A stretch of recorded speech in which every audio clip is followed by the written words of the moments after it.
Chapter 1. The Arrival of a Live Streaming System. On the night of October 1st, in the year of our Lord 20XX, the streets of Mihua Town were devoid of any night workers, not even the distillery. Every gaze was captivated by the floating virtual screens before them, leaving no one with the inclination to toil away. 7 days prior, a script-killing live streaming system had descended upon them, proclaiming its intent to save the world. Subsequently, this piece of black technology forcibly initiated a voting event, claiming it required fearless guinea pigs to participate in the script-killing live broadcast. The seasoned residents of Mihua Town were naturally undaunted, adhering to the principle that they would not harm themselves. Thus, they eagerly filled in the names of targets they had long desired to eliminate but had not yet acted upon. Fortunately, the authorities swiftly curtailed such egregious behavior, investing a fortune to purchase the voting rights from the participants, intending to fix the slots on the individuals they had chosen to mitigate any unforeseen incidents that might arise. Of course, this decision was overturned with ease by the nefarious capitalist conglomerates within half an hour.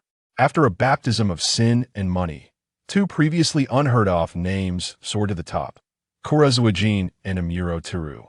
Welcome to the live streaming system. The inaugural broadcast is about to commence. Players, please prepare yourselves. As the minute and second hands aligned, the two chosen guinea pigs vanished under the watchful eyes of the organization's members. In truth, the organization had little interest in such conspicuous affairs, especially Kuro, but he could not resist the whims of their boss. Once it was confirmed that this technology was beyond their current capabilities, Kira's most trusted subordinate was reluctantly assigned the arduous task of investigation. As for Bourbon, his votes were initially boosted by the official institution, but later, when the organization discovered his ranking was not low, they lent him a helping hand, securing both of the only permanent player slots. Synopsis: what class are you to share the same bus with me? Setting: an unremarkable bus. Plot summary: a notorious organization, known for its members dressed in black, has produced a traitor, prompting all members to pursue him. One fateful day, they encountered him on a bus. Live streaming objective: naturally, it is to generate buzz. Reward: indeed, it is what you were thinking. Punishment: if the buzz is insufficient, you shall not be allowed to leave. Simultaneously, Amuro Tooru and Kuro opened their eyes, their gazes colliding momentarily before disdainfully averting. Behind them stood a mundane bus stop, while a dilapidated bus approached slowly. Space and time altered simultaneously. Such supernatural occurrences had truly come to pass. In stark contrast to the calm expressions of the two, Vodka, also a member of the organization, appeared somewhat lacking. Caught in the mundane yet unfamiliar scene before him, he instinctively reached for his weapon, but after enduring 2 lethal glares from his older brother and Bourbon, he forcibly restrained himself. The originally fearsome demeanor of a gang enforcer was now comically stifled. Vodka felt wrong, yet dared not speak his brother, and Bourbon had been aware of his participation in this live event. But he had not. Just a moment ago, he had been contemplating whether to secretly record his brother's heroic broadcast, only to find himself thrust into the mix as a participant. Was his mental state crumbling? Wow, the two permanent players are quite dashing. My heart, which has been frozen for over 20 years, is beginning to thaw. Could you please be quiet? We must resolutely resist any underhanded dealings. I am the one who should be on stage. Indeed, they promised a public vote. Yet I cannot even access the page. It is all a sham. The audacity of those above is shocking. Who could tamper with your screen? They clearly sold out and refused to admit it. Haha, a single ticket costs 5,000 yen. I am utterly enamored. Damn, why am I only worth 500? Those above must be dumbfounded. The Suzuki Corporation is relatively cheap. I only made my move at the last moment. Hee hee. Wow. Amuro Tooru is so wealthy, he can even overshadow the Suzuki Corporation. Isn't he just a waiter? Heh. Initially, they intended to boost Kurozuajin, but his votes quickly reached the required count, so they switched targets. After all, we are merely in it for the money. If they request a change, we oblige. While the comments section continued to fervently express their thoughts, the live broadcast had already quietly commenced. The bus came to a halt, revealing only a few scattered figures inside. Amuro Tooru cast a gentle gaze through the glass, only to have his attention ensnared by a shadow in the corner of the bus. Right?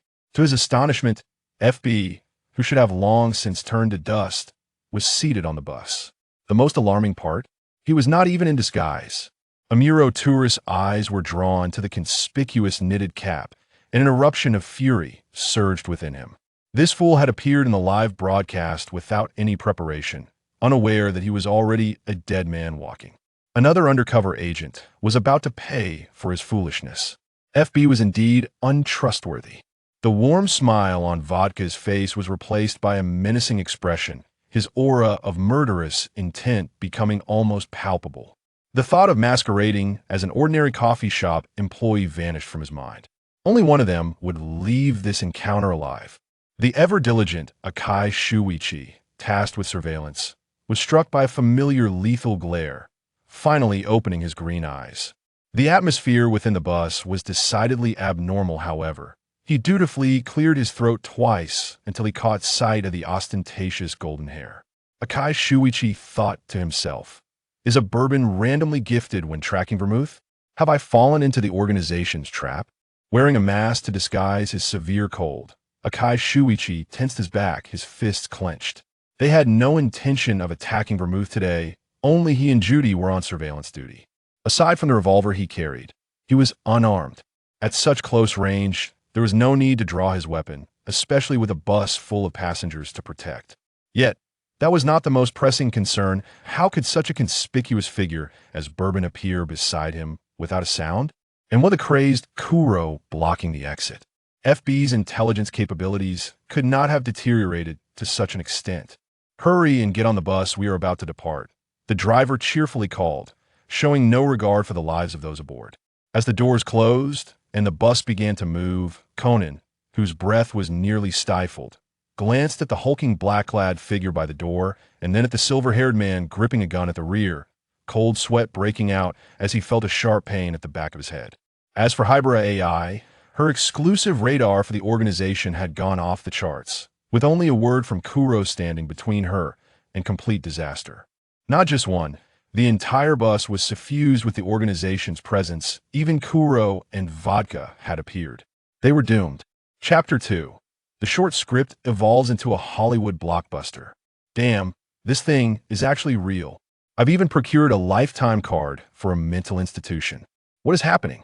I just went to the restroom. And why is the atmosphere so tense? No, it seems these three players merely exchanged glances, and the traitor has already been identified. Where is the deductive process I was hoping for? Is there a possibility that they knew each other prior? The comments section paused for a second before erupting like a rocket, the Black Technologies 99 suddenly experiencing lag. Shoo! Judy stood up, her expression uncertain, swiftly shedding her English teacher's persona. Ignoring the fearful gazes of the surrounding passengers, she drew her pistol and aimed it at the newly emerged Shimizu. Bourbon's lips curled into a cold smirk. Another FB dog was hiding here, displaying an audacity of monumental proportions. Who gave him the confidence to be so brazen, knowing that Kuro and he were both permanent players in the broadcast? This was fine. The FB rat, whose identity would be exposed due to incompetence, would be shot dead by Kuro on the spot, and it had nothing to do with him. Bourbon placed his hands on his shoulders, kindly clearing the path for the enraged Kuro to step forward and deliver the fatal blow. The live broadcast has officially begun.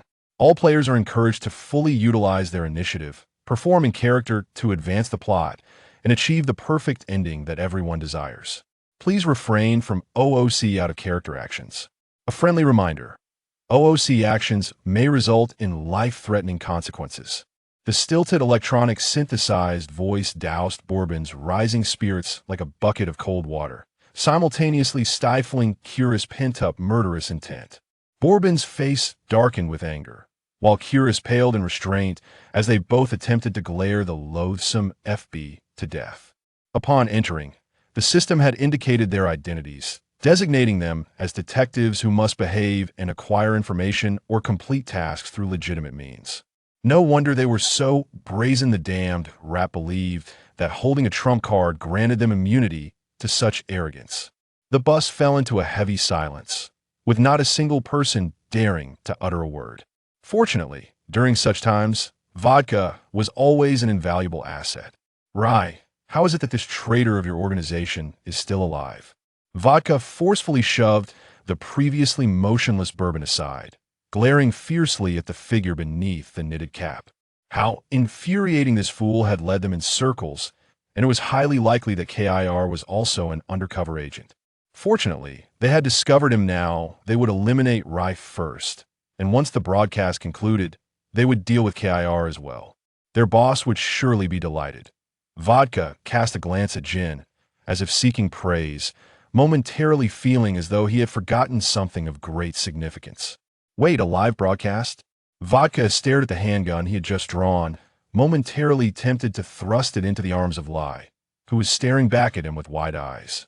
Oh no! The boss had specifically instructed them to partake in this mission under the guise of ordinary citizens, ensuring that their identities remained concealed. But hadn't he just divulged everything? The organization, the codename, dealing with traitors? Vodka turned to his older brother for help, but his brother emanated an aura that seemed to say, "Don't even think about it," resolutely shutting his eyes. Vodka then glanced at Bourbon, who was cowering behind an unoccupied chair, fear etched across his face. In an instant, it appeared that everyone had eradicated their disdain for the man in the knitted cap, with the exception of himself. Excellent. Everyone was valiantly adhering to the task set by the boss, while he alone had managed to blow his cover upon arrival. Vodka, in a fit of reckless abandon, aimed his gun at the FB female agent who had similarly exposed her identity. "Release your hostage, or I will be forced to pull the trigger." How did the others perceive the scene? For reasons unknown, I couldn't shake the feeling that they were merely performing. Above, this was indeed a script. Did I just realize that the three competing players seemed to have mistaken NC for individuals they despised in their reality? It must be a scripted effect. How could three individuals, who had no connection to one another, possibly share animosity towards the same person, especially when that person was a fictional NC? A bullet seemed to have lodged itself in Akai's throat, rendering him speechless, his pupils dilating to a lifeless state. At that moment, he felt as though he were witnessing Jin brandishing a gun in front of him, while Vodka stood opposite as his driver and subordinate. Walking into your trap was our FB's blunder, but must you toy with us like this? Judah's forehead pulsed with veins, all her strength devoted to suppressing her murderous intent. There were ordinary passengers in the vehicle. A brawl could not erupt here. Will you silence yourself?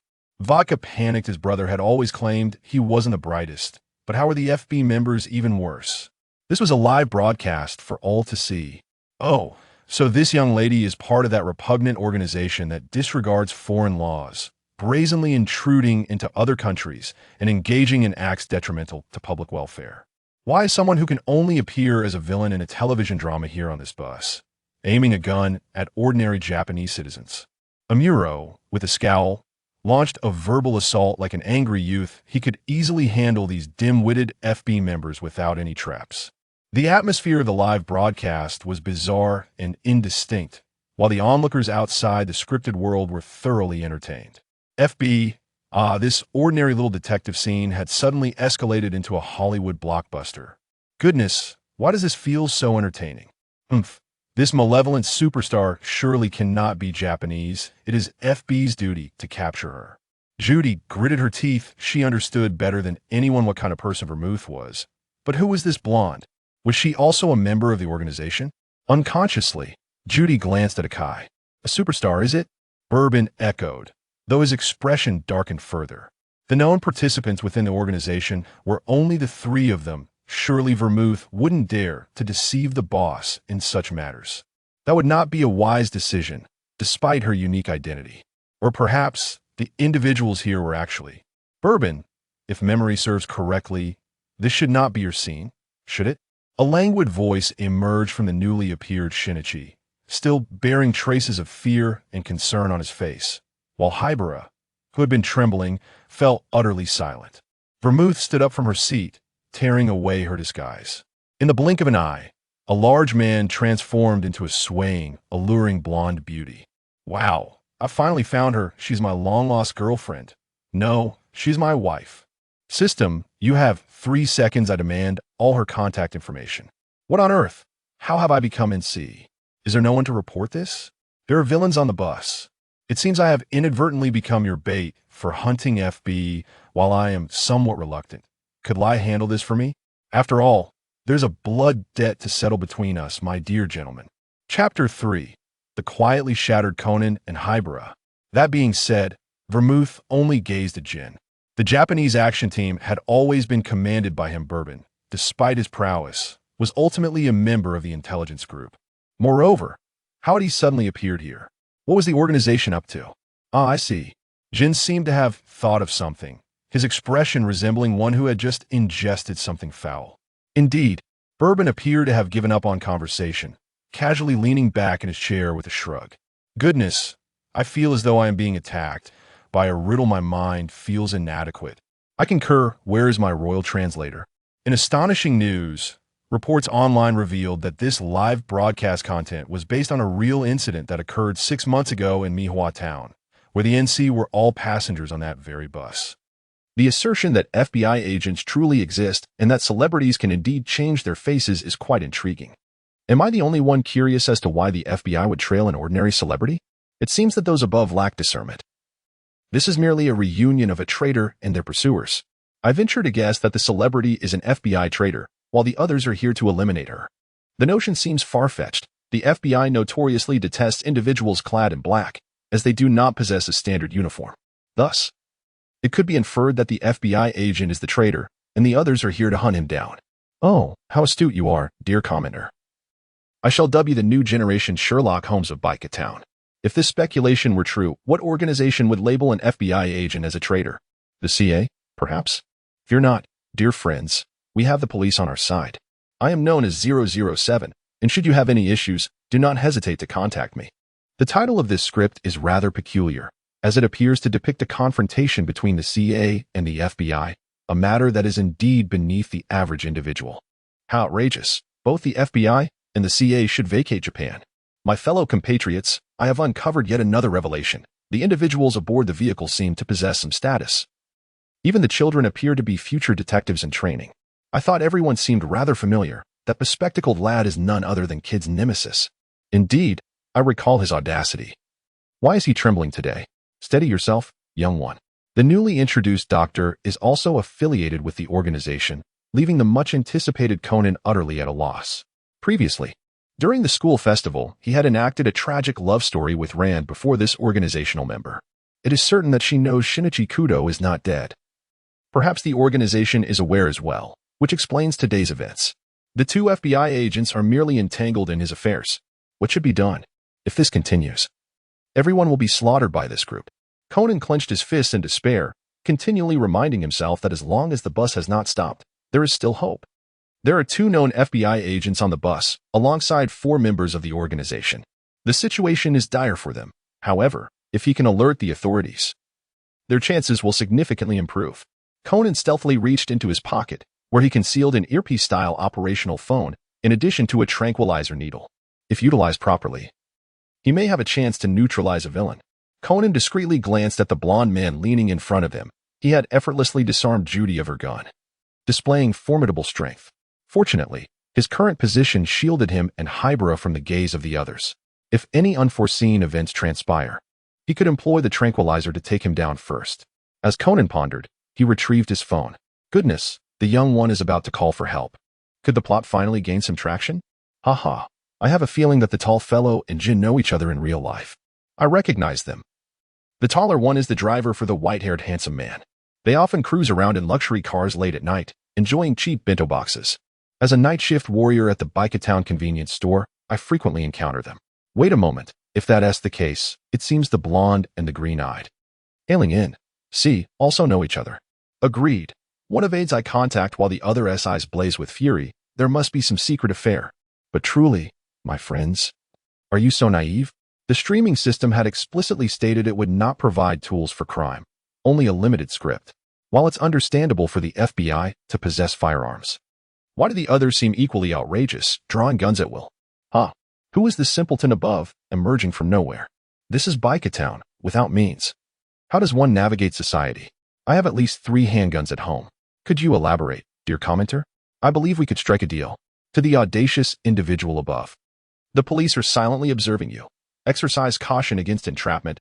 Everyone is responsible. Oh no, a commotion has erupted. They are fighting. Just as Conan's call connected. Jin's serpentine gaze fell upon him. Without a word from him, Vodka seized a person with a swift motion. This is disastrous. A bloodbath is imminent. I concur. While this young boy often graces the newspapers, this adversary is evidently formidable. In the blink of an eye, a fierce gust brushed past Vodka's ear, prompting Bourbon to finally charge at Ray. The sound of fists and feet colliding echoed within the cramped bus, reminiscent of a rambunctious husky tearing apart a home. Fortunately, their brawl granted the beleaguered Conan a moment to breathe. Vodka hurled the bothersome young one aside, retreating to a secure area. As an operative of the organization, he was laden with dangerous items. Who knew if he would become collateral damage in this chaos? Seeing Mr. Amuro angry is simply captivating. I would love to receive a punch from him. It is evident that the brain of the individual above has been consumed by a dog.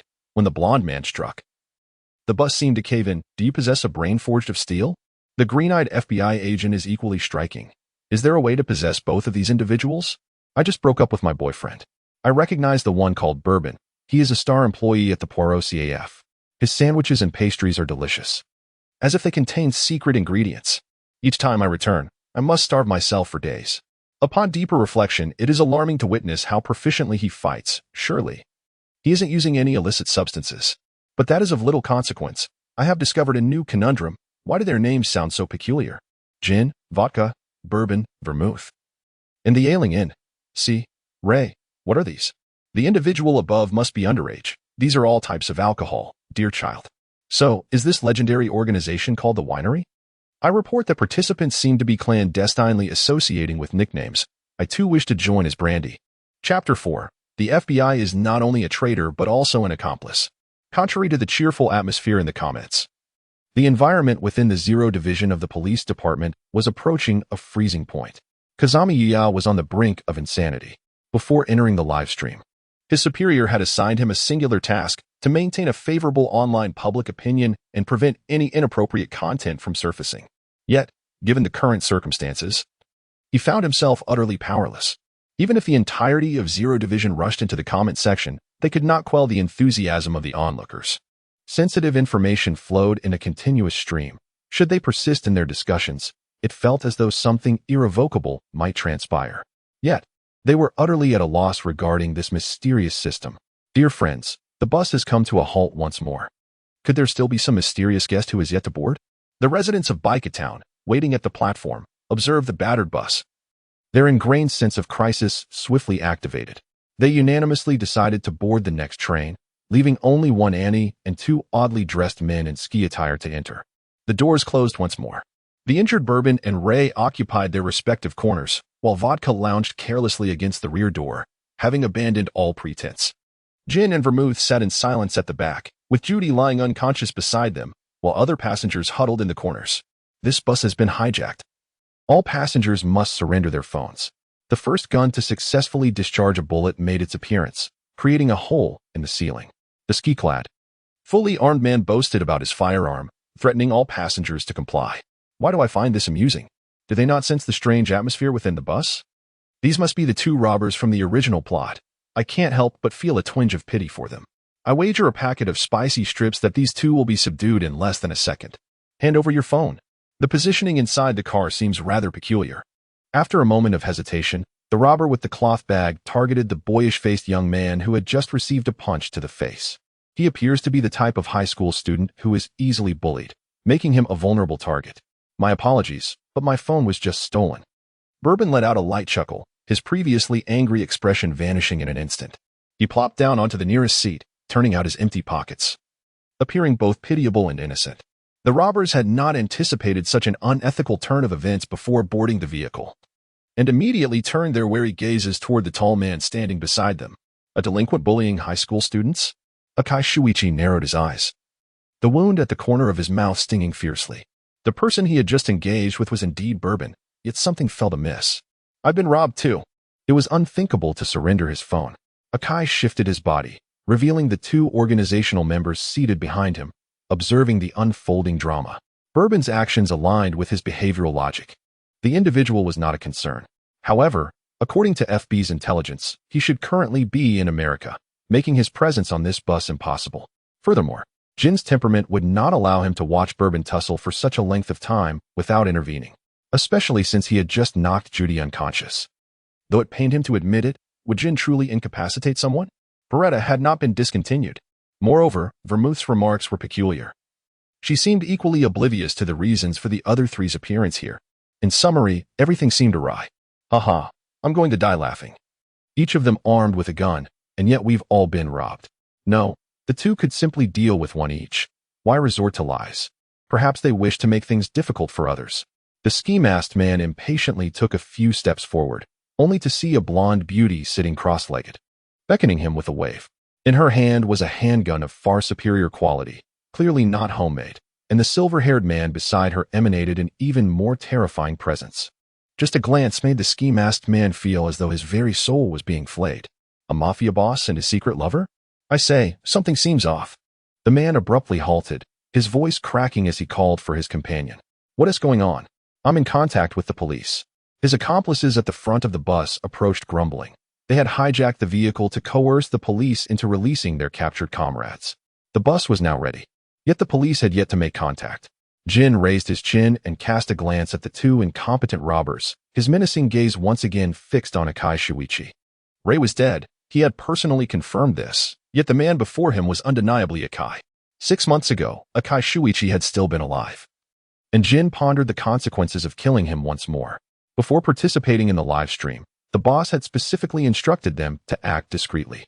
Though Bourbon's brutal beating of Ray could serve as a means of venting frustration, letting him go would be excessively lenient. A traitor to the organization should be ruthlessly eliminated, even if he had already met his demise once. With this thought, a cold smirk crept across Jin's lips. Why did Jin just smile? I feel like he is contemplating something sinister. NC truly knows the participants and possesses personal grudges. What a coincidence. It feels almost deliberate. Humph. There is but one truth. Eliminate all impossibilities, and the remaining answer, no matter how absurd, must be correct. The live stream system likely aims to see them clash. Upstairs. Your words are rather chilling. I suddenly feel that the purpose of this live stream is far from innocent. No way. I thought you all were aware of this when you sold tickets. Could it be that you were merely in it for the money? My apologies. I'm just an ordinary person enticed by money.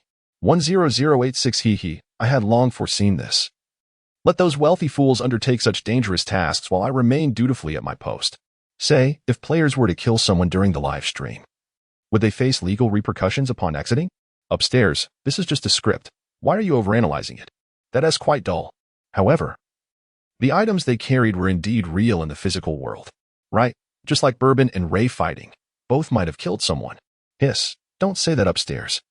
I caused a ruckus at the Polo CAF, feeling anxious. Vodka? Jin's voice, tinged with a rusty undertone, echoed from the cabin, and Vodka instantly understood. Knocking the two robbers to the ground with a swift punch. Two crudely made handguns were discarded into the trash can before the crowd's eyes. Upstairs. Don't derail the conversation. The robbers have been dealt with. How do we continue? The plot can't end here. I've just gotten into the groove. How annoying. It's only been less than an hour. I don't want to return to work. No, the power balance is obviously skewed. Can the system adjust the data? Otherwise, have someone turn against us. Let us all gang up on Jin. Yes, just looking at his smug expression infuriates me. Let us take him down. Chapter 5. The 8 eggs make their entrance. Reveal your accomplices or perish. Jin's patience only surfaced during killings. He had long grown weary of this heavily restricted live stream. What accomplices? The two ski-masked men, nearly incapacitated from the beating, exchanged glances, instinctively looking toward the curled-up middle-aged woman. The three of them hadn't even exchanged a single glance upon entering. How had this group deduced they were in cahoots? This was truly the end. Hurry and release them, or I'll detonate the bomb on the floor. Realizing the situation was dire, the plump lady sprang from her seat. Her expression one of innocent determination as she reached towards Bourbon, who wore a half-smile. However, she faltered under his gaze, ultimately attempting to disrupt the driver, who was focused on his task. Yet, she was halted by the previously silent Akai Shuichi. Here we go again. Jin's dissonance, Bourbon's feigned anger, and Vodka, who seemed to be suffering from a split personality. Only Vermouth in the cabin remained a familiar organizational member to him. It felt like a performance. Akai Shuichi was acutely aware of how he appeared in the eyes of these individuals. Jin should have shot him upon sight. Even if he intended to capture him alive for FB intelligence, it shouldn't have unfolded in this manner. Not to mention, he should at least bear a few wounds. The fact that Jin, trembling with rage, managed to restrain himself from firing was simply astonishing. As for Bourbon, given their history, this man should not be resorting to punches. He ought to employ titanium alloy plates instead. Furthermore, had Jin just attempted to frame him as an accomplice of these two robbers? What of it? Yet, the fact that this group happened to possess explosives was utterly baffling. Akai Shuichi expressionlessly pressed the switch. After all, there couldn't be a worse outcome. What are you doing? The middle-aged woman was initially stunned, then began to tremble violently, leaping toward the driver. Hurry, stop the bus and let us off. The ski bags are filled with explosives. And they detonate in less than 50 seconds. Uff, I knew something was missing. Turns out it's explosives. The art of fire and light. Burn, my beloved. What the hell? The button was actually activated. It's FB's doing. What is happening? I suddenly find this all a bit perplexing. So FB is actually in league with these three? The individual above, it is evident that you lack the innate talent for detective work. The plot is so poorly constructed that it defies comprehension, yet you seem unable to grasp it. This is clearly an attempt to take action while lacking a reasonable justification. Hence the deliberate leniency. Is such behavior even permissible? Mother, I have acquired new knowledge. Silence from above, the vehicle has come to a halt. Suddenly, the driver slammed the brakes and both doors swung open, allowing the innocent passengers who had longed to escape the vehicle to surge forth like wolves breaking free from their bonds, in a decisive manner. Inside the car, apart from a couple of obstinate children, only a few individuals with code names remained. Even the trio who had previously boisterously demanded the police release their accomplices seized the opportunity to slip away. Under these circumstances, this should not be deemed a violation, correct? Jean Gio revealed a chilling smile as he regarded the encircled FB rat. Brother, this is undoubtedly legal and justifiable. We are merely acting in defense of the just. Vodka, rarely struck by inspiration, offered an obsequious compliment to his elder brother while mentally calculating the implications.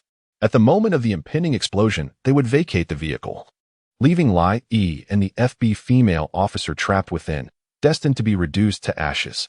Thus, it would not be their hands that initiated the chaos, allowing them to remain untroubled by potential repercussions. Brother is indeed clever. Now, Lai E, surrender your weapon. Jean Gio's hands were tucked into his pockets. His foot resting on the unconscious Judy, with a slight exertion, the motionless figure would awaken no more. Akai Shuichi pursed his lips, sighing inwardly. It seemed today was not meant for survival. Enough with the idle chatter, let us depart swiftly. The bomb is about to detonate. Bourbon, with a brusque demeanor, kicked the unconscious Judy towards the snowboarding bag, compelling Lai to relinquish his position by the car window and rush to her aid. He seized the increasingly reckless Conan, thrusting him into the hands of the stoic Vermouth, who remained unresponsive despite her furrowed brow. Meanwhile, he grasped the little red-capped girl, whose condition was uncertain, and leaped from the vehicle with alacrity. Vermouth cast a subtle yet reluctant glance at the girl in Bourbon's arms, but said nothing as she followed him out of the car. Having successfully disarmed Lai of his firearm, Vodka let out a sharp sound, and upon Jin's emergence, he used Lai's gun to sabotage the door switches, ensuring the doors would remain securely locked for the immediate future. Less than 5 seconds remained until the bomb detonated. Bourbon stood at the base of the bridge, his expression grim as he fixated on the bus. The demise of FB within the script brought him a peculiar sense of joy. Yet, was the situation truly so straightforward? This live streaming system mandates that all participants faithfully embody their roles, prohibiting any deviation from character. Thus, as a detective, he chose to remain an observer, watching helplessly as Jin devised methods to eliminate the passengers. Could this be considered a breach of character? Moreover, what exactly constitutes the punishment for such deviations? Is the term no life indicative of a threat to the players who stray from their roles, or does it carry an alternative implication? A sudden chill surged within Bourbon's heart. No, this hint could potentially be a trap. Bourbon's expression hardened as he cast aside the struggling Little Red Riding Hood, propelling himself towards the carriage in a swift motion. The sound of shattering glass resonated simultaneously as Akai Shuichi dragged Judy's form through the window. Their gazes once again intertwined, creating a striking tableau, a poignant moment before the impending explosion, where life and death hung in the balance. Where is the background music? I could use a melody to soothe my nerves. Rising on my toes, I lift the hem of my skirt, allowing my hand to gently rest upon your shoulder. Our dance unfolds gracefully, breath shallow. How sweet the waltz of love. Ha ha ha. If I were to die laughing, you would be the culprit. To be honest, I am utterly captivated. Report. Bourbon has gone rogue. Jin's expression twisted in anger. The explosion erupted forth, flames soaring towards the heavens, consuming much of the live broadcast. Oh no, my exquisitely beautiful NC. Husband has perished, along with my beloved Bourbon? Not merely lost, but perhaps reduced to ashes, sob sob. As for the one above, a traitor and criminal, your emotions seem quite genuine. The mourners have paused. Not a single soul has perished. They still draw breath. Chapter 6. The script can alter reality. Vodka's mind has stalled. What has he just witnessed? Bourbon, in full view of everyone, yanked the female agent from FB through the window. Even the detestable expression on Riley's face contorted, as he dared not imagine the elder brother's current feelings. Could it be that the rumored curse within the organization was indeed true? 3 bottles of whiskey were all undercover agents. Seeing Riley on the verge of being blown to pieces, Bourbon could no longer contain his true nature. Elder brother? Vodka cautiously distanced himself, casting a wary glance at Jin, fearful that he might lose his composure. TSK, something seems amiss with you today, Jin. The usually silent Vermouth's expression hardened. Her gaze filled with murderous intent as she surveyed the scene. In the midst of their momentary distraction, Akai Shuichi seized the opportunity to draw the handgun he had retrieved from the trash and forced Bourbon to retreat, leaping into the river with the female agent in his grasp. Not a single wretched soul had perished, yet her true identity had been exposed. Thus, this group had inexplicably appeared on the bus, intent on unmasking her false identity while simultaneously escalating the situation. The passengers aboard, with a few stubborn exceptions, had fled at the first opportunity to disembark. Even if they now wished to silence witnesses, time was not on their side, and the police would undoubtedly have been alerted. Vermouth, irritated, kicked a stone beneath her feet. Her current visage was not one of disguise. Bourbon, you had better provide a reasonable explanation. Jin gritted his teeth. He had no obligation to respond to Vermouth's inquiries, especially since her disguise had not been unveiled by him, and moreover, she had removed her own mask. One could only say that her luck had run out. However, Bourbon, are you certain you will live to see the sun rise tomorrow? This narrative is destined to reach its conclusion. Bourbon, indeed, I have betrayed you. What will you do about it? Jin, I shall kill you. Vodka, how terrifying. My brother has lost his mind. Ha ha ha, the characters above have been completely distorted. Bourbon and Jin are not like that at all. Ah, yes. Bourbon is the most clandestine rat within the organization, and it appears that Ray has been wrongfully accused. Let us unite and eliminate him. What utter nonsense. Mr. Amuro is not that kind of person. Bourbon emerged from the flames, his once resplendent golden hair now dulled by the blast, and his attire reduced to tatters. Yet, his expression bore an unprecedented gravity. Jin, you ought to express your gratitude, for I may have just saved your life. What on earth does that mean? Have I overlooked some crucial detail? It feels as though my intellect has been utterly crushed. Bourbon's actions are not motivated by treachery, but rather by the desire to save others. How profound. It seems I must engage my intellect. Enough of the idle chatter above. The system has frozen. Allow me to interject subtly. Could it be that we have, in fact, reached the conclusion?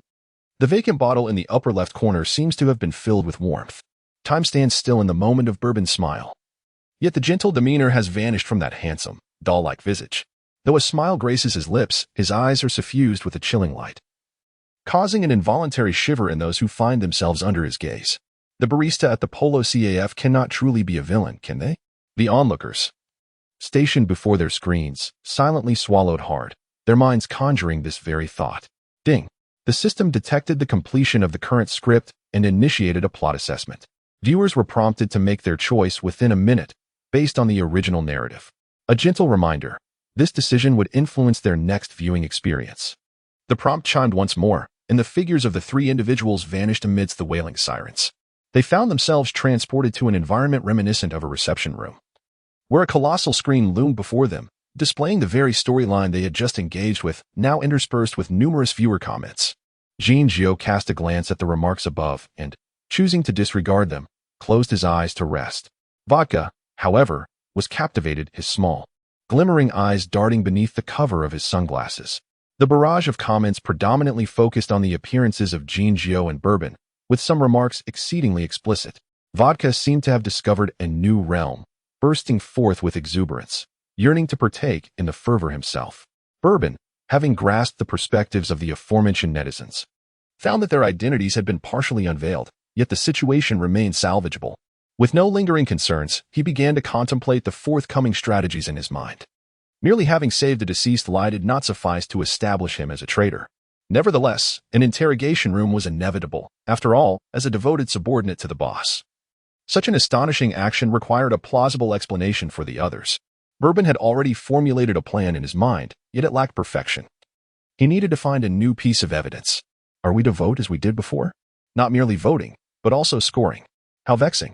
Why must I choose only one? Both gin and bourbon are to my liking. Nevertheless, I shall opt for bourbon.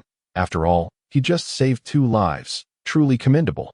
But isn't anyone going to support that clumsy giant? He has been putting an effort as well. Vodka? In this superficial world. There are still those who indulge in that choice. How terrifying. Haha. Above, do restrain yourselves. What if they happen to see this? Beretta warns. Ah. Where did that meme come from? I want one too. Higi, a set of images for 100 yen. Those interested, please DM me. Vodka's face momentarily displayed anger, only to be overwhelmed by a sudden barrage of memes. He furtively glanced at his elder brother, who was meditating, and promptly noted down the contact information provided by the meme seller on the screen. It wasn't the memes he sought. It was to uphold the dignity of his brother's organization, Ton Killer. Truly, the voting results have been tallied. Amuro Tooru has won by an absolute majority. We shall now randomly select a victorious player's memory to generate the new script for our murder mystery. The next session will take place in 7 days at the same time, so players are advised to prepare in advance. The effects on reality will manifest after the viewing. Their fates will be altered by your actions. Wishing everyone a delightful experience. The cold mechanical voice ceased, and the virtual screen vanished. As if all of this were merely a dream. What did the system just say? I now feel that a visit to a psychiatric hospital may be necessary. Mother. I'm a bit scared. After being neglected for quite some time, the chat software suddenly flooded with a multitude of messages, all centered around a singular point.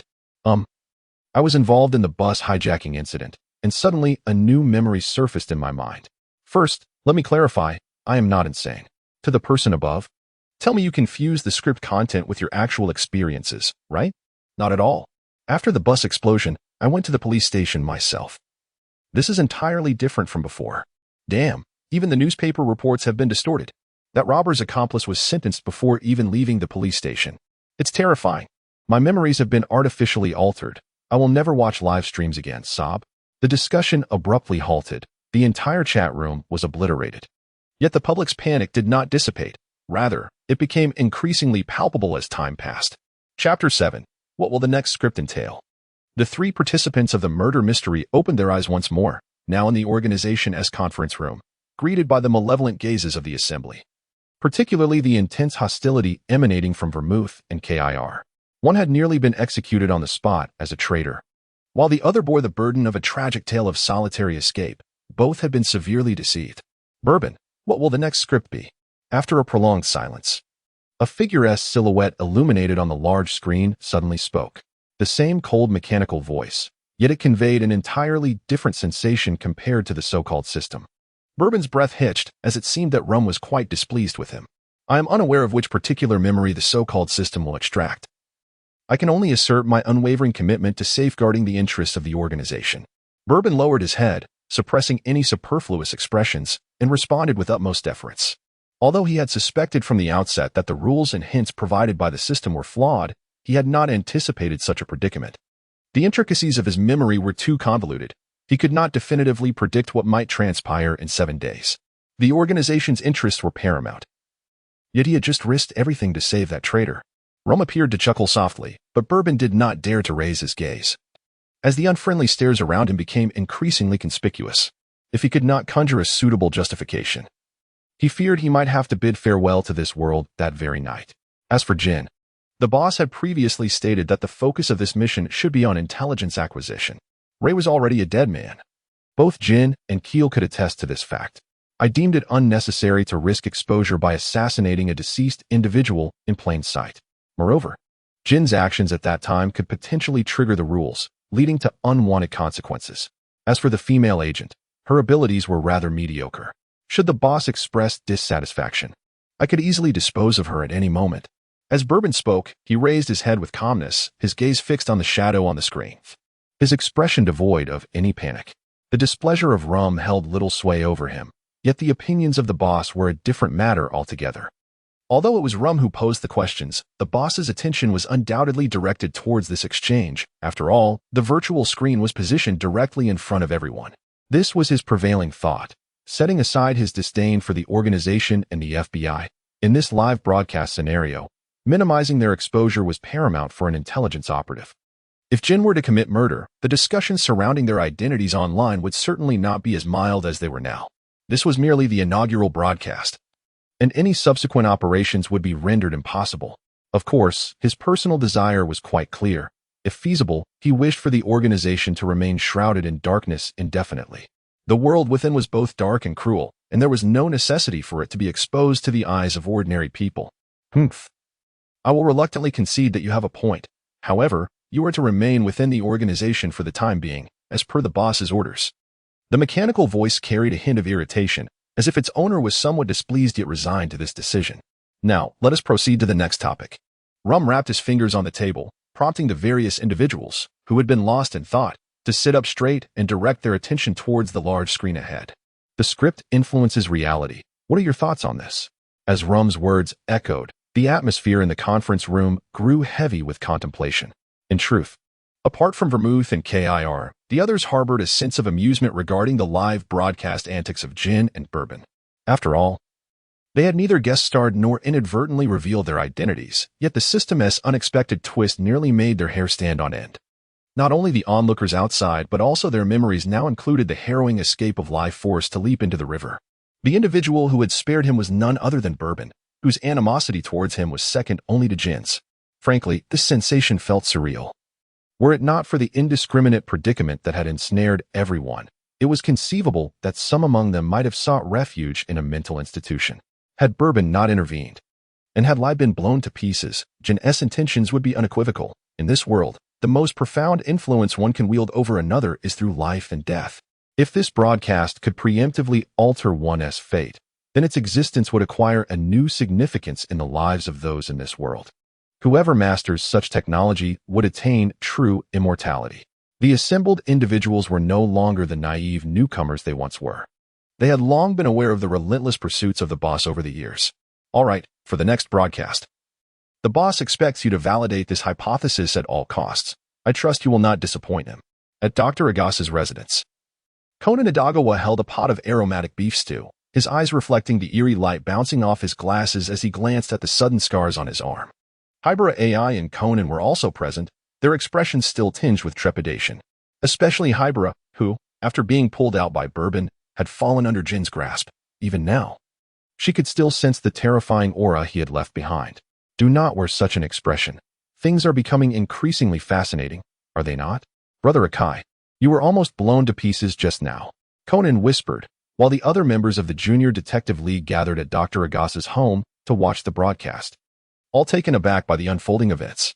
That person can't be harmed, right? Hybera glanced at Akai, pushing her bowl aside with a clatter, irritation evident in her voice. Are you referring to Amon? A flicker of concern crossed Conan's eyes. Having let an organization traitor escape in Jin's presence, he could well imagine the suspicions that would arise. However, with Amon's status as a permanent guest star, he should be safe, or so he hoped. Uncertain, Conan looked towards Akai, who was nonchalantly picking up Hybera's discarded bowl and serving himself food. In this situation, even Jinta wouldn't he have an appetite. Conan shared a disdainful expression with Hybera. It seems you still do not grasp the prowess of Brother Amon. Akai chuckled lightly, noting that among the three undercover operatives, two paths led to demise. With only Bourbon steadfastly remaining within the organization, even becoming Rum's trusted confidant. His reliance was not upon the pity or concern of his comrades for Bourbon. This situation was merely a slightly challenging aspect of daily life. The outcome had already been anticipated before he made that fateful decision. Following the conclusion of the organizational meeting, Bourbon and Jin each found themselves in solitary confinement. Though unmonitored, they tacitly accepted this arrangement. As for Vodka, who was merely an observer, his presence was entirely disregarded by the others. As long as Jin remained within the base, Vodka had no chance of escaping. Bourbon, how should I express my gratitude to you? Vermouth raised her garment with a grin, her smile barely contained. After the live broadcast, her losses were the most substantial.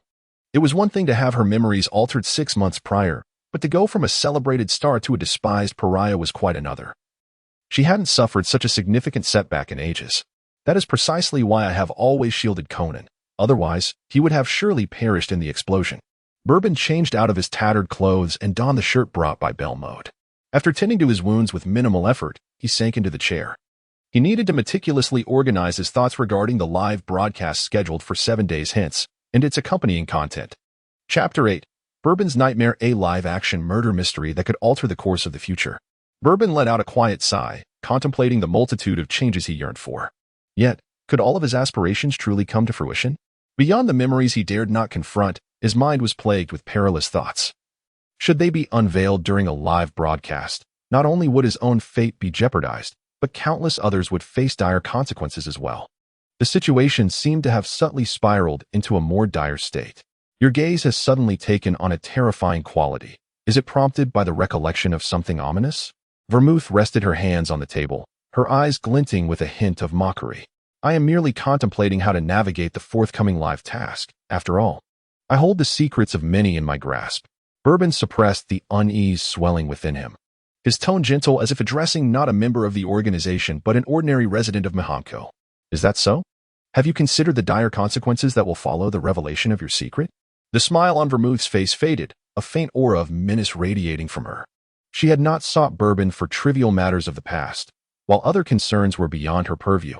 The safety of those 2 children was a matter she would not tolerate any compromise on, not even the slightest. It seems that unless I provide you with a definitive answer, you will not allow me to remain safely within the organization. Bourbon languidly reclined in his chair, observing Belmode as she pointed her firearm at him. You have misunderstood me, he remarked. The boss has explicitly instructed that I must ensure the utmost safety of Lord Bourbon. I am merely executing my duties diligently. The most effective means of mitigating risk is to eradicate it at its source. Were Bourbon not within the confines of the organization's base, she might have already taken action. Who knows what erratic content that capricious system might choose to stream live. I am genuinely intrigued by what those 2 little rascals did to you that has left such an indelible mark on your mind. However, they hold no value for me. Rather than fret over them, it would be wiser to consider the implications should your connection to the boss be revealed. Before Bourbon could complete his sentence, Belmode's gun was already pressed against his forehead. It was a secret that could never be uttered in the presence of the living, if it were to be unveiled. One could only wish for good fortune. For at that juncture, the boss might very well obliterate this world, a fate that I presume is not what you desire. The interrogation room fell silent once more, with Bourbon bowing his head, obscured by the dim light that shrouded his expression. The exposure of such a secret could indeed lead to the ruthless destruction of the world, a feat that the boss would be capable of executing. However, would this live streaming system allow him to achieve his aims? Stripping away the layers of grandeur associated with advanced technology, one must ponder its fundamental purpose. What, after all, is its true objective? Although Bourbon is so busy that he hardly has time to sleep, he is nonetheless aware of the newly emerging economic activities on the internet. The ultimate aim of live streaming is to generate revenue, regardless of how innovative the content may be or how peculiar the presentation might appear. Thus, one might hypothesize that this so-called script killing system is also extracting something of value from them, something that can rival monetary worth. It is not without compensation. Each action must yield sufficient reward, or else the endeavor is deemed a failure. With this perspective in mind, contemplating the extraction of his memories becomes considerably simpler. The necessity for audience participation through voting implies the need for a mechanism akin to popularity metrics, allowing him to categorize his memories accordingly. Bourbon meticulously retraced the entirety of his 28-year existence within the confines of his mind. His life could be broadly delineated into 2 distinct phases, the period prior to his undercover endeavors and the time that followed. The first phase requires little contemplation. Although it was the most joyous and heartwarming segment of his life, it would likely fail to pique the interest of an audience seeking material for a dramatic narrative. The second phase, characterized by his role as a member of the organization, is the one most susceptible to scrutiny. Live broadcasts necessitate captivating elements to draw in viewers, compelling him to sift through his most jarring memories in order to devise various countermeasures. The inaugural script commences with tales of the fabled organization, and thus, it is plausible that the subsequent narrative will follow suit. Bourbon rested his arm upon his forehead, striving to attain a semblance of composure. Yet, his heart continued to race uncontrollably. In the span of his 28 years, nothing had instilled greater despair within him than that frigid rooftop. It was akin to the very earth shattering beneath him. Were he a system, he would undoubtedly make the same harrowing choice. Scotland, his most esteemed partner within the organization, and also his childhood companion, had, upon the revelation of his undercover identity, resolutely taken his own life with a gunshot to protect their comrades and family. Bourbon lifted his gaze.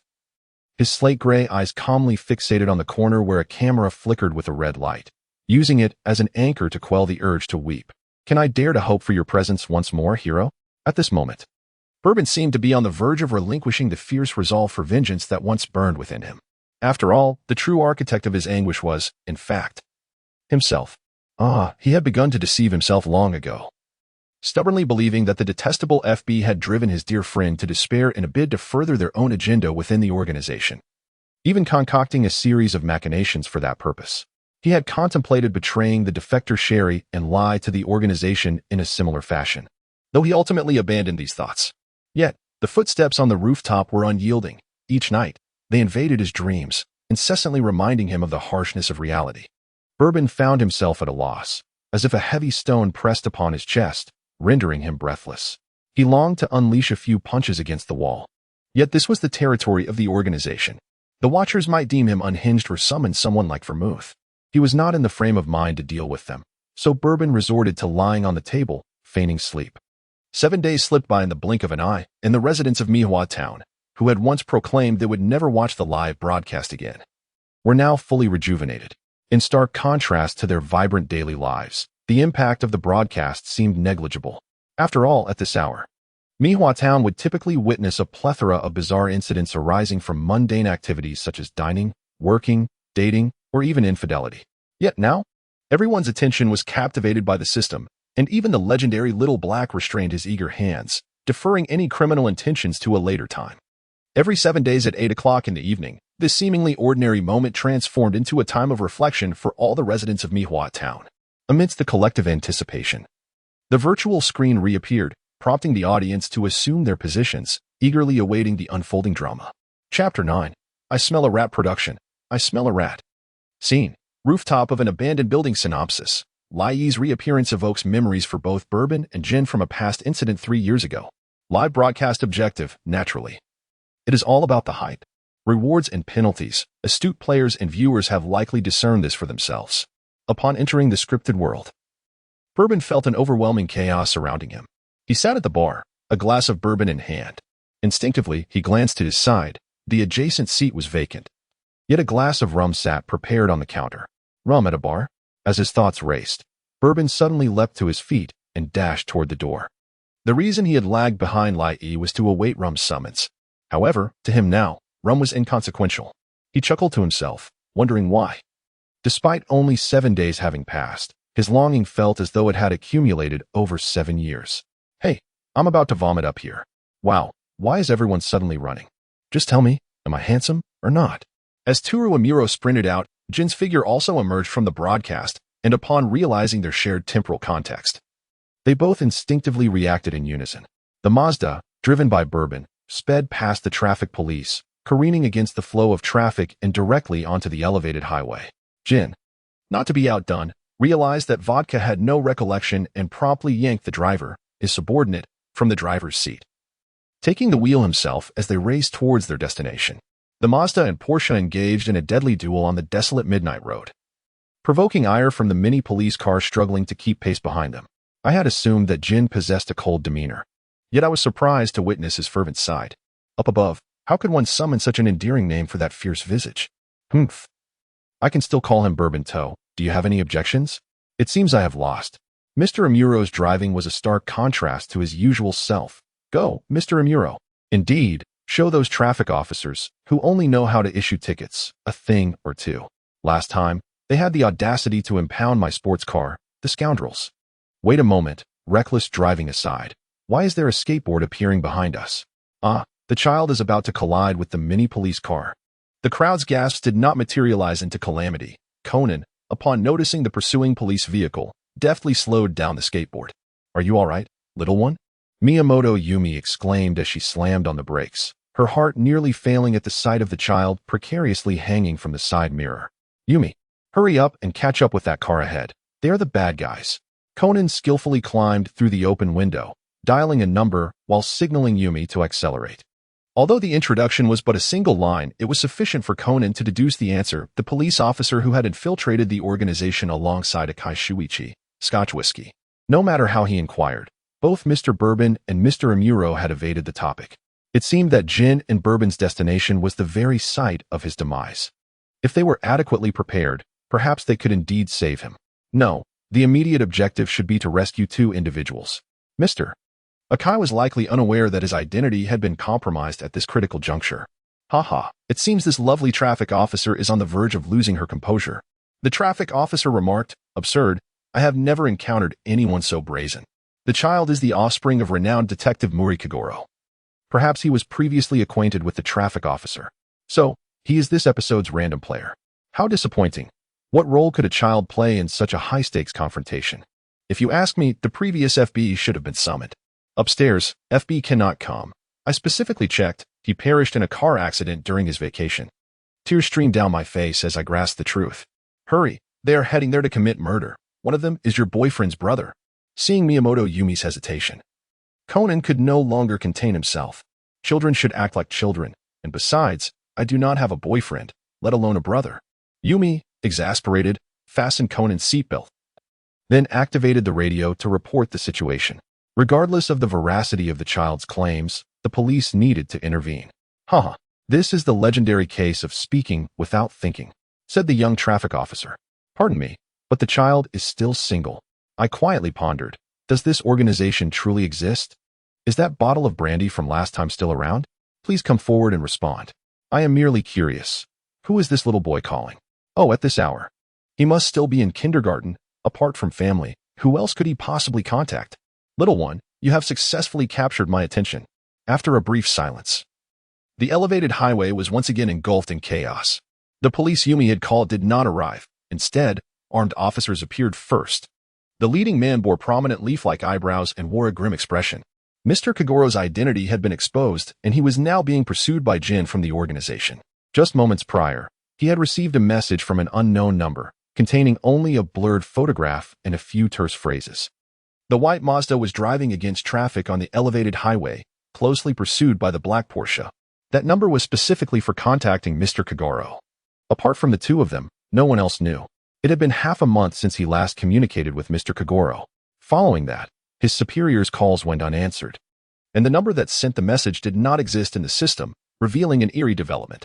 It was clear that something was amiss.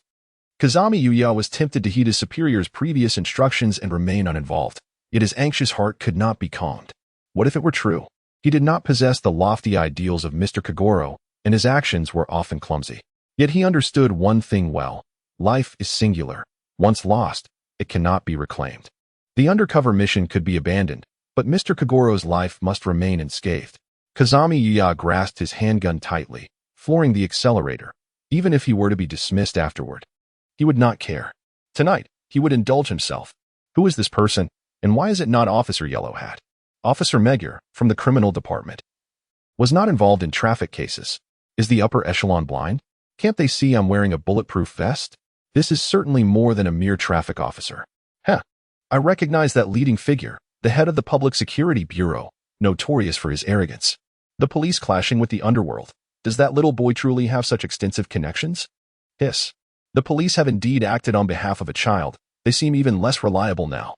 Chapter 10. The Whiskey Trio assembles Big Brother. The undercover agent is Scotch. Isn't it? Vodka, enjoying the perks of being the elder brother, couldn't help but inquire. He was aware that Scotch was a rat and had been preoccupied with this matter for the past few days. They had just received crucial information from the intel team, preparing to head to Scotch's last hideout. However, why did Big Brother transform entirely after taking a drag from his cigarette? He wasn't even allowed to drive. And Bourbon up ahead, where did he spring from? Vodka's tiny mind was filled with grand questions. Another new bottle has emerged. Scotch is about to make his entrance. If this continues, I feel I could open a distillery myself. I hope he is handsome. Having lost Ray, I need a new visage to fill the void within. Upstairs. Please put on your trousers. Am I the only one to notice the underlying issue? Scotch is also an undercover agent. No. Is FB part of a group performing at the distillery?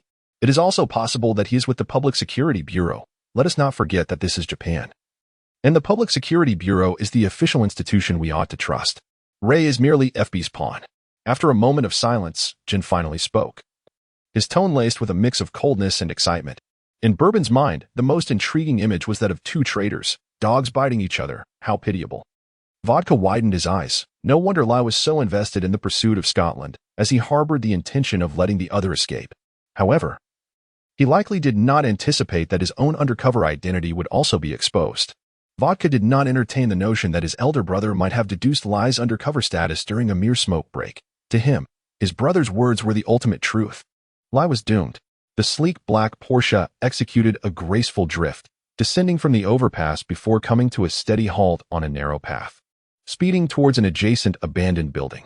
As for the Mazda, it surpassed its own limits, soaring off the bridge, with flamboyant golden hair trailing behind. Bourbon's face bore no trace of panic, despite being suspended in perilous heights. Rather, his gray-purple eyes were infused with a wild fervor. Under his command, the white Mazda launched itself from the overpass, as if the cool moonlight had conjured a bridge for him. In defiance of gravitational pull, the vehicle drifted for a moment before coming to a solid stop atop the opposite derelict structure.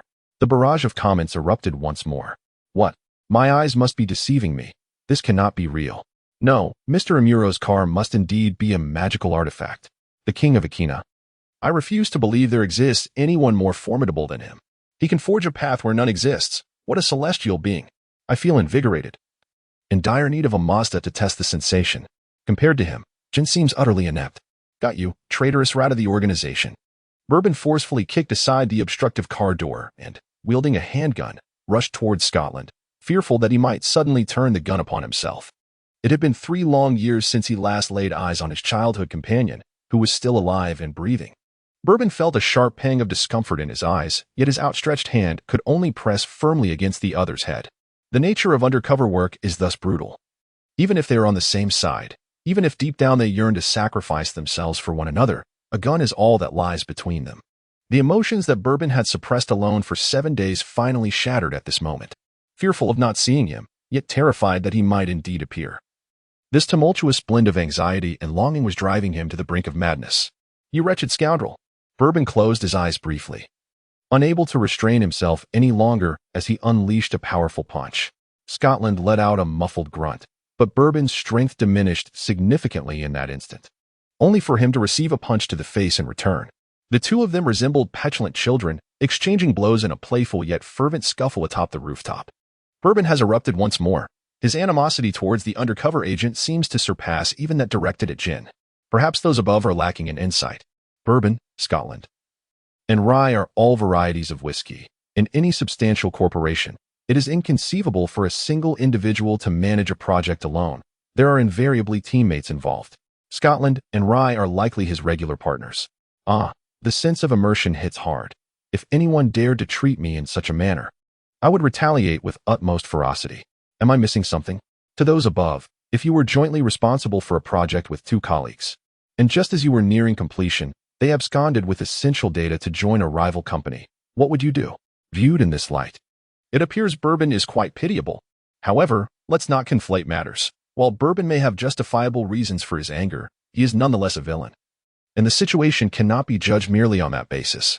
Indeed, the company employing undercover police does not seem reputable by any standard. Moving on, my resurrected lover has reappeared. Bourbon, your speed is commendable. The figures engaged in combat on the rooftop abruptly parted, with Bourbon blocking the exit, while Scotland retreated to the low wall, clutching his wounds. Covered in blood and as pale as a ghost, upon seeing the 2 members, he seemed resigned to his fate. A large furrow appeared on Lai's brow. The situation was even worse than he had anticipated. Despite his haste, he arrived too late. Had he been the first to arrive, Scotland would have had at least a 50% chance of escaping, but now Bourbon had intervened. A glint of coldness flickered in Lai's eyes. Bourbon, unpredictable yet undeniably powerful, had recently garnered Rum's favor due to his exceptional intelligence-gathering abilities. Allowing such a person to remain here would be detrimental to their future efforts in dismantling the organization. Lai had previously sought numerous opportunities to eliminate him, but had failed each time. Should he act now? His right hand, resting in his pocket, slowly clenched into a fist. Alone, he could contend with Bourbon, but with Scotland, the odds would shift drastically. As long as he could manage the scene before Jin's arrival, it would all be worthwhile. The gamble was on. Lai had been covertly observing Bourbon, certain that he was concocting some nefarious scheme. If he desired spicy strips, he could simply state his wish. There was no need for guesswork. Bourbon would undoubtedly face repercussions soon. Those above, where do you think my brother Jin is? He is merely half a minute away from the rooftop. I can't shake the feeling that Bourbon is doing this intentionally. He must have known all along that Lai was an undercover agent. Why else would he provide them time to deal with him? Oh, could it be that Bourbon is also compromised? Come now, those above, think critically. He is merely stalling for time. In the previous act, he and Lai were inseparable in their conflict, and just moments ago, he appeared nostalgic with Scotland. He cannot handle this alone. Although your analysis is quite astute, your use of idioms leaves much to be desired. I have grown weary of their cliches. Does it truly matter? Shouldn't the focal point be that Jin has finally made his entrance? Chapter 11. Confrontation on the rooftop. Bourbon. So you have not perished after all? Jin arrived fashionably late, accompanied by vodka.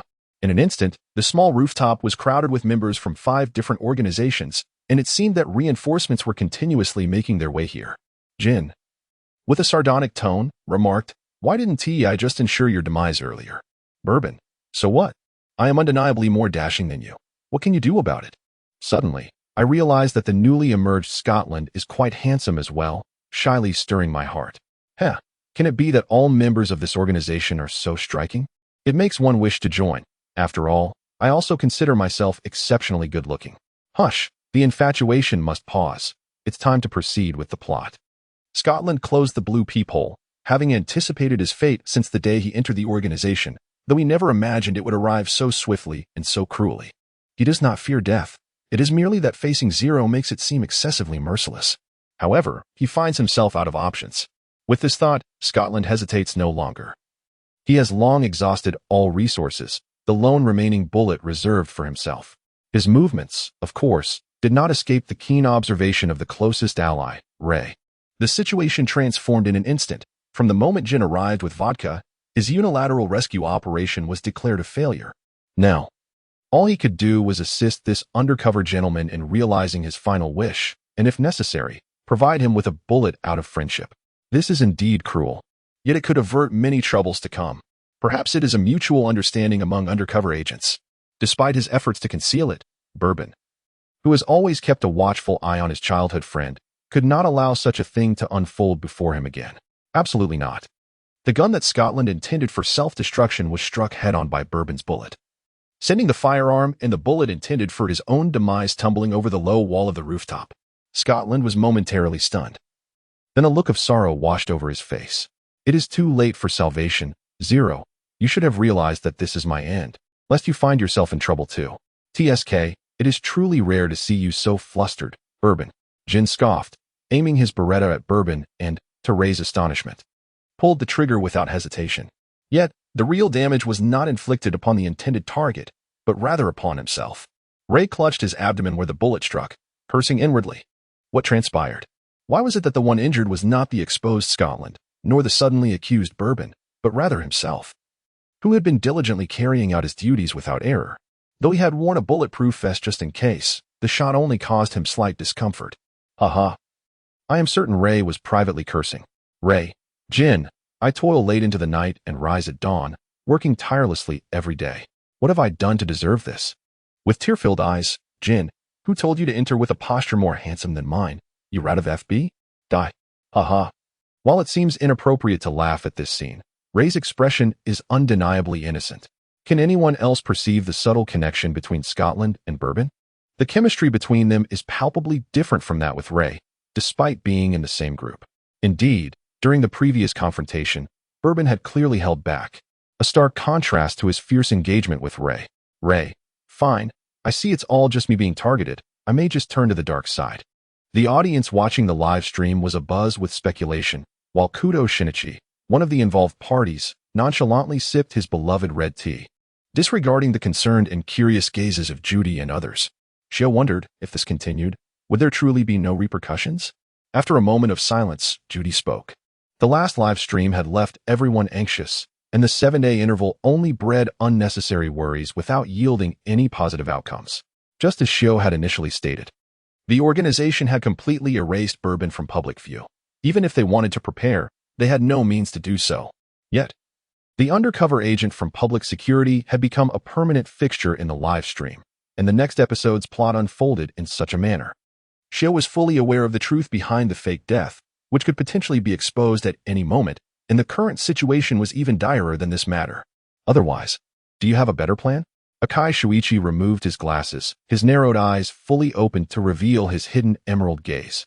In truth, you should not have all flocked to me. Circumstances have changed, and there is no longer an absolutely safe zone. Perhaps there are already spies from the organization lurking around you, ready to emerge at any moment. Now is not the time for such discussions. Even if Bourbon possessed extraordinary abilities, he could not save his comrades in front of the live audience. Moreover, this time, you might even be implicated. No. Perhaps you have already been drawn into it. Judy's expression was agitated. Jin held absolute authority within the action group. And now was a critical moment for capturing the traitor Scotland, with more organization members nearby than ever. Meanwhile, Shio in the live stream remained oblivious to the exposure of his undercover identity. The only one who could assist him was Kamale, who was in contact with Akai, while everyone else remained in America. If something were to happen to Shio in the live stream, would it not spell doom for everyone present? Thus, I insist. You should not linger here. The situation could not possibly be this grim. That kid entered as a random participant, did he not? Akai Shuichi suddenly chuckled, recalling something. Fate always seems to have him face such predicaments. However, truth be told, if Scotland could survive, what danger could this possibly present? Moreover, who says Bourbon is incapable of anything? Did he not just fire a shot, successfully saving his comrade? In the current predicament, if Conan were to rush over, it would only endanger him and that innocent female officer. Before Judy could say more, Akai Shuichi raised a finger, signaling for silence. Rather than dwell on the potential crises that may arise, it would be wiser to maintain a calm demeanor and enjoy this live performance. It encompasses the actions of a substantial portion of the organization as higher-ups, evoking a long-lost thrill. It brings back memories of past events. The only regret is that he appears somewhat foolish in his display. Humph. Yet his dear rival can no longer suppress the urge to remind him. Chapter 12. The chaos of the whiskey group in the live stream. Bourbon's heart raced at the sound of gunfire. But upon seeing Ray merely grimace in pain without any bloodshed, he decisively picked up his handgun and fired 2 more shots. FB's rat. You better pray your shell is tough. Otherwise, we are all doomed today. I trust you have not forgotten the task assigned by the boss, Jin. Bourbon wore a sullen expression, his gaze fixed not on his childhood friend leaning against the low wall, but rather on Jin, hinting at something more. How disappointing. I had intended to witness the unfolding drama of this dog-eat-dog scenario before resuming my tasks. Yet, Scotland appears to be quite different in your eyes. Unable to wait even a moment longer. After all, both of them are already deceased. Having one left to verify should suffice. Jin huffed dismissively, evading the bullets that Ray had fired towards them, a bloodthirsty excitement gleaming on his face. Tonight, not a single rat shall escape. I mused aloud. Could it be that Akai and Amuro are indeed from the same organization? Their words were so convincing, it hardly seemed improvised. Upstairs, I thought this was already common knowledge. Why were you still entangled in doubt? Indeed, during their first broadcast, they were still pretending, but this time they laid all their cards on the table, armed thugs, no less. Suddenly, I felt a shiver run down my spine as I watched the spectacle unfold. Fear not, even if such an organization truly exists. It bears little relevance to us ordinary folk. Just look at the caliber of those making their entrance. Am I the only one intrigued by this so-called mission? What exactly does this elusive boss wish to uncover? To clarify, I am merely speculating. Both Ray and Scotland are undercover agents, and it seems they ultimately fell victim to this mysterious organization. It is likely Scotland will meet his end tonight, while the precise moment of Ray's demise remains uncertain. However, it has been mentioned previously that he indeed perished, and following the last broadcast, an inexplicable memory surfaced in everyone's minds. Thus, perhaps those individuals seek to validate whether the deceased can be resurrected through live streaming. Is this a deception? How could that possibly be? Upstairs. They have stated it is merely conjecture. Is this not a discussion we are having together? Hiss, I remarked, as a fellow traitor, Bourbon, who would gladly obliterate Ray's head, staunchly obstructs Scotland's suicide. It appears the crux of the matter lies here. How naive of me to think they harbored genuine sentiments for one another. Aside from the myriad of speculations in the chat, Vodka, lost in the spectacle, widened his eyes in disbelief, feeling an inexplicable pang in his heart. The anticipated amusement eluded him, yet he inadvertently discovered that his elder brother shared a secret with Bourbon. What does it mean that two undercover agents need only one to perish? Hasn't his brother's principle always been to simply get the job done? He had yet to encounter an undercover agent who survived beyond the dawn. Moreover, the boss had not issued such an order. What kind of enchantment had Bourbon cast upon his brother? Bourbon, you truly deserve your fate. Vodka, perplexed by the situation, could not fathom the unfolding events and thus inquired.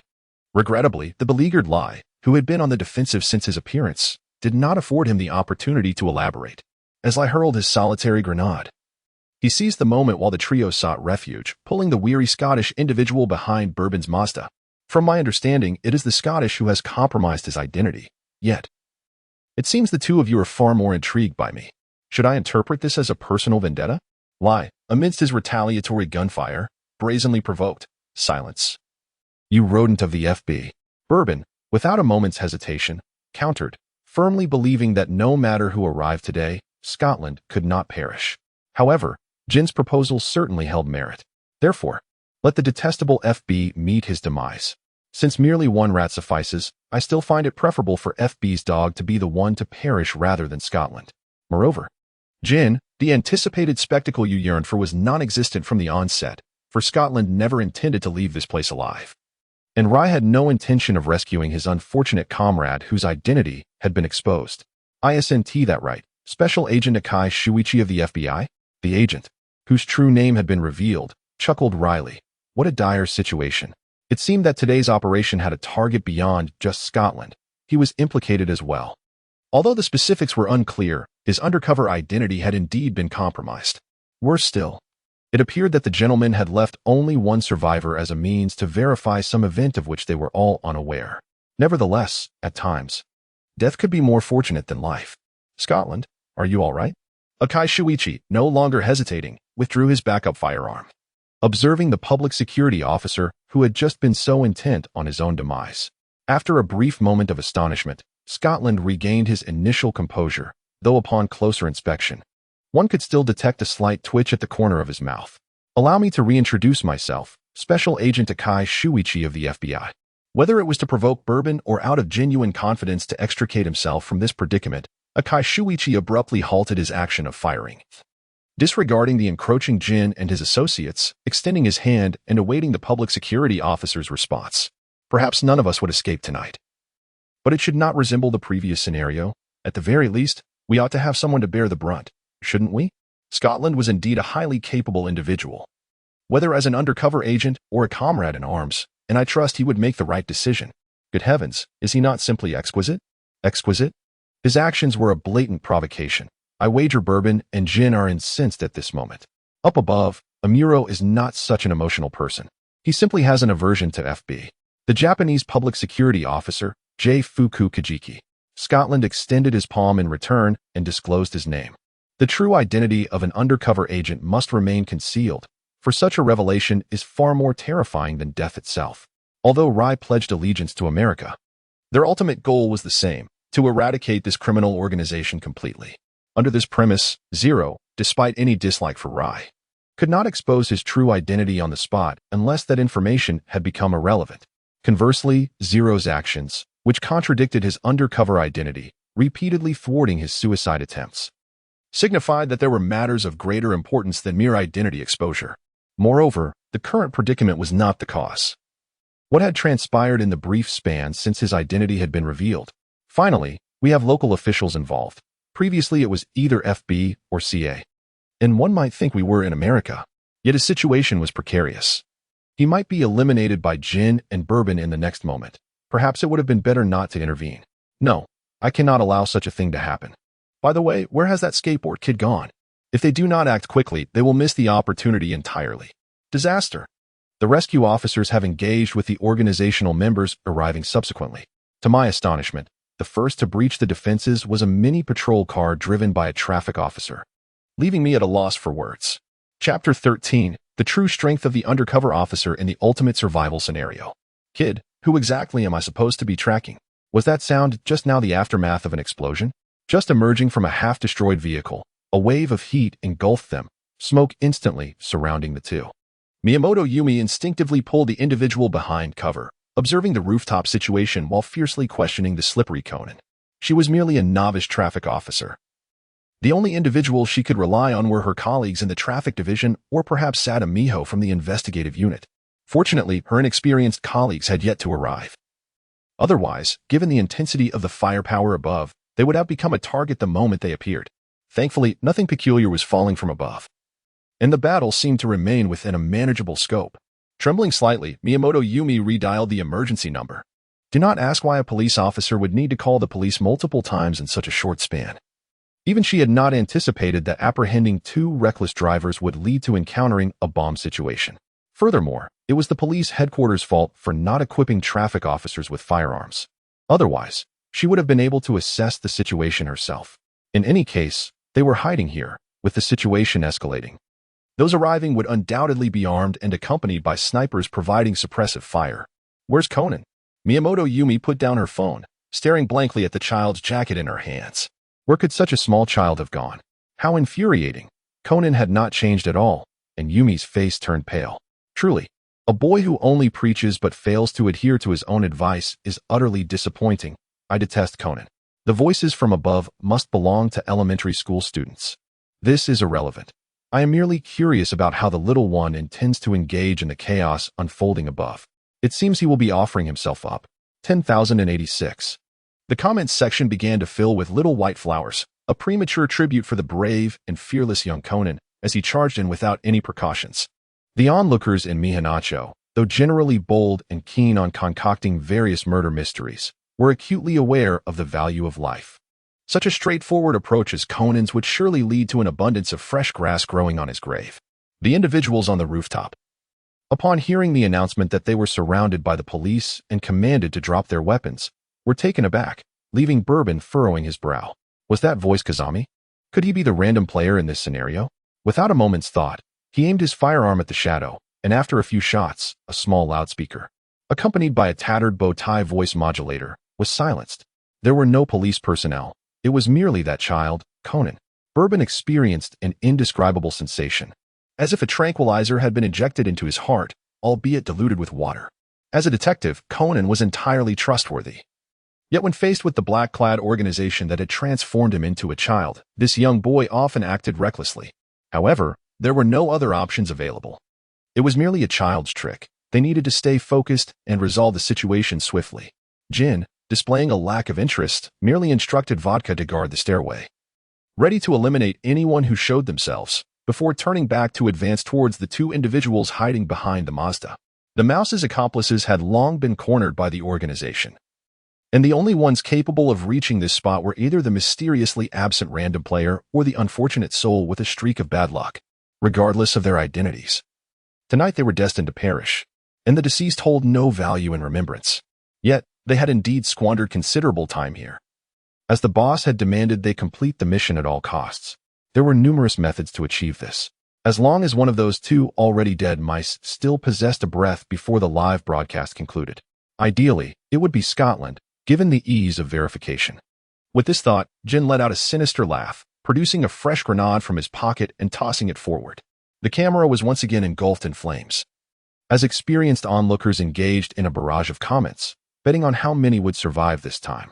Goodness, here we go again. This organization could truly be likened to a military factory. It seemed like the end, as the grenade landed near the vehicle's fuel tank, likely leading to an explosion. Under such double blows, survival appeared impossible. Alas, my resurrected husband, Ray, and the yet-to-be-met Scotland, would now be utterly obliterated. How audacious. To kill a police officer live on air, was there truly no oversight? They had claimed it was for the sake of the broadcast, yet how could they escalate matters so? These two had long been deceased in reality. How could the act of killing two non-existent individuals be termed murder? Nevertheless, the organization proved its formidable prowess. Silence fell as the scene became clearer. The shockwave from the grenade sent Bourbon's Mazda tumbling from the rooftop, and logically, the two individuals behind the car should not have escaped unscathed.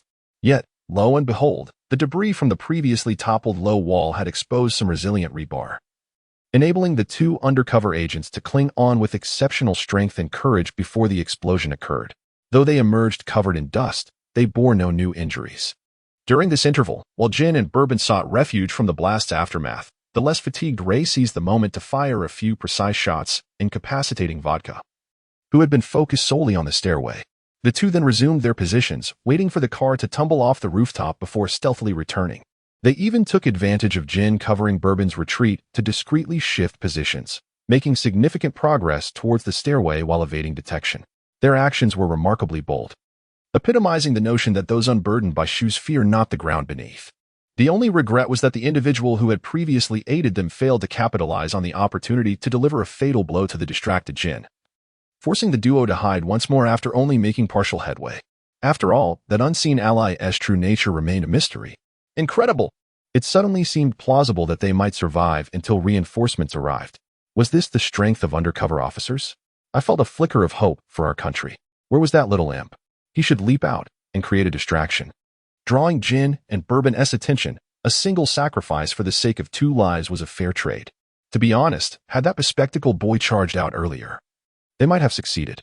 Was it not heart-wrenching for those above to utter such words, considering he was still but a child? Why must a child be entangled in such a narrative, transforming what could be a thrilling tale into a stifled affair? Did I alone perceive that Jin was on the verge of being infuriated by his own actions, single-handedly reversing the tide of the situation? Those above rejoiced prematurely. If I was not mistaken, Scotland was now weaponless, and Ray was left with only a small handgun, forcing them into close combat. Oh, 4 handsome men engaged in a brawl. I never anticipated such a delightful spectacle. Enough chatter. The little imp has made his appearance. Chapter 14. Scotland. Care for a showdown? Reveal your true strength. When the grenade detonated, Conan hesitated to reveal himself, not out of fear of death, but because he suddenly realized that all exits of the building had been rigged with timed explosives by the organization. No wonder, aside from Jin and his 2 companions, there was a single guard in sight around the entire building. Perhaps they had intended to conclude Scotland's life here, along with the structure itself, from the very beginning. Had it not been for this live broadcast, 3 years ago tonight, the rooftop would have been Scotland's final resting place, leaving no trace behind. Conan could only retreat to urge Miyamoto Yumi, who remained below, to leave the area quickly, instructing her to never bring the police along, while he himself slipped away again. Returning to the scene, Mr. Akai and the undercover officer Scotland were surely devising a means to escape the rooftop, yet the only apparent route was, in truth, a dead end. The moment they stepped into it, Jin would undoubtedly detonate the explosives, sealing their fate. Thus, it was imperative that they could not enter the exit before Jin. To seize a means of escape was the only correct approach to evade tonight's peril. A thought struck Conan. Jin was exceedingly cautious. He would not place himself in danger. Therefore, even if he held the bomb controls, he must possess a contingency plan to ensure his own safety. After all, they had all once been members of the organization. It was unreasonable for him to be the sole bearer of grenades. One misstep could trigger the explosives at the exit, jeopardizing his life as well. Thus, their only hope lay in the air.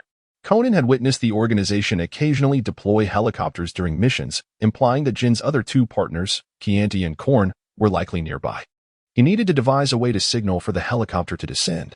Alas, the building was riddled with timed explosives. Clutching the sole plastic bomb he had disarmed, Conan charged out from the stairway with a fearless spirit, his youthful voice startling the 4 adversaries into momentary stillness.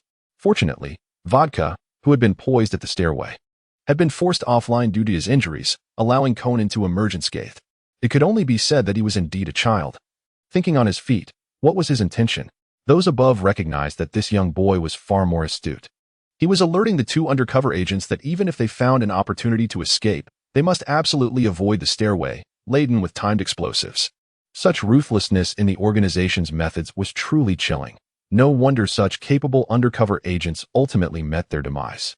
Enough with the pessimism above, regardless of reality. Tonight we ought to pray for the survival of the undercover police. Conan's words caused Bourbon's expression to shift dramatically, as the sense of helplessness from 3 years prior flooded his mind once more.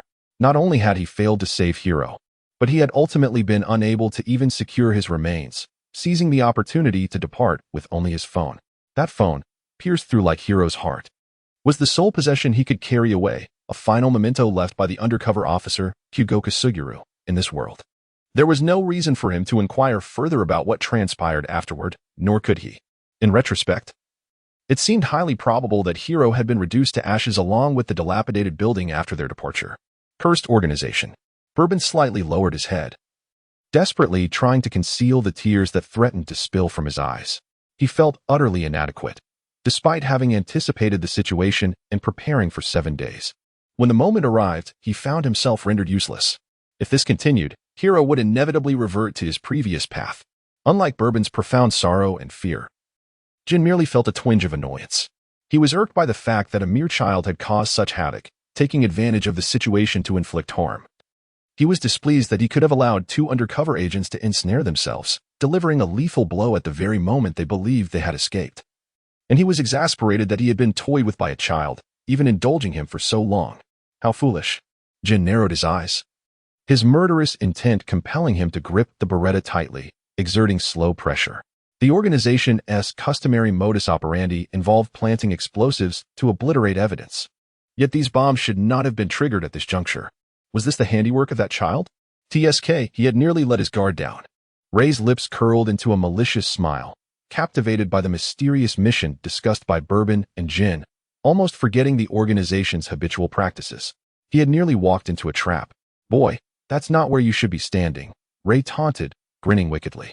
Since there was no escape through the front entrance, they might as well all remain. It would serve as an opportunity to assess the true capabilities of the organization's elite snipers, Keane and Conan. Scotland, shall we have a competition to showcase your real strength? Ah, is that truly wise? Yet I am no match for you, Ray. Scotland's lips slightly curled upwards, a faint blush creeping onto his pale cheeks, rendering him even more fragile. Nevertheless, Ray's invitation was precisely what he desired. Zero's performance tonight was riddled with contradictions, aptly described as chaotic. His stubborn insistence on preventing suicide could be interpreted as concern, albeit misguided. After all, had their positions been reversed, he might have fared even worse. Yet, after Ray's identity was revealed, his sudden violent approach towards the 2 of them was truly perplexing. Gin and vodka were prime targets of the police, long sought after. Yet suitable opportunities had eluded capture. Now, not only was it an excellent chance for the organization to eliminate rats, but also a splendid moment for a counterattack. After all, with vodka incapacitated, Jin was left as a solitary commander, a challenging encounter indeed. However, whenever Scotland thought that his childhood friend might betray him and join forces against Jin, the bullets whizzing dangerously close served as a stern reminder to refrain from any rash actions. Had he overlooked something? Was there perhaps another operative lurking in the shadows? Or was the capture operation tonight a perilous endeavor not just for him and Ray, but also for Bourbon, who was part of the whiskey group? Scotland silently retrieved the previously discarded cello case. A sniper was the sovereign of long-range tactics, yet he had been pressed too closely by the enemy from the outset, rendering his other weapons useless, and he had scarcely had the chance to utilize his sniper rifle. Fortunately, he had not discarded it in disdain. Regardless, surviving the night was paramount. Life offered the chance to resolve uncertainties. Scotland's eyes, always imbued with a blend of tenderness and detachment, now brimmed with resolve, banishing the pallor that had previously enveloped him. Now, he stood as the organization's second-best sniper after Ray, and as an undercover officer determined to survive at all costs. For his family and for Zero. Strangely, just days before his identity was exposed, he had discussed such matters with Zero, and their answers had remained unwaveringly resolute. Though they had been apart for only a short time, their reunion felt laden with too many unspoken emotions, as if Zero had been shattered in their absence. Was it merely an illusion? Chapter 15. We must leave together. Are you ready? I'll provide cover while you coax those 2 clowns lurking in the clouds to reveal themselves, and then we can compare our remaining bullets. Ray stepped forward, shielding Scotland from behind and taking on the brunt of the firepower. The rooftop drama was so captivating that the onlookers had lost interest in commenting. Their only reaction a series of 666 exclamations. As per Ray's instructions, Scotland hefted the large sniper rifle, seemingly not even aiming, merely shooting toward the dim sky. Suddenly, a helicopter, previously hiding, descended and extended 2 sniper rifles from its interior, as if possessed by a sudden frenzy. The speed was such that even Jin, directing from below, could not intervene, his expression darkening further. Keane and Conan, having grown impatient atop, occasionally trained their scopes on the targets below, engaging in a grotesque form of artistry. Yet Jin had always prohibited them from firing directly at the mice. However, the situation had changed. The mice had audaciously provoked them, leaving no reason to remain immobile. Fools! Who told you to come out? Due to the severe imbalance of firepower, Jin's Beretta finally struck the detestable FB mouse. Despite the latter's bulletproof vest, his grimace indicated that absorbing those few bullets was hardly trivial. Yet, this minor victory would have been perfect had it not been for the opponent's deliberate blunder. Jin clenched his teeth in frustration. Competing against two who were far superior in skill was either foolishness or a belief that being in a helicopter rendered them invulnerable. Did they think the weapons aboard were mere decoration? Indeed, in the next moment, two bullets were fired almost simultaneously. Ray and Scotland switched positions, one targeting the pilot, the other the helicopter's fuel tank. Moments later, the tranquil, profound night sky erupted into a dazzling display of fireworks as two disheveled figures plummeted from the heavens, uncertain of where they would land. Their vaunted sniping skills had scarcely been given the opportunity to shine. Are these two here for comedic relief? They made quite the entrance, damaging a helicopter. Will the organization cover the costs, or will they be held accountable? Goodness, how did they manage that? The legendary instant reveal. This is it. Incredible. The seemingly delicate Scotland is actually a sniper. The contrast is astounding. Above, not only was Scotland a sniper, but so too was Ray. These two had just been whispering about a competition. Yet one shot the pilot while the other targeted the fuel tank. Was there any comparison to be made? What's the big deal? Clearly, hitting a person is more challenging. However, Scotland is evidently not at his best. This result hardly seems fair. To be honest, it seems most unjust to Bourbon, who stood as the sole backdrop in this trio. At least Jin had his loyal subordinate, Vodka. In retrospect, it seemed rather tragic for Bourbon, but he likely wouldn't handle a sniper rifle anyway. It wasn't as if they were excluding him from the fun. He simply wasn't up to par. Who claims he can't? Bourbon's strength lies in intelligence gathering, and his sniping abilities are not lacking, just not exceptional. Compared to him, those two officers are merely singular technical talents, a dime a dozen in this world. Wow, the gang leader has spoken. If Bourbon is so impressive, then what role does Jin play? Jin is responsible for silencing you. Do you still wish to probe further? Beretta warns as a flurry of expressive emojis floods the screen. In front of the live stream, Kazami Yuyao wipes a bead of cold sweat from his brow. The discussions in the chat perpetually teetering on the brink of danger, causing his heart to race uncontrollably. His superior performs a desperate act of survival on the live stream while he grapples with social embarrassment off-screen. He has entirely forgotten why the private contact number he shares with Mr. Akai has come to the attention of Conan, an individual entirely unrelated to their affairs. Despite the current favorable outcome, he realizes he has indeed been criticized, and rightly so. His performance has been abysmal. He set out to save lives, only to be thwarted by peripheral members of the organization along the way. What on earth was he thinking? At such a moment, he ought to have charged in like Mr. Akai without hesitation. What harm would it have been to take out a few foes? Kazami yearned to rush in and purge the indecision from his mind, urging himself to act with more audacity. After all, they're the police. 3 seconds into his frenzied state, Kazami began to feel relieved that he had not yet arrived at the scene. He knows himself too well. The moment he encounters Mr. Akai, he would undoubtedly blurt out his real name. Yes, he is that incompetent. Consequently, his superior's 7-year undercover mission would meet its end due to his blundering. Kazami found it unbearable to watch the version of himself on the screen, the sole fool yet to grasp the underlying complications. On the rooftop, as the brilliant fireworks faded, dawn's light seemed to be stirred awake, and the morning star quietly exited, signaling the retreat of the oppressive darkness. Perhaps it was an overestimation of Jin's prowess or the fact that the two individuals privy to the truth about Ray being a mole had not managed to inform the others in time. In any case, aside from the peripheral members engaged with the police, the other codename bearers stationed in Japan had not made an appearance. Meanwhile, Jin's previous arrangement saw Kiani and Cohen take flight, while Vodka lay wounded, awaiting rescue. The explosives set to demolish the building were indiscriminate, resulting in a classic 2-on-2 scenario on the rooftop.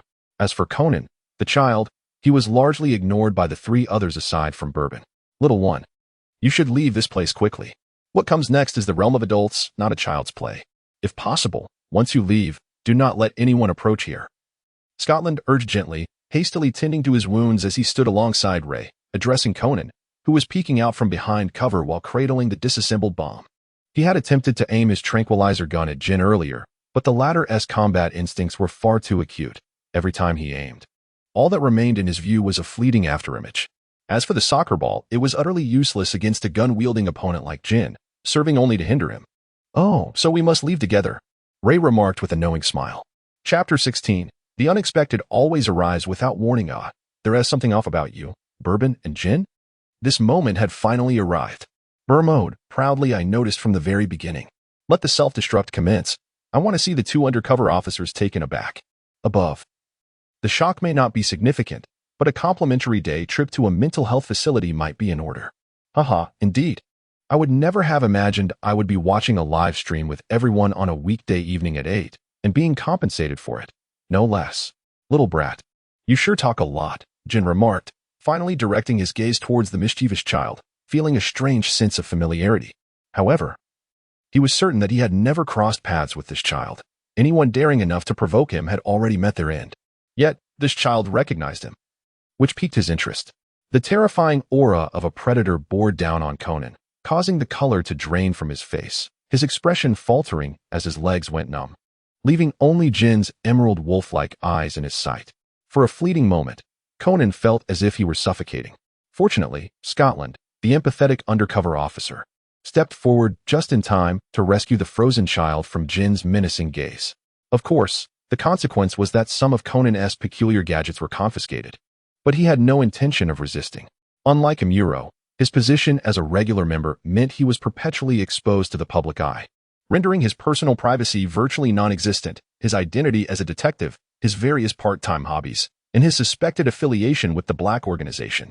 Given that the live stream commenced with the legendary organization, it was highly likely that the ensuing plot would be related. Moreover, the individual accompanying him was none other than the unyielding Jin. However, he was different. The fact that Shinichi Kudo was alive remained a secret that could not be revealed. Even if the organization became public knowledge, he could not expose that truth. Now, it was no longer a matter of safety or vengeance. To be candid, once the world discovers that the tale of resurrection and eternal youth is not merely a fairy tale, but a tangible reality, those who are gravely ill or on the brink of death, regardless of their wealth or status, would inevitably become the staunch defenders of the Black Organization. They would be indifferent to the innocent lives lost or the malevolent deeds committed in pursuit of such a goal. People are inherently drawn to benefits while shunning harm. As long as the cost does not fall on them, they remain apathetic to the bloodshed of others. In the end, he would either become the hunted or a mere specimen in a laboratory. This sentiment did not originate from Hybra, but rather from his father, who was far away in America, imparting this wisdom. Conan could express himself freely during the live stream, but he must not reveal a single detail about Shinichi Kudo, not even the slightest hint. Thus, he could play around, but only within the confines of Adagawa Conan's identity. Oh, is this how it's supposed to be used? Conan pondered, his internal conflict having no effect on Scotland, who deftly unlocked Conan's tranquilizer watch in under a second, effortlessly aiming it at Bourbon without hesitation. Unprepared, Bourbon staggered back, disbelief etched across his face. Hero, you've changed. Even if it was a test. Was Jin not right beside him? Conan's tranquilizer dart has undergone countless modifications by Dr. Agasa. He genuinely wished to avoid confrontation and contemplated various methods to bring about the situation, yet he never anticipated succumbing in such a manner. His pride simply would not permit him to fall. If the illustrious Bourbon were to be taken down by a mere child's toy, how would he ever navigate the underworld of intelligence gathering thereafter? His already limited channels for collecting information would be rendered utterly ineffective. A flicker of annoyance crossed Bourbon's violet gray eyes, yet his hand remained merciless, his fingers ruthlessly probing into the still-healing wound. In an instant, the pain surged throughout his body, jolting his dulled consciousness back to reality. However, it was undeniable that his combat capabilities had significantly diminished. Damn those rats, and you as well, little brat. Do you wish to perish? Enraged, Bourbon unleashed his fury, recklessly firing bullets as if they were worthless. Amidst the chaos, it was unclear who had violated the rules of engagement and struck the bomb that had initially been cradled by Conan and later discarded by Scotland.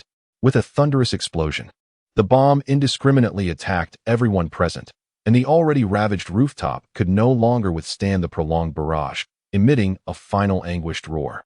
Family, the building has collapsed. Ha ha. Allow me a moment to revel in laughter. What a twist of fate. Indeed, unforeseen calamities always arrive without warning. The narrative twists just when I expect it to conclude. And surely, this time, there would be no survivors. Yet, one figure rose. Indeed, it was the long-overlooked vodka. Damn it, that old fool just fired a cold shot. I have photographic evidence on my phone. Could it be he had plotted this all along? And pondering how I, as the organization's ton killer driver, could ascend to its leadership, desperation seized me. No, I cannot lose anyone but vodka and the little brat.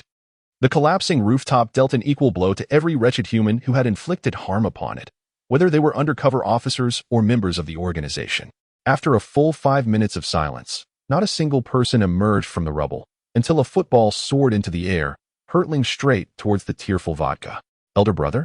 Vodka stood frozen, bewildered by this unexpected object that seemed to have lost its breath mid-flight. Should he fire or refrain? Fool, what are you dawdling for? Do you wish to die? Without unforeseen circumstances, the time bomb served as the best means of obliterating evidence, yet once chaos ensued, they could swiftly transform into harbingers of death. Below, in the resilient safety passage, the dim red lights flickered uniformly, their rhythmic ticking echoing in perfect harmony. Bourbon had discarded his tattered black coat, reminiscent of a beggar's garb, and without a glance at his 2 remaining companions, he charged out of the building. The 2 traitorous rats had nearly vanished from sight. Vodka, feeling a jolt of urgency, hastily followed in his brother's footsteps. The abandoned structure crumbled to ashes under the watchful gaze of the masses, yet this time, Scotch whiskey managed to escape with its life intact. They boarded the same mini police car as before, now burdened with 2 battered adults. Chapter 17. The breathless Scotch is preparing. A chime echoed, signaling the completion of the current script, and the assessment commenced. The trio's spirits lifted as smoke and flames receded, revealing a colossal screen before them. Scotch and Lay were curled up in the mini patrol car in a comical manner, confronting members of an organization that obstructed public rescue efforts. Absent the suppression from Codename members, the battle on the road transformed into a personal showcase for the 2 undercover officers. Their adversaries fled in disarray before vodka could even arrive.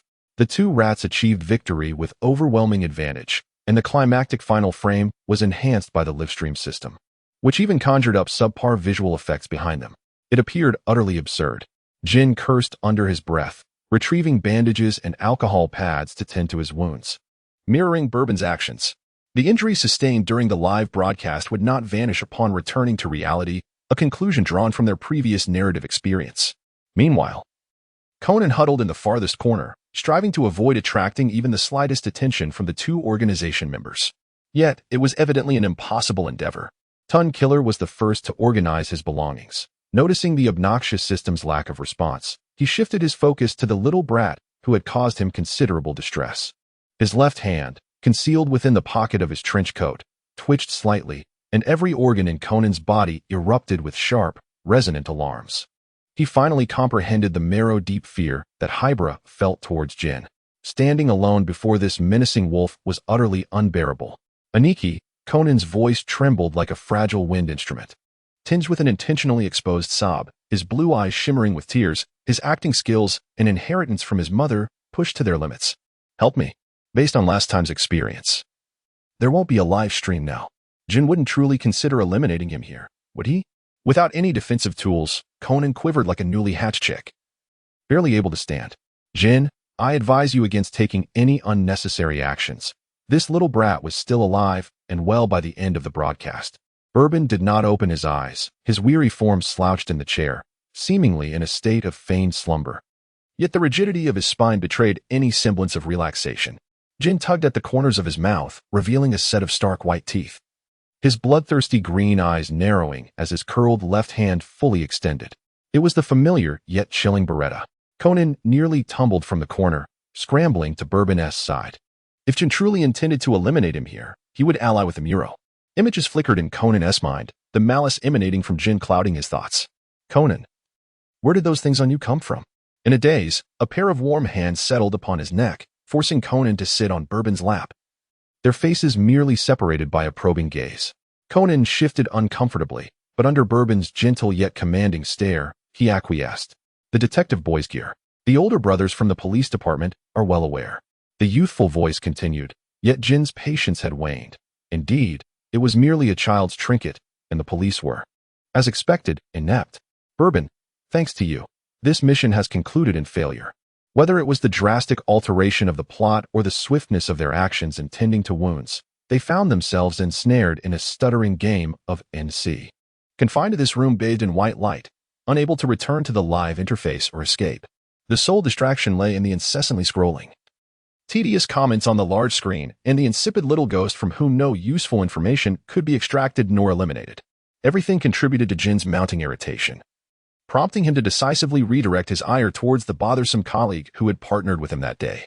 The same words were returned, once again allowing the organization's top assassin to let the mouse of FB slip through his fingers. Bourbon let out a cold chuckle.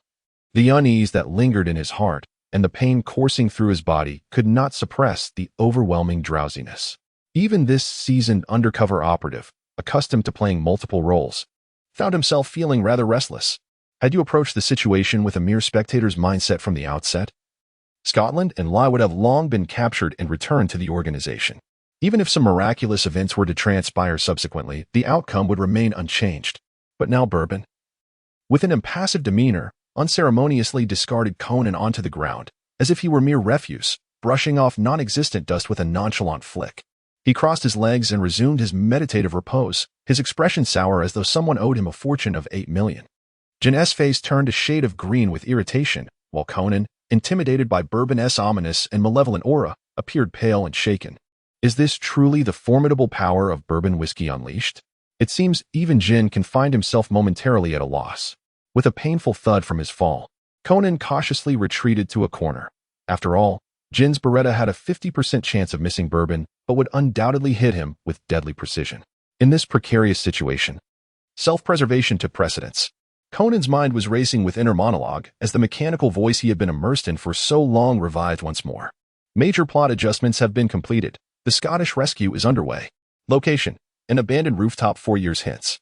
Survival window: 30 minutes, after which the possibility of rescue will be lost. The system continued its incessant chatter, while Bourbon, in a moment of levity, rose from his chair, appearing weightless, as if devoid of strength. Yet, the chair, shattered by his abrupt descent, bore testament to the turmoil within him. Beneath his tranquil facade lay a heart in complete disarray. The self-control he once took pride in now lay fractured like a doll made of fragile bubbles, threatening to shatter with the slightest scrutiny. No matter how intricate his masquerade or disguise, he could not suppress the burgeoning hope blossoming from the depths of his being. Fortunately, his timid pleas for relief went unnoticed by the remaining two, who were too preoccupied to pay heed to anyone else. Have I truly survived? Is this reality? Bourbon's heart, trembling violently, collapsed to the ground as the live broadcast concluded, weighed down by his long-suffering body. His once relaxed spirit was once again stirred by the shift in his surroundings. However, the premeditated effects of the drug would not allow this opportune moment to slip away. Despite his clenched palm being drenched in blood, he had lost control over his own body, succumbing to an involuntary slumber. How infuriating! What would Hero do on the rooftop? The heart of Bourbon is filled with a bittersweet swell of complex emotions, leaving no solace even in slumber. The narrative of the live broadcast has come to a close. Yet the true battlefield is only just beginning. Almost simultaneously, the entirety of Tokyo has stirred to life. The rooftop of the abandoned building is poised to once again embrace its pinnacle moment. Alongside that fortunate soul whose heart was struck directly by a bullet yet miraculously clings to life. Chapter 18. Scotland lives on. Scotland has indeed returned to life. This revelation is not merely conveyed through the ethereal whispers of the live broadcast system, but is manifestly demonstrated through the tangible wounds of the operatives bearing the organization's code names. Bourbon languidly reclined on the hospital bed, listening to the nurse, who had been rendered bashful by his playful banter, recount her tale. When he regained consciousness, he found himself already in this place. This was a hospital specifically designated by the organization for its coded members, often utilized for the treatment of wounds that were best kept hidden from prying eyes. Although Bourbon is frequently plagued by injuries, his visits here have been infrequent. This is attributed both to his status and to the fact that many of his wounds were not incurred due to organizational matters. Every individual present here is a member of the organization, distinguished solely by their differing roles and responsibilities. In the past, Bourbon regarded these individuals with nothing but impatience, however. He now perceives the nurse before him as a genuine angel, despite the fact that he would ultimately imprison each of these people when the organization meets its demise. It does not hinder his mood from soaring to unprecedented heights at her words. Aside from him, the other members of the organization stationed at the base received orders from the boss, including the already wounded Jin. The objective was singular: to seize the suddenly revived Scotch whiskey from the police. This was to be handed over to the research team, which had been making little progress due to Sherry's defection, at any cost to uncover the reasons behind its miraculous return to life. Unsurprisingly, the effort was in vain. The time and place of Scotch's death had initially been a closely guarded secret, but it was publicly broadcasted during a live stream, thereby constraining the organization itself. After all, they were akin to a pack of sewer rats, despite the formidable strength of each member. A criminal organization that has had its whereabouts exposed is like a tiger stripped of its claws, rendered powerless, especially since they do not wish for their target's demise. It is said that Jin sustained further injuries while engaging in combat with a mysterious sniper who lurked in the shadows, nearly resulting in his disfigurement. Had he awakened just half an hour earlier, he might have witnessed the sniper's own disarray. Meanwhile, Vermouth continues to remain in hiding, still acting on the boss's orders. The corners of Bourbon's mouth lifted in a fleeting smile, yet this moment of joy lasted but a second or two before the weight of anxiety once again enveloped him. Was the person truly alive and hailing from Scotland? Bourbon subconsciously inquired, his drooping dog-like eyes filled with sincerity, although his background was far from pristine. He had never before encountered such a remarkable nurse, almost reliving the scene of that moment. However, he had neither met that fortunate undercover officer prior nor accompanied him on any missions, and the information he possessed was merely hearsay. This left Bourbon's questions unresolved. When can I be discharged? Recognizing that the person before him could no longer provide any valuable intelligence, Bourbon's warm smile flickered like an automatic vending machine abruptly ceasing service. The ominous aura of a coded member enveloped him, leaving the nurse unable to conceal her bashful expression as she hurriedly fled with her head bowed. Lord Rum instructed that upon your awakening, you should contact him immediately. The faint voice slipped through the crack of the door. Yet it was distinctly received by the rejuvenated Bourbon. With a swift motion, he removed the foreign needle from his hand, disregarding the crimson liquid seeping from the wound. Grasping the phone resting on the bedside table, he commenced his work. Meanwhile, outside the intensive care unit of the police hospital, apart from the armed security personnel and the hurried doctors and nurses, several figures anxiously awaited. Shikufuku stood against the wall, his blue cat-like eyes, reminiscent of Scotland's, betraying a rare moment of distraction. His tightly clenched hands gripped a damaged phone, stained with conspicuous dark brown blood. He once possessed a similar device, a keepsake of his brother sent through special channels by a friend of Akira. In truth, he was aware that his brother had not been dead for long, for the officer who originally understood the significance of this item had also perished. Thus, the news of his brother's death languished in the storage cabinet of the police headquarters for several years. But had his brother truly lain on that cold rooftop for so long?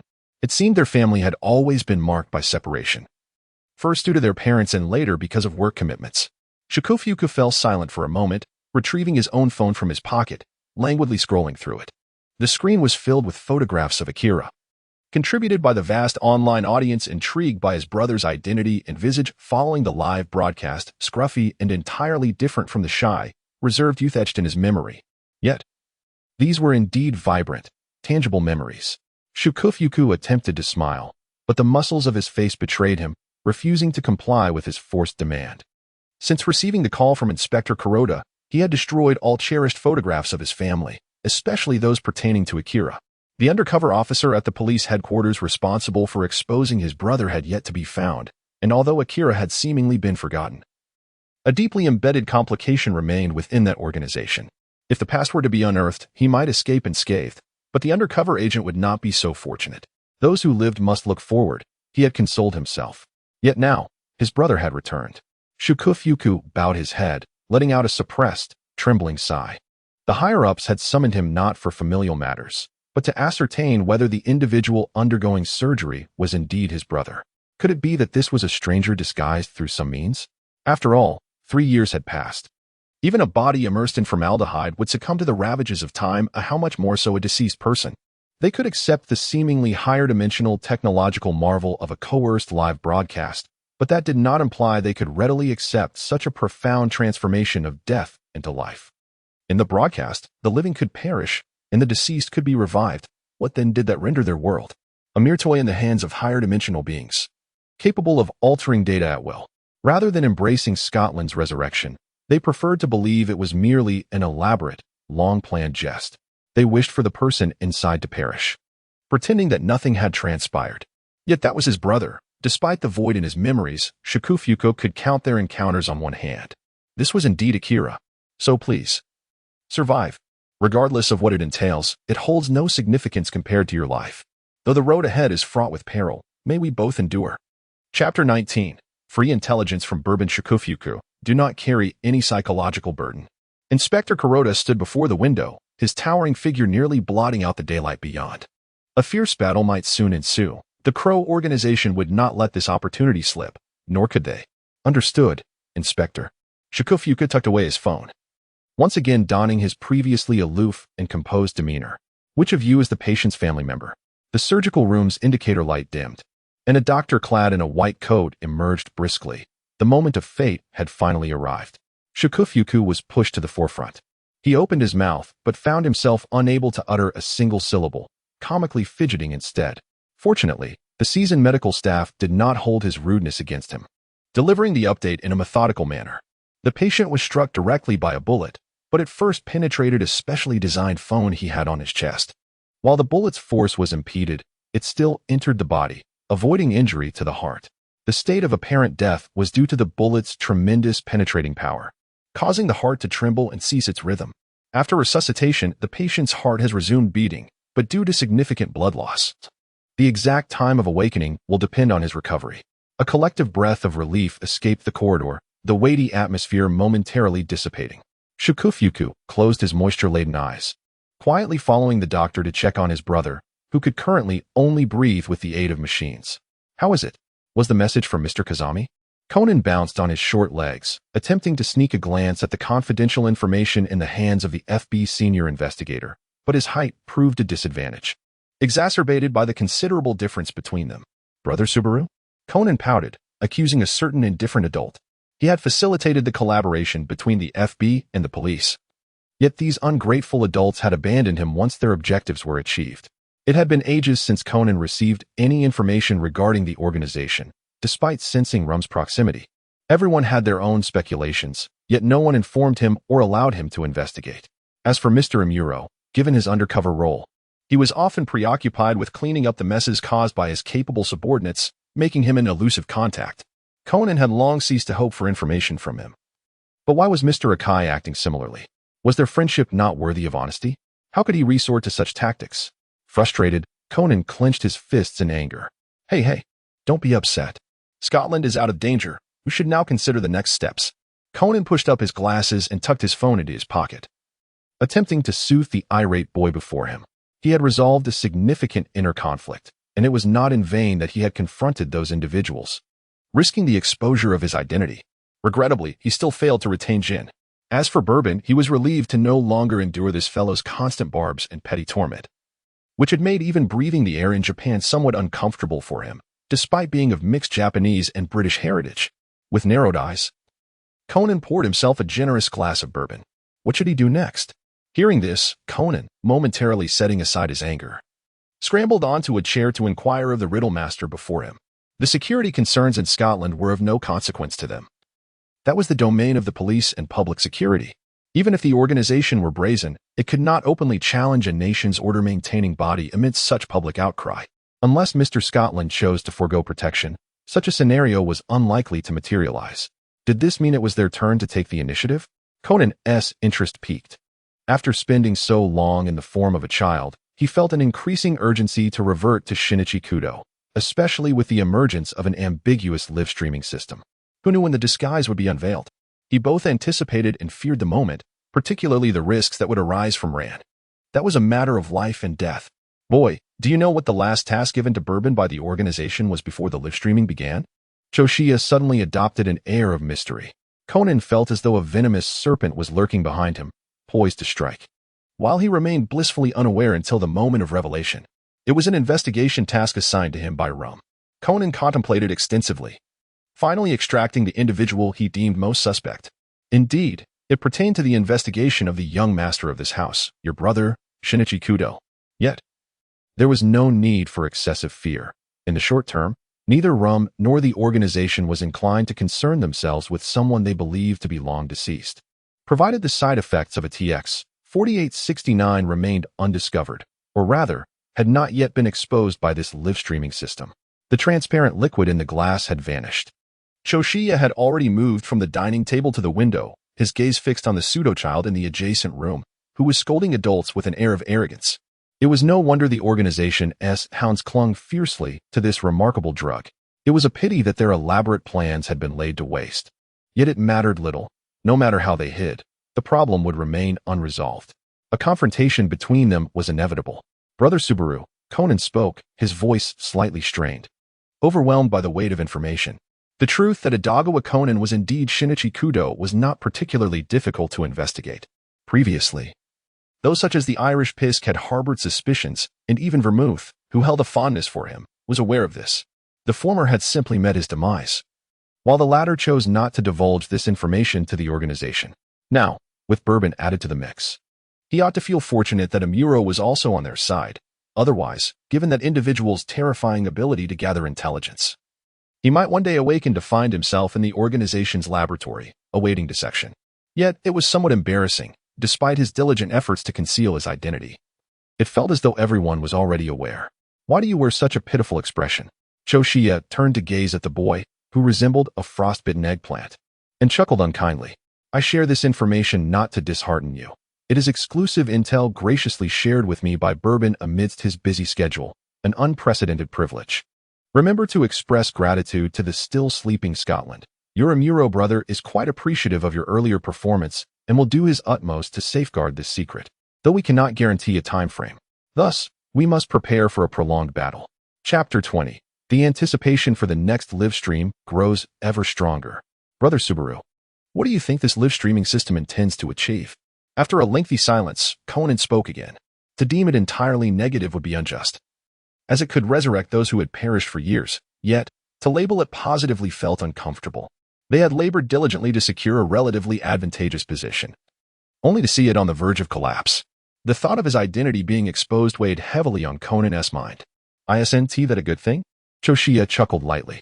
Although the future had become increasingly unpredictable, the multitude of regrets from the past now held a chance for alteration. Those who are excessively greedy may indeed face divine retribution. The anticipation for the next live stream grows ever stronger. Vermouth, with a disgruntled expression, removed her disguise and plopped down opposite Bourbon. Her golden hair, previously secured with a hairpin, cascaded down her back, obscuring her graceful figure even further. Thanks to the live stream, most members of their organization had become proverbial pariahs, and she had been compelled to work tirelessly for several days. Anger ages one and disrupts the quality of sleep. Bourbon's attention was entirely focused on the computer before him, yet he still graciously reassured the increasingly burdened Belmod. So, do you have any insights to share? Bourbon inquired patiently, awaiting the stunning beauty to finish her dinner. Oh, I had assumed you had already acquired the information you sought, Belmod remarked leisurely, admiring her freshly done nails, though her expression held a hint of curiosity. However, Bourbon, don't you think you are being somewhat overly concerned with matters pertaining to Scotland? Bourbon casually shook his head, as it seemed no one was indifferent to this matter. Moreover, my concern was certainly justified. Belmont scoffed. Such as? Well, for instance, how about the fact that the little detective Conan is actually Shinichi Kudo? Bourbon tilted his head with an innocent smile, yet Belmod was beyond the point of probing. What have you done? The delicate fingers, adorned with pale lavender nail polish, involuntarily crushed the wine glass in her hand, causing the light red liquid to drip steadily down the dining table. The woman in the resplendent gown remained oblivious to her own disarray, fixating instead on the hypocritical man across from her, who had merely moments ago feigned concern for her well-being. Bourbon, you had better not have done that. I have already expressed my lack of interest in those two little rascals. My sole focus now rests upon Scotland. I wish to know everything about it, no matter how trivial. Bourbon set up the computer at hand, concealing his usual frequently seen smile, his face adorned with an air of undeniable authority. Belmod, yet Scotland is the domain of the public securities rat. Bourbon, oh dear, is it not Sherry? Hebert Mord crossed his legs and settled into a more comfortable position. So am I now exchanging intelligence with an undercover agent of the organization? Bourbon displayed a look of disdain, for such words were deeply disheartening. I have undertaken numerous nefarious deeds for the organization to absolve myself of suspicion. Furthermore, to regard me as merely a pawn is to underestimate my worth. I earnestly hope that is not the case. Vermouth cast a warning glance at Bourbon, then abruptly shifted her demeanor, beckoning the waiter stationed in the corner to come forth and tidy the table. The atmosphere returned to its previous harmony. The two acted as if nothing had transpired, exchanging cups and engaging in gossip about the organization's members, pondering whether Jin's recent mood or his wounds caused him greater distress. Frankly, I find it perplexing what you truly aim to achieve. Vermouth swirled the contents of her goblet, as the suspicion surrounding Bourbon's undercover status loomed neither large nor small. However, such matters were better left to Jin's concerns. She remained utterly indifferent. Yet, that old codger, Rum, has indeed lived far too long, to the point of descending into madness. Still, Bourbon surely could not possess the twisted, inexplicable desires towards Scotland that the rumors within the organization suggest. After all, during those days when the whiskey group operated together, it seemed that Rye was consistently marginalized by this individual. Yet, upon deeper reflection, it appears that the other two were truly in cahoots. Bourbon was merely an accident. So, does this individual wish to resume a certain behavior that was halted 3 years ago due to an unforeseen circumstance? It seems you regard me with a hint of disdain. Have I not already atoned for my past actions?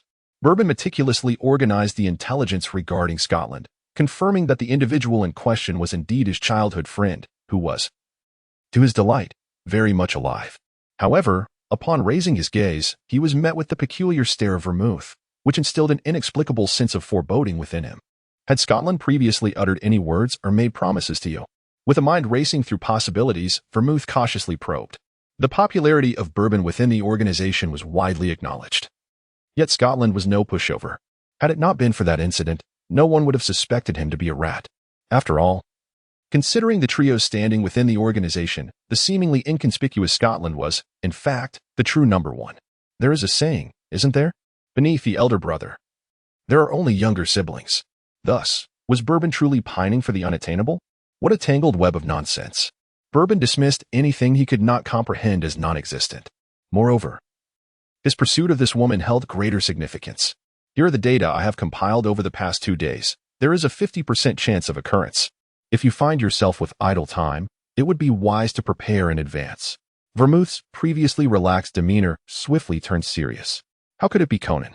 Surely the allure of 3 grown men cannot pale in comparison to that of a mere child? How utterly ineffective.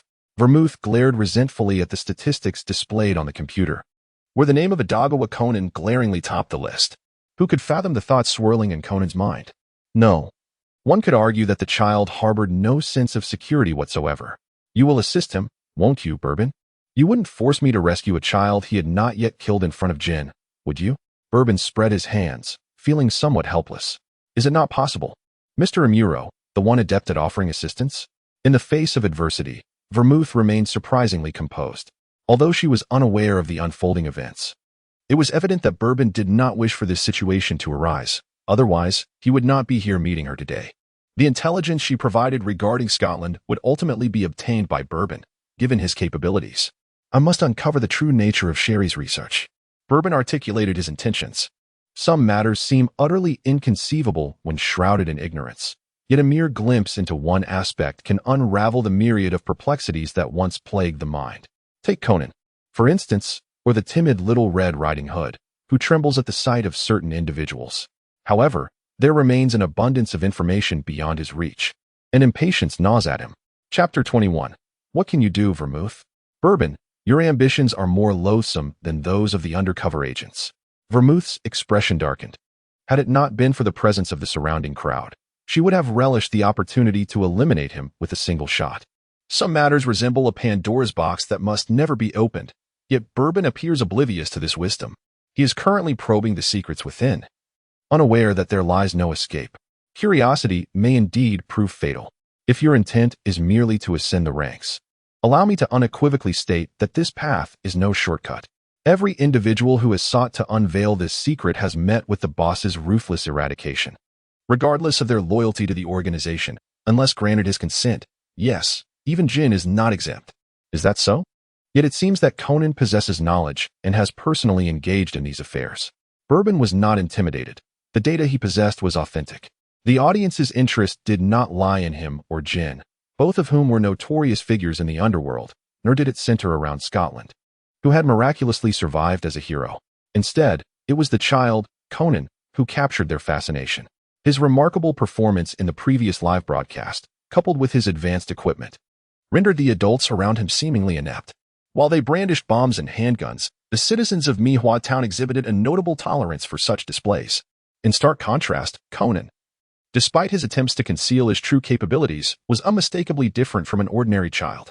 Of course, Rum's behind-the-scenes machinations were indispensable, though it was unnecessary for others to be privy to this. Thus, it was highly likely that the next live broadcast would draw heavily from Conan's memories. What could you do, Vermouth? It was merely an accident. Vermouth gritted her teeth, her heart seething with a desire to eliminate Jin as well. The organization possessed an array of lethal substances, yet this individual insisted on employing this particular method. It was unclear whether his intent was to vex Sherry or to torment her. However, I cannot shake the feeling that this was not an accident, but rather a manifestation of what the boss truly wished to achieve, and it had indeed come to pass. Bourbon let out a light chuckle, as if to say that he would not share all intelligence with the individuals from FB, and naturally, those fellows would not disclose such information to him either. Even if they exchanged messages, the progress towards dismantling the organization could advance significantly. Conan, too, would not acknowledge it, even if he directly confronted them, revealing that they had previously met and that he now possessed irrefutable evidence proving he was indeed Shinichi Kudo. That child would merely feign ignorance, acting as if he understood nothing. His comprehension did not imply agreement. This is Japan, and everything occurring here ought to be resolved by the nation's public officials. In any case, he was resolute in securing this intelligence today. Bourbon, do you truly believe that understanding it is a beneficial endeavor? Vermouth felt somewhat helpless. Had she known it would come to this, she would not have come today. I have always believed that only the parties involved possess the right to speak, and I do not wish to be treated as a fool. Bourbon rested his chin on one hand, his violet-gray eyes fixed intently on the silent woman across from him, revealing a rare glimpse of genuine emotion. This was not merely pivotal information for dismantling the organization, it was now intricately linked to his childhood friend. Who could predict whether this live-streaming system might vanish one day, leaving him to wonder if everything that had transpired was merely a fleeting dream? He would not accept such a fate. Before that moment arrived, he was determined to bring everything to a close, alongside his friends, and stand openly beneath the sun, embracing the professions they had chosen from the very beginning, savoring every breath of air in this place. To achieve this goal, he was prepared to employ any means necessary. A TX-4869, also known as the Silver Bullet, whether it was indeed the same substance was a truth only the researchers of that time and the boss were privy to. Belmont gazed out at the night scenery, her expression tinged with solitude, if given the choice. She would have preferred to be one of the fortunate souls unaware of the true effects of this drug. Alas, she had never been a particularly lucky individual. Was it the project previously overseen by Sherry? Bourbon inquired disdainfully. Humph, what kind of research is she conducting? She merely delved a little deeper into her parents' work and has created such a mess. I should have put an end to her while I was in America. A flicker of distaste crossed Belmont's face, as if the mere mention of that name soured her mood. Do not speak so. At least it is because of her that the child has been fortunate enough to survive, is it not? Bourbon waved his hand dismissively. His intention was not to provoke the barely subdued murderous intent of Vermouth towards Sherry, but solely to uncover the truth. He sought information about the enigmatic figure who perpetually concealed themselves behind a thick crow mask, lurking in the shadows. In this regard, I suppose I owe her a debt of gratitude.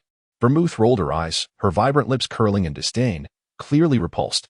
In any case, all I can convey is this. If you are truly curious about the rest, it would be prudent to consult the boss directly. I am certain he would be more than willing to elucidate this matter before your head explodes. Vermouth pointed her finger at Bourbon's forehead in a mock gesture, then, without a backward glance, turned on her heel and departed. Bourbon did not intervene. He always seized upon a rat, even when others truly held incriminating evidence against him. He would inevitably suffer great losses. Particularly in such times, one must not act hastily. Furthermore, his own undercover identity could be revealed at any moment. Nevertheless, today's gains were indeed quite substantial. Bourbon raised his glass and took a gentle sip. Although Belmore did not explicitly state it, the ultimate objective of the pharmaceutical research overseen by Sherry was indeed to restore youth, perhaps even to achieve a resurrection from death. This urgency from the boss was evident. He disregarded his usual penchant for discretion and orchestrated a rather demeaning kidnapping incident. This not only rendered the organization more vulnerable but also sowed seeds of discontent among certain members. After all, No one wishes to find themselves assigned to a task that is destined for failure, yet they are compelled to rush headlong into it. Bourbon's heart was filled with joy, yet he displayed no hint of it on his face. He was contemplating whether he should return to the BOLOCAF to resume his role as a waiter. After all, apart from himself and Jinchio, there was no one else who could genuinely attest to whether the scenes in the live broadcast were scripted. Bourbon is a villain. But what connection does he have with Tooru Amuro? He merely possesses exceptional acting skills and has been fortunate enough to land roles that lean towards the nefarious. As Tooru Amuro shed his Bourbon persona, he departed amidst the astonished and incredulous gaze of the waiter. Bourbon had dined at our restaurant. That evening, a sensational piece of news ascended to the pinnacle of the trending charts in Mihua Town. Meanwhile, the man at the center of the controversy had quietly changed his attire and, under the cover of his trusted subordinates, stealthily made his way into the police hospital. Chapter 22. How frustrating it is, lying here for so long without regaining consciousness. Hero? The hero lying in the hospital bed had his cheeks pinched into an unrecognizable form. Yet the instigator showed no signs of relenting until he noticed the other's exquisite brows tightly knit into a frown. How frustrating it is, lying here for so long without regaining consciousness. Bourbon, feeling a touch of insecurity, discreetly concealed his hands behind his back, quietly grumbling to himself. Meanwhile, Mia, standing at the door as a lookout, gazed at the sky, the ground, and the air, deliberately avoiding eye contact with his superior. Such childish behavior was something he had never witnessed before. He genuinely feared that Mr. Shidogayu might suddenly hold him accountable for it. Nevertheless, it was indeed delightful. One of his friends had finally returned to his side. Well then, I must return to my duties. Bourbon captured several photographs of his childhood friend peacefully slumbering using Feng Jian's mobile phone, discreetly storing them in a concealed folder. Satisfied at last as he beheld the growing collection of images, he turned away with contentment. Before Jingguang regained consciousness, each individual entering this hospital room was subjected to stringent scrutiny. Trust no one, not even myself. Do you understand? The atmosphere was grave as Bourbon's demeanor reflected a certain madness brought on by the news. No one could predict his subsequent actions. Kazami, typically diligent in his tasks, had grown excessively reliant on him, fearing that others within the organization might exploit this vulnerability, particularly the suspicious Belmod.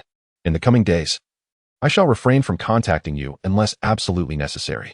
Should you catch sight of me in the vicinity or receive any ambiguous messages, adhere strictly to our prior arrangements and remain vigilant. Remember my current identity, Kazami. From this moment forth, the public security officer, Rei Furuya, shall cease to exist. Embodying solely Bourbon's exclusive expression, Kazami Yuya nodded repeatedly, fully aware of the gravity of the situation and resolute in avoiding past mistakes. Once Mr. Jifuku awakens, I will ensure he recounts the events of these years spent in slumber to avert any further mishaps. Bourbon smiled and waved his hand, once again vanishing into the shadows. He had lingered outside for long enough. If he did not return to the organization's base soon, the boss might indeed begin to suspect his treachery. The familiar conference room awaited him, with nearly all the coded members stationed in Japan gathered within. However, this time, the situation had shifted slightly. The mysterious silhouette of Rum displayed on the electronic screen had transformed into a more enigmatic crow emblem. The boss could no longer contain his desire to speak with them directly, although his exact location remained elusive. Bourbon bowed his head, adopting the most reverent expression as he awaited the directives from above. Had Scotland truly perished 3 years ago? The palpable anxiety was evident, leaving no room to question Bourbon's tardy arrival.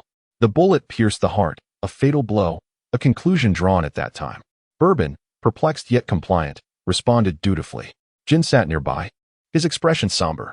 Before Bourbon's return, he had already dispatched no fewer than 3 task reports to the esteemed boss regarding this matter, totaling a staggering 10,000 words, an ordeal more tormenting than the act of taking so many lives. Yet, it bore no fruit. The boss remained convinced that something was amiss. Cursed Scotland, damned live broadcasts. Jin shot a fierce glare at Bourbon, that purveyor of mystical whiskey, who would inevitably meet his demise at his hands. Is it truly feasible to resurrect the deceased, to grant immortality to the living? The figure on the screen appeared somewhat exhilarated. Yet none of those present dared to utter a word. After a prolonged silence, it was Bourbon who broke the stillness. The guards were exceedingly vigilant. Any individual approaching that hospital room was subjected to thorough searches, and none of our people had managed to breach that barrier. However, the disposal of discarded pharmaceuticals was not met with such stringent protocols. I managed to recover some vials and have just received specific data, if all goes as anticipated. There is a high probability that Scotland will awaken before the next live broadcast commences.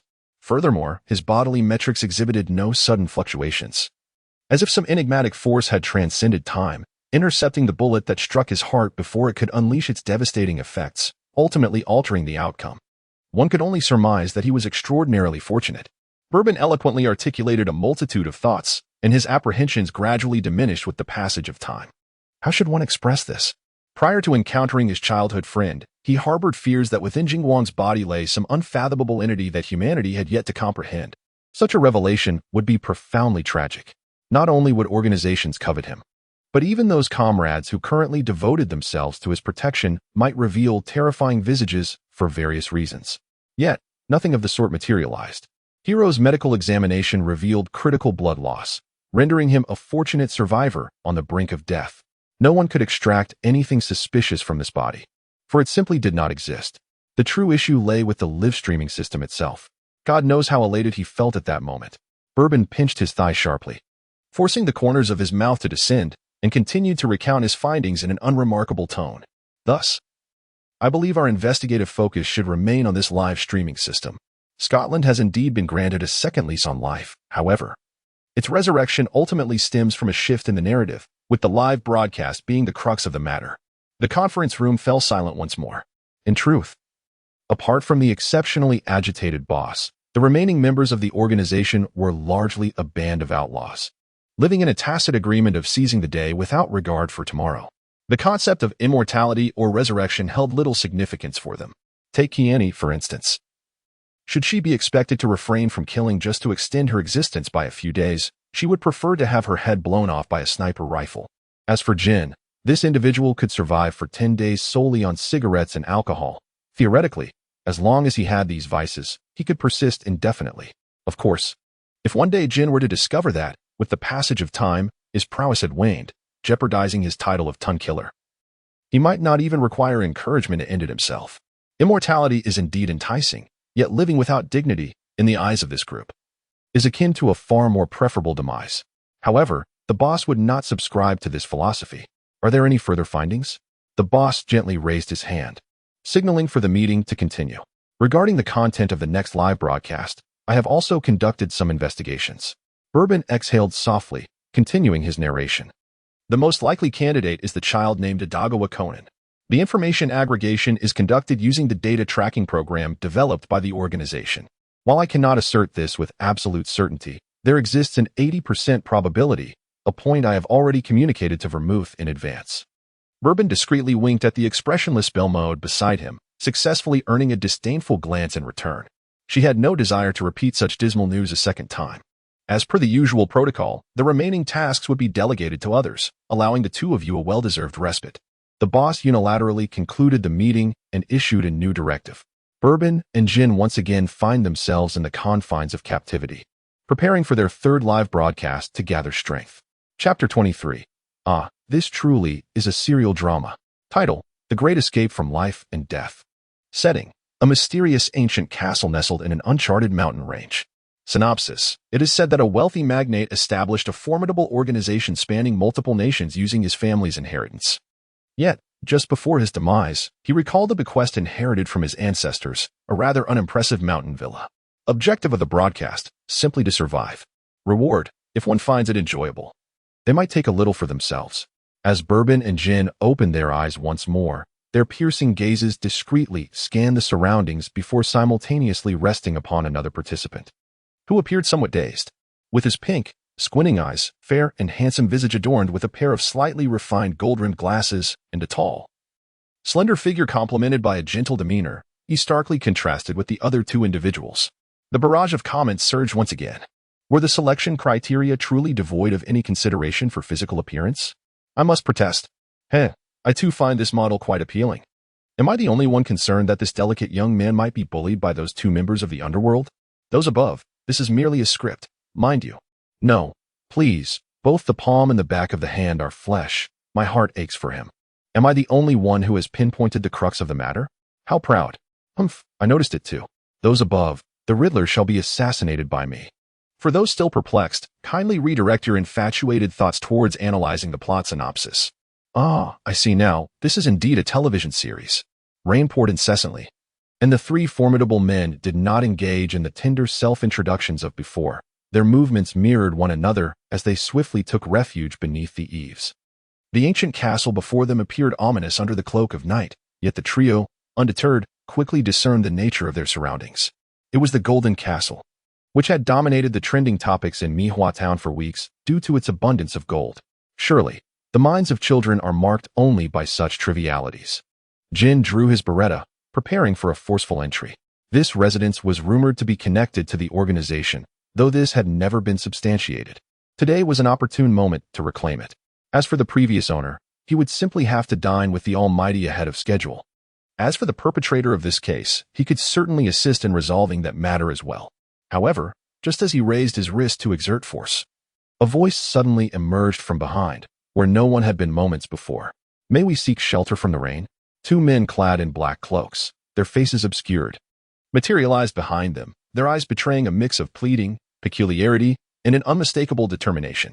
Jin silently retracted his beretta and shot a fierce glare at Bourbon, pondering whether the intel had been erroneous or if the narrative had shifted. Bourbon chuckled lightly, appearing entirely unfazed, and courteously stepped aside from the doorway. I apologize, but we are merely passers-by seeking shelter from the rain and may not be able to fulfill your request. What a predicament. Knowing the plot, I suddenly felt devoid of all strength and means. This live broadcast is truly fascinating. It can automatically adjust the storyline. Just moments ago, Jinjiu had been provoked, casting a fierce glare at Bourbon, and I witnessed it all in earnest. Bourbon, what have I done wrong, and how does it concern me? This is probably the discord between the intelligence team and the action team, right? Hee, a spectacle awaits. The previously silent door did not disappoint the onlookers. Before the few outside could devise a plan, the door suddenly swung open from within. The crowd held their breath, their gazes drawn to the illuminated area, just like the three players in the live stream. However, what greeted them was a room filled with terrified eyes and heavily armed bodyguards. The three players, along with two unfortunate NCs, were all ushered inside. In the opulent hall, a curtain hung prominently, and a figure wearing a raven mask appeared behind it. The familiar mechanical voice resonated in the ears of Jin and Bourbon. The well-known formula and flavor enveloped them, creating a surreal sensation as if they had never left the organization's base. But how could that be? Jin's face turned pale, Bourbon's expression darkened, and both fell into deep contemplation. As for the remaining Kudo Shinichi, upon closer inspection, the golden-eyed gleam on his face began to reflect a sinister light. In an instant, everyone formed their own speculations, yet none were willing to voice them. With new guests arriving, the masked figure repeated the riddle from earlier, before the midnight chimes toll. If you fail to solve this enigma, you shall forever slumber in this ancient castle, just like the treasures that remain lost. It's over. We are doomed. So many firearms. They will be riddled with bullets. But why fear? With a grenade in Jin's hand and another in Bourbon's, they could dispatch these individuals in a heartbeat. However, what about that charming fellow with pink eyes? The useless pretty boy can only blame his ill fortune. Upstairs, this isn't the crux of the matter. I just searched for the first owner of this castle, and guess what? I detest these riddles that keep one guessing. Reveal your address. For tonight, I shall obliterate you. Isn't it just Karasumarenya? What is the big fuss? Currently, the wealthiest conglomerate in Japan is the Suzuki Corporation. Times have changed, haven't they? Upstairs. You are missing the point. I meant to inquire whether the masked individual could be the legendary magnate, Karasumarenya. It must be him. This villa originally belonged to his family. Oh, now this is indeed a spectacle to behold. Contrasting with the lively atmosphere of chaos in the comments section, the expressions of the various executives sitting in the distillery were inscrutable. In truth, among the operatives, there has long been a rumor that their elusive boss was the very individual who propelled the Karasuma Group to its pinnacle of wealth and power. Of course, most believe this to be mere hearsay. After all, who could live for over a century? Yet, the raven mask in the live stream bore a striking resemblance to that of their boss. Vodka lamented inwardly, his oversized sunglasses barely concealing the distress etched on his face. His thick brows furrowed in worry. Given Jin's volatile temperament, he could very well reduce that house to rubble. But now it seemed to have morphed into the boss's legacy. What should he do? Those individuals remained still, for the live stream must not end. Act. And if the boss were to be harmed, once the broadcast concludes, Jin would become an eternal pariah. Chapter 24, Karasuma Rinya. Who could have foreseen that a narrative conjured by an elementary school student could intertwine with their organization? Was this supposed to be a paid vacation? Vodka-S face was a mask of anguish, his head bowed in trepidation. Meanwhile, at Dr. Agasa's residence, the doctor and Hibara both turned their gazes toward Conan. Just moments ago, Akai Shuichi had vanished from their sight, only to reappear behind Jin. Of course, this was not unprecedented. Conan had similarly disappeared during the last incident. Garnering attention in the live stream, Hibara was incensed that this great detective was deliberately withholding information about the organization. Haha, with Shinichi's prowess. This plot should pose no challenge. Don't be so dramatic. Conan felt uneasy under their scrutinizing gazes and could only offer a quiet explanation. Doctor. Agasa hesitated before speaking. That's not the issue, Conan. You didn't already know who the organization's boss was, did you? Why have you never mentioned it to us? The doctor cast a sidelong glance, urging Conan to note Hibara's expression. Conan shrugged. How could that be? At the time, this case was merely a straightforward murder investigation. I only suspected a connection between the Raven motif and the organization, never anticipating an actual link. Damn it.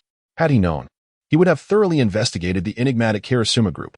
Perhaps he would have uncovered the true identity of the boss by now. Is that so, great detective? Hibara spoke slowly after a moment of contemplation. I should have informed you earlier. The prestigious company that funded my parents' research is actually backed by the Karasuma group. Moreover, not only is that true of my parents' workplace, but many biotechnological firms across various countries, masked under different names, ultimately trace back to the same investors, the Karasuma group. Or rather, Karasuma Rinya. Conan was taken aback.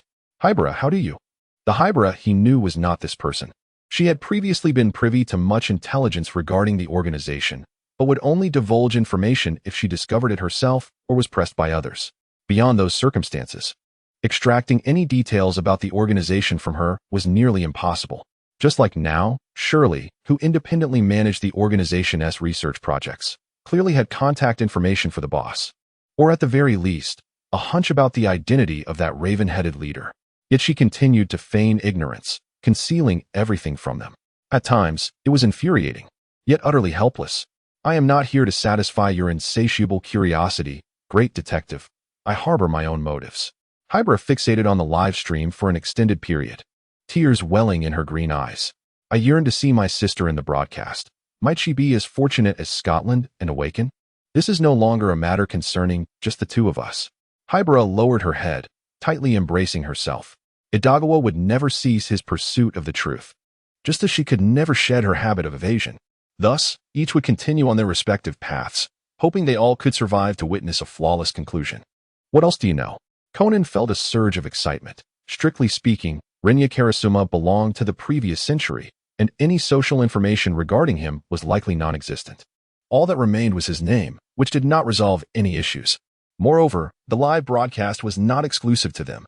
Karasuma was undoubtedly watching as well. If they failed to seize the opportunity this time, once the organization managed to handle the situation, they would be left with nothing but an empty shell. No, it might even turn into a trap to counter their actions. Not to mention, the undercover police and FBI agents diligently working during the live stream would undoubtedly seize this chance, employing various methods to test the waters. A careless mistake could lead to immediate exposure. Bourbon, rumored to be the boss's most cherished woman, was interrupted by Hibara AI, who calmly stated this amidst Conan's chaotic thoughts. What? Conan widened his eyes, momentarily bewildered. How did the conversation shift from the boss's identity to his personal affairs? Furthermore, Bourbon, the organization's shapeshifter, was actually a person who secured her position through connections. That's a lie. It's definitely false, he protested. Hibara AI coolly sipped her coffee, seemingly unfazed by the contradictions in her statements. Hey, what on earth are you talking about? Not only was Conan confused, but even Dr. Agasa, who was merely a background figure, appeared flabbergasted. AI, what exactly are you trying to say? No one harbors hatred without reason. It always involves some entanglement of interests. A TX 4869 is the product of my parents' research, great detective. This drug can transform us, and have you not considered that others might have ingested it before us? Conan stood up in shock. In truth, numerous questions surrounded Bourbon, such as her age and her unchanging appearance over the decades. Judy had once mentioned that her parents were murdered by Bourbon when she was a child, and Bourbon had looked the same back then as she did now. Therefore, she too must have consumed the drug. Conan felt he was drawing closer to the truth and hurriedly inquired, "What about the boss?" Hybra AI replied, "I genuinely do not know." "How could you not know? Don't you have all the research data?" Conan was perplexed once more, frustrated by her tendency to leave thoughts unfinished, which was truly maddening. In fact, the research data I possess contains not a shred of information about Bourbon. Everything from that time was destroyed in the Great Fire. However, Bourbon was undoubtedly a test subject from the drug research conducted 20 years ago. The boss's favor comes at a price, without a doubt. Bourbon had received the boss's utmost affection, but her life could only flourish at the behest of the boss's desires. Forced to consume an unfinished experimental product, she was transformed into an ageless monster. This was why she harbored such disdain for her sisters, especially towards Hybra AI, who inherited her parents' talents and reignited the research at the boss's command. Hybra AI lowered her gaze, clenching her hands silently. She had long known that she was not innocent and had thus been evading the truth. Despite the multitude of reasons, many had perished due to their family's research, which was an undeniable fact. Ironically, she herself had miraculously survived due to this very drug. How ironic it was. Yet now, perhaps there truly existed an opportunity to bring all of this to an end. Hybra AI was uncertain if her current decision was correct, but she had no better alternatives. Rather than waiting passively, she might as well take the plunge. For the sake of those who genuinely cared for her, no matter what the future held for Shiho Mayano, she should not further implicate any more innocent lives. Chapter 25, Collaboration. A tangled mess. Having obtained information from Hybra, Conan's expression darkened even further. It was no wonder Hybra had previously chosen to remain silent. The recently transformed Adagawa was indeed quite naive. He believed that if he could find the two men in black who had shrunk him, capture them, and extract the poison from them, then an antidote could be created. This would also allow the police to apprehend those individuals. However, looking back now, how naive his thoughts had been. Karasuma Rinya might very well be a person who had used a TX-4869 long ago, and despite his efforts, he had only managed to uncover an identity that had long been abandoned. All right, let us lighten the mood. After all, everyone has been striving hard. And they deserve a chance too, right? Dr. Agasa ruffled Conan's hair, signaling him not to dwell too heavily on this new information. Meanwhile, conflicts arose during the live broadcast. In accordance with their principle of avoiding trouble, mainly Jin and Bourbon, two prominent members of the organization, had no justification to disrupt what seemed to be the boss's domain and personnel. Upon entering the room, they quietly sought an inconspicuous corner and entrusted the task of deciphering the riddle to the equally indifferent Shiratori. Perhaps their apparent reluctance to engage and their desire to simply bide their time until the plot concluded angered those observing through the cameras. In any case, the enforcers took action. Ignoring the terrified crowd, the armed bodyguard targeted the three visibly disinterested individuals as the first to face the consequences. After a volley of gunfire, the three remained unscathed, while the living room echoed with screams. Jin, unable to endure any longer, drew his beretta, while Bourbon and Shiratori subdued several black-clad bodyguards, fashioning makeshift weapons from their arms. How absurd, family. Bourbon's eye roll was almost celestial. This is the most genuine portrayal of a family that meets but does not recognize one another. So, this legendary organization was indeed founded by Karasuma Rinya? Given Jin and Bourbon's unwillingness to engage in combat, what more could be doubted? This live broadcast has everyone feeling wronged. It lacks any fervor. But now, the passionate ones have arrived. Suddenly, after a failed offensive, the black-clad bodyguards retreated, transforming the atmosphere in the hall from despair to elation.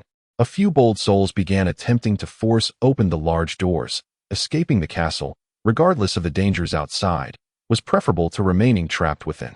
However, at that moment, a strange noise resonated throughout the hall, and the ceiling adorned with a magnificent crystal chandelier dimmed. Following that, a series of loud crashes echoed from above. With heavy objects falling around them, the three fired their guns towards the source of the noise, yet the tumult did not cease. Illuminated only by the faint glow of their handguns, they witnessed several enormous cages plummeting from above. Those unable to evade were crushed mercilessly, and within mere seconds, the hall was stripped of its former grandeur, leaving only a ground strewn with dismembered limbs and the silhouettes of three standing figures.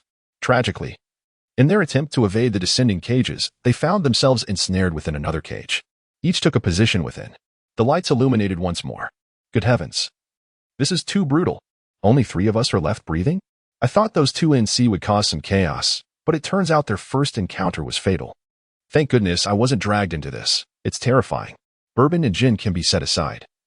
But it turns out that the charming young man with pink hair and squinting eyes possesses remarkable skills, remaining hidden beneath a facade of nonchalance. I wager a packet of spicy strips that he is either a police officer or an agent from the FB, just moments ago. He demonstrated a remarkable proficiency with his firearm, leaving no room for doubt. You are destined to lose. He is a graduate student from Dongdu University. Additionally, during the last selection for handsome men in Mihua Town, he had just emerged. In the next competition, he may very well vie for the top spot against Mr. Amuro. Does this hold any significance? The 3 of them are doomed. What on earth is this? The barrage of comments on the screen is filled with exclamations of admiration. The iron cage has turned a fiery red, and the safety distance that belonged to the trio is continuously diminished. The deranged designer has electrified the cage. You have a mere 10 minutes to survive. When the time is up, those on the second floor will open fire. Of course, I hardly believe you will have the opportunity to last until then. This is a punishment for your defiance of my demands. The mechanical voice, devoid of any semblance of human emotion, conveys a chilling indifference. In his eyes, a human life holds less significance than his own words. Bourbon clenched his fist and took a deep breath. Are you not curious to uncover the true secret of this ancient castle as an apology for the offense? You are astute, yet this opportunity has just slipped through your fingers. It is merely a forgotten legacy, unworthy of concern. The voice continued, but Bourbon abruptly interjected. You are not the true master of this place, are you? What? The hoarse, unpleasant voice finally conveyed a hint of emotion, prompting Bourbon to scoff and fall silent. Jin, without hesitation, raised his hand and shot the camera surveilling them. Surely, that gentleman would forgive their rudeness. After all, retaining useless debris serves no purpose. The trio exchanged not a single glance, but moved in unison once more. The crackling of electricity coursing through the iron cage grew louder, yet the bullets flew even faster. The clock mounted on the wall trembled under the pressure of the bullet's wake, as Arita Sho slightly opened his eyes, firing shot after shot. His calm demeanor hidden behind his golden-rimmed glasses. This was a testament to his unwavering self-assurance in his abilities. At last, after 6 bullets, the clock's hands halted at a crucial interval. Arita Sho chuckled softly, being the first to cease his actions. Simultaneously, Bourbon also unleashed a barrage from his pistol. But his target was not the clock. Rather, it was the concealed wiring obscured by the lavish decor. This iron cage appeared insurmountable. Yet stripped of the electricity coursing through it, it was merely 3 iron enclosures. In less than 10 seconds, Bourbon severed the electrical devices on the 3 iron cages, and the crimson glow gradually dimmed. As for Jin, his only interest lay in the act of killing. Each time the Beretta discharged, another head would fall. With less than half of the 10 minutes elapsed, the trio freed themselves from their metallic confines and gazed at the blood-stained staircase leading to the second floor. Initially, they had no intention of taking action, but since the individual above was not that gentleman, it mattered not at all. Jin revealed a chilling smirk, gripping his Beretta tightly as he ascended first. Chapter 26. The ordinary graduate student. The earth trembled, and the surrounding plaster began to peel away, as if the destruction of the building and the demise of its inhabitants were imminent. Yet, the trio, well aware of the unfolding narrative, hesitated not. The kind-hearted Akai Shuichi even opened the door that had previously resisted all attempts to unlock it, gesturing for the fortunate souls still breathing on the floor to hasten their escape. As Bourbon ascended the staircase, he cast a fleeting glance at a certain person with pink hair and squinting eyes, which evoked feelings of discomfort within him. He let out a disdainful snort through his nose. Such pretentiousness was utterly nauseating. Regarding Jin, who had already proceeded to the second floor, he had completed his search and was currently standing in the corridor, seething with anger. The second floor was devoid of life, save for the black-clad bodyguards he had dispatched. Even the scoundrel who had caused trouble with a voice changer had vanished. Jin pondered briefly before shifting his focus toward the 2 individuals who had just arrived. The familiar Beretta remained in his grasp, yet this time it was not aimed at Bourbon but rather directly at the figure of Akai Shuichi, who stood behind him with his hands tucked into his pockets. Reveal your identity or perish. The chilling glint in Jin's green eyes radiated a menacing aura, and his fingers slowly moved towards the trigger, suggesting that a single misstep could lead to gunfire. Akai Shuichi instinctively shrank back behind Bourbon, but his height, surpassing that of the blonde, deep-skinned underworld member by a head, did little to alleviate the crisis. This realization caused Bourbon to furrow his brow. Indeed, the only way to find solace from such an irritating individual was for them to lie in a coffin, much like that detestable FBI agent. Bourbon gritted his teeth, disregarding the other's resistance, and forcefully pulled him before Jin. Regardless of the identity of this individual, it would be most advantageous for him to engage Jin in a fierce battle of life and death, ensuring mutual destruction.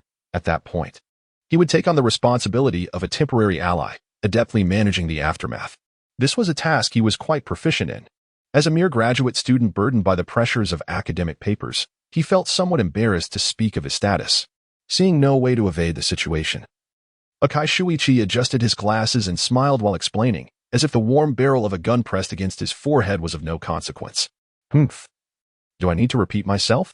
Jin did not even lift his eyelids. His downturned mouth and curt tone clearly expressed his current impatience. His physical prowess nearly matched that of Bourbon, and their coordination was exceptionally high. He wielded his handgun with remarkable skill, making him a significant presence within the organization. Furthermore, one should not assume that just because his hands were tucked away in his pockets, he wouldn't notice the calluses formed from gripping a gun. Did this fellow truly believe he would fall for such childish deception? Oh, I forgot that both of you are renowned members of the underworld and may not fully grasp the role of a graduate student. But in truth, I am merely an ordinary person. It seemed Akai had an epiphany, leaning against the wall as he enthusiastically elucidated the responsibilities of a graduate student to the two men who had cornered him, treating them as if they were utterly ignorant delinquents. The two organization members, each proficient in numerous skills, suddenly felt a surge of frustration rising within them. They simultaneously ceased their amiable approach, particularly Jin. Bourbon instinctively took a significant step back, and the next moment, a bullet narrowly grazed the forehead of Shiki Subaru. The narrow corridor offered little in the way of cover, and both combatants emptied their magazines before tacitly abandoning the futile exchange of gunfire in favor of hand-to-hand combat. Jin's martial prowess had been honed since childhood in a training camp for assassins, devoid of any particular style, striking with lethal intent from the outset. However, the seemingly mild-mannered pseudo-university student, Shiki Subaru, exhibited techniques that were far from innocent. After several exchanges, Jin found himself unable to discern any of his opponent's origins, instead receiving a couple of blows to his own face. Meanwhile, Bourbon's demeanor shifted from casual observer to one of grim seriousness. This increasingly familiar sensation reminded him of Akai Shuichi. Dreadful FBI. Bourbon could hardly contain his urge to rush over and deliver a couple of kicks to Jin. Yet with the recent resolution of the Scottish affair, he had no choice but to suppress his burgeoning dissatisfaction. However, the tail of a rat cannot remain concealed, and this fellow was utterly oblivious to the necessity of discretion, displaying an outrageous arrogance. Jin was not one to be easily trifled with. What had transpired that Bourbon was discontented with Jin being assaulted? I failed to comprehend. Had they not previously resorted to firearms at the slightest disagreement? Surely, there must be some underlying issue at play, as one could only deduce that a sudden demise had left them incapable of articulating a coherent thought. Oh, I surmise that the higher-ups wish to imply that there is more to the relationship between Jin and Bourbon than meets the eye, suggesting a camaraderie that belies their usual antagonism. Those in the know understand. Office romance, perhaps. How could this be? Mr. Amuro would never deign to associate with such a criminal. What do the superiors mean to convey? My esteemed brother Jin is far above Bourbon, that duplicitous purveyor of information. No, Scotland and Lie's mere absence does not warrant such an immediate replacement. What of the fundamental trust that ought to exist between individuals? Where is the justice in that? The higher-ups seem to think that pairing them off privately would not hinder any affairs. What is there to fear? I shall simply whisk away that charming fellow with pink hair. Who could resist a college student who was both capable and flirtatious? This topic ignited yet another fervent discussion in the comments, and after a brief outburst of anger, Bourbon resolved to swiftly conclude this farce. Jin had not yet faced Lie directly, and for the time being, chaos was unlikely, though there were indeed many familiar with Lie outside. Even if this individual did not employ his preferred Jeet Kune Do, Jin was no slouch either. Prolonged engagement would inevitably reveal vulnerabilities. Furthermore, this location was suspected to have been graced by the presence of the boss, though it was unlikely anything of great utility could be unearthed within. Yet, Bourbon felt that if he did not seize the opportunity to search, he would never find peace in his eternal slumber. The rain outside had ceased, and the once-hidden golden castle finally revealed its true visage. However, the opulent decorations had suffered considerable destruction, leaving the entire structure in disarray, save for the crow embellishments directly embedded in the walls. A flicker of realization crossed Bourbon's mind. The crow could be regarded as the second most prominent characteristic of the organization, aside from the code names derived from alcoholic beverages. Almost every base of the organization is adorned with this element, which he had previously assumed was merely a decorative preference of their esteemed boss, akin to his insistence on assigning a drink name to each member with a code name. It seemed to be a peculiar whim of that gentleman, a unique quirk that served as a form of reward for them. However, it now appeared to carry a deeper significance. The crow was the emblem of the boss's family, a symbol of his power. With resolution in his heart, Bourbon disregarded the two individuals still dismantling the house and began to explore methodically. Mere seconds later, the wall, crafted from pure gold, emitted a dissonant groan as a passageway slowly revealed itself before the trio. Chapter 27. The main event has just begun. Lo and behold, once again it was Bourbon who dedicated himself entirely to the task at hand. Just a casual touch of the new area led to its emergence. With a composed demeanor and striking good looks, he possessed nearly no flaws, save for the absence of his beloved wife. That imposing visage belonged solely to Scotland. Yet it was Lai who captured his true affections. As for Jin, perhaps he should continue his solitary existence. Hush! Something below flickered unexpectedly. Bourbon was in peril. The onlookers' hearts leapt to their throats. This legendary founder of the organization was notorious for his ruthless methods, quick to unleash violence at the slightest provocation. Although the crowd referred to him as a criminal, it must be said that Bourbon enjoyed considerable popularity in Mihua Town, so much so that upon seeing his face, they momentarily forgot their suspicions regarding his identity. After all, he was the one who often aided elderly women across the street. How wicked could he truly be? During the earlier gunfight, it was only Jin who wore a sinister grin as he claimed lives, while the other two sought means of self-preservation. This instinctual response, deeply rooted in human nature, revealed the hidden benevolence within. Those who had been influenced by Bourbon's honeyed words, oblivious to the layers of cognitive distortion they had succumbed to, gazed anxiously at the live stream. In truth, Bourbon's actions were not as brazenly malevolent as Jin's. Nevertheless, he had committed numerous transgressions. Almost simultaneously with the sound that resonated in the air, the two hesitant adversaries ceased their offensive maneuvers. Jin had no intention of pursuing the dubious identity of Ichiakai relentlessly. He merely wished to ascertain whether this individual was aligned with the organization. For the ancient castle appeared far from ordinary. Unexpectedly, in just a brief moment, Bourbon opened a passage, completely derailing Jin's plans. It seemed that mystics were indeed ill-fated when it came to him. Suppressing the sudden surge of violent intent, Jin lowered his head slightly and followed Bourbon downwards. It was inevitable that they would reach this juncture. Under the scrutiny of the live stream, certain truths could not be concealed unless they truly intended to remain there indefinitely. After all, should any issues arise, they could simply eliminate them upon exiting. Having silently added Ichiakai to his list of suspicious individuals, Jin felt a sense of relief wash over him. He no longer held a grudge against Bourbon's impulsiveness and began to assess the concealed space around them. The entrance posed no immediate danger. Merely a few incessantly rotating ventilation fans cast a chilling atmosphere in the dim light. The previous onlookers had been frightened by the shadows projected by these devices. Jin paid them no mind as he continued his descent, adjusting his collar. Having endured several kicks to protect his disguise, Ichiakai followed suit, with a faint smile gracing his lips. It seemed he owed Bourbon yet another favor. In good spirits, the graduate student slightly curled his lips. The exterior of the castle was an entirely different realm from the depths below.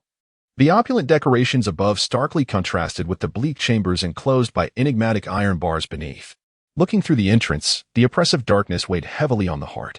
The corridor was illuminated solely by the harsh glow of incandescent bulbs, creating a stark dichotomy between heaven and hell.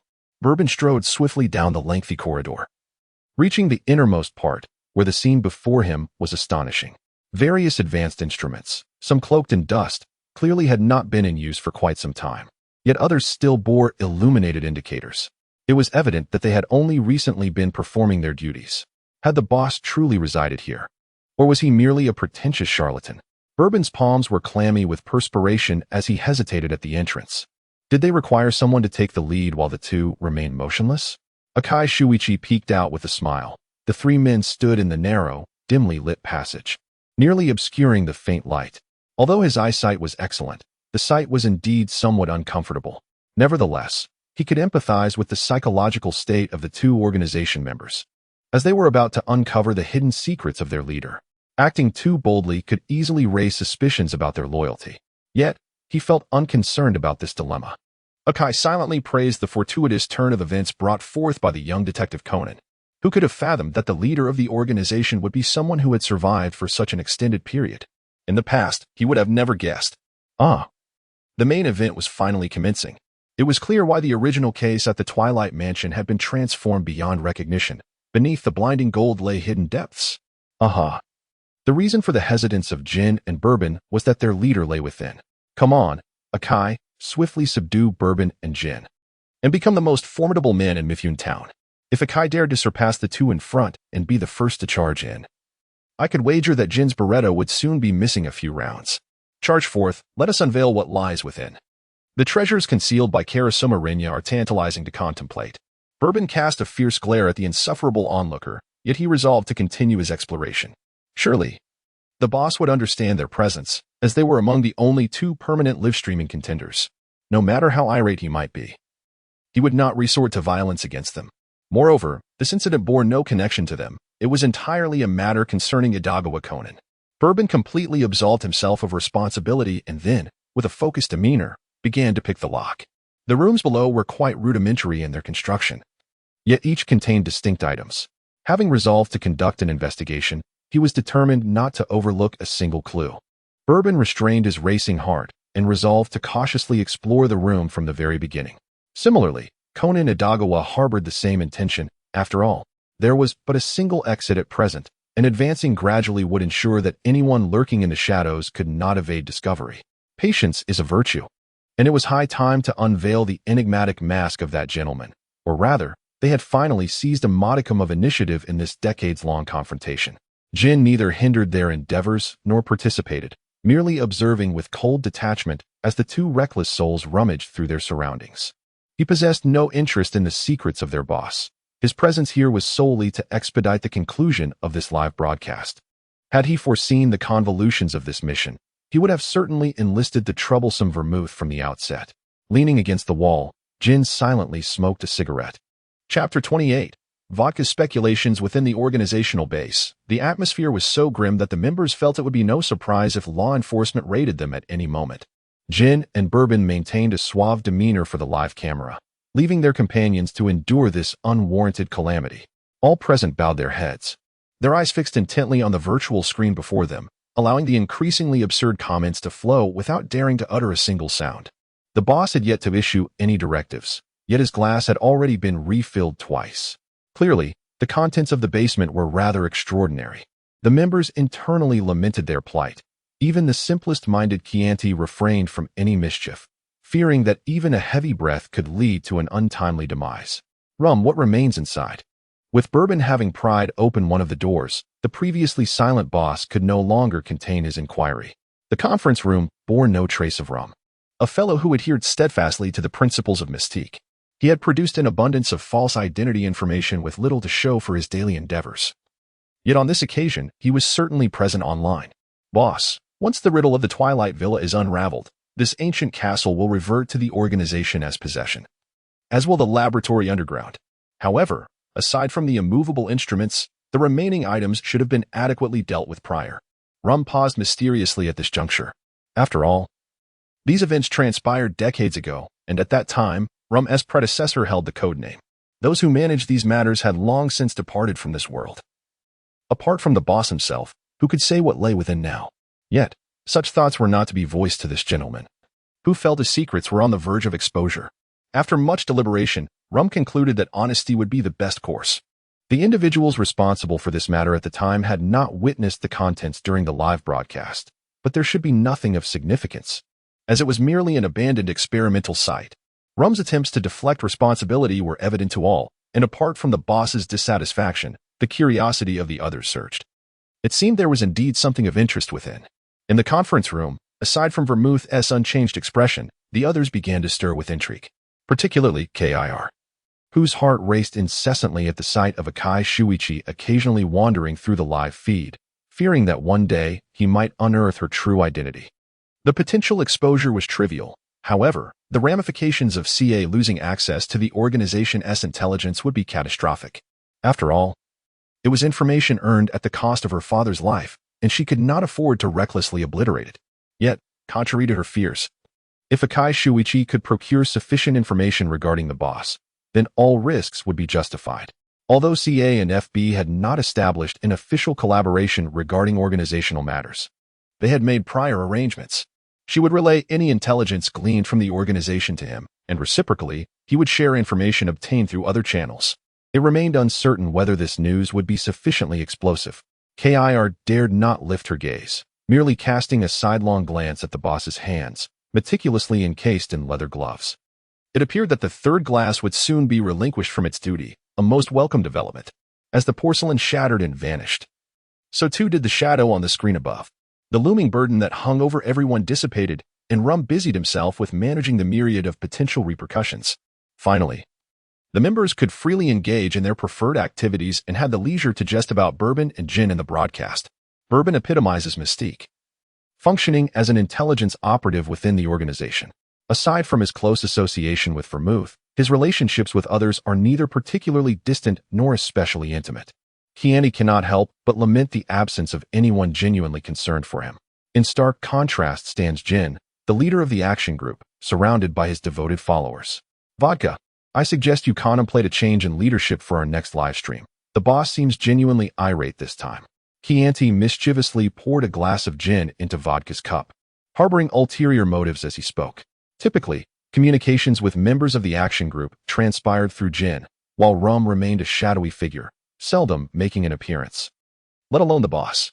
Yet, after merely 3 live streams, the esteemed boss has been compelled to abandon his enigmatic aura and present himself. Though still shrouded in a mask and viewed only through a screen, his temper, capable of shattering cups, has rendered the once mythical figure of the organization less intimidating.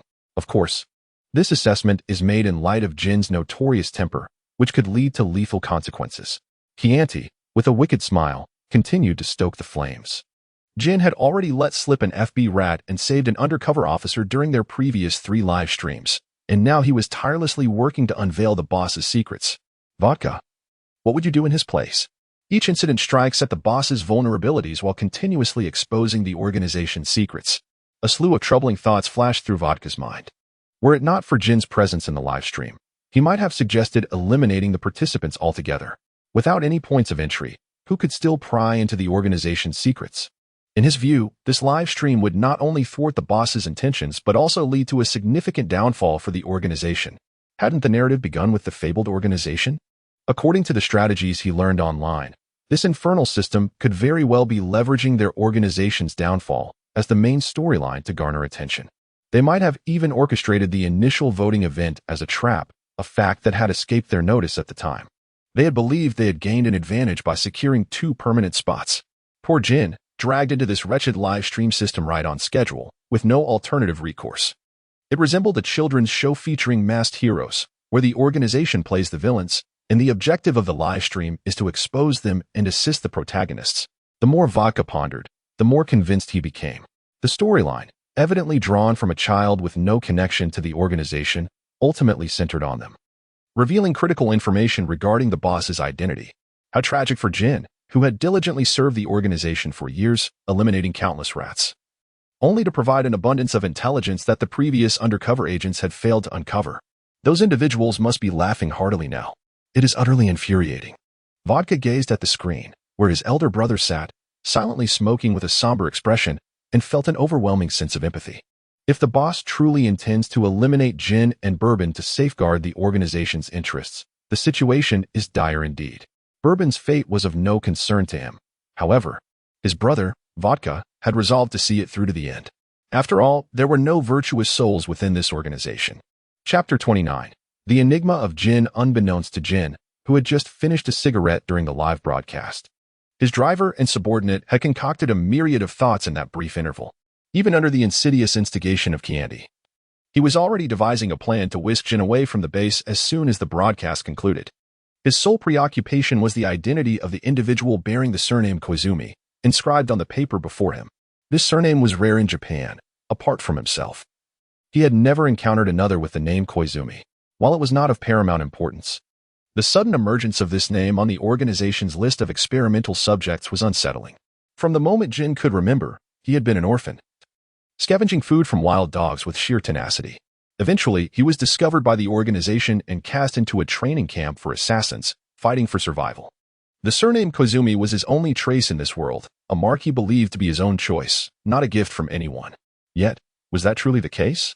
A shadow seemed to veil his thoughts, but he had no time for contemplation, as he was surrounded solely by adversaries. At some point, the dubious figure of Akai had begun to harbor intentions of allying with Bourbon.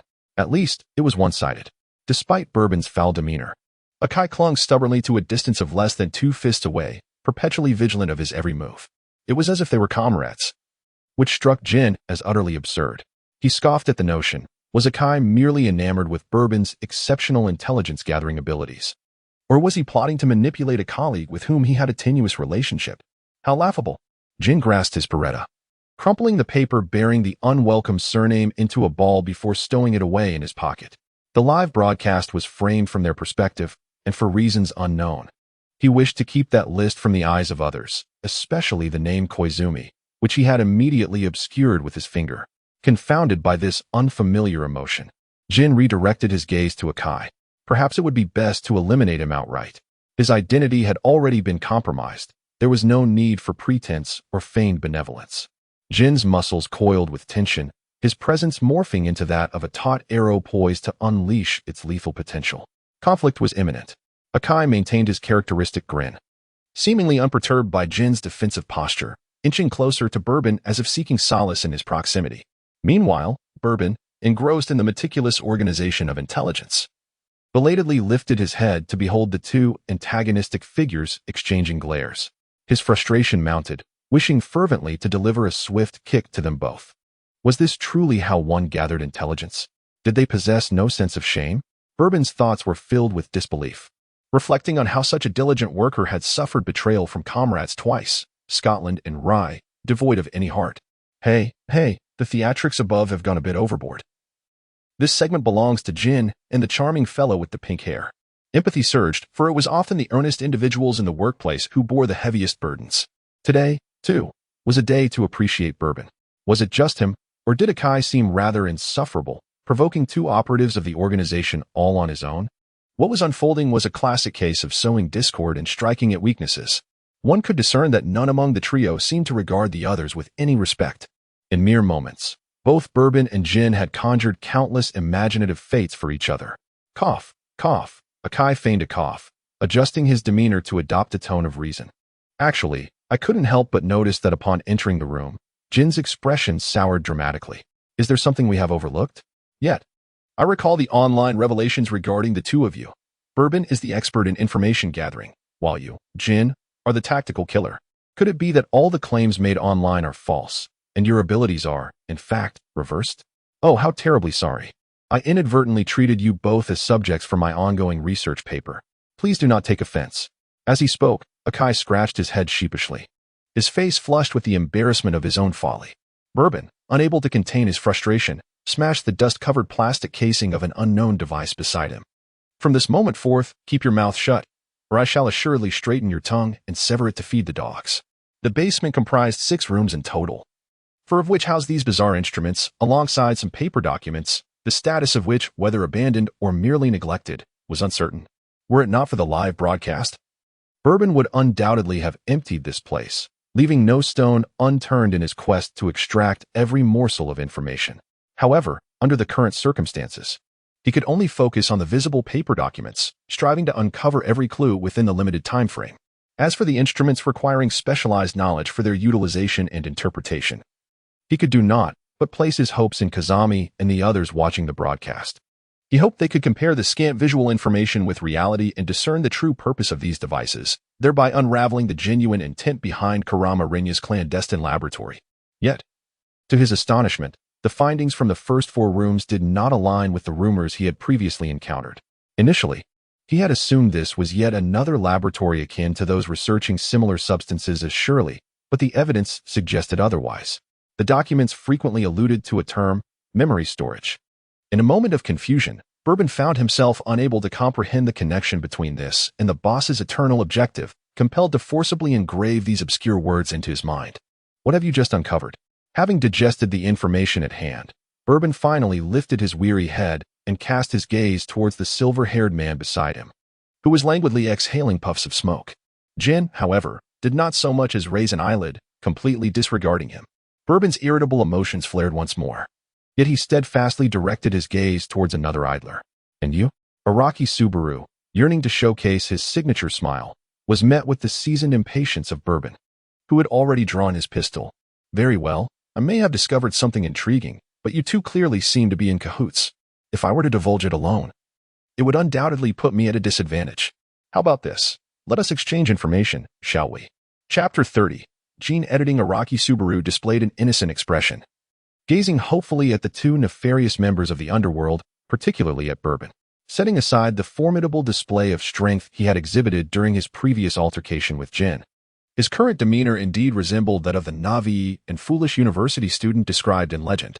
Enjoying the masquerade, are we? Let us resolve this directly, Jin. The two of us together. Bourbon brushed aside the tousled strands of hair from his forehead, disregarding the chill in his tone. The golden locks exuded a warmth that was undeniably inviting. Yet, at this moment, he was enveloped by the ominous aura of the dark organizational cadre. In terms of acting prowess, this intelligence officer was no less adept, capable of reassuring even those who had unwittingly brought misfortune upon themselves to close their eyes and embark on their final journey with ease. Bourbon silently scoffed. Jin remained taciturn, silently raising the Beretta in his hand. He had no intention of relinquishing the paper he held. As for other information, with Bourbon, a member of the organization who was utterly engrossed in intelligence, there was no reason for him to exert himself. After all, once they exited, every detail would need to be meticulously documented in a report for the boss. A few tens of thousands of words might scarcely suffice for the account. Bourbon could relish it all alone. He was unworthy. However, he was resolute in claiming what the individual held. Another blunder, exclaimed Shakuro. Stripped of Scotland, Bourbon resembled a rabid dog, lashing out irrationally, devoid of any semblance of reason, rendering any peaceful dialogue virtually impossible. He typically evaded when he could, and when he could not, he created conditions to escape. This time, he had hoped that with Scotland safely returned, their relationship, though not restored to its former state, would at least not deteriorate further. Yet, he had gravely underestimated the other's disdain for him. Where was the promised cooperation? How could there be no hint of camaraderie among allies? Once again, he found himself yearning for Scotland's presence. Shakuro sighed, feeling utterly helpless. He was not foolish enough to take on two adversaries alone. This is the information I recently acquired. I trust you both will find it useful. He felt no shame as he placed the documents into Bourbon's hands and retreated to his safe distance. Observing this, Jin lost interest and turned away, leaning against the wall to smoke. After all, once these materials were refined and processed, if necessary, the boss would ensure they were delivered to him, if not deemed essential. There was no reason for him to waste energy on them. He had always been indifferent to such matters, particularly those concerning the boss. With this thought, a wave of irritation surged within Jin, compelling him to instinctively grasp the paper in his pocket that stirred his emotions uncomfortably. It seemed he was indeed somewhat unhinged. An observation log? Bourbon opened the thick diary, revealing a collection of meticulously detailed experimental data, spanning from inception to demise. The entries bore no specific names of the laboratory mice. Rather, they were uniformly catalogued under code names. Furthermore, the nature of the experiment remained elusive, shrouded in ambiguity. Strangely, the experiments were conducted in 3 distinct groups. Each subject, identified by the same codename, was documented 3 times throughout the course of the experiment, from initiation to expiration. Aside from an increasing temporal gap, no discernible differences emerged. What significance could such an experiment possibly hold? Bourbon found himself quite perplexed. Furthermore, concerning the aforementioned experimental subjects, the absence of specific names precludes any accurate determination as to whether these 3 experiments involve the same individuals. Moreover, it seems implausible that they could be the same group, considering that the experiments were not conducted simultaneously. The participants from the initial experiment have long since perished and could not possibly reappear on the subsequent lists. Regardless of how bizarre the organization's research projects may be, it is inconceivable that they would tamper with the deceased.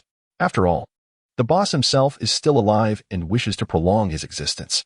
Bourbon tapped his forehead, convinced that it was his own mind that had momentarily faltered, leading him to entertain such a dreadful thought. Carefully securing the journal, he cast his gaze toward the spot where Jin had just stood, slightly furrowing his brow. Without needing that fellow's reminder, he had already observed Jin's furtive actions. However, regardless of what he had concealed, now that it was in Jin's possession, it would remain unseen unless they were to sever their relationship irreparably. Bourbon felt a twinge of regret, yet he was powerless to alter the situation. The three of them had clandestinely concealed what they deemed most vital in the shadows of the livestream. Highlighting this matter would yield no benefit for anyone involved. Thus, he merely cast a glare at Jin before picking up the documents that Jin had previously glanced at and callously discarded. The contents bore a resemblance to what he had discovered, predominantly filled with specialized terminology, though the frequently mentioned phrases had shifted from memory storage to genetic editing. Can human genes truly be manipulated by human hands?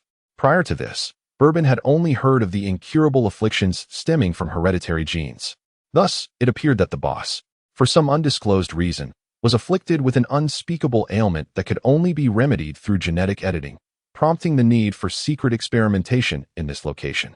Bourbon found himself contemplating a myriad of thoughts, yet most were merely fragmented snippets, failing to yield the clarity he sought. He could only forcibly suppress the tumultuous ideas back into the depths of his mind, awaiting the next opportunity for revelation. Once again, it was a realm entirely beyond their comprehension. No wonder Jin had dismissed it with but a fleeting glance. Bourbon did not insist. He merely flipped through the pages before arranging them together. The experiment here indeed differs from the one overseen by Sherry. It appears to be an entirely novel undertaking, one that they had not previously grasped. However, the ultimate objective remains unchanged, a long-term experiment concerning genes and memory, conducted in pursuit of immortality. Bourbon unearthed a file bag from the dust and meticulously organized all the discovered documents within it. As the live broadcast progressed, he began to grasp the nature of the system's proclamations regarding rewards and punishments. It was merely a verbal facade, devoid of genuine significance. The system itself bestowed nothing upon them. Rather, the items found or lost during the broadcast and the lives extinguished or preserved were undeniably real and tangible. For instance, his childhood friend, who should have regained consciousness by now, in the very documents before him. A glimmer of amusement flickered in his bourbon-hued, lavender eyes. Although these items would be reclaimed by the organization as soon as he departed from the live broadcast, they were originally the boss's possessions. The organization's retrieval of them would not incite any significant turmoil, and he could seize this opportunity to relay the information back to the public security authorities. This must have been his intention all along. The nefarious FB delivered the data into his hands, thereby averting a potential purge by the organization due to information leakage. Once the storm had passed, they could once again acquire this intelligence from him. How beautifully schemed.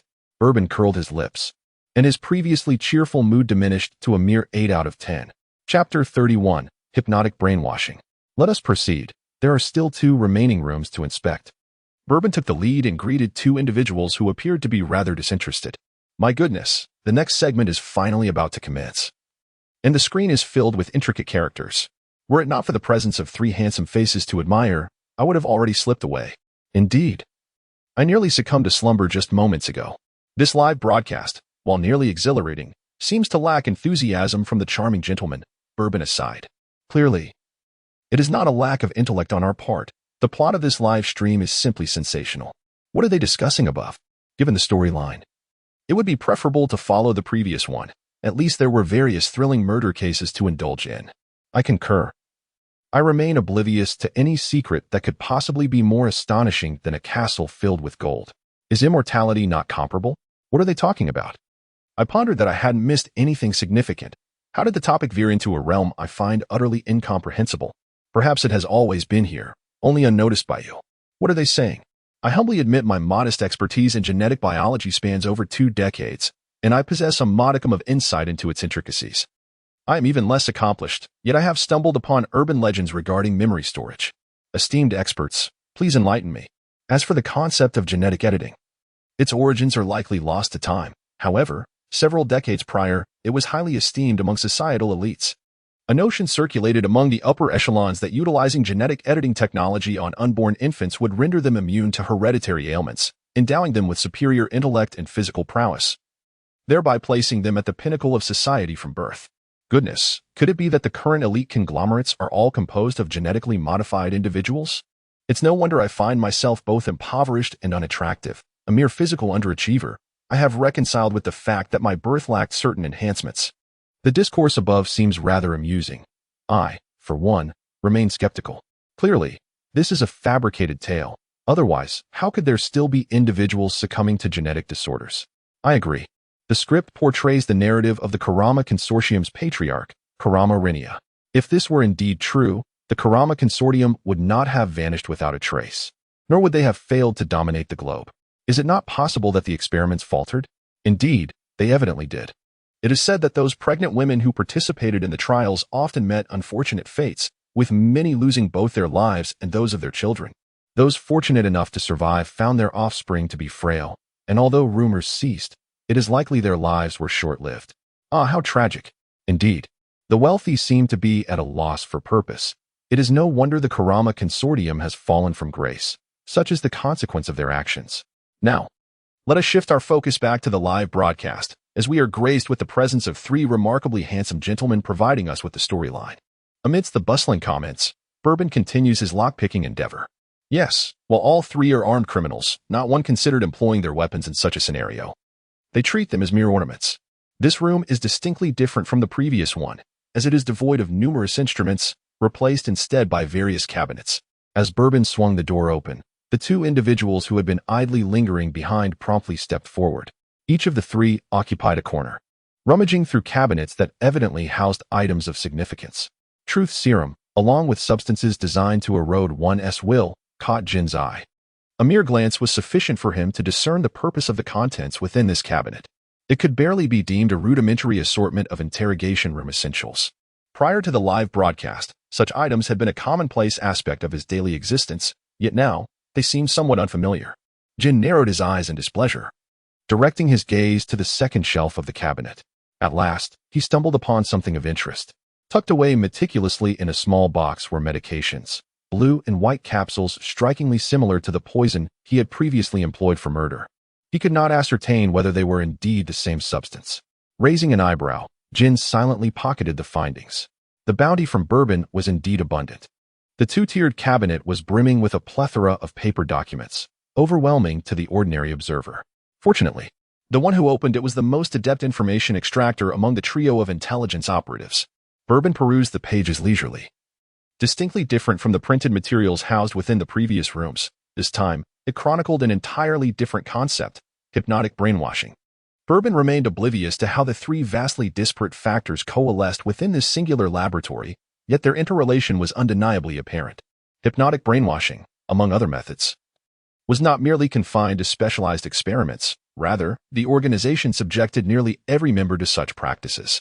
Intimidation and indoctrination were employed on external members, with threats of lethal consequences for those who attempted to flee the organization. Conversely, a different approach was taken with the coded members. As long as they demonstrated unwavering loyalty to the organization and diligently fulfilled the tasks assigned by the boss, they could procure anything their hearts desired: power, wealth, and beauty, among other luxuries. In essence, devoid of moral constraints, the coded members within the organization undoubtedly led the most comfortable lives imaginable. Of course, this comfort was contingent upon the perilous nature of their missions. However, the hypnotic brainwashing that could be distinctly highlighted in this context was likely of a different caliber than what they typically encountered, at least in terms of intensity. Bourbon continued to sift through the pages, ultimately uncovering the most crucial point within. It was a passage highlighted in red ink. Its translated essence conveyed that through the utilization of a particular specialized tool, the memories of a specific group of individuals could be erased, rendering them entirely blank slates, upon which meticulously prepared new memories could be implanted. This process would transform them into entirely different beings, achieving absolute loyalty and obedience, thereby becoming a sword wielded by their master against others.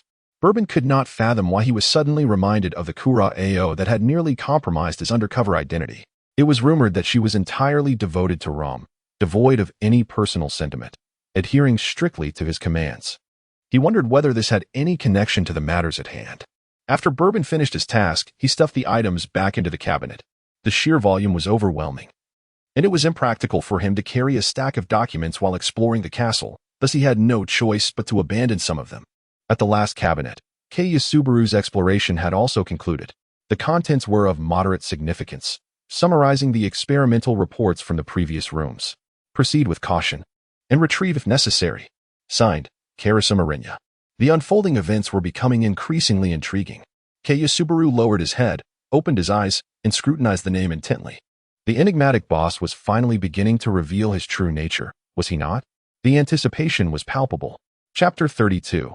The final room with two members of the underworld present. The frail graduate student Yasubaru could hardly safeguard the intelligence he had acquired. However, aside from reaffirming to the public that the individual conducting some unknown illicit human research was indeed Karasumarenya, this signed document held little additional value. Consequently, Bourbon merely cast a glance before dismissing it. On the other hand, Jin, seemingly lost in thought, directed a menacing glare at the pink-haired individual who had discovered the document before incinerating it with a lighter. In the silent basement, as the paper burned completely, wisps of smoke rose slowly, infusing the long dusty confines with a hint of warmth. At least, that was how Jin perceived it. There remained one final room. Swift action was required. Bourbon. Jin's voice, cold and tinged with annoyance, carried an undercurrent of barely concealed fatigue. It seemed that from the outset of this narrative, Jin had been somewhat discontented. Had he encountered some unfortunate circumstance? Throughout the ordeal, Jin had maintained a singular expression, only slightly animated when engaged in violence. Where, one might wonder, did he detect any unhappiness? In truth, it was Bourbon who had the most reason to be dissatisfied, laboring diligently while the others merely coasted along. It would be advantageous for everyone to step up their efforts. Yet all they seemed to do was urge him on. Bourbon shot a disapproving glance at the silver-haired assassin issuing commands, and his previously cheerful demeanor vanished as he decisively fired a shot, shattering the concealed lock on the door. Had it not been for the necessity of providing usable information to Kazami and the others watching the live broadcast outside, he would have swiftly completed the task at hand. However, the time for leniency had nearly reached its limit. Further delay would surely provoke impatience, not only among the organization members eagerly awaiting the unfolding drama, but also among the bystanders. This room was distinctly different in layout and decor from the others, finally affording a semblance of privacy, which also implied the possibility of hidden dangers. The trio did not rush in recklessly. Bourbon and Jin stood guard at the door with their weapons drawn while Akai pushed open the now ineffective barrier. With a graceful extension of his long legs, the door crashed to the ground, allowing the two men to surge inside. The enigmatic final room was subdued in mere seconds. It was one thing to comprehend the rapport between Jin and Bourbon, but why did Akai seem equally in sync with them? Had they known each other prior? It was indeed plausible, likely because Bourbon and Jin had already revealed their true identities, jeopardizing the organization's illicit activities. Hence, they feigned ignorance towards Akai, deliberately performing for their audience. This, however, meant their plans would once again end in failure. How amusing it was that the three of them were so engrossed in their roles, neglecting the need for subtlety, leaving much to be desired in their acting skills. Bourbon mused over the wine he saw, noting it appeared to be to his taste. Idagawa, do you truly remain oblivious to Akai's true identity? Meanwhile, Hibara, also watching the live stream, noticed the speculations floating through the comments and could only conclude that the viewers were quite perceptive. From the moment she laid eyes on that individual, she sensed he was no good. Unsurprisingly, he was entangled with the organization. Hibara, please refrain from jumping to conclusions. The internet is rife with misinformation, Conan muttered defensively, realizing that perhaps his greatest foes were those who knew him best. It was likely that even Akai himself was unaware of the seamless coordination between him, Bourbon, and Jin. The legendary exchange of glances conveying messages among them seemed almost superfluous. It was no wonder that others were casting wild speculations. Had he not known the truth, he might have entertained similar thoughts. The reality was that the relationships among these three were far from harmonious. As fellow members of the Red faction, Mr. Amuro was known to engage in confrontations with suspects even while suspended in midair on a Ferris wheel. And as for Jin, one could only imagine the chaos that would ensue if Akai's and Amuro's true identities were to be revealed. Jin would undoubtedly unleash his wrath upon the police headquarters. Adults could indeed be terrifying. Conan couldn't help but chuckle. Hey, do you even comprehend the implications of this? Observing Conan dismiss her concerns, Hibara crossed her arms. her expression darkening. If that man was truly a member of the organization and his familiarity with the codenamed members was exposed during the live broadcast, it would undoubtedly attract the organization's attention. It was likely that as soon as the three of them exited the broadcast, investigators from the organization would come knocking. At that point, everyone would be in peril. Did this detective, whose mind was consumed with logic, truly grasp the gravity of the situation? Hibara felt an itch in her fingers, wishing to slap the still grinning face of the boy beside her. Little AI, please don't be upset, Mr. Akai is merely an ordinary graduate student. Although his skills appear impressive, he is certainly not associated with the organization, Dr. Agasa interjected, stepping in between them to diffuse the tension in the room. Though Hibara remained skeptical, she ultimately chose not to voice her dissent further. Her concerns were valid. Yet Conan and the doctor clearly had their own considerations. Since they could not persuade one another, all they could do was leave the resolution to time. She merely hoped that no more lives would be lost at the hands of the organization, especially those of the innocent. She was uncertain about Akai. But the one who worked at the Poirot CAF, Tooru Amuro, was undoubtedly an undercover agent, wasn't he? His comrades had just returned to their side after traversing the tides of time, and it would be tragic if another misfortune were to befall them. Hibara lowered her gaze, discreetly concealing the glimmer of tears in her eyes, choosing silence. The one left behind bore the greatest burden. With the threat seemingly averted, Conan edged closer to Hibara, inquiring, "You surely know what this experiment is for, right?" Dr. Agasa averted his eyes, finding Conan's emotional intelligence perplexing, especially when contrasted against his remarkable intellect. The disparity was striking. The doctor shook his head, decisively vacating the living room, returning the battlefield to the two of them, while he discreetly retrieved 2 slices of cake from the refrigerator to enjoy in solitude. The cakes at the Polo CAF are truly delectable, yet the opportunity to savor them has always eluded him. Today, however, is a fortuitous exception, thanks to the arrival of a new day. Have you lost your senses? At that time, my parents might not have even emerged from their own mother's wombs, so how could they possibly know such things? With a resounding roar echoing through the living room, Huiyuan rose and stepped forcefully onto the foot of the great detective, her anger propelling her back to the underground laboratory. She could certainly watch the live broadcast on her own. Why endure this vexation here? Indeed. In the now empty living room, Conan pitifully touched his nearly deafened ears, belatedly speaking up. He was merely curious, so what of it? Such a capricious woman. Chapter 33, if we can't find it. Let's resort to explosives. In the live broadcast, the three stood in succession. The man with charming pink eyes exuded a graceful and affable aura that captivated all, while the golden-haired, dark-skinned gentleman possessed a refined visage and a gentle, alluring smile. The silver-haired man with green eyes was strikingly handsome, his features sculpted and icy, both captivating and perilous. The scene was undeniably pleasing to the eye, though one might wish to overlook their unfortunate expressions. Still, nothing had been discovered. The room contained a single bed and a desk, and it was evident to the discerning eyes of the trio that traces of recent habitation lingered here. This must be the individual who previously operated under the guise of the boss, the actual mastermind behind this experiment. The method to unveil his false identity was rather straightforward. No matter how crucial this experiment was, the boss, with his cautious demeanor, would never personally oversee matters here, let alone engage with those in the lobby. The identity and ambition of Carissimo Regno assured that he would remain indifferent to such trivialities. Yet, they found themselves at an impasse, unable to locate the necessary exit. This appeared to be the terminus of the clandestine research facility, but how could that possibly be? Bourbon, undeterred, began to explore the walls. Those black-clad bodyguards were not mere figments of their imagination. Even if the elusive figure was not present, what about the others? Surely they couldn't have scurried away like mice into a burrow. The entire castle was crafted from gold, and apart from the entrance, the only potential exit lay beneath the ground. However, they had seen no suspicious areas along their path. Had they perhaps overlooked something? Bourbon abruptly turned, casting his gaze towards the direction from whence he came. The corridor was shrouded in dim light, and their urgency to inspect the contents of the room rendered them oblivious to the exterior of the iron cage. Upon closer examination, it became evident that as one ventured deeper into the corridor, the visibility diminished. Those standing at the innermost part could scarcely perceive the initial exit. It was as if something was deliberately concealed. A flicker of chagrin crossed Bourbon's face, for prey is invariably drawn to the allure of food ahead, wholly neglecting the perils that lurk behind. In their navette, They unwittingly step into the traps meticulously laid by the hunter from the outset. How ironic that he had always considered himself to be a somewhat competent hunter, yet in the end, the slightest temptation rendered his vigilance utterly futile, transforming him into mere fodder upon another's chopping block. Truly, it is a lamentable truth. Life demands unwavering caution. In the depths of Bourbon's gray-violet eyes, a murky tempest of emotions brewed, a subtle aura of menace radiating from his very being. Failure evokes memories of unpleasant things, driving one towards madness. Bourbon had always endeavored to avoid becoming this way, yet there were moments when evasion proved futile. Just as his foot lifted, a sudden clatter erupted from the dilapidated wooden door as an object tumbled down. Was it too late?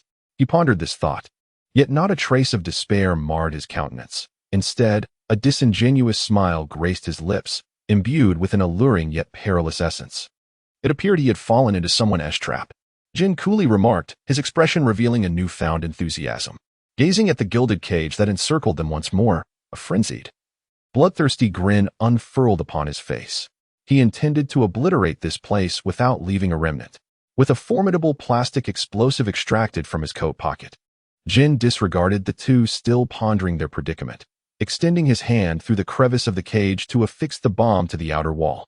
He abhorred the detective's tedious puzzle-solving antics, finding them nauseatingly dull. In his perception, only the outcome deserved his attention. Unable to locate the mechanism to reopen the grand entrance, he resolved to unveil it with an explosion. Flames and shockwaves roared within the confined space. The pure gold walls, though visually and financially impressive, proved less sturdy than mudbrick. The destruction was instantaneous, swift enough that the concealed rats had no time to seek refuge anew. The sound of bullets piercing flesh resonated once more, as Jin seemed to enter a hunting frenzy, laying waste to any creature that dared obstruct his path. The two trailing behind him found themselves rendered utterly powerless. Beneath the concealed mechanism at the entrance lay a long corridor, where the previously vanished dark-clad figures had taken refuge. The original plan had been to ensnare them within the cage, serving as subjects for the next experiment. Thus, only the cage's mechanism had been activated, with no additional measures taken. However, Jin's possession of explosives, coupled with his disregard for his own safety, had not been anticipated. He dismantled the ostentatious cage before those inside could emerge. What followed was a scene of overwhelming slaughter. Regrettably, the so-called leader failed to present themselves, causing Jin to lick his cracked lips in disappointment. He longed to blast that individual's head apart, splattering their brain matter across the list before him. Although he was still unaware of this person's identity, the desire to eliminate someone required no justification in his eyes. As the three emerged with an air of nonchalance, they were greeted by the clouds on the horizon. The dawn, shimmering with a soft light, was far more beautiful than the meaningless golden castle behind them. Jin squinted, a cold smirk creeping onto his face. Without warning, he discharged his Beretta towards the rear, a deafening roar resonating through the air. The ensuing shockwave enveloped the trio, as Bourbon dodged the flying debris, rolling his eyes in exasperation. Similarly, Arisher rushed toward the nearest tree, seeking refuge. Only Jin remained steadfast, his silver hair swirling behind him. The blood splattered across his face, both grotesque and beautiful, exuding a formidable aura that suppressed everything around him into an alternate realm. What on earth was happening? Why had it exploded? Hadn't they been paying attention? Jin had planted a plastic bomb at the exit. He had anticipated an explosion, though not one executed with such flair. His black trench coat was akin to a magical artifact, flames raging behind him while he stood immobile, undeniably striking. First place. Without a doubt. Did everyone vote for him? I have no interest in anyone else. I wish to witness Jin's daily escapades. Haha. There are no Monday moments in Jin's life, only the gruesome spectacle of headshots. Yet, I relish it all the same, humph. The scene culminated with Jin admiring the dawn in an effortlessly suave manner. Although Bourbon and Akai Shuichi also had their moments in the spotlight. One concealed his exquisite visage with his hands, desperately protecting it, while the other glared with a murderous intent at the culprit who dared to encroach upon his sanctuary. The image they presented to the audience was a mix of childishness and humor, lacking any semblance of grandeur. It was almost unnecessary to tally the votes, for it was evident that Jin would undoubtedly lead by a significant margin. Chapter 34. What exactly are you testing? My dear friends, you truly do look quite disheveled. The teasing tone echoed in their ears as Bourbon and Jin reopened their eyes, having returned to the organization's base. However, the previous individuals were nowhere to be found, and the shadow of their boss was absent from the screen. In the entire conference room, Only the figure of Vermouth remained. You have less than 10 minutes left. Soon. The boss will summon you for a reckoning. Do not blame me for failing to forewarn you, Vermouth remarked, raising her glass of red wine in a mocking gesture towards the two. Bringing to light the matters that the gentleman had painstakingly buried would undoubtedly complicate things, even for the formidable Karasuma consortium. After all, that experiment had been nothing more than the boss using others as his unwitting guinea pigs, financially and physically. It was utterly foolish. However, who could blame them for coveting what was not theirs? Such a fate was indeed deserved. Vermouth chuckled inwardly, though her expression remained inscrutable. She still had tasks to attend to. Brother, you should tend to your wounds, Vodka observed from the side. Noticing that Jin was disregarding Vermouth's intentions and quickly approached with a medical kit. Jin had already sustained injuries prior, and during the live broadcast, Bourbon had pretended to be quite diligent. He was eager when it came to picking locks and rummaging through things, but when it was time to act, he seemed deflated, leaving all the heavy lifting to Jin, who was now undoubtedly nursing both fresh and old wounds. Jin remained silent as he opened his phone to peruse the work information displayed. Finding nothing of great importance, he made his way directly to the bar downstairs. The atmosphere below was lively, and Jin plopped down on a bar stool, gesturing to the bartender, who dared not lift his gaze. The usual, he ordered in a gravelly tone, imbued with a palpable low pressure that silenced the raucous bar. The bartender hastily pushed a chilled bottle forward and poured a generous glass before retreating to a safe distance. Vodka, accustomed to Jin's temperament, retrieved alcohol wipes and bandages, carefully tending to the wound on Jin's other arm. Jin lifted his glass, downing one drink after another, seemingly unfazed by Vermouth's earlier words. The other members, gathered nearby to observe the spectacle, exchanged knowing glances. Meanwhile, Bourbon, still lingering on the second floor, gestured towards Vermouth while clutching a bag of documents. Shouldn't you remind me to submit this? Does the boss not require it? Vermouth scoffed. Bourbon, you ought not to have brought it out at all. Sometimes, you should take a page from Jin's book. Wouldn't it be better to burn it all away? Bourbon raised an eyebrow. Since that is the case, I shall go change my attire first. I trust you have no objections? Suit yourself, replied Belmode, leaning against the doorframe, a slight smile gracing his lips, as if he were genuinely concerned for the two colleagues who had landed themselves in trouble. Does that mean the boss is truly furious? As the two were about to pass each other, Bourbon suddenly halted and turned to regard Belmode, who was still leaning by the conference room door. A sharp glint flickered in his grayish-purple eyes, as if capable of piercing through one's very soul. What, do you intend to deceive me? Belmode chuckled softly.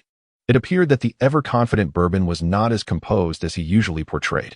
After all, it is only natural to feel a tinge of unease when one's subordinate has committed a blunder.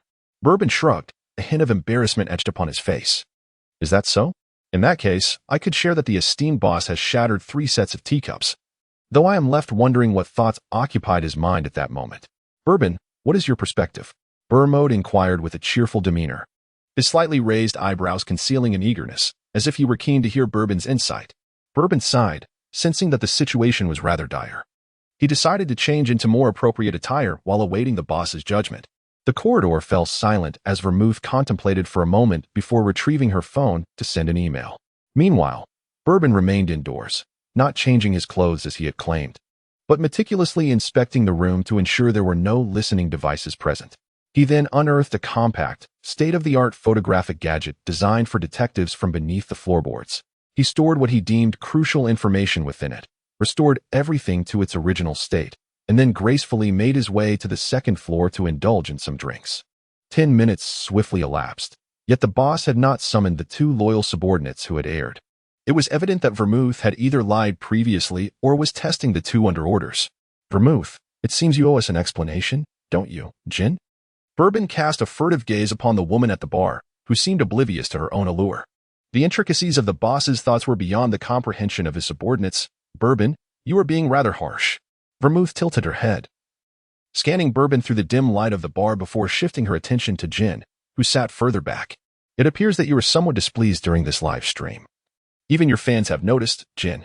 Vermouth redirected her focus onto Jin, who continued to remain silent, quietly sipping his drink. What exactly are you probing? Or do you believe that I should expect a certain outcome after this live stream? Impatience flickered in his green wolf-like eyes as Jin gripped his beretta, the veins in his hand standing out, and the temple on his head throbbed violently. Brother? Vodka returned from setting down the medical kit, only to witness this tense standoff. Momentarily believing that Kiani's forewarnings had finally come to fruition, his mind raced with plans for escaping the organization's pursuit. Ah, don't you think your demeanor is entirely different from Bourbon's? This concerns the boss's secret. Are you not even a little curious? Vermouth raised her hands in mock surrender. Yet the provocative expression on her face indicated her utter indifference. So, it is my disregard that has displeased the boss? Humph, how dreadfully tedious you all are. Jin abruptly set down his glass and stood, striding purposefully toward the exit. Vodka, taken aback, quickly followed suit. Bourbon observed the drama that had unfolded as a result of his actions, only to find himself relegated to the role of a mere supporting character. A contemplative expression graced his face.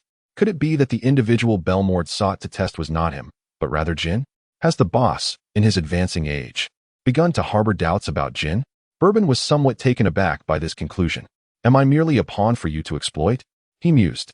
Observing Belmode set down his phone, Bourbon approached, his expression marred by the indignation of feeling deceived. Naturally, the authenticity of this sentiment was something only he truly comprehended. Are the signs of our organization's ton killer falling out of favor finally emerging? Regrettably, the boss's trust in him remains unwavering. However, he wished for me to remind you, Bourbon, to temper your curiosity. Otherwise, there may come a day when he exhausts his patience. Belmode tossed his phone aside. Bourbon nodded repeatedly, expressing his determination to transform and alleviate any concerns his boss might have. Chapter 35.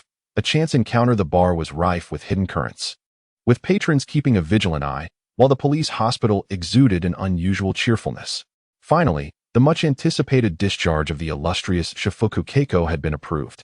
Shifuku Kome stood by, awaiting his younger brother to gather his belongings. Although 3 years had passed, that was but a fleeting moment for Keiko. Others could not simply disregard the weight of time.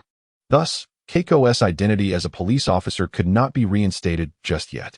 After all, he had been shot in the heart, and he required time to recuperate and adjust to the world outside. It's merely a discharge. I can manage on my own, he thought. Feeling a bit awkward as the 26-year-old man watched his brother bustle about to complete the discharge formalities, feeling a mix of surprise and embarrassment at such unexpected attentiveness. He had never experienced such treatment even at the age of 6, and his brother's sudden gentleness was somewhat intimidating. What do you have to handle this? You possess neither money nor identity. Kome raised an eyebrow, his authoritative voice tinged with a hint of disdain as he observed his once delicate younger brother now transformed into a grown man. I haven't even said anything yet. However, he had more pressing matters at hand. I've arranged for a celebration dinner with Gantu and the others for your discharge and afterward. We shall take some photographs together. Hey, brother. Shifuku Keiko froze, gazing at his brother's serious expression, rendered momentarily speechless. Kome patted his shoulder, his tone softening into one of relief. Your phone is beyond repair. Everything within it is lost, and I personally destroyed any traces of you at home. Who lives over 20 years without a single photograph? Let us take one together as a family portrait. There's nothing to worry about now. By the way, remember to invite your childhood ally over when we return to Nagano Prefecture. He is still waiting for you to fulfill your promise. Keiko felt his eyes welling with tears. His past actions, while seemingly justified, had left an indelible mark on those closest to him. I'm sorry, brother. He lowered his head, never regretting his undercover work, but deeply apologetic towards his brother and friends. Kome too was a victim of the Shifuku family's tribulations, yet he always maintained a resilient faade, appearing steadfast before Keiko while feeling abandoned. His memories had ceased at the moment the bullet struck his heart, no matter how excruciating his previous experiences were. He had been entirely unaware of the passage of time thereafter. Their suffering was different. They endured the pain of losing loved ones, struggling day after day in anguish. Keiko felt like a failure, inadequate both as an undercover agent and as a brother. What are your plans now? Asked the 29-year-old unemployed bachelor. Daiwa Gantu, having finished his buckwheat noodles, teased the highly acclaimed lone hero online. When he witnessed the live broadcast, he was utterly astonished, relieved at the perfect conclusion. Finally, Kome is no longer alone. Gantu, how can you say that? In terms of position, little Keiko could very well be your superior. Uehara Yui playfully slapped him, placing a bowl of sweet porridge in front of Shifuku Keiko. We specially ordered this for you. Eat up. Though the doctor had not specifically prohibited anything, they all felt that a light diet was prudent after his lengthy confinement. Thus, Keiko could only watch as others savored his beloved buckwheat noodles while he sipped tasteless broth. I can manage on my own, he internally grumbled, yet he finished every morsel in his bowl, appreciating their kindness. I currently have nowhere else to go. I plan to stay with my brother for a while before considering my next steps. Daiwa Gantu was surprised. Is that so? You've toiled away in that mysterious organization for so long, and you have no savings? I saw they all had luxury sports cars. They seemed quite wealthy. Hey Gantu. Uehara Yui glared at him, baffled at his loose tongue. It's fine, Miss Uehara. My identity has already been revealed. Those past matters are no longer relevant. Furthermore, my brother mentioned he has already erased my household registration.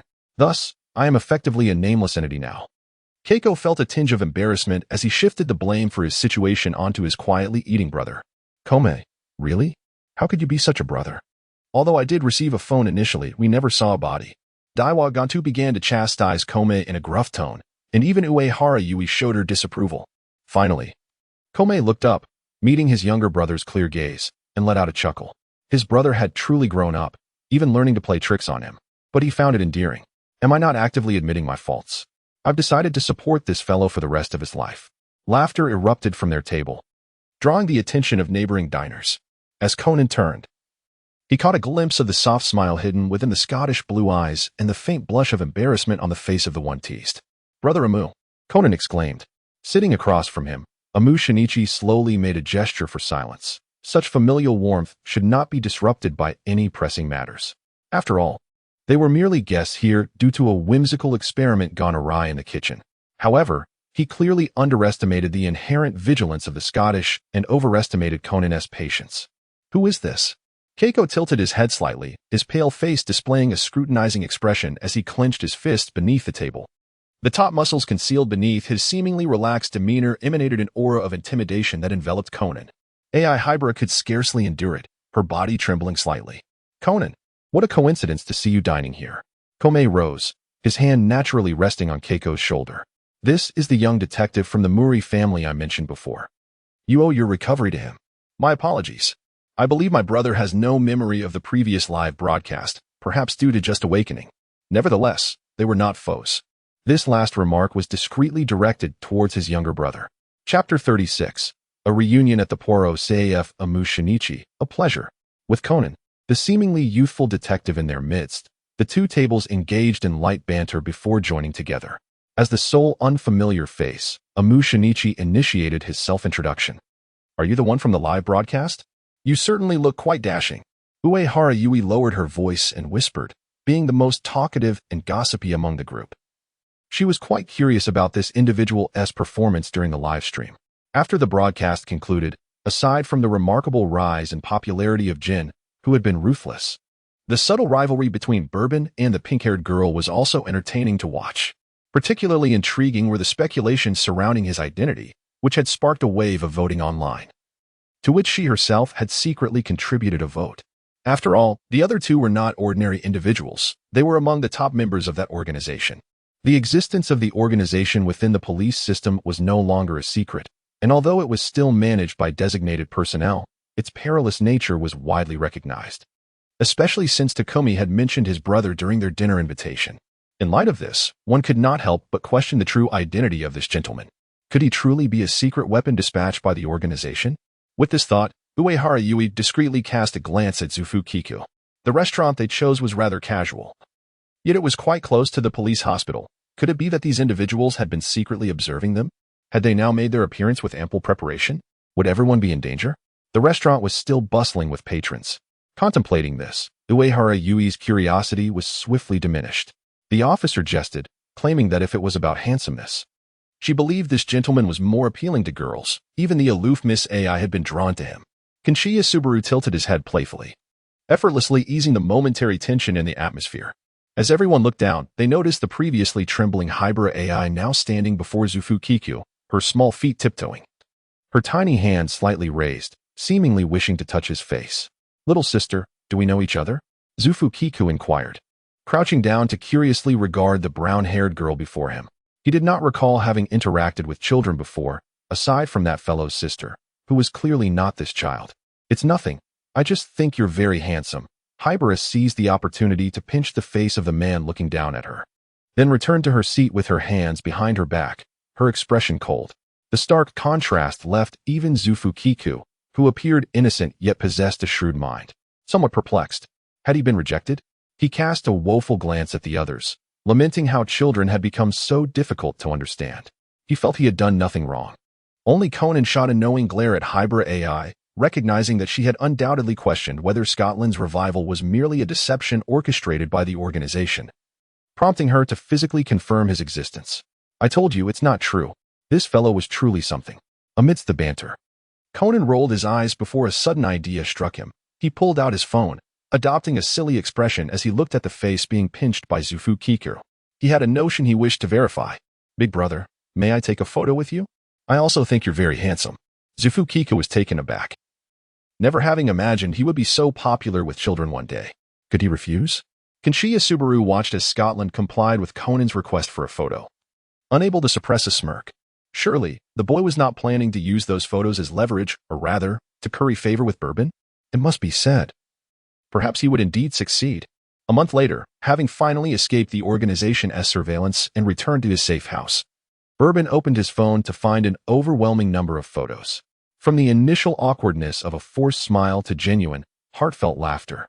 It was delightful to see his childhood friend, who had endured much hardship, finally standing in the sunlight with his family. In that instant, Bourbon had no desire to linger in the empty house, even though he had just bought a plethora of ingredients to cook a delicious meal for himself. But Conan had mentioned that he intended to invite Mr. Scotland to the Muri Detective Agency for a visit, along with trying the CAF's signature dish downstairs. Indeed, he preferred working at the Poirot CAF over cooking for himself. As a worker, how could he let down the expectations of customers? Moreover, leaving Miss Aizawa to work alone felt rather inconsiderate. Bourbon hesitated not even for a moment, stuffing all the ingredients into the refrigerator before cheerfully changing into casual attire and stepping out once more. The white Mazda sparkled as it zipped along the road, racing with such speed that even passing phantoms could not keep pace. The reappearance of the popular employee, Amuro Tooru, elevated the already highly regarded Poirot CAF to even greater heights. Although mealtime had long passed, the number of patrons inside showed no signs of dwindling.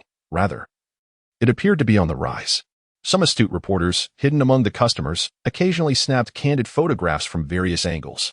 Yet, the sharp-tongued and vigilant Bourbon, seemingly oblivious to the lurking eyes, remained entirely focused on his culinary creations. It was the other staff member, Inomoto Azusa, who could no longer contain herself. Mr. Amuro, are you truly a member of the underworld? The subtle probing and investigation, both overt and covert, had left this already overworked waitress physically and mentally exhausted. Finally encountering the subject of her inquiries, she disregarded the appropriateness of the setting and posed her question directly. How could that be? That was merely a script. So this is what everyone thinks of me? I spent such a long time preparing myself mentally to return to this job. Perhaps I truly should not have come back. Amuro's face betrayed his disappointment, his hands momentarily pausing, beads of sweat clinging to his striking golden hair. The genuine emotion in his violet gray eyes seemed to be shrouded in a layer of dust, resembling a little dog whose heartfelt devotion had been overlooked. Azusa suddenly felt like a treacherous scoundrel who had committed a grave error. I told you, Mr. Amuro could never be that sort of person. Furthermore, the Poirot CAF could not afford to lose him. Azusa, who had been bearing the burden alone for nearly a month, shed silent tears of bitterness. Even if he were a member of the underworld, it would not matter to her as long as it did not interfere with his work. Mr. Amuro, I look forward to your continued support, and if possible, please ensure you arrive on time for your shifts. Azusa clenched her right fist, silently cheering him on. Absolutely. I will. As the atmosphere grew amicable, another wave of customers entered. Amuro quickly looked up to welcome them, just as Scotland, led by Conan, made his entrance. Chapter 37.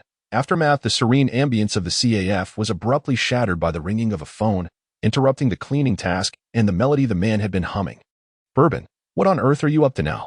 The familiar, languidly charming voice of Vermouth was laced with frustration, as Bourbon's latest exploits had made headlines.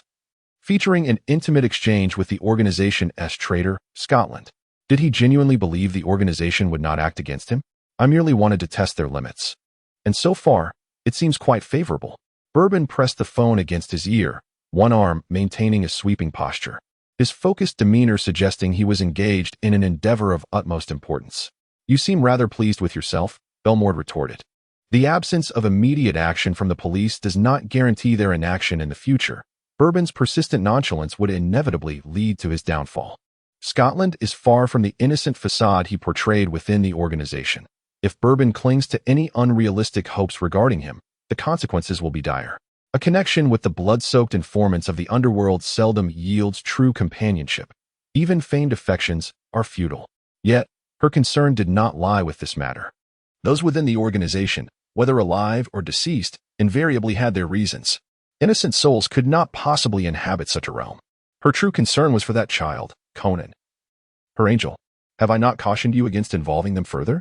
Bourbon, that fellow, not only made his own appearance in front of the camera, but also inadvertently caused Conan and Rand to grace the headlines. Originally, Rum had already harbored suspicions regarding Shinichi Kudo's demise, and now, with the presence of Scotland and Bourbon by his side, it was as if he were summoning Rum's doubts. With that old man's inherently suspicious nature, it was utterly implausible for him to simply let matters lie. Perhaps a second investigation had already commenced unbeknownst to them. None could ascertain whether Rum still held any trump cards. Once the child's identity was exposed, the consequences were unfathomable. The boss's inability to manage that enigmatic live-streaming system did not imply that he would spare the lives of the Kudo family. The organization consisted of more code-named members than just those stationed in Japan. The metaphor of an iceberg aptly illustrated the depth and breadth of the organization. She genuinely wished to avert such a scenario, for her sake as well as theirs. Yet, Bourbon, that fellow, should have been dealt with decisively from the outset. Vermouth, in a fit of rage, hurled her wine glass, the crimson liquid slithering across the floor like a dying serpent.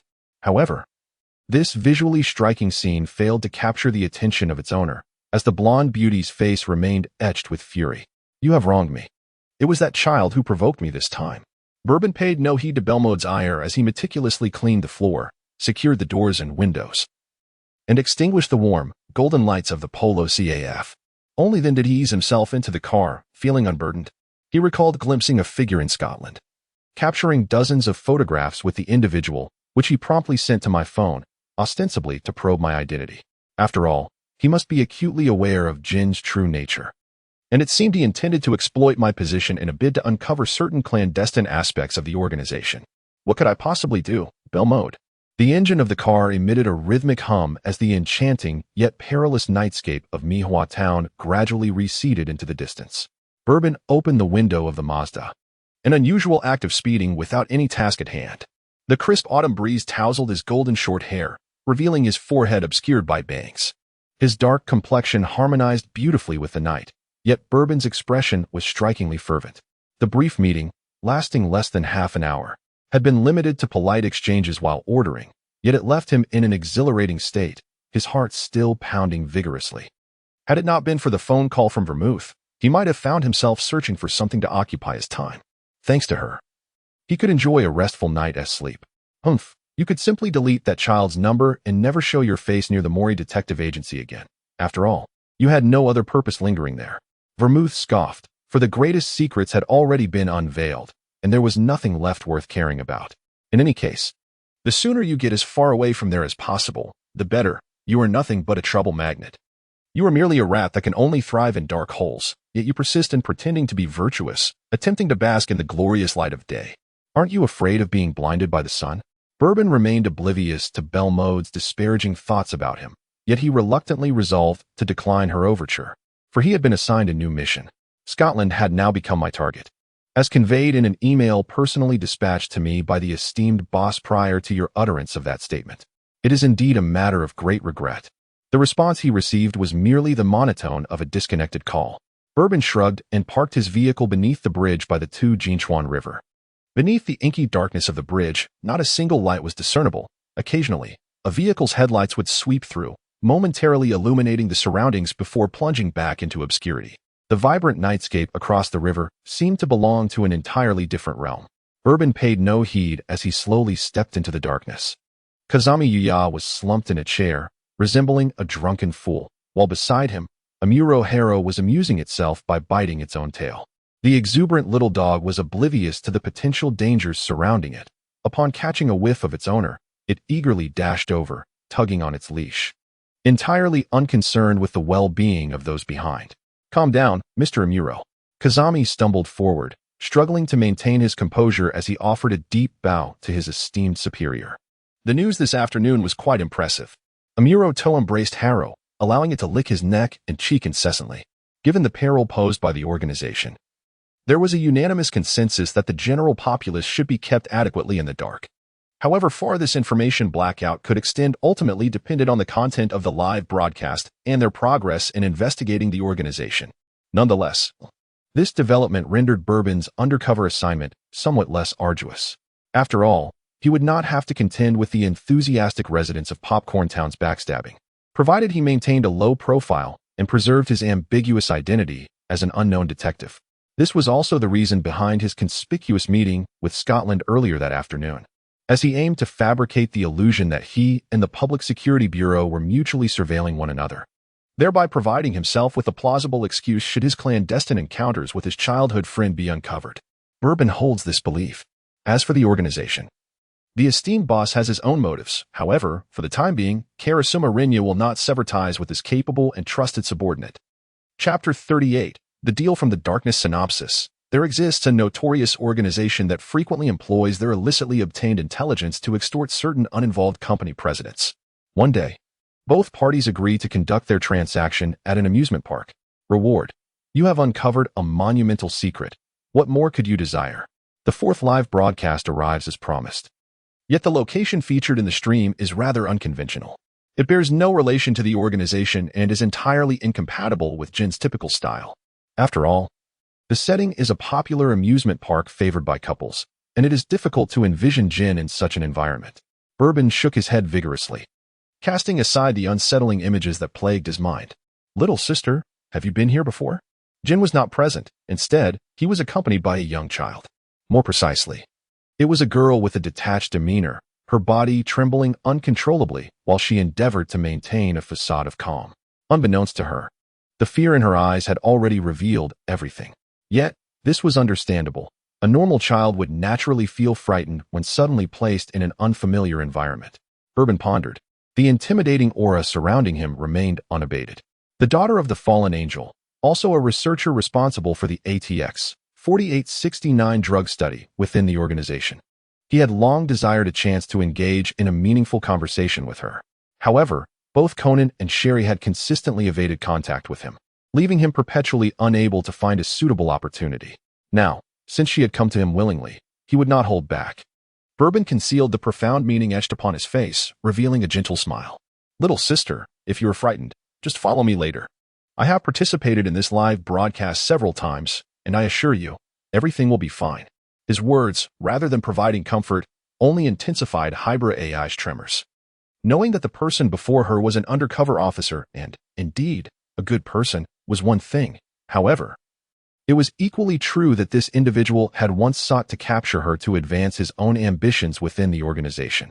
If possible, she longed to distance herself from him immediately, preferring to avoid any interaction. After all, with both Bourbon and Jin present, the difficulty of any scenario would be trivial. She simply needed to endure until the moment she could return to the real world. The more Hybrid AI contemplated, the more her reasoning seemed sound. Just as she was about to quietly slip away, a strong hand enveloped her left wrist. In the next moment, she was lifted off the ground, cradled in Bourbon's arms. Hey, what are you doing? Hybrid AI's previously pale cheeks flushed crimson, and her hands instinctively began to struggle. Apologies, but I have noticed two rather concerning individuals. I feel it is necessary to follow them. I hope you do not mind. Bourbon offered a brief explanation before swiftly moving onward. Hybrid AI, taken aback, swiftly turned her head to observe as Chianti and Korn emerged from the nearby building, seemingly targeting the edifice closest to the amusement park. The organization had a mission to eliminate a target here. Wait, what place is this? Hybrid rotated her stiff neck, widening her eyes to survey the surroundings. A carousel played music while the air was filled with the screams emanating from a fantastical haunted house, alongside the exhilarating roller coaster, a favorite among couples. Could it be? Is this truly? Hybrid AI felt a tightening in her breath, instinctively grasping the nearest object until she heard the sound of restrained inhalation beside her. Bourbon has ceased his pursuit, not due to the relentless grip on his hair, but rather because he has discerned the parameters of his opponent's aim. Sometimes, pressing too closely can yield counterproductive results. As it stands, his hair is bearing the brunt of his predicament.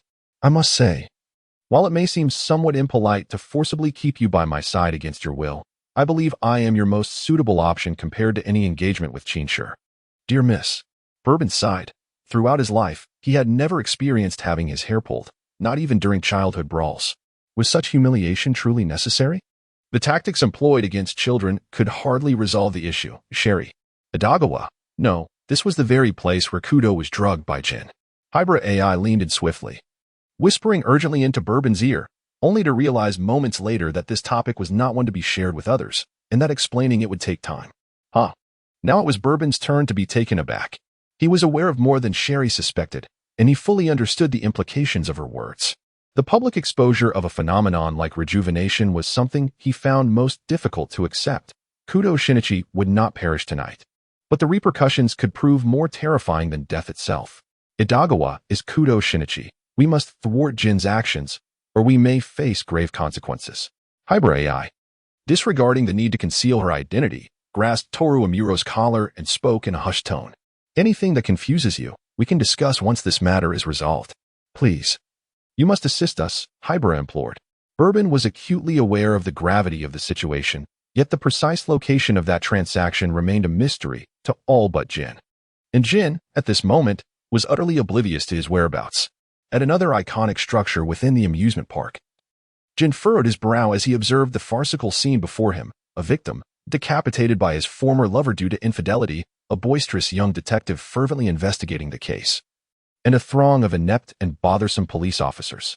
The savior of Japan, the renowned high school detective, Shinichi Kudo.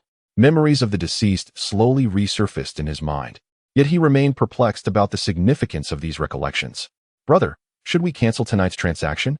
The area is crawling with cops, and unforeseen complications may arise. Vodka inquired in a hushed tone, wiping the blood splattered on his face. Without a moment's hesitation, Jin dismissed the notion. The events of the night must unfold as planned. He yearned to uncover what precisely was amiss with those memories that had prompted the live streaming system to isolate them. The organization had no conceivable link to a deceased child detective. The only connection lay in the drug he had administered. Annoyed by the incessant pursuit associated with Shiho's involvement, Jin pressed his fingers against his temples, pondering whether it was merely due to his elimination of an innocent child. Vodka, send a message to Kiani and Korn. There will be an assassination task for them shortly. They must be on standby.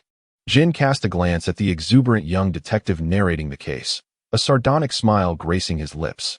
Regardless of the circumstances, tonight, the young detective could not escape the clutches of death. However, Jin planned not to utilize Shiho's concoction, but rather to directly pierce the boy's skull with a bullet. The scene would undoubtedly be quite picturesque. Chapter 39. Shinichi Kudo is dead. What did I just hear? What was Jin just saying? There was no doubt. He had instructed Vodka to find someone to eliminate Shinichi Kudo. Thus, at this moment, Shinichi Kudo was indeed dead, which explained the lack of news regarding him for such an extended period. A moment of silence, a shower of flowers. Though belated, please do not doubt my sincerity. Impossible. Shinichi was very much alive. The individual occasionally appearing as Shinichi Kudo must now be the elusive phantom thief kid, a master of disguise who often masqueraded as others. Dr. Agasa, wiping away his cold sweat, hastily explained in the comments, noting how unexpected identity reveals always caught one off guard, leaving no room for defense. Meanwhile, Conan dashed into the bedroom with his phone, uncertain if he was calling Ran Muri to explain this shocking news. In any case, chaos had erupted throughout the entire Baika town. Few were aware that Shinichi Kudo was truly dead, yet many believed he was alive. Those from the police department, his classmates, and friends found the news incredulous and spontaneously began to debate the subject in the live stream with other unaware viewers. The situation grew increasingly dire. What do we do, Doctor? It seems we can no longer conceal this from Ran, Conan lamented, his once stylish hair now a disheveled mess, appearing utterly despondent in the living room. Ran said she hopes to see me immediately. Otherwise, she will genuinely believe the live stream is true. Everyone knew that Shinichi Kudo was deceased, yet she remained blissfully unaware. Foolishly enamored with someone who no longer existed. The doctor was at a loss. Who could have predicted that the plot Jin was entwined in would lead to this outcome? Shinichi, perhaps it's best to come clean. This agreement no longer holds any necessity. Each live stream extracted a memory to form a script. With 3 players involved, 2 being high-ranking members of the organization, and the remaining 1 typically linked to them. Such truths would eventually be impossible to keep hidden. Damn it. He certainly knew. Yet, In moments like these, he found himself at a loss for words. After all, perhaps once this live stream concluded, even Idagawa Conan might cease to exist. Jin had sensed something amiss, abandoning any plans to utilize the TX-4869 and opting instead for a direct assassination. Meanwhile, the Shinichi Kudo within the live stream remained engrossed in the thrill of unraveling mysteries and judging the culprit, entirely unaware of the looming threat of death. There was absolutely no chance of survival. Conan sniffled, realizing this was truly the end. Perhaps it was time to bid farewell to Ran and his parents. Not as Idagawa Conan, but rather as Shinichi Kudo. He instinctively reached for the pill nestled in his pocket, the antidote he had desperately procured from Shiho. Intended for unforeseen circumstances. Previously, he had yearned for any opportunity to justify acquiring the right to use this pill, even engaging in lengthy debates with Shiho. Yet now, with the chance to utilize it finally at hand, he found himself devoid of the courage to speak. Damn it! Why had he ever been so curious? Why had he not been more vigilant about the matters unfolding behind him? Had he been just a tad more cautious? He might have avoided being knocked unconscious by Jin's blow and subsequently subjected to that drug. What just happened? Bourbon lost the child. Are you blind? The child clearly made a run for it. Did you not see that massive gash on Bourbon's arm? It seemed intentional. Previously, in the plot, he had been unfazed by bullets striking him, yet now, a mere bite had him writhing in agony. Indeed, could it be that Bourbon harbored some hidden storyline? How intriguing. 1. There should be no need for Bourbon's involvement in the assassination of Shinichi Kudo, right? Could it be that Bourbon was preparing to rescue Shinichi Kudo instead? Exactly. Those flamboyant identities from before could be overlooked, but Shinichi Kudo was merely a high school student. Why was Jin so insistent on killing him? Based on the unfolding narrative, it appeared that Shinichi Kudo had witnessed the organization's illicit dealings, thus necessitating his silencing. How tragic, how pitiful. Realizing that remaining together would not resolve their issues and could potentially exacerbate the situation, Shiho began contemplating alternative solutions, and Bourbon did not hinder her. In fact, he covertly assisted her. Indeed, her attention turned towards her older sister, Mayano Akemi, a foolish woman executed by the organization for having a Facebook boyfriend and for attempting to escape that hell with her sister. Thankfully, at this juncture, she was still alive. Shiho did not leave the amusement park. In truth, she was unable to. This world appeared indistinguishable from reality, yet it bore a geographical boundary. It seemed as though an invisible barrier confined them within the confines of the script, while those who naturally resided in that time were not subjected to such constraints. So please, do check your phone, sister. Hello? A gentle voice emanated from the receiver, starkly contrasting the automated responses set in the answering machine. Tears streamed uncontrollably down Shiho's face as she choked out a cry, quickly realizing her mistake and hanging up. She rapidly sent her plea to her sister's phone and then dialed the police, reporting illegal transactions occurring at the Dorabaka amusement park. Goodness. This little sister is remarkably clever, knowing to alert the authorities, albeit without specifying the location. You are indeed outdone by a mere child. The young girl clearly indicated the positions from which Jin summoned those two snipers to strike. If the police could truly apprehend them, this crisis would be significantly alleviated. Is that so? Then muster your strength, little one. If you can save that fellow Kudo, you shall be my great benefactor. Oh, please, do not give up. Do you understand? I find that rather unlikely. The police are nothing but fools. Apart from being handed things, what can they possibly do? I too feel a sense of foreboding. How could the police possibly heed the emergency call of a child? That is simply implausible. How dare you speak such nonsense? The Metropolitan Police has excellent officers who are very responsible. Even children will be attended to if necessary. Enough of this bickering. Shinichi Kudo is stealthily following Jin. In the live broadcast, Shinichi Kudo abandoned his lovely girlfriend, his eyes solely fixated on the two shadowy figures in black, vowing to unearth incriminating evidence against them. In truth, Jin had already become aware of his presence, deliberately guiding him towards an opportune sniper position. As two blinding red dots appeared at the back of Kudo's head and at his heart, a collective chill of dread gripped the hearts of those watching. Yet, just then, a resounding explosion reverberated in the background, causing the red dots to vanish like phantoms. Chapter 40. What a surprise. It turns out to be the little girl's girlfriend. Following a heinous murder case, another building within the Dorabaka amusement park has been demolished. Fortunately, the occupants sustained minimal injuries, but the police, who had yet to evacuate, swiftly sealed off all exits to the structure.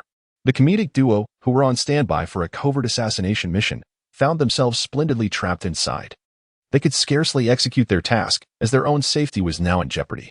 Goodness, a single phone call has brought down 2 organizational operatives. Little girl, hand over your contact list. I find myself in dire need of it. There's that hidden big shot again. Summon him forth. I wish to pay my respects. It appears there will soon be a new brand of liquor to debut. Surely, they cannot be members of the organization. They must be police officers. What connection could a young girl have with criminals? Meanwhile, Jin received frantic complaints from Kianti. If Jin could not provide an effective evacuation plan within 10 minutes, the two would resort to shooting at the inept police officers conducting checks, before brazenly making their exit from this dreary amusement park. Jin nearly ground his silver teeth in frustration. What were these two fools thinking? Did they intend to kill the police and then drive back to the organization's base without a care, allowing the officers to follow them straight to their demise? For a fleeting moment, Jin contemplated shooting the two fools himself, but the thought of having to deal with 2 additional corpses afterward was a vexation. Vodka. Contact Bourbon and have him rendezvous with Conan and the others immediately. Jin struck Shinichi Kudo on the back of his head once more, then kicked the unconscious boy towards the burly man engaged in a transaction. Without even raising an eyebrow, he drew a handgun from his pocket and tossed it at the feet of the rotund president. This little brat is a detective. He seems more curious about your secrets than we are. What do you say? Shall we eliminate him? A peculiar light glinted in Jin's eyes as he regarded the visibly flustered thug. The president hesitated not for a moment, leveling his gun at the boy's head, his finger poised to pull the trigger. From a diagonal rear angle, a phone was hurled, striking the president's pudgy finger with force, causing Jin's Beretta to clatter to the ground with a sharp sound. At last, the true face of the villain was revealed, a detestable rat. Jin turned, disregarding Vodka's shocked expression, and fired indiscriminately. Yet the figure caught in the barrage of bullets was not the familiar brown-haired girl he knew. Instead, it was a long-haired young woman, her face etched with worry and fury, an unmistakably pure Japanese visage. 2 minutes prior, an explosion had rocked the amusement park, and anyone who had been near the scene could not leave until their suspicions were cleared. Ran Muri, already anxious for Shinichi, felt her heart race even more at the occurrence of the explosion, prompting her to abandon her plan to return home alone and instead wander aimlessly in the direction he had departed. She hoped to discover his whereabouts. This secluded corner was invisible from the outside, but perhaps due to the incident, the cacophony of music within the amusement park had ceased entirely. Thus, the sound of a blunt object striking resonated loudly, and Ran, well acquainted with various impacts, immediately grasped what had transpired. Without a moment's hesitation, she dashed inside alone, and her eyes fell upon the gun pressed against Shinichi's head. The police would arrive momentarily. Whatever you intend to do, I advise you to cease immediately. Ran assumed a defensive stance, ignoring the searing pain coursing through her body, focusing her attention on the silver-haired man. It was he, the malevolent figure who had harmed Shinichi, utterly unforgivable. The girl's fierce assault surged forward, fueled by an anger that sought to obliterate all in its path. The president, initially menacing, sensed the danger and promptly made his escape. Yet the individual she targeted did not flinch. He merely shifted slightly, raising his left hand to aim at the figure on the ground. All of Ran's strength felt as though it had struck cotton. Without time to think, she lunged protectively towards Shinichi, the kind-hearted and brave girl attempting to shield him from potential harm. However, the already unconscious boy was not Jin's target. It was the exceptionally capable yet combat-inept girl who was his true objective. In that instant, as Ran turned to regain her stance, Jin's gunstock struck her delicate neck with brutal force. Almost in the same posture, the young couple lay together, facing the earth. Oh no, how could this happen? Ran, you must not fall asleep. That wretched boy, when we meet again, I shall surely break his legs. My poor Ran, what on earth is Amuro doing? Hurry and save her. Pooh. Above, Bourbon was preoccupied attempting to rescue his 2 bumbling colleagues from the encirclement of police. Did you see? I told you it would be the end. Do you still not believe that rescuing someone from Jin is no simple task? What a surprise. It turns out to be the little girl's girlfriend. Jin pressed his gun against her shoulder, applying slight pressure to compel her to reveal her fair cheek. It was a visage entirely distinct from Sherry's mixed heritage, with no trace of disguise. Had he indeed been overly suspicious? Vodka. Do you have any of the organization's poison on you? Ultimately, there lingered a sense of unease. After a moment of contemplation, Jin turned to Vodka and inquired. The lethal poison that had once been left behind in the organization had been prohibited following Sherry's defection, thus he was not carrying any at present. Vodka, who had been merely a backdrop, finally snapped back to reality and discreetly produced a box of red and white capsules from his pocket, respectfully offering it to his elder brother. Jin extracted one capsule without hesitation and placed it into the boy's mouth, while the girl, once her identity was confirmed, was carelessly discarded, receiving not even a glance.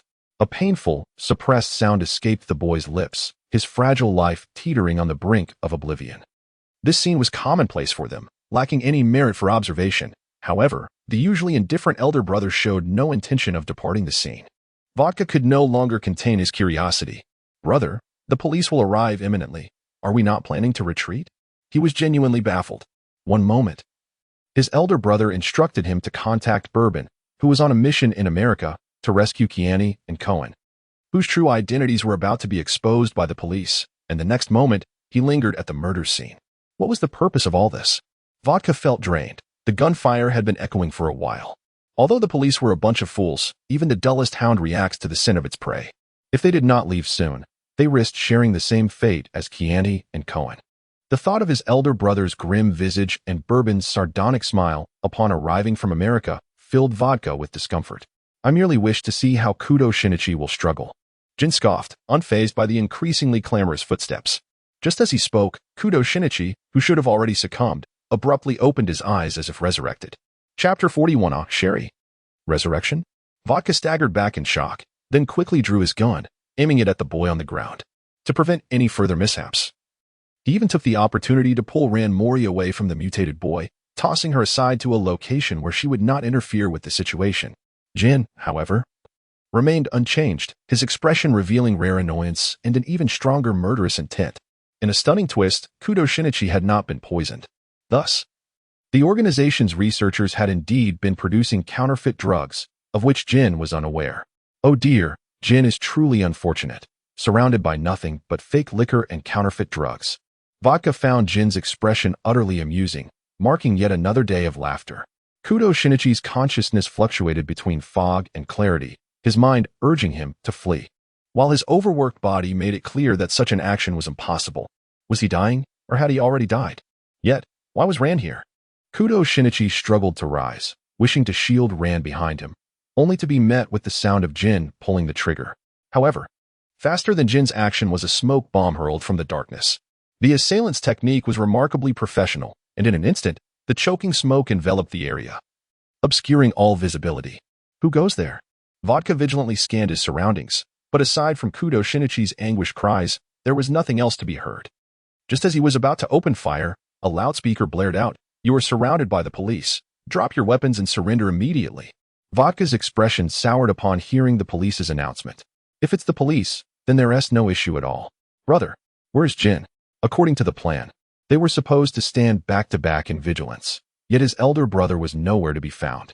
Vodka craned his neck, straining to locate him, finally spotting a silver-haired figure amidst the densest part of the smoke. Why was his elder brother placing such importance on this boy? Especially after having fed him poison to silence him? Surely, he could not be having second thoughts.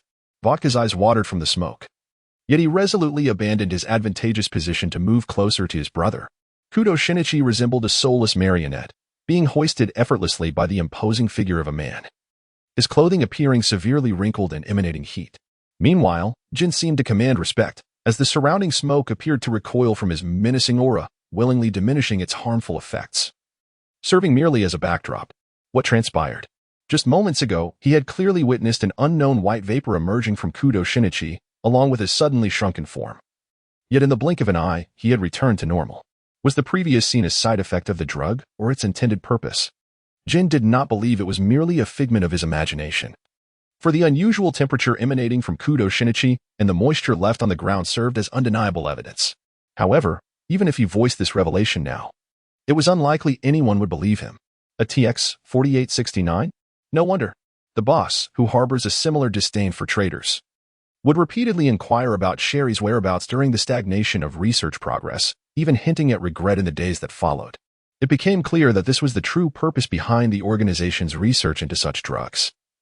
And Sherry had utilized this very substance to escape from the tightly controlled confines of the organization, temporarily transforming into a child.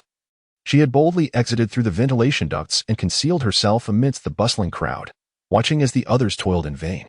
Truly, She was the rat he despised the most, expertly manipulating everyone around her. Thus, this young detective was the first to confirm the existence of this potential little test subject. The death conclusion personally verified by Sherry was indeed a fabrication. In retrospect, that woman must have discovered during her verification process that Kudo Shinichi had not actually died after taking the drug, but rather his body had exhibited unusual shrinkage. Discontent with the organization, she altered the unknown investigation results to declare him deceased, while secretly concealing the information that the drug could cause shrinkage. She likely intended to use it herself at an opportune moment, perhaps even involving that foolish woman, Akemi Mayano, in her plans, allowing both to escape the organization unscathed. Yet, she acted impulsively, attempting to exchange 1 billion yen for her and her sister's freedom, subsequently eloping with the rat from the FBI. This led to her demise at his hands, and it was precisely because he killed Akemi Mayano that Sherry felt compelled to act swiftly. Thus, she deliberately halted the drug research and consumed the concealed medication in the confinement room, stealthily escaping from the organization. But why had she chosen to appear beneath the organization's very nose afterward? Jin was flooded with thoughts. Recalling the unexpected appearance of Sherry in his car and the inexplicably emerged listening devices. She had seized every opportunity to spy on the organization's secrets. Yet he knew all too well what kind of person Sherry was. Planning to escape the organization's control was the most ambitious endeavor of her life. The only reason she would act otherwise was if she were being coerced. Or perhaps, she had compelling reasons to do so. Had the drug she ingested earlier produced some unforeseen side effects? Even in the face of deathly fear, one must inevitably re-engage with the organization. Hoping to procure the research materials from before, and thus continue to survive in a state of mere existence. A playful smile flickered in Jin's eyes. How pitiful, indeed. To see such a fool who has lifted a stone only to drop it upon his own foot. How utterly foolish. Thus, this individual is her accomplice. Jin delivered a forceful kick to Shinichi Kudo's abdomen. Though it appeared to have caused no disturbance, the boy was indeed still alive. They shared a common history and both needed to resolve the side effects of a TX-4869, making them the best of partners, completely trustworthy. It is no wonder that the opponents who had suddenly emerged during earlier operations emitted a scent starkly different from that of the typical rats. Previously, she had thought it was that ridiculous detective. Now it seemed she had unjustly accused him. Indeed, this is a memory worth savoring, concealing a monumental secret. It is truly a blessing to have this live broadcast system in existence. Yet this time, fortune shall not favor you. Jin cast a glance at the smoke bomb still stubbornly working, her face betraying a bloodthirsty excitement. Vodka, 3 o'clock, fire. The steely command coincided with Vodka's pistol erupting in sparks. Subsequently, the loudspeaker that had been incessantly producing noise was shattered. The police had not arrived. Only a cowardly rat, too frightened to reveal its face, had come. But what could be done? The shell that concealed her presence had been shattered, leaving her with no one to assist her. Chapter 42. She harbored no regrets. 666. This loudspeaker deserves an Oscar for best performance. I was thoroughly deceived. 1 a.m. I the only one curious about what transpired amidst the dense smoke? It seemed Jin's expression shifted drastically in that instant. How could he be worse off than Shinichi Kudo? It truly appeared that this fellow was on the brink of death. Upstairs, was it not only a matter of time? No. Shinichi, please wake up quickly. And Ran, she must not come to harm. Do not worry too much upstairs. Did someone not just stealthily toss a smoke bomb? Perhaps someone else will throw a grenade or something. Until the plot reaches its conclusion, no one can predict what will unfold. Indeed, what of that young lady? Had she not been calling the police and sending messages? Kudo would surely be fine, and besides, the police should be on their way by now, given the time elapsed. Save your breath upstairs. Jin is about to launch a counterattack. Not only will Shinichi Kudo perish, but those he has dragged in will also meet their doom. That will not be the case. Everyone will be fine. The shattering of the loudspeaker revealed the traces of the footsteps that had been intentionally fabricated, without needing Jin's orders. Vodka began firing in that direction. As the battle intensified, a woman's silhouette emerged in view. Her marksmanship was decent, yet in comparison to Jin, who lived with a pistol in hand daily, her inadequacies were glaringly apparent. Furthermore, her face bore evident signs of fear, unmistakably indicating that she was of a different caliber than a professional assassin like Jin.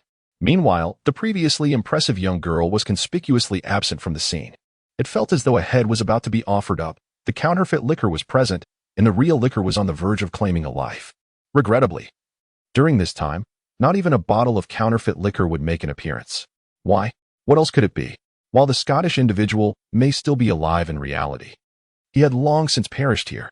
As for Rai, though the time of his demise is unknown, he is a member of FB and cannot remain in Japan for long. How terrifying it is that Japan has become Jin's territory. Why has no one contacted the police this time? That previous lady with the willow eyebrows was not bad. At least she could fight better than this sister. Woe is me. What will Rand do? Damn this live broadcast system. How can it be halted? Is that not Shiho's sister? Dr. Agasa whispered, observing the girl cowering in the shadow of Jin's pistol. Conan nodded silently in response. He had not anticipated that the person Shiho sought help from would not be a familiar police officer, but rather her own sister. It was perilous. This could entangle them as well. What was Shiho thinking? Even if the broadcast were to expose Shinichi Kudo's transformation, she should not have dragged her family into this maelstrom. No matter what, the dead should remain undisturbed. At the Kudo residence, Akai Shuichi watched with rare sorrow as a woman was again struck by Jin's bullet in the live broadcast, his hands unconsciously clenching. Mayano Akemi, a somewhat naive soul. She had clearly sensed something amiss about her boyfriend's identity long ago, yet had never voiced her suspicions. In contrast, he, who prided himself on being a just police officer, displayed a rather low moral character. After her undercover identity was exposed, he had prepared no escape route for her, foolishly placing her hope for survival in the organization's mercy. Yet such mercy did not exist within that organization. At this juncture, he must acknowledge that he bears significant responsibility for Mayano Akemi's death. Otherwise, this foolish girl might have endured a life of torment but would not have met her untimely demise, leaving her body unclaimed. Furthermore, her sister would not have found herself in such a predicament. Mayano Akemi, where is your sister Shiho? Jin regarded the traitor cornered by them, ruthlessly shooting through her abdomen, relishing the expression of pain and helplessness that adorned her face. These two sisters were equally detestable. However, Shiho had the means to protect herself and possessed value that could be tolerated. Yet this one, every time he laid eyes upon her, provoked an unbidden urge to commit murder. A shameful traitor raised under the organization's shelter, she was a presence more odious than rats. Allowing such waste to grow safely within an organization that never nurtured idleness, while harboring thoughts of escape, represented the most egregious dereliction of duty in his work. Soon, you shall descend to hell to await your beloved rat boyfriend. After all, he will inevitably join you. I will not allow you to harm my sister any longer, Jin. Just as the bullet was about to be fired, Shiho rushed in from another direction, no longer appearing as a child but as Mayano Shiho, having ingested the antidote to a TX 4869. Is that all you've got? Jin's somber expression shifted at her words, his gun, initially aimed at Mayano Akemi, turning directly towards her. Shiho, you should not have come out. Mayano Akemi struggled to stand, yet being trapped within, she could only watch helplessly as her sister confronted Jin's gunpoint. Sister, it is I who owes you an apology. Shirley's voice was laden with a profound sorrow, her gaze lingering affectionately on Akemi Mayano. Her sister, the dearest person in her life, could only be seen in such a place, and yet she found herself ensnared in the organization's bloody machinations. They had not even inquired about each other's well-being, whether they had enjoyed cake on their birthdays, or if they had honored their parents. All of this was the consequence of that damn drug. If this were the conclusion, it would not be so bad after all. Shirley glanced at the two most innocent individuals who would remain untouched, a glimmer of despair evident in her eyes. Now was the moment. While Jin's attention was solely on her, she would let the bomb she had prepared bring an end to it all. No matter what he had just witnessed, he would never have the chance to speak of it again. The crisis spawned by the Mayano family would vanish with this explosion. And Shinichi Kudo would continue to live well, both in the broadcast and beyond. With her sister by her side, she felt no lingering regrets. Shiho. A fleeting look of pain crossed through Akemi Mayano's verdant eyes. She could not comprehend why her sister had transformed from an adult into a child. Nor could she grasp the reasons for her desire to save that young boy. But she could not bear the thought of losing her sister, not for anyone. Do not press it. The urgent, strained plea escaped Akemi's lips, yet it was ultimately too late. What? Jin, recovering from his shock, and Vodka barely managed to dive for cover. Once more, a corner of the Dorabika amusement park was shrouded in thick smoke, the acrid scent of gunpowder permeating the air. Chapter 43. Perhaps I was mistaken. Is everyone still there? Yes, but our spirits are somewhat weary. With all this advanced technology, even a little smoke can't be contained. Each time a thrilling moment arises, visibility disappears. Where can we file a complaint? I want to leave a negative review. Who just suggested throwing a grenade? Please. Do control your words in the future. It's utterly exasperating. Surely Jin isn't finished, given the proximity. One no, please. Isn't Shirley also a type of liquor? Another bottle of counterfeit spirits. To the one above, I must say you've exposed the truth. Puffed. There's no need for flattery. Any discerning eye can see it. Jin is clearly being targeted, and the animosity is extraordinary. How many heads do you think will roll this time? Hey, above. These are living beings. How can you speak so callously? Please, spare us the self-righteousness. Has anyone genuinely died during this broadcast? Moreover, if someone were to perish, they would likely be connected to this organization, and few among them are truly innocent. What are you shouting about? Exactly. Some people take it too far for mere entertainment. If you have so much spare time, why not go out and clean the streets? Sanitation workers toil day in and day out. They could use your modest assistance. Haha. The one above has quite the sharp tongue. Be careful not to get stabbed. Enough of the bickering. Footsteps are approaching. Ah, it's Bourbon. He has finally emerged. Having been burdened by those two all this time. What a pity he hasn't showcased anything spectacular during this broadcast.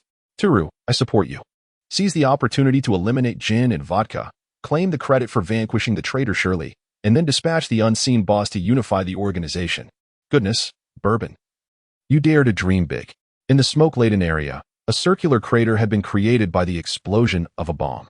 When Bourbon arrived, none of the individuals present were able to stand. Gin and vodka were hiding behind Shinichi Kudo, although they bore no life-threatening injuries. Their consciousness was still clouded by the explosion. However, recovery was imminent. Shinichi Kudo's condition was slightly worse. His body was marred by numerous wounds.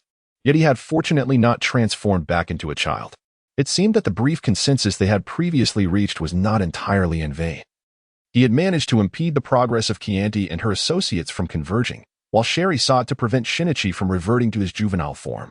If possible, she aimed to avert the occurrence altogether, but it appeared that this task was proving to be quite challenging for her. Bourbon felt a weight in his heart. The time that Sherry had delayed was even shorter than he had anticipated.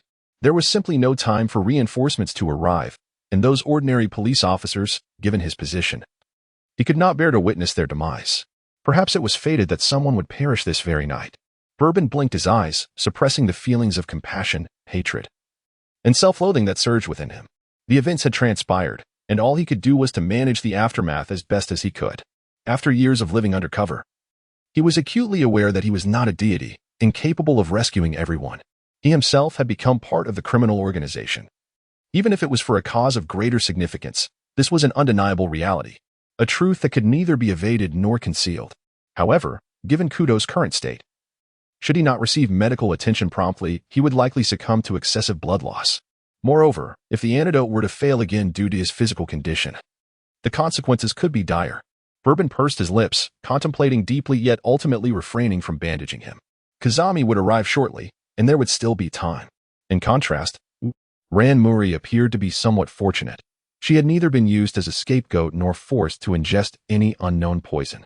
Her breath was merely a bit erratic, but if left unattended, she would likely regain consciousness on her own. As for Akemi Mayano and Sherry, who were situated even closer to the explosion, one might wonder if these two sisters truly had no intention of surviving. Bourbon hesitated to approach, fully aware that lying down in the direction of an impending explosion was akin to courting death, regardless of the urgency of the situation. He should never have suggested such a reckless course of action. As he removed his suit jacket to drape it over the woman, whose body bore no unblemished skin, Bourbon prepared to depart. Suddenly, beneath the seemingly lifeless form, he detected a faint movement, causing his eyes to widen in disbelief. Could it be little AI? Cradled tightly in the arms of Akemi Mayano was Sherry, transformed back into a child, her body largely unscathed. Yet, it seemed that being alive offered little solace. For although she was conscious, she displayed no response to the world around her.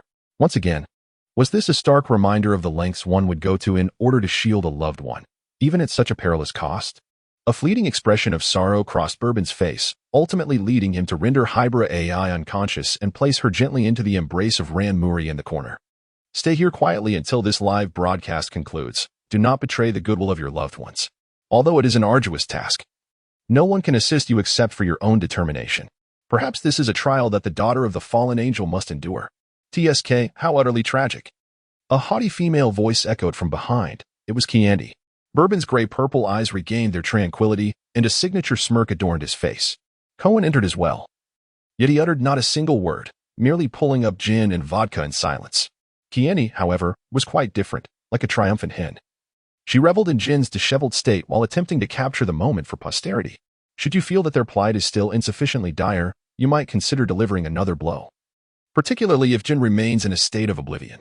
As soon as Bourbon's words fell, a bullet struck the ground beside him, prompting Kieni to hastily retreat. Distancing herself from the frenzied Jin, exuding an unsettling aura, disregarded the wounds on his body that bled profusely with each movement. Striding rapidly towards the epicenter of the explosion, the coat that lay there was carelessly tossed aside, yet aside from a lifeless corpse, the scene revealed nothing. Where is Sherry? You let her escape. His suspicious gaze fixated on the three individuals present, the temples on either side of his face pulsating wildly, his silver hair stained with glaring crimson. Resembling a demon risen from the depths of hell. What are you saying? The three turned in unison, regarding Jin with expressions that conveyed disbelief. How could Sherry possibly be here? Jin, have you lost your mind? Kiani's butterfly tattoo on her cheek quivered incessantly, its fluttering wings seemingly mocking Jin's recent nonsensical utterances. Yet, Jin paid her no heed, his focus unwaveringly locked onto Bourbon. Where is the other person? Bourbon shrugged, expressing regret, remarking that it was merely a child. Just as the police appeared, the child bit me and dashed away. Of course, if you insist on believing she is Sherry, I have no objections, however. You may need to clarify that later. Is that so? Perhaps I was mistaken. Jin revealed her pearly white teeth, speaking amidst the astonished gaze of vodka. Chapter 44. You were surrounded.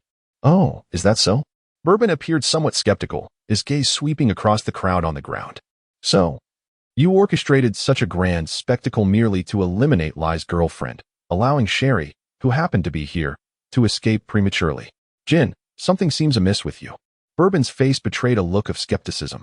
Given the well-known plot, it is truly difficult not to harbor doubts about this rendition, isn't it, vodka? Good heavens. What have I just heard? A sensational revelation. Lai exclaimed, why is it always me who gets hurt? Why indeed? So, Lai had a girlfriend before, and what then? Do I amount to?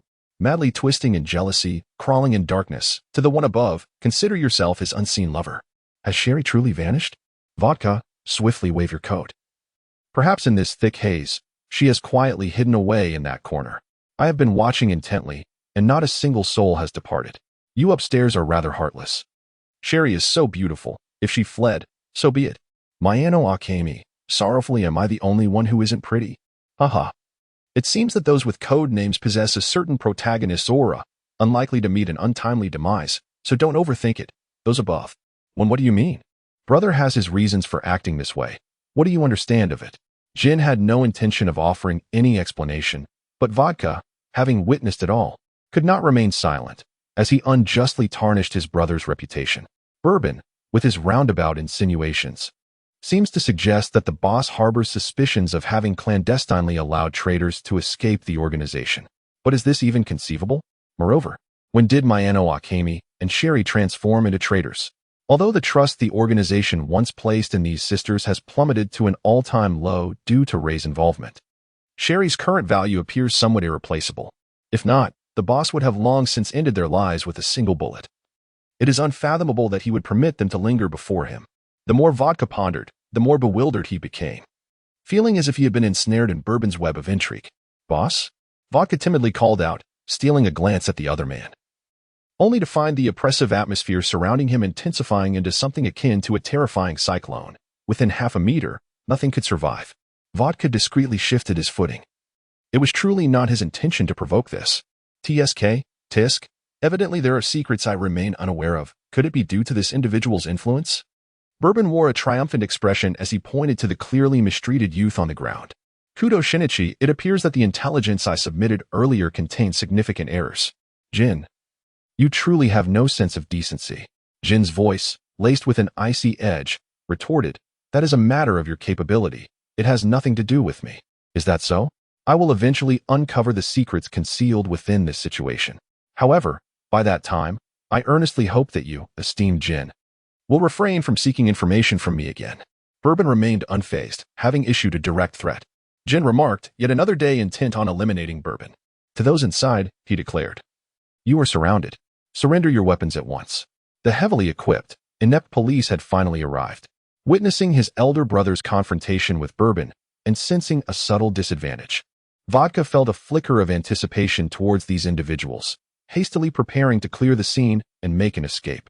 In an instant, he realized that Bourbon and Kiani had already scaled the wall, swiftly retreating to safety, indifferent to the remnants left behind. Vodka hesitated, torn between fleeing and the inscrutable expression of Jin. Retreat. The Public Security Bureau is here. The elder brother's word was law, prompting Vodka to abandon any thoughts of revenge and follow in the footsteps of the others. Jin cast a glance at the unconscious Kudo Shinichi, a terrifying smile creeping across his face. Is it every man for himself in times of peril? Even if they escape to the light, they could not shed the vile conduct instilled by the organization. The foolish police would never allow their comrades to face danger alone. However, the spectacle of dogs biting dogs was his favorite narrative, alliances formed for mutual gain, only to fracture over survival. This mere complication would keep that individual occupied enough.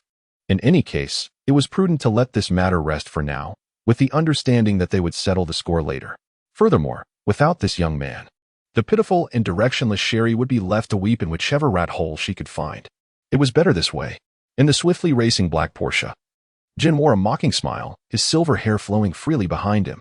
Bourbon appeared lost in contemplation, his fingers intermittently tapping on his phone, seemingly concocting some devious scheme.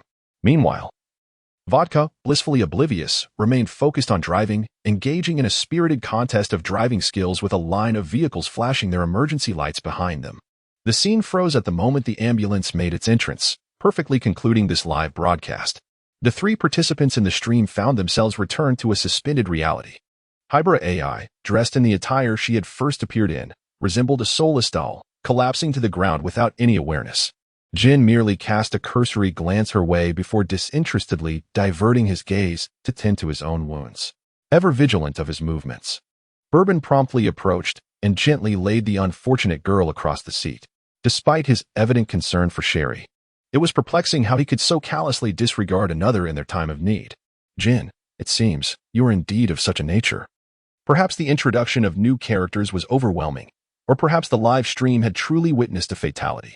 In any case, what should have been a swift conclusion to the voting segment became rather prolonged, lingering without a decisive outcome. Bourbon, finding himself with idle time, began to tease Jin. It must be noted that as the live broadcast progressed, the information at everyone's disposal grew increasingly abundant, yet no one knew the current state of Jin's intentions or decisions. The only one privy to such knowledge was the occasionally unhinged boss, a figure deemed the most perilous within the organization. After all, much like him, one could find themselves with no option for retreat at any moment. Bourbon was cautioned against delving into matters best left undisclosed. Inquiries could lead to dire consequences. Jin's voice carried a warning, seemingly indifferent to Bourbon's provocations, yet hinting at deeper implications. Before Bourbon could retort, Jin silently lit a cigarette. The smoke curling at his fingertips, mingling with the pungent scent of nicotine and pine that permeated the air. This aroma was among the most detested by non-smokers. And a flicker of disdain briefly crossed Bourbon's striking lavender-gray eyes. His tentative curiosity dissipated instantly as he shifted away, taking the incapacitated Hybrid AI with him. It is everyone's responsibility to steer clear of secondhand smoke. These wretched chain smokers would inevitably face the consequences of their habits. If not, his curse would ensure that fate would catch up with them. Absolutely. Bourbon closed his eyes, choosing to ignore the tedious fellow. Chapter 45, Xiaolan, in truth, At Professor Agasa's residence, just as the live broadcast ceased, Adagawa Conan collapsed to the ground, his condensed form enlarging due to a mysterious force, revealing terrifying wounds upon his body.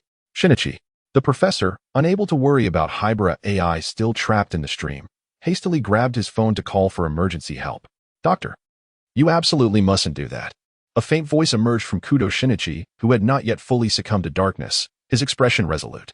Hybrid's secret, one she and her sister were willing to shield with their lives, could not be exposed merely due to his injuries. He would rather face death than allow that. It's just a wound, I will be fine. Do not worry, leave this to me. Amidst the standoff, Konosuke pushed the door open, a large first aid kit in hand. Mr. Konosuke, thank goodness, Shinichi will be saved. The professor felt a surge of relief as they carried Kudo Shinichi to the bedroom. One tended to his wounds, while the other rushed back to the Kudo residence for a change of clothes. The wounds are secondary. The boy's most pressing concern is the antidote he ingested moments ago. How are you feeling? Konosuk adjusted his glasses, his expression as calm as ever. I'm fine, mister. Konosuk. I've taken the ATX 4869 antidote before, so it should be all right. But how about you? Kudo Shinichi, too weak to sit up, tilted his head to regard the dependable FB investigator before him. Witnessing his girlfriend's death once more, helplessly watching it unfold, filled him with a maddening sense of powerlessness and regret. He could not pretend nothing had happened. The very thought of Xiaolan possibly facing a similar crisis tormented him. They both knew the source of their troubles, and that knowledge only deepened his self-reproach. After a moment of silence, Konosuk suddenly spoke. It's 50-50. What? Kudo Shinichi widened his eyes, bewildered. Konosuk chuckled, a hint of madness glinting in his sunlit, handsome face. The odds of living versus dying. Akemi had already departed this world. What we saw was merely her trapped at that moment in time, but there is still a chance. ASNT there. A comment in the chat resonated profoundly, suggesting that crucial characters seem to possess an invincible protagonist's aura, always finding a way to survive even in the most absurd situations. Why couldn't Akemi have the same fortune? Even if it were impossible, wasn't there now a live streaming system? Scotland had already returned. Why couldn't anyone else? Shinichi. The trembling voice, tinged with fear, belonged to Maori Ran, who found herself suddenly burdened with an inexplicable memory. She bore minor wounds, but they had long since healed. Yet, her physical wellness could not alleviate the panic gripping her heart. After hastily ending a call with her mother and Sonoko, she rushed to this place, determined to wait as close as possible, even if Shinichi had not returned home, even if the person residing there was not him. Shinichi is not dead, she reassured herself. Whether in the stream or reality, I should not hurriedly call and inquire. However, all her mental fortitude crumbled upon witnessing the professor frantically rummaging for a change of clothes. That big idiot, she thought. I've told him countless times that being a detective is hardly a respectable profession. Xiaolan, I truly am fine.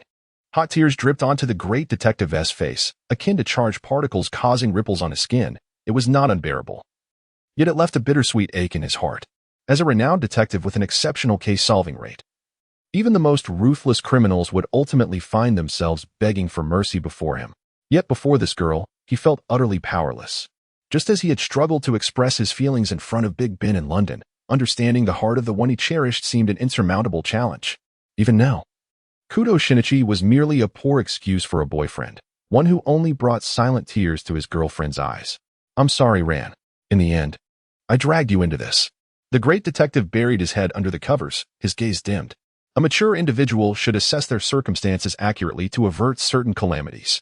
Yet, at 17, Kudo Shinichi was solely preoccupied with his immediate concerns, his mind filled with the image of Maori Ran. In retrospect, that confession had brought only fleeting joy and a hollow promise. As time resumed, he transformed into a Dagawa Conan, pressing forward in pursuit of his so-called truth. Meanwhile, Xiaolan remained ensnared in place, passively awaiting news from her vanished boyfriend, losing touch with her own emotions. Who was worth such sacrifice? In truth, I do not despise the feeling of waiting, but I refuse to be an ignorant, blissful bird, for I am not truly happy. Shinichi, I do not know what trials you faced before, but please, do not conceal anything from me in the future. Otherwise, I shall never forgive you. The girl, her tears now dried, raised her fist in a playful threat. What a fool! Who would be so easily appeased? You have yet to speak. Nor have you shared any truths.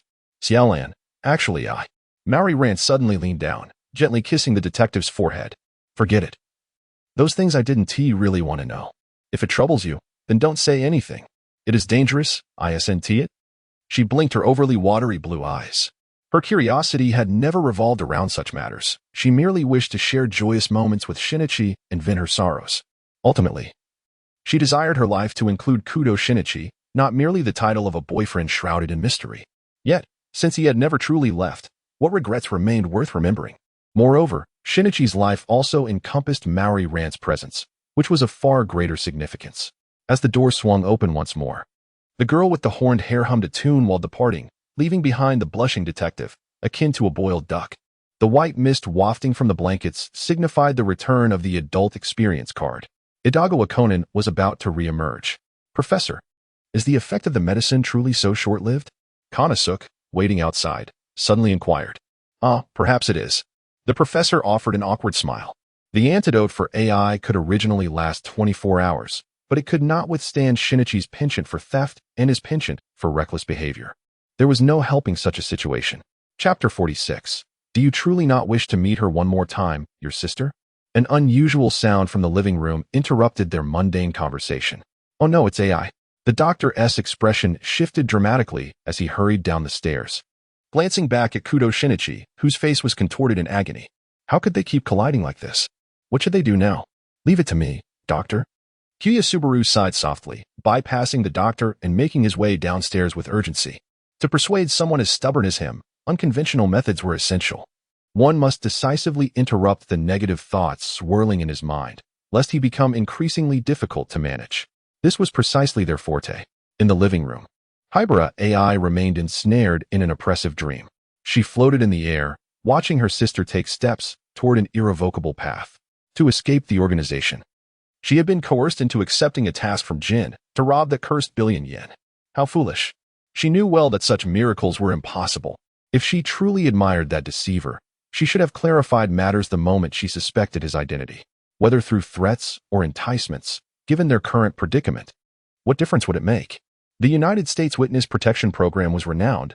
What harm would it cause to include Mayano Akemi? She could live her life freely. Why was it necessary to concern herself with her sister? Hibara crouched on the ground, weeping uncontrollably. Whenever she thought of her sister in the past, she would silently curse that man, even though Adagawa claimed he was dead. Yet, deep down, she understood that without her, things might not have spiraled into such despair. Her sister was merely a negligible peripheral member, a pawn unworthy of mention. Without her, everything would have been manageable. While this situation might sound dreadful elsewhere, within the organization, it was just right.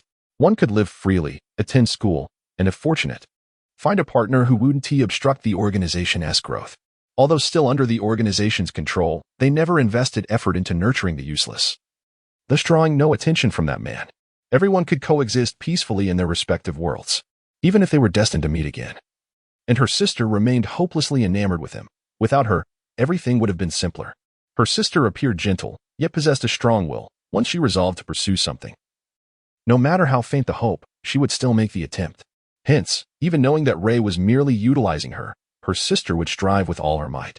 Given the police's demeanor, a peripheral member with no criminal record, once her undercover identity was revealed, would likely offer assistance out of camaraderie, even if she lost love. Her sister's character would ensure she thrived in a new place after escaping the organization's grip, leading a life they had always yearned for. Yet, there was still her. Even if Rei were willing to provide free assistance, her sister would likely refuse, hence the doomed robbery mission, to take her away. But how could that ever be possible? The true culprit was herself, Mayano Shiho. It was she who had summoned Jin, the moment she discovered the alluring side effects of a TX-4869. She should have followed her parents' example and burned that wicked laboratory to the ground. Had she acted then, her sister would undoubtedly still be alive. The cruel sound of bullets piercing flesh echoed once more, shattering Hibara's near-collapse reverie. Mayano Akemi fell to the ground, shot in the abdomen, the scene almost identical to before. No, stop. In her dream, Hibara rushed to shield her sister, attempting to absorb Jin's bullet with her own body, yet could only helplessly witness the tragedy repeat itself. In the living room, seeing the tear-streaked girl ensnared in her nightmare, Kyuya Subaru ruthlessly pinched her to awaken her forcibly. Avoidance would not resolve the issue. It would only exacerbate the situation. Constantly shedding tears was not a healthy habit. In the past, it was believed that the dead could not return to life. But times had changed. Perhaps it was time to reconsider, young lady. Kyuya stepped back, allowing her to sit up unaided. Yet Hibara merely blinked, her expression unchanged. Kyuya furrowed his brow. Have you ever contemplated truly meeting your sister within the confines of our tangible reality? Even in dreams, one should aspire to dream hopeful dreams. For living without hope means being engulfed in suffering. Such a state only weakens oneself, offering no aid for the future. I cannot do it. They would never allow such a thing to happen. Hibara finally regained her senses, though her expression was even more sorrowful. After encountering that Scottish whiskey, a flicker of hope for her sister's revival ignited within her, yet fortune seemed elusive. Just like her sister, she would perish in an abandoned warehouse, unknown to anyone, becoming an unclaimed corpse, ultimately stored in a small urn, left in the confines of an obscure funeral home. That was her fate. Hibara lowered her gaze to her hands, delicate and fragile, incapable of lifting anything heavier than 20 pounds. How could such hands bear the weight of protecting life? She was a burden to others, and the only reason she still breathed fresh air was that someone else had paid a painful price. What was left to anticipate? Observing the shrinking girl, Huya's eyes flashed with a hint of helplessness. She resembled her sister too closely, stubborn and obstinate. Yet, there was no need to bear such a heavy burden, whether believing she had caused her sister's demise or thinking her research had led to the deaths of many innocents. Only the kind-hearted would excessively chastise themselves. Drug research was a command from Kiryu and Renya. Using it as poison was the action of the organization's members. Each participant bore guilt. As for Akemi's life, that debt belonged to Jin. One could feel guilt toward family, but it was unjust to shoulder all the blame. Otherwise, the true culprits would escape unscathed. Others would not easily allow such a scenario, but if conditions were created, it might not be impossible. At least, it was not yet time for despair. Huya adjusted his glasses and smiled. Hybera remained silent for a while before finally asking, "Who are you?" "I am pleased that your first question upon regaining your senses was to inquire about my identity. Unfortunately, I cannot divulge that at present, but fear not. I am on your side, Sherry." Chapter 47. Sherry, you cannot escape. Once again emerging safely from the organization's confinement chamber, the two regular livestreamers, Bourbon and Jin, found themselves with no time for respite and promptly returned to their respective duties. Inside the sleek black Porsche, Vodka discreetly observed his elder brother's demeanor, sensing a peculiar shift in his aura since the recent livestream. Despite the organization's rampant gossip that Jin was a ruthless individual quick to draw his weapon, Vodka knew his brother to be fundamentally good-hearted, albeit with a somewhat volatile temperament. He believed that as long as one did not transgress Jin's boundaries, such as being a duplicitous traitor or openly challenging the organization, one could make minor mistakes without dire consequences. Though reprimanded at gunpoint, no one had genuinely lost their life, as evidenced by the well-being of fellow members like Chianti. Of course, those peripheral members without a voice were not part of this equation. The organization's stance on the worthlessness of the incompetent was unanimous. Ultimately, Jin was indeed a commendable person, providing a profound sense of safety to those who followed him. Yet now, Vodka found himself perplexed by his brother's recent behavior. Just moments ago, during the routine inquiries following the livestream, Jin had lied in the presence of a superior, a shocking revelation for Vodka. He couldn't fathom why Jin would conceal details regarding Sherry's unexpected appearance during the stream, especially since she was no longer alive. "Do not inquire about matters that do not concern you," came the icy voice that resonated within the vehicle, laden with a grave warning. Vodka shrank back, realizing he had forgotten an important detail. Although Jin typically refrained from taking lives, those who were actually killed had never had the chance to speak. He knew that should he dare to speak out of turn again, the consequences would be dire. Leaving Jin to contend with the organization's myriad of adversaries alone, a prospect Vodka could not bear. Who in the organization has seen Sherry as a child? Jin suddenly broke the silence. Vodka stole a glance, noticing that Jin had opened his laptop, its screen resting on his thighs. His calloused fingers danced across the keyboard, navigating through the organization's intranet, though his expression indicated dissatisfaction. "Ah, of course, there's also the deceased Pisk," Vodka instinctively replied, a chill running down his spine. The atmosphere in the car grew tense. Jin's brow furrowed, and with a decisive snap, he closed the laptop. It dawned on him that the secret Pisk had uttered before his demise must pertain to the truth behind Sherry's escape from the organization. Jin's green eyes flickered with understanding. That woman had likely appeared briefly as a child at the meeting, gathering intelligence while evading the organization's pursuit, only to be spotted by Pisk, who recognized her from childhood. Thus ensued the confrontation on the rooftop. The individual who had incapacitated him with a tranquilizer must have been Kudo Shinichi, capable of transforming into a child through the use of drugs. Jin's mind raced as he pondered their current state. Could they maintain adult appearances without side effects? Or did they occasionally revert to harmless children? Thoughts flashed through his mind, yet nothing remained when he sought to delve deeper. As Jin caressed his Beretta, an expression of anticipation formed on his face. He relished the idea of cornering his foes at the peak of their desperation, savoring their futile struggles before ruthlessly dispatching them. This had been the fate he had meticulously prepared for them from the start. During this time, he wished to remain undisturbed, even by members of the organization. "Sherry, you cannot escape." Meanwhile, Bourbon, seamlessly blending into Tokyo's nocturnal ambience, circled the city a few times before confidently appearing in a concealed alley near the police headquarters in his Mazda. Within the imposing edifice of the police headquarters, in a dimly lit room behind heavy blackout curtains, sat two men in silence, Kuroda Hayu and Jubin Keisuke. One was the superior of the public security officer, Zero, while the other was his childhood friend and an undercover agent within the organization. Have you been waiting long? Apologies for the delay. A minor situation arose. Bourbon pushed the door open and entered, clasping his hands together with an air of embarrassment. Apart from the flickering lights in the corridor, his presence hardly drew anyone's attention. In truth, your absence would not have been a matter of concern. It might have been safer that way. The blue cat's eye reflected a blend of worry and a hint of reproach, while the shaven-faced Kyugoku bore an expression of helplessness. Zero, it seemed, was juggling undercover duties alongside responsibilities of the Zero Group. Was it fair to say he regarded his life with such disregard? Although members of the intelligence unit were indeed perpetually on the move, traversing sensitive areas without much concern from the organization, this course of action was ultimately perilous. One must remember that apart from the initially established contact times, he had not revealed his face even once, yet his undercover identity had been compromised.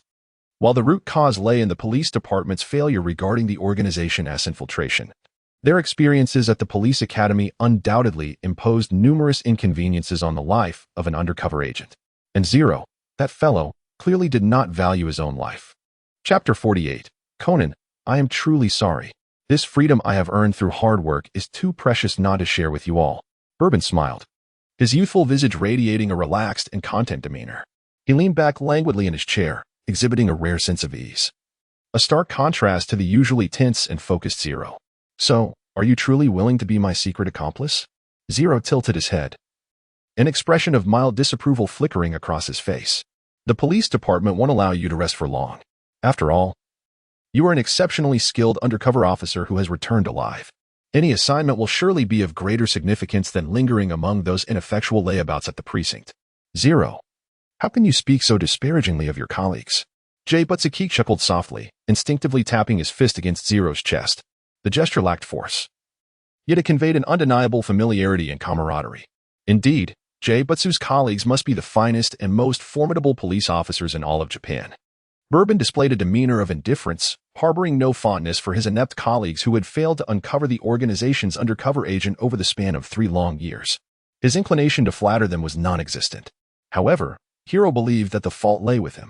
Shujin Kagemitsu did not conceal the arrangements made by the Public Security Bureau.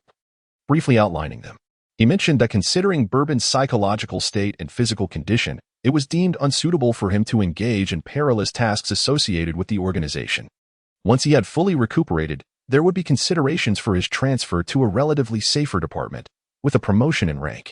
This was a classic case of sugar-coated coercion. Had there not been genuine reasons, he might have acquiesced.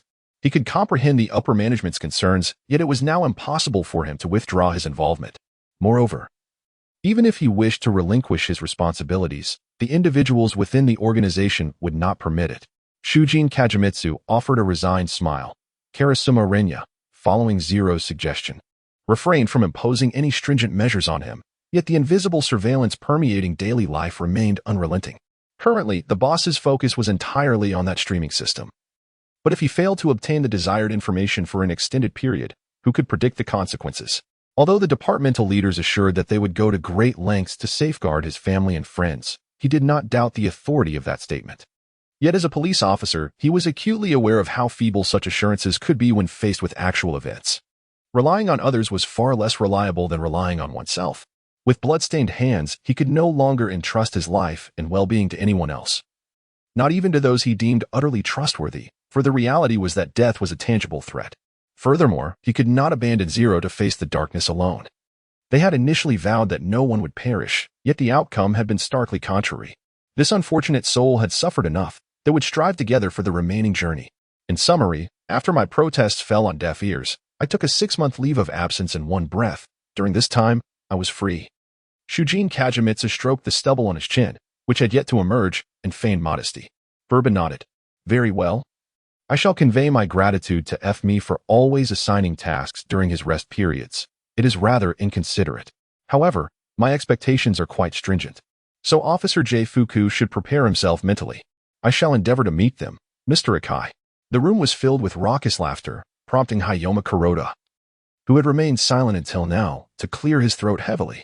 These two individuals truly displayed a lack of the most basic respect for their superior. I called you both here to discuss intelligence regarding Rum. With the new topic yet to commence, Kuroda began.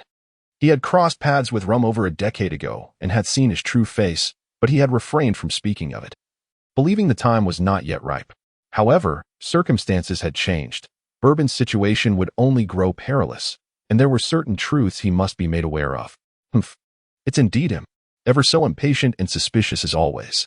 A cold smirk escaped from Zero Akai's lips. He had long been aware of the sushi chef's sudden appearance. After all, despite the recklessness of that child Conan, the only ones to truly sense something amiss were those who frequently interacted with him. The unexpected investigative letter not only endangered Kudo Shinichi's position but also unveiled Rum's disguise.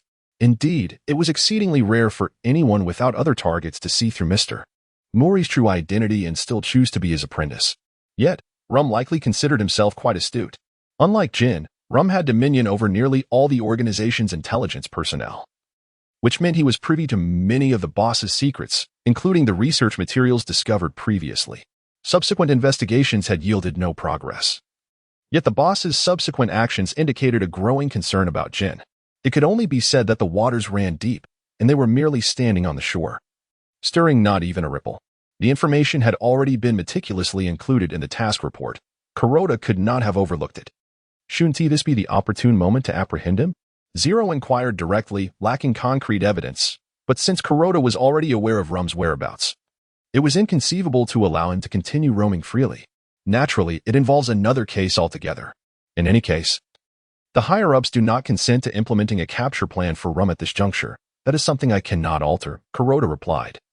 Instinctively pressing on the wound above his eye, the pain of the past still vivid in his memory, he yearned more than anyone to see that man imprisoned. Ah. Once again, it is a matter of protocol, is it? I can understand that in principle. Zero shrugged in acknowledgement, choosing not to linger on the topic. After concluding their serious discussions, the three agreed on a time for their next meeting, after which Kuroda departed first. The atmosphere in the room became more harmonious between the remaining two. The responsible superior checked the injuries of his newly assigned subordinate thoroughly, and only after confirming that there was no lasting harm did he reveal a genuine smile of relaxation. Shall we visit the Puro CAF for a while? Amon revealed his signature expression, extending a polite invitation to his childhood friend. He still had another meeting pending, albeit it was rather overdue. However, the other party was of a persistent nature, one who would await him tirelessly even through the night. If I recall correctly, you mentioned a CAF rather than a bar. Have you shown proper respect for its operating hours? J-Fuku couldn't help but frown. This fellow ought to be resting. My apologies. Zero instinctively displayed the bashful expression he often used to decline others, but was swiftly met with his childhood friend S retort.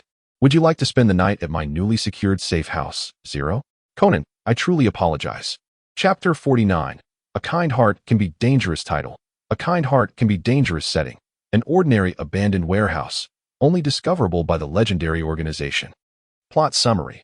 Scotland's exposure complicates Rai's infiltration mission within the organization, and his girlfriend's behavior raises suspicions. He realizes he can no longer continue this way. Reward, still nothing.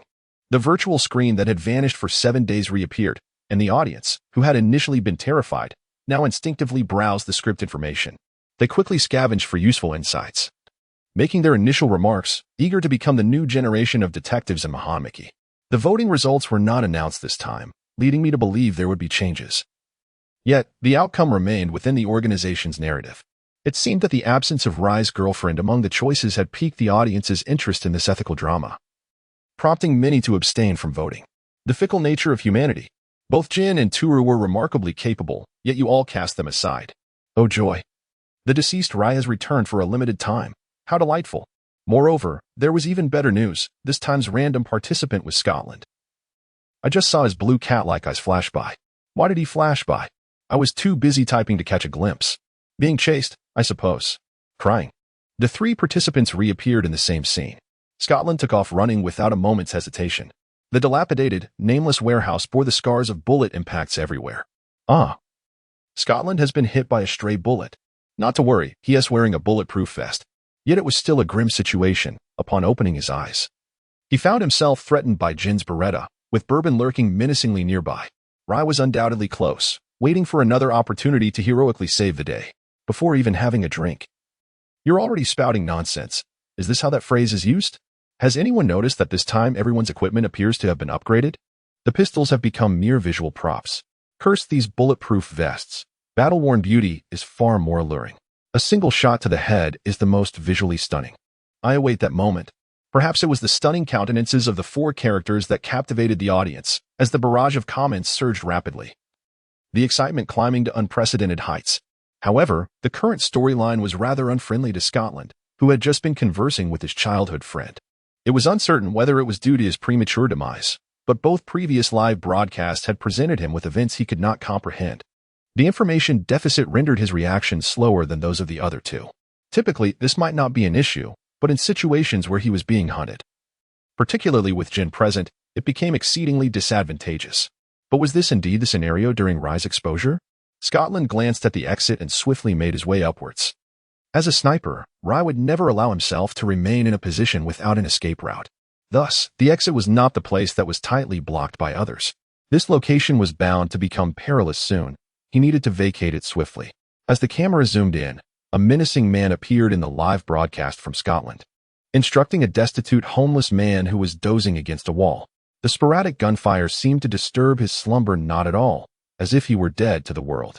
With a narrow gaze, Scotland maintained his speed while aiming directly at the man on the ground. His decisive demeanor was momentarily indistinguishable from that of Jin itself. What had prompted Scotland to fire suddenly? This reaction was truly astonishing, impressive indeed. Mr. Akai, I sincerely apologize. What have I missed? Why does it suddenly seem so incomprehensible? The man was likely affiliated with the organization, perhaps testing Lai. You're right. Who remains motionless when gunfire erupts? Clearly, it was a ruse. So, was this the genuine reason for Lai's exposure and subsequent demise? How perplexing. It was evident that he had been let down by his companions. That essay bit harsh. The old man had good intentions, but perhaps the timing was amiss. Unwarranted kindness can lead to dire consequences. If Lai's death is linked to this incident, I shall never forgive it. The drama unfolding above seems excessive. What concern is it of yours whether he lives or dies? I am his unknown lover. Are you not aware? How infuriating. Lai's failure appeared more frustrating than his own, yet he was a good soul. And Scotland's conclusion mirrored the sentiments of most viewers. What? The sudden assault took Kamal by surprise. He swiftly drew his weapon in defense. But it was a moment too late. The seemingly harmless, homeless man suddenly sprang into action, evading a lethal strike while plunging a small dagger into the heart of the man before him. Fortunately, a bullet from the shadows timely averted this tragedy. Scotland? No. You are vermouth. A low voice tinged with confusion emerged as Akai Shuichi revealed himself from above. The frantic calls of his FB companions crackled through his earpiece. Yet the current situation allowed no room for complacency. Akai Shuichi's heart sank further. Rum, I eagerly await our encounter. A glimmer of cunning flashed in Scotland's eyes as he refrained from immediately countering Lai's response, instead directing his gaze toward the homeless man, now sheltered behind cover. You are not her. What is truly happening here? Familiar with high-stakes scenarios, Rum was momentarily bewildered.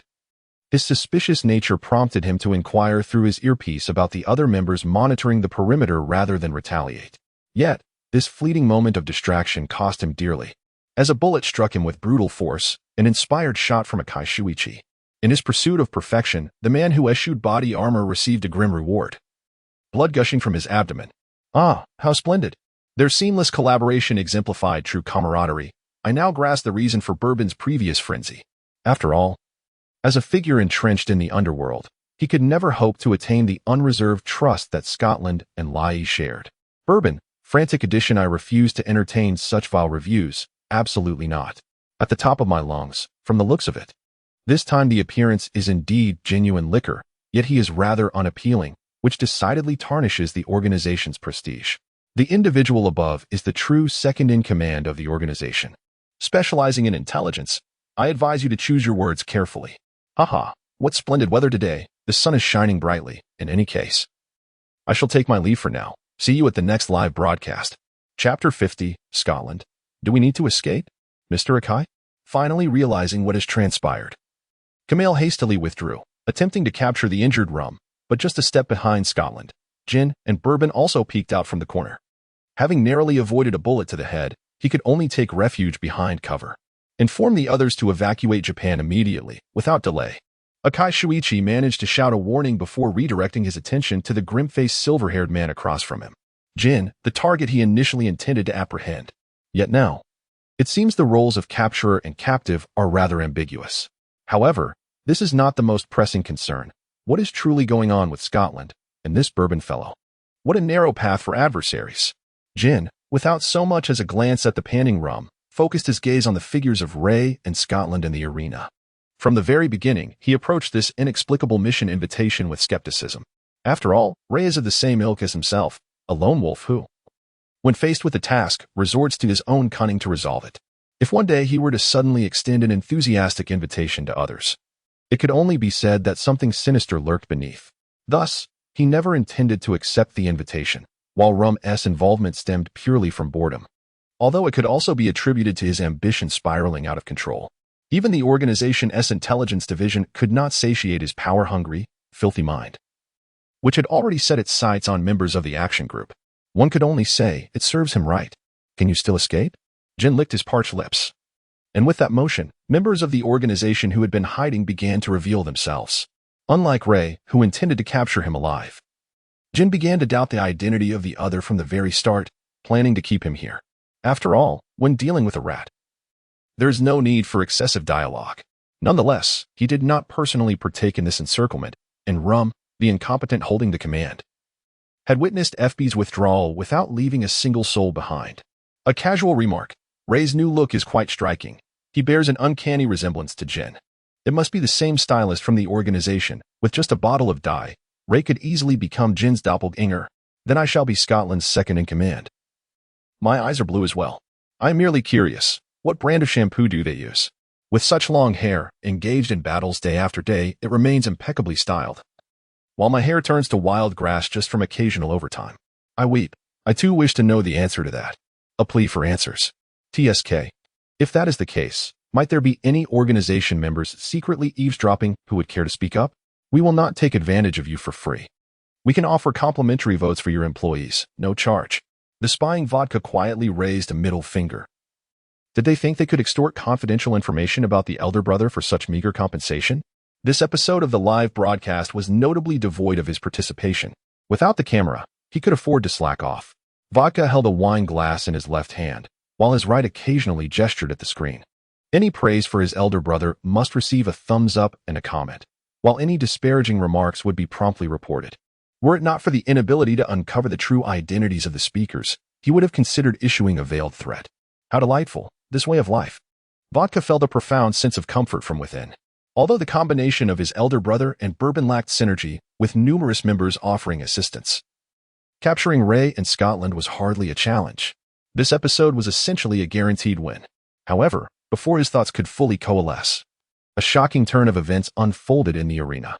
The exit was obliterated by an explosion, burying those outer members who had come to provide support beneath a veil of indistinguishable rubble. Ray and Scotland could not escape. Yet his dear elder brother seemed to have no retreat either. Curse Scotland. I always knew he was no good. Vodka slammed the table in fury. What an impressive sight. From the very first moment I laid eyes on Scotland, I knew this child was extraordinary. Let us put a halt to the earlier remarks. You just claimed Scotland and Ray could not withstand Jin's onslaught for 3 minutes. And now what? Scotland stands valiantly. Scotland exudes dominance, defeating Jin and Bourbon, subjecting them to severe interrogation, and then revealing the shampoo they secretly use on the public screen. Much appreciated. This, haha, I am on the verge of laughter. Enough with the trivial chatter. Scotland is revealed to be a scheming dumpling. I never suspected such a thing before. One can only say that being an undercover agent is no easy feat. Each individual is cloaked in layers of aliases, and no one truly knows the visage concealed beneath their impeccable disguises. Agreed, the gentle kitten suddenly transforms into a ferocious tiger. Had he not already exposed his undercover police identity? In this situation, with such tactics, who would dare utter that he is a good person? Do we need to escape? Scotland halted, his gentle brows now shadowed by a fearsome demeanor, the murderous intent emanating from him rivaling that of Jin and the others. In a 2-on-2 scenario, what is there to fear? Just because he is a sniper does not imply his physical prowess is lacking. Rather, Jin should still be nursing his previous injuries. You certainly have a boldness about you. Are you not afraid of losing the precious life you have so painstakingly preserved? Jin remained unfazed by Scotland's words. Nor did he divert his gaze to the chaotic exit, even as thick smoke mingled with flames advanced toward them, setting fire to the mountain. The foundation shall be worn thin. This phrase is equally applicable to an abandoned warehouse long forgotten, although it lacks sufficient intimidation. Aside from those unfortunate souls consumed by flames, who occasionally let out cries of anguish, the remaining 5 individuals were wholly engrossed in their own affairs. Finally regaining his composure, the already injured Rum began to vent his frustration at the only familiar face present. How is it that Scotland has revived, Jin? What on earth is your action group up to? Rum's inquiries were both reasonable and resonated with the unvoiced sentiments of Akai Shuichi. Despite having just moments ago utilized their established rapport to deceive their adversaries, his suspicions remained unallayed. After all, Scotland had undeniably perished at his hands. A truth he was acutely aware of. The dead cannot be resurrected. Therefore, what is the true purpose behind the organization's elaborate machinations? Akai's gaze fell upon Bourbon, who had exhibited notably peculiar behavior at that moment, raising doubts about his true identity, though he possessed no concrete evidence. Could it be that this was the organization's ultimate objective, a ludicrous charade to test Bourbon's loyalty? However, how Scotland transitioned from genuine death to a feigned one remained an enigma. If this question remained unresolved, his hypotheses would lack foundation, yet Scotland was certainly no imposter. While Vermouth's disguise skills were formidable, there were certain truths she could not replicate. Chapter 51. Conan. Jin knows he is Kudo Shinichi. To put it simply, the person standing before you is merely one who perceives the oddity in the atmosphere. Scotland thought aloud without hesitation. However, this state of affairs was difficult to articulate. He could hardly claim to be a wandering spirit. Such an absurd statement would be implausible for both Rum and Rai to accept. Well, he was indeed. Scotland's mind raced, yet he could conjure no intriguing phrasing. Mutants, perhaps? That must be it. They were surely products of the organization's prior genetic editing technologies. In a sudden epiphany, Rum disregarded the visibly perturbed Jin and Bourbon, swiftly following his line of reasoning without the need for further guidance. Scotland was momentarily taken aback. He had encountered this term before, but never anticipated it would pertain to him. A covert research initiative led by Karyu Renya, which had commenced in the last century, might still be ongoing, unbeknownst to anyone. Truly, Rum, as the organization's second-in-command, possessed a wealth of knowledge. However, I am unlike those substandard products. I am Scotland. A singular entity. Rum's face immediately contorted with disdain. Every defective product believed itself to be unique, yet only the boss could truly judge their worth. As for this one before them, having openly rebelled against the organization, what could he possibly be but the detritus of a failed research endeavor? Rum's impending words were abruptly silenced by a bullet from Jin. Scotland chuckled softly, choosing not to elaborate further. Ha ha ha. Rum felt emboldened, revealing secrets right off the bat, causing Jin and Bourbon to pale. Well, tell me, are you afraid? Scotland is one we witnessed resurrected. Clearly, it bears no relation to the technology Rum spoke of. Yet, given his unwavering conviction, it's conceivable that such mutants do indeed exist within the organization. Holy moly, Scotland, protect me from the organization's illicit persecution. Rai, shield me. Let us eliminate this grotesque creature. Jin, never mind, you are on their side. Let us keep our distance. TCH, who do you think you are? Assigning Jin to your side? I genuinely wish to blast that waste-filled brain of yours to smithereens. The barrage of comments continued unabated, a paradise for jesters, with the occasional high-quality remark swiftly overshadowed. However, those truly attentive would not miss the implications. How many similar experiments had Karyu Renya conducted? AI, do you truly remain ignorant? After a week of recuperation, Hybera AI's condition had somewhat improved, yet traces of heartache were still evident. She resembled a rose on the verge of wilting, its vibrant exterior merely a fleeting glimpse of vitality. Yet, none among them could remedy this. Unclear.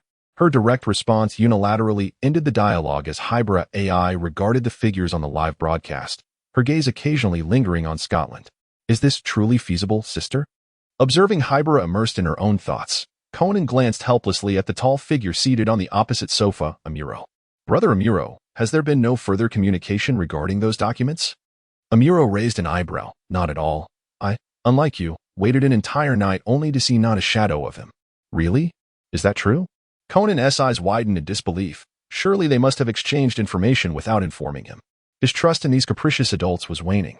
Previously, when he had still been in the guise of a child, he often found himself ensnared in challenging situations, participating in at least half of them. Yet now, everyone was acutely aware that he was Kudo Shinichi, knowledgeable of his ties to the organization, yet they all seemed to have adopted a cryptic demeanor. Why the need for such secrecy? How vexing. It would be far simpler if they treated him like a mere child. The more he pondered, the more exasperated he became. Detective, speaking of the last broadcast, I still have a piece of information I have not disclosed, yet I believe you might retain some memory of it. Hybra withdrew her gaze, her green eyes fixated on the increasingly frantic pseudo-child. Jin witnessed it all. We hold the greatest secret of our survival to this day. How could this be? Why did he not report it to the organization? Conan's expression shifted dramatically. He had sensed the shifts within himself multiple times in a short span, yet his consciousness had lacked the clarity to affirm it. Nothing significant had occurred afterwards. So he had allowed it to slip from memory. Who could fathom the twisted machinations of that perverse organization? However, regarding Jin's words, the worst outcome would be a bullet sending him to his demise, something he had long ceased to concern himself with. Hybra, with her hands clasped behind her back, departed the living room, leaving Conan, who was left reeling from her bombshell revelation, with a twitching eye. How infuriating. He cared deeply. How could Hybra withhold such information? Was it not imperative to share it immediately after the broadcast, to strategize together? Though perhaps they might not arrive at a solution, at least it could afford those uninvolved, like Ran and the professor, a chance to escape this perilous situation. Jin knows he is Kudo Shinichi.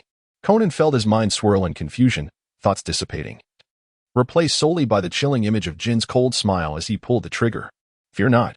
Based on my understanding of Jin, if he possessed incontrovertible evidence, he would have obliterated this place with a grenade, leaving no survivors.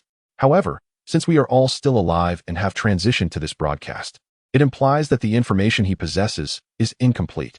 Most likely, he has discovered that the drug Shiho developed can induce a transformation. Yet he remains unaware of whether you typically manifest as adults or children. Furthermore, he is likely still investigating Shiho's appearance as a child. Boy, do you grasp the essence of what I am conveying? As the eyes of Shikurai burst open, they revealed a fierce, wolf-like green gaze. As the head of the Japanese research team, Sherry's information is inherently classified, and coupled with the instincts of her organizational affiliation, the items that might unveil her personal information are indeed scarce. Until now, Jin has not made an appearance, indicating that progress is less than satisfactory. In contrast, Shinichi Kudo, raised in a blissful family, likely possesses a substantial collection of childhood photographs. If Jin were to latch onto this, escape would be nearly impossible. It seems imperative to conduct a thorough search of this villa, as well as those connected to Shinichi Kudo. Alas, the scope of the task is quite daunting. Chapter 52. Bourbon. I almost fell for it. This individual is lying. During the live broadcast, Akai Shuichi observed Scotland, who was already engaged in conversation with Rum. And a thought crossed his mind. Strangely, the expressions of others suggested that their discussion was not entirely fabricated. However, the organization's most significant research project is overseen by the younger sister, Akemi, is it not? While he remains unaware of the specific nature of that research, it seems entirely unrelated. Moreover, despite being undercover agents within the organization, he is confident that his prior knowledge surpasses that of Scotland. Yet, how is it that Scotland, having faced death once, suddenly holds such an advantage over him? Furthermore, Bourbon, wasn't it said that he was to be dispatched to America for intelligence work by Rum? How has he now allied himself with Jin? Haha, today Ray appears somewhat adorably foolish, glancing this way and that. Ray, it's not my fault that I'm always left in the dark. I alone am curious about what Bourbon is contemplating. Yet he has uttered not a single word from the beginning. Bourbon, I have remained silent for half a day, yet no one seems to care. How infuriating. What is Bourbon truly contemplating? Initially, he was merely considering how to sustain a plot that was both intriguing and devoid of progression. After all, in the original storyline, Akai Shuichi faced no significant peril and continues to thrive even now. Thus, there was no compelling reason for change. Moreover, he could not genuinely assist Jin in confronting his childhood friend, nor could he bear to witness his adversary cornering Ray into a dire situation. Even if the mere sight of this individual irked him, leading him to fantasize about obliterating his head countless times, there remained an insidious organization standing in the way. Until this malevolent entity is dismantled, all conjectures are mere daydreams, unattainable in reality. Consequently, the content of this live broadcast was destined to be exceedingly tedious. However, all of this transformed before Rum uttered his fateful words. Following the conclusion of the Twilight Manor arc, the boss exhibited no significant activity, appearing as though nothing had transpired. Successfully lowering his guard, Rum, too, seemed blissfully unaware of any underlying intricacies. Humph, he nearly fell prey to the cunning of these two old foxes. Nevertheless, if that is the case, he cannot allow the rat from FB to escape once more, at the very least. He must hold out until his colleagues from the Public Security Bureau arrive. Bourbon pondered, his hand showing no mercy. Per Kamal. After having his heart laid bare by Rum and narrowly escaping a bullet from Jin, once again faced the wrath of Lord Bourbon. Fortunately, the tradition of wearing bulletproof vests while working seemed to be a norm within the FB. Bourbon's primary objective, however, was not Kamal himself, but rather the communication device dangling from his ear. The bullet struck with precision, grazing Kamal's temple and encasing the small device, which was subsequently reduced to a heap of debris. With one successful strike, a faint smirk appeared on Bourbon's lips. Consequently, those incompetent individuals outside, deprived of information, would likely rush in one after another in a desperate attempt to rescue their equally endangered comrades. While this may not yield significant results, as long as it distracted the reinforcements sent by the organization, the success rate of his mission would at least be enhanced by 50%. The remainder would depend on the synergy between him and Hero. Those detestable rats, none shall escape today. Bourbon wore a sinister smile. Akai-san. Kamale was once again forced to hide behind cover, anxiously watching his reliable colleague gradually surrounded by several individuals. The person he had been murmuring about, Akai Shuichi, cast a complex glance at Bourbon. Was it merely his illusion? No matter how he looked at it, this guy could never be part of his faction. Scotland? Can I trust you? After all, there seemed to be no better solution, right? Scotland grinned amiably, having previously asserted that in a 2-on-2 situation, there was nothing to fear. His resentment towards the apathetic higher-ups, who were well aware of Rum's true identity yet showed no intention of arresting him, was no less than that of Zero. Regardless of any underlying circumstances, their indifference to the hard work of their team was glaringly evident. So why should they heed their orders? As long as Rum was firmly under control, uncovering the secrets of Karasuma Renya would not be far off. How exhilarating. It had been ages since they last fought side by side. Let the bets begin. Who would be the first unfortunate soul to be hit by a bullet? Surely, it wouldn't be my brother Jin. Nor could it possibly be Amuro. Ray, grimacing, it better not be me again. By the way, where have you put Rum? The organization's second-in-command? He's still bleeding profusely from his abdomen. I suspect it might be him. After all, he made quite the blunder upon his entrance. And perhaps Jin secretly wishes to eliminate him. There is certainly a possibility, considering Jin's belief that incompetent old fools have no right to exist in this world. Are you serious? They're all part of the same team. I agree, Kamale has the highest probability, given that he is the incompetent colleague who exposed Ray's undercover identity. His recent performance showed no remarkable skills. The two sides, having briefly halted in the abandoned warehouse, resumed their confrontation. Scotland charged ahead to face Jin, with both combatants relying solely on their hand-to-hand combat skills, exchanging blows without the use of weapons. Meanwhile, Ray and Bourbon were even more direct, employing any possible moves, relying entirely on timing. The remaining bystanders, Kamale and Rum, exchanged gunfire. The one was cowering behind cover, unwilling to show himself, while the other was concerned about his abdominal wound. Neither was exerting their full strength, waiting for the fighters in the arena to determine the outcome. The spectators' speculations proved to be utterly incorrect.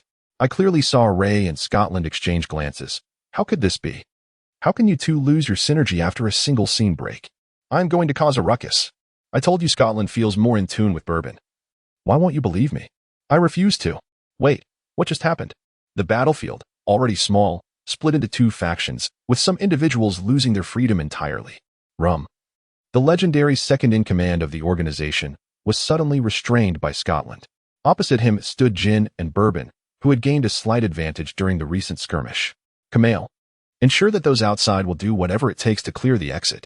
Execute immediately, Ray commanded, removing the communication earpiece and tossing it into the astonished Kamale's lap. Chapter 53. Wow, this sister is so cool. Such an opportunity is rare and potentially filled with unexpected surprises. Akai Shuichi observed the grim expressions of Jin and Bourbon before him.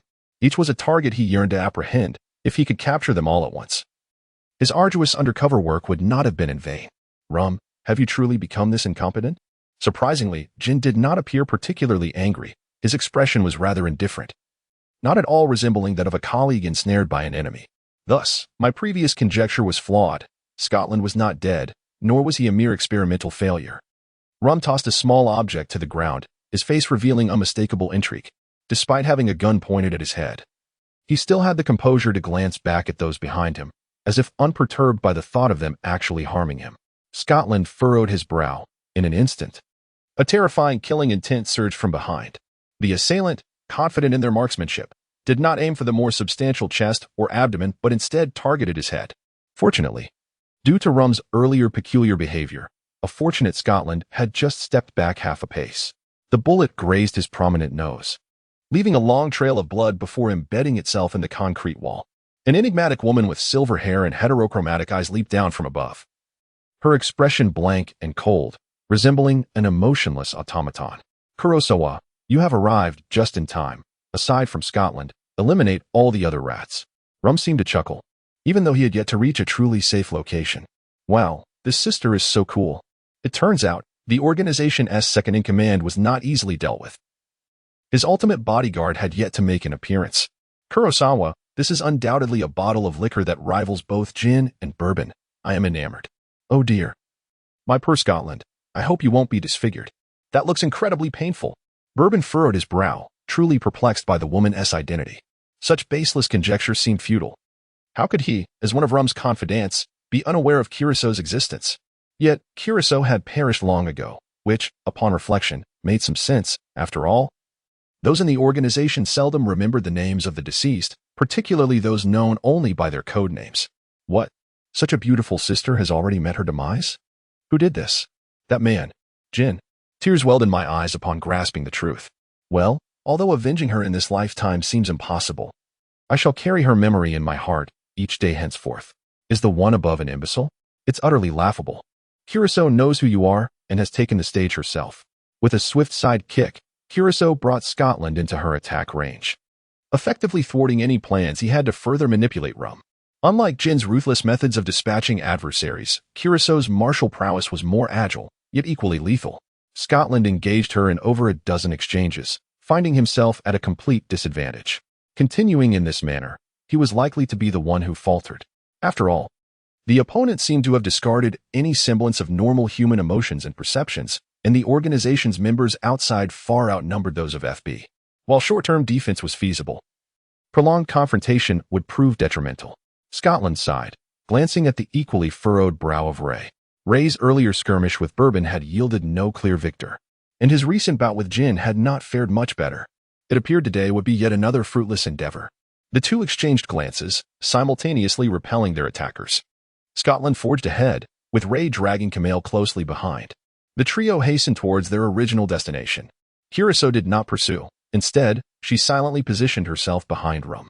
Jin also refrained from chasing after the fleeing rat, casting a rare gaze upon Kurosawa, who, despite her understated presence during the altercation, intrigued him.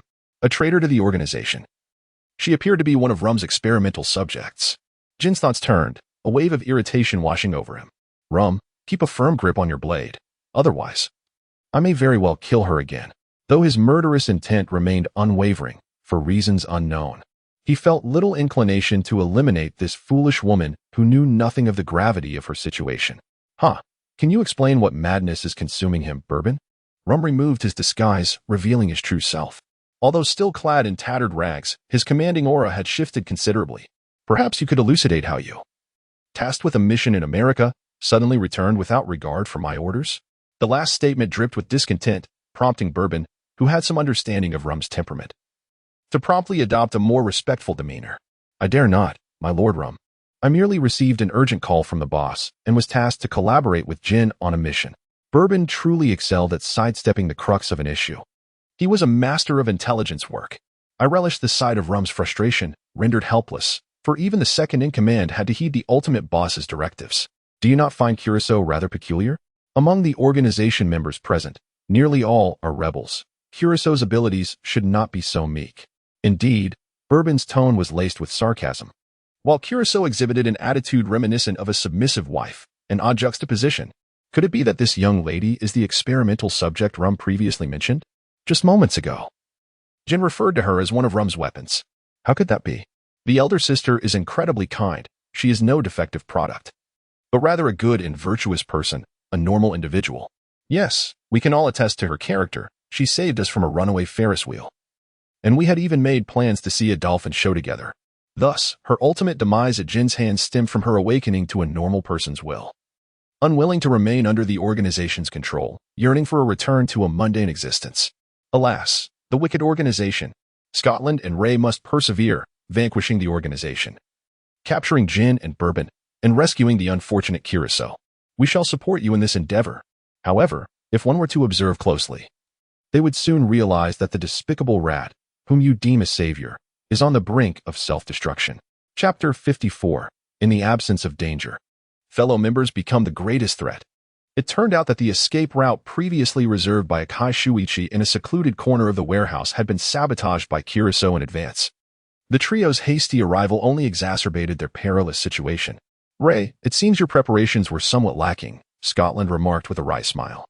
Retrieving a base pack from his back and swiftly assembling a brand new sniper rifle. Grateful for Zero's prior generosity, he realized that without it, he would be left to confront the organization's wolves unarmed today. Not only have I been affected by your influence, but Bourbon has also experienced a rough time lately. Who would have thought he would clear his name so swiftly and be assigned to this encirclement operation by the boss? Truly impressive, Ray lamented, his hands never ceasing their work. Poor Ray, still haunted by Bourbon's rapid advancement, remained oblivious to the fact that the Bourbon before him was not the same man he believed him to be.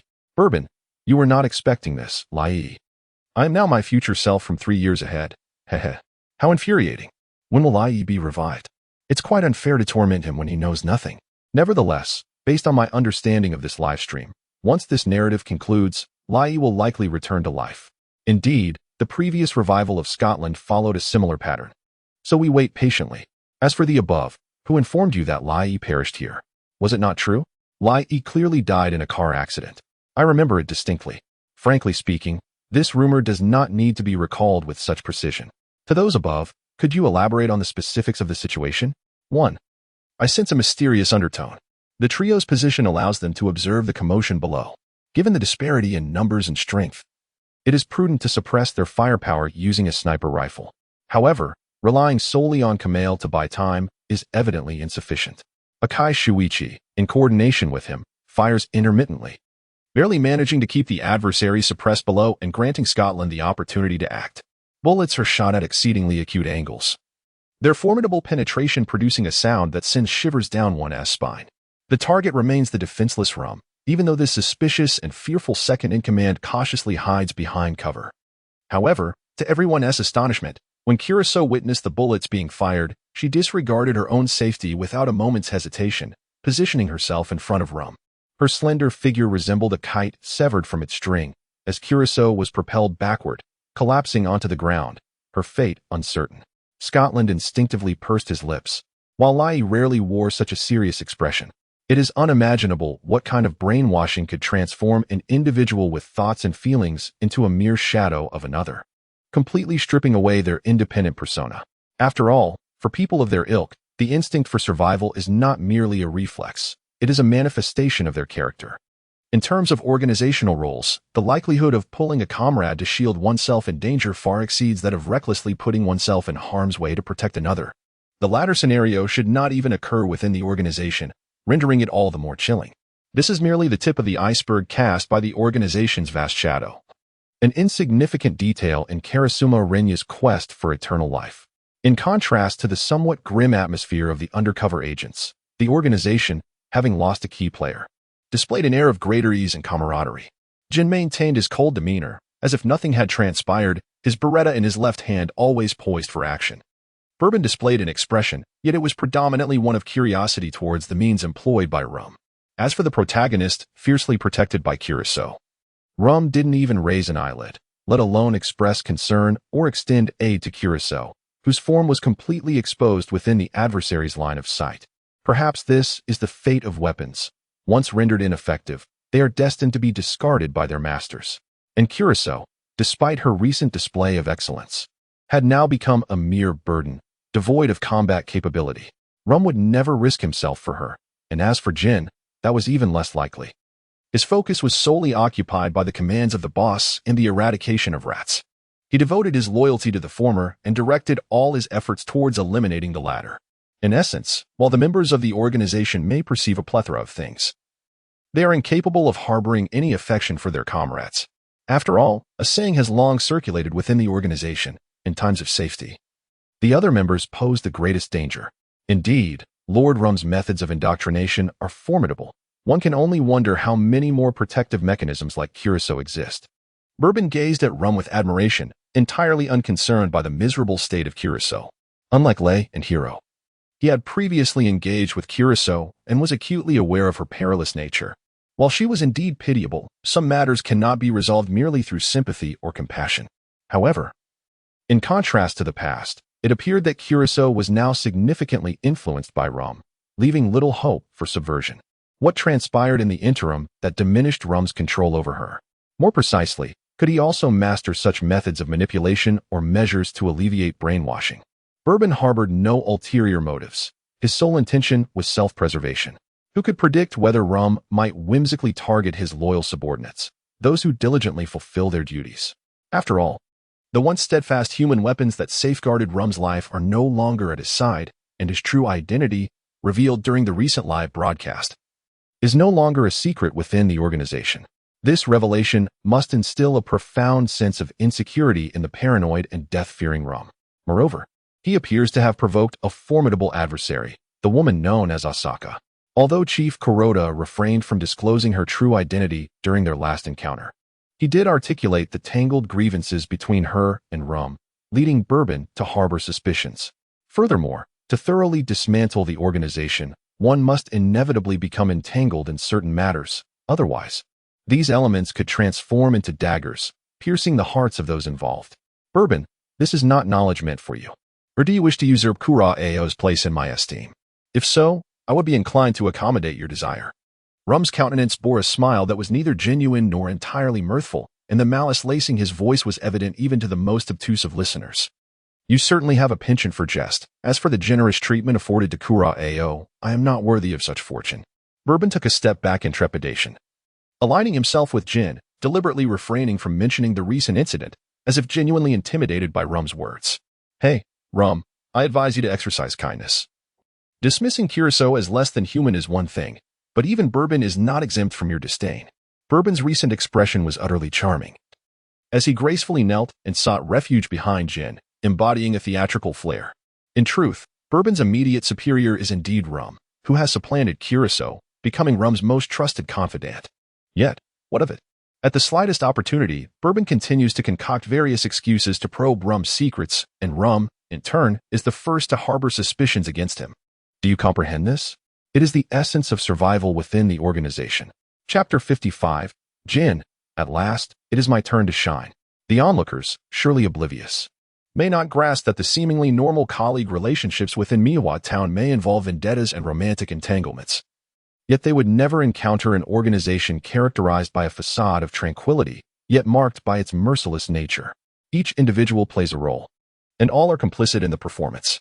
Of course, for the moment, none of this concerns the few individuals in the live broadcast, for the conflict between the two factions has reached a fever pitch.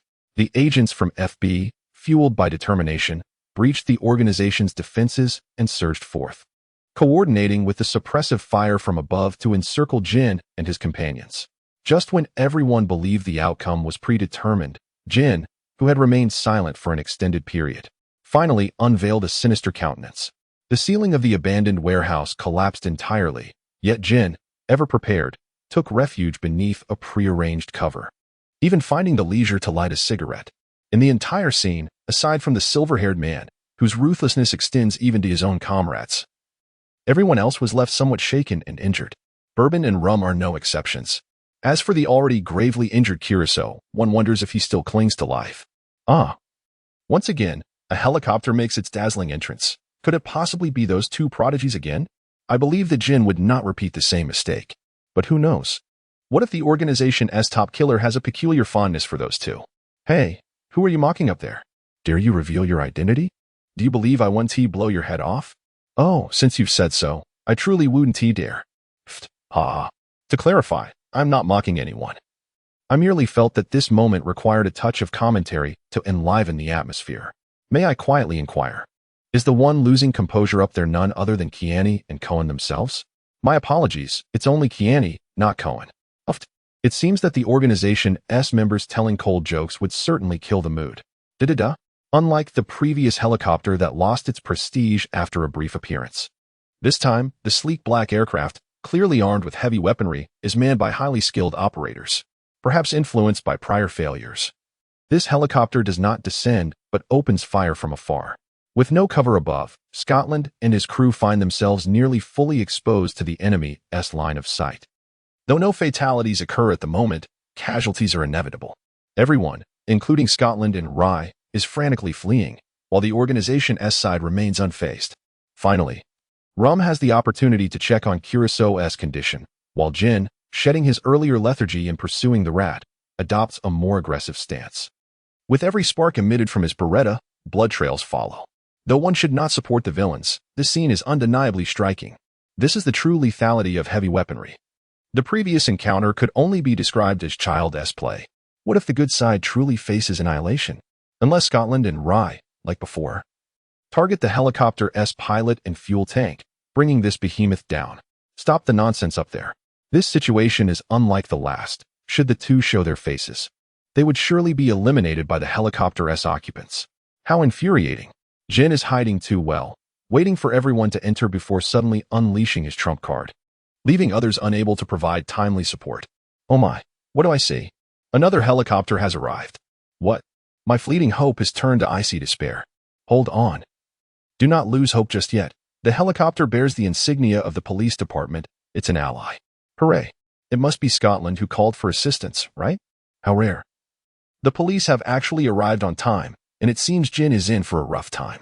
The helicopter, emblazoned with the police emblem, lacks the imposing presence of the organization's black aircraft and is not equipped with heavy weaponry, yet it does have armed personnel aboard.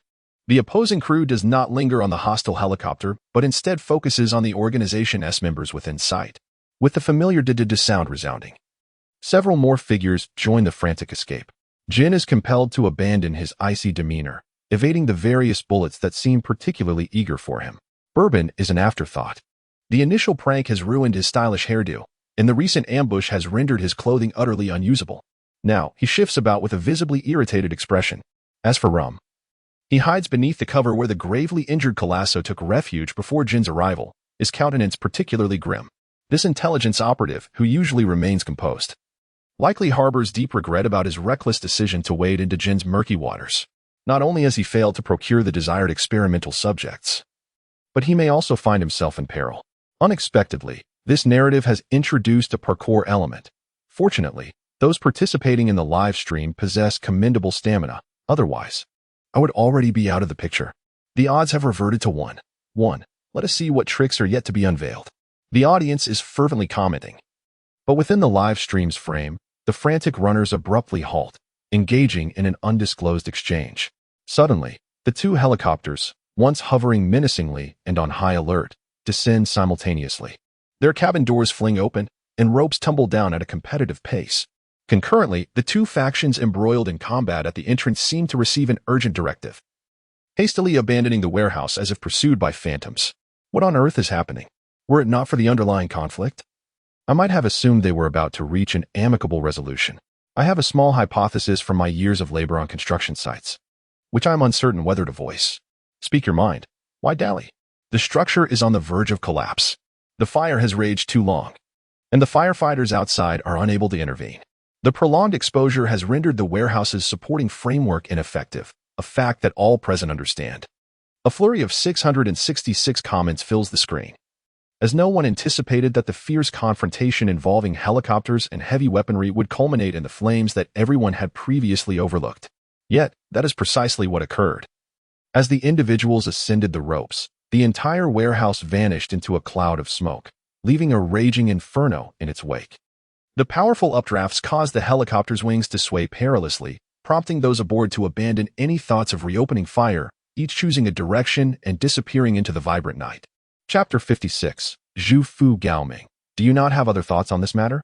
The voting segment concluded with remarkable speed, likely due to the live streaming system's aversion to unethical practices such as 2-on-1 scenarios, thus eliminating the customary waiting period.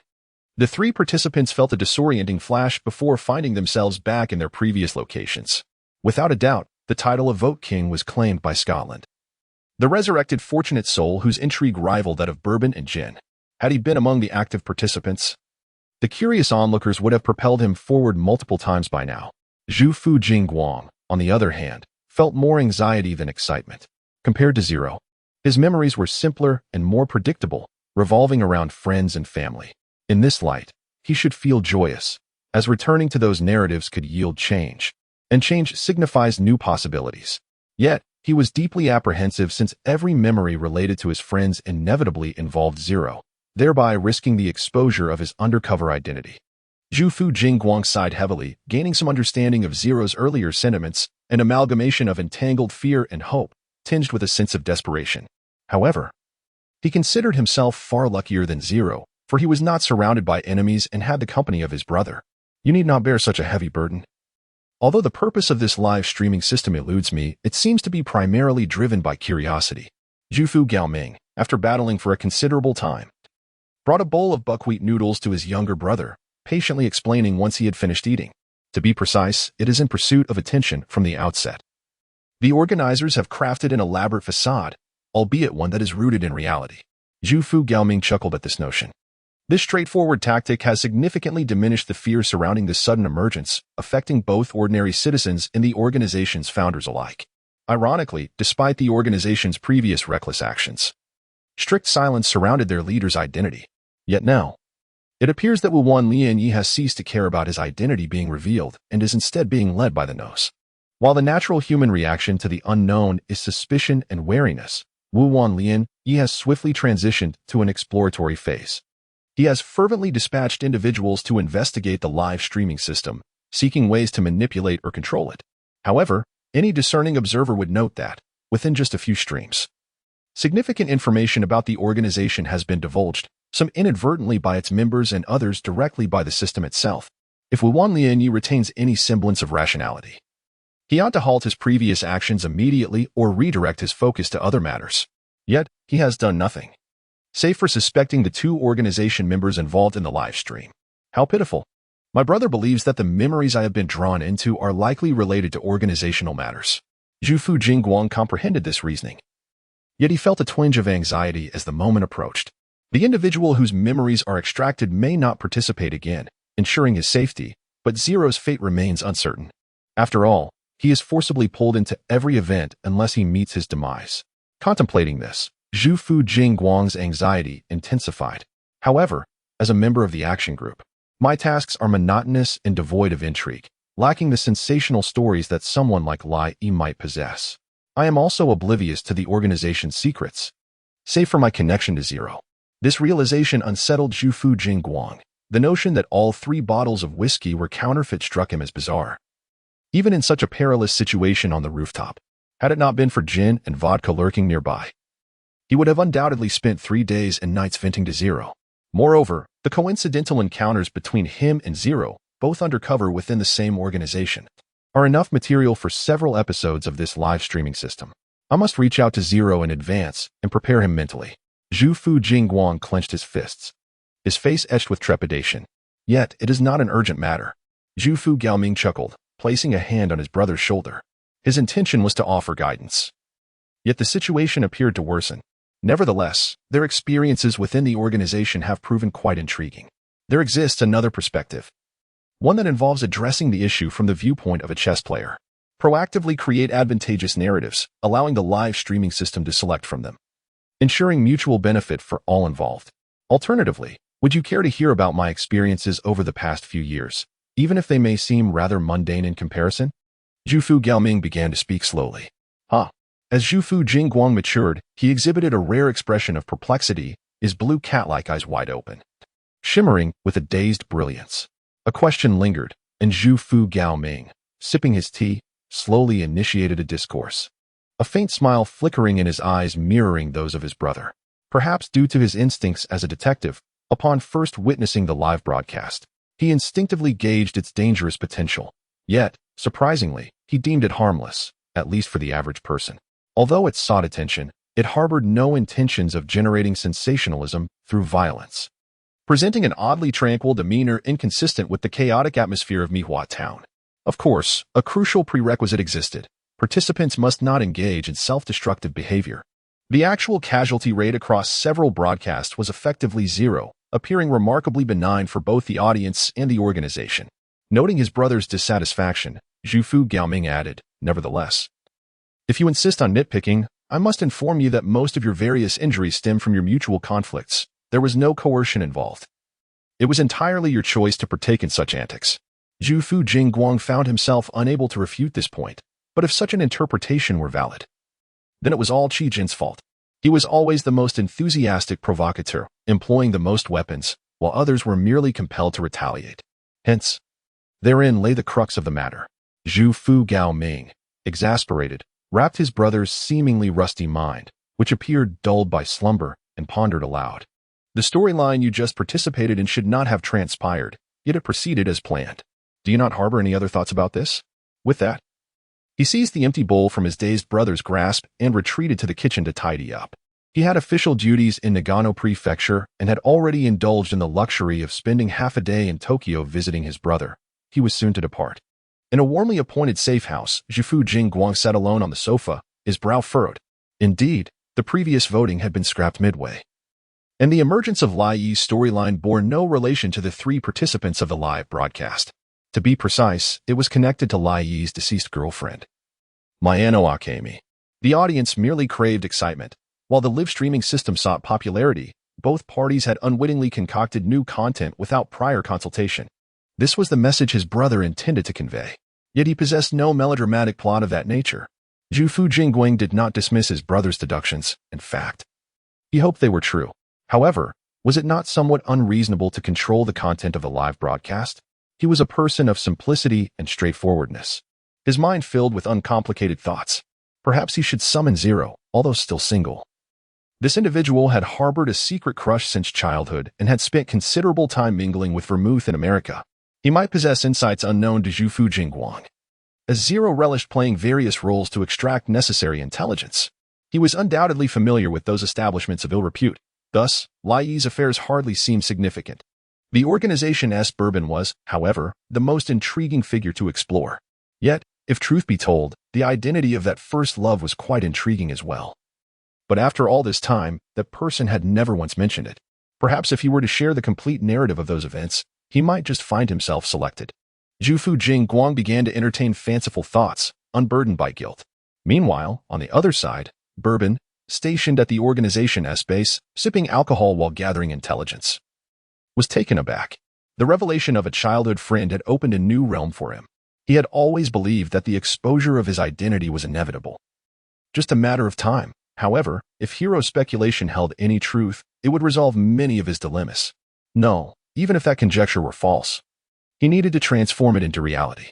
Why should Lai Yi be permitted to gain so many opportunities through morally questionable sensationalism while they could not? Just a minute ago, Bourbon had been lamenting to Vermouth about the increasing difficulties of gathering intelligence. Now, he had entirely shifted gears, ambitious and plotting how to leverage the live streaming system to fulfill his own aspirations. While Hero had limited knowledge regarding truly impactful events, he was well versed in many others. At that moment, Bourbon abandoned his intention to drink, swiftly grabbing his coat and making his escape. In the Poyo CAF, the weary Aozaki once again awaited the ever-late Mr. Amuro, who, despite countless absences, had yet to face dismissal. However, it was already closing time. "Mr. Amuro, at this hour, your presence is unnecessary," Aozaki remarked with irritation. "Apologies. For the next 6 days, I assure you I shall not be tardy again.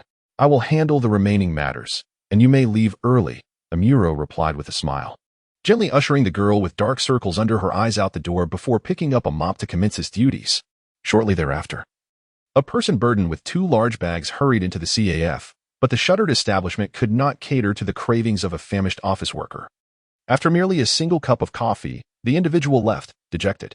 Moments later, Amuro, having tidied the CAF, hummed a tune as he locked the door behind him, the 2 large bags resting in the passenger seat of his Mazda. "Brother, shall we continue?" Vodka inquired from the black Porsche parked at the curb, holding 2 discounted bento boxes snatched from the throngs at the convenience store. He handed one to his brother while cradling the other in his arms to eat. Another day without a break dawned, and the target held little intrigue. Why did his brother care so much for a spirit that had long since perished? He would be better off lingering with Sherry. Vodka bit into the cold, hard rice ball, a sense of desolation creeping into his heart. The barrage of comments mocked him for riding in a luxury car while consuming cheap bento, yet he possessed wealth. It was simply that his brother did not afford him ample time. He hoped not to be recognized this time. Adjusting his newly acquired sunglasses, he quietly reassured himself. It was all resolved long ago. Jin extinguished his cigarette in the ashtray, his gaze sharp for a fleeting moment before returning to tranquility. His silver hair remained unaffected by the confines of the vehicle, effortlessly asserting its presence at all times. Sooner or later, he would be caught. Brother, wouldn't it be more convenient to have Vermouth handle this? Seeing his brother's disinterest in dining, Vodka reclaimed the discarded bento, tossing it along with the remnants of his meal into a nearby trash bin, whispering his thoughts. Even if the other party had erased all traceable information, they could not silence everyone privy to the matter. With a little guise from Vermouth, they could swiftly acquire the intelligence his brother sought. They could even unearth the ancestral lineage of that brat, Shinichi Kudo. Jin remained silent, a flicker of menace flashing in his eyes. It was precisely because the information was easily obtainable that it had been concealed from the organization for so long, the reasons for which remained an enigma. Bourbon and Belmode are both in a similar predicament. They are either deceived by Shirley's cunning schemes or are, in fact, traitors themselves. Hence, he wishes to keep Shirley's survival a secret from everyone, including the boss. At this moment, he is reluctant to trust anyone unless he personally witnesses the lifeless bodies of Shirley and that little detective. This matter should remain undisclosed to anyone, and there should be no further attempts to gather information on Shirley through the organization's internal network. The remnants of such data have been thoroughly purged multiple times and hold no value. Furthermore, Rum possesses higher authority than you, and should he uncover any clues, we would find ourselves in a precarious position. Jin fell silent for a moment, lost in thought, before a cold smile crept across his lips. That old man had embarrassed himself during the live broadcast and was now furious with everyone, looking to vent his frustrations. Moreover, he had inadvertently revealed some secrets, which likely displeased the boss. The organization's survival rules have never been merciful. If Rum does not devise a plan to regain the boss's favor soon, his position as the second-in-command of the intelligence unit will be at risk. After all, Pisco was once a formidable confidant, yet he ultimately perished due to his own incompetence. A hint of derision flashed in Jin's eyes as he closed them, beginning to meditate. With a roar from the engine, the Porsche 356A vanished into the relentless flow of traffic, heading toward its intended destination. After a prolonged period of relentless activity, Jin finally decided to return to the safe house he had neglected for so long and take a much-needed rest. Chapter 58. An abundance of hostages seen, an unremarkable Ferris wheel, save for the bomb planted beneath it. Synopsis. During an organizational mission, Scotland inadvertently found himself at an amusement park, where he suddenly spotted a large group of police officers rushing toward him, shouting the names of his former classmates from the police academy. Reward. You have been saved. What more do you desire?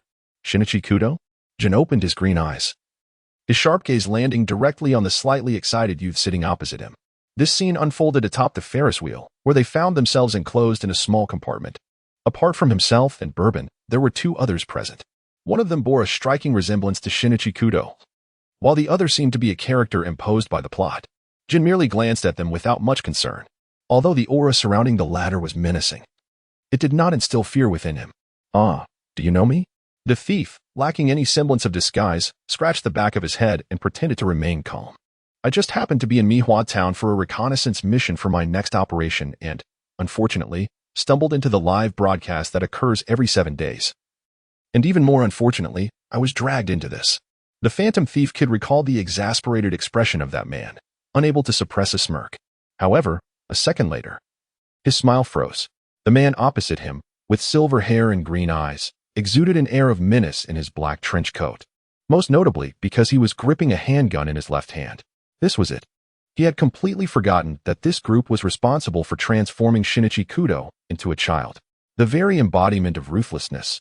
He was someone he could never provoke. He was doomed. Sir, please do not misunderstand. I have no relation to Shinichi Kudo, I assure you. The response to his plea was a bullet fired at his head. Hey, what are you doing? Matsuda Jinpei, clad in black and wearing sunglasses, yanked the boy toward him, instinctively shielding him. The shooter was not the suspicious silver-haired man, but rather his irritating classmate. That golden-haired bastard. Matsuda gritted his teeth. Although he was aware that he and Akai were engaging in undercover activities, it was inevitable that they would have to act against their will. Yet, to suddenly fire at a youth was reckless. What if the boy couldn't dodge in time? I warn you, there is a bomb installed beneath your seats. If you wish to live, it would be wise to behave. His visage was that of a quintessential villain, albeit with an unexpectedly charming appearance. The comments flooded in once more. White moonlight, an absolute white moonlight level. What kind of liquor is this? I want to be a subordinate, ideally as a girlfriend. Shinichi Kudo had reappeared and crossed paths with Jin. Curiosity brewed about what would transpire next. Why was Bourbon the first to fire? He harbored a grudge against Shinichi Kudo as well. That fellow bore no resemblance to Kudo. He was merely an insufferable thief. Matsuda, we meet again. Seeing that the two men opposite had no immediate intentions of escalating the situation, Matsuda refocused his attention on the youth behind him. All the visitors on the Ferris wheel had been evacuated at least 10 minutes prior, let alone the three unexpected individuals in their midst. The small compartment was beginning to sway slightly under their weight. How did you suddenly appear here? Matsuda directed his inquiry toward the youth, gripping the boy's arm tightly to ensure no escape.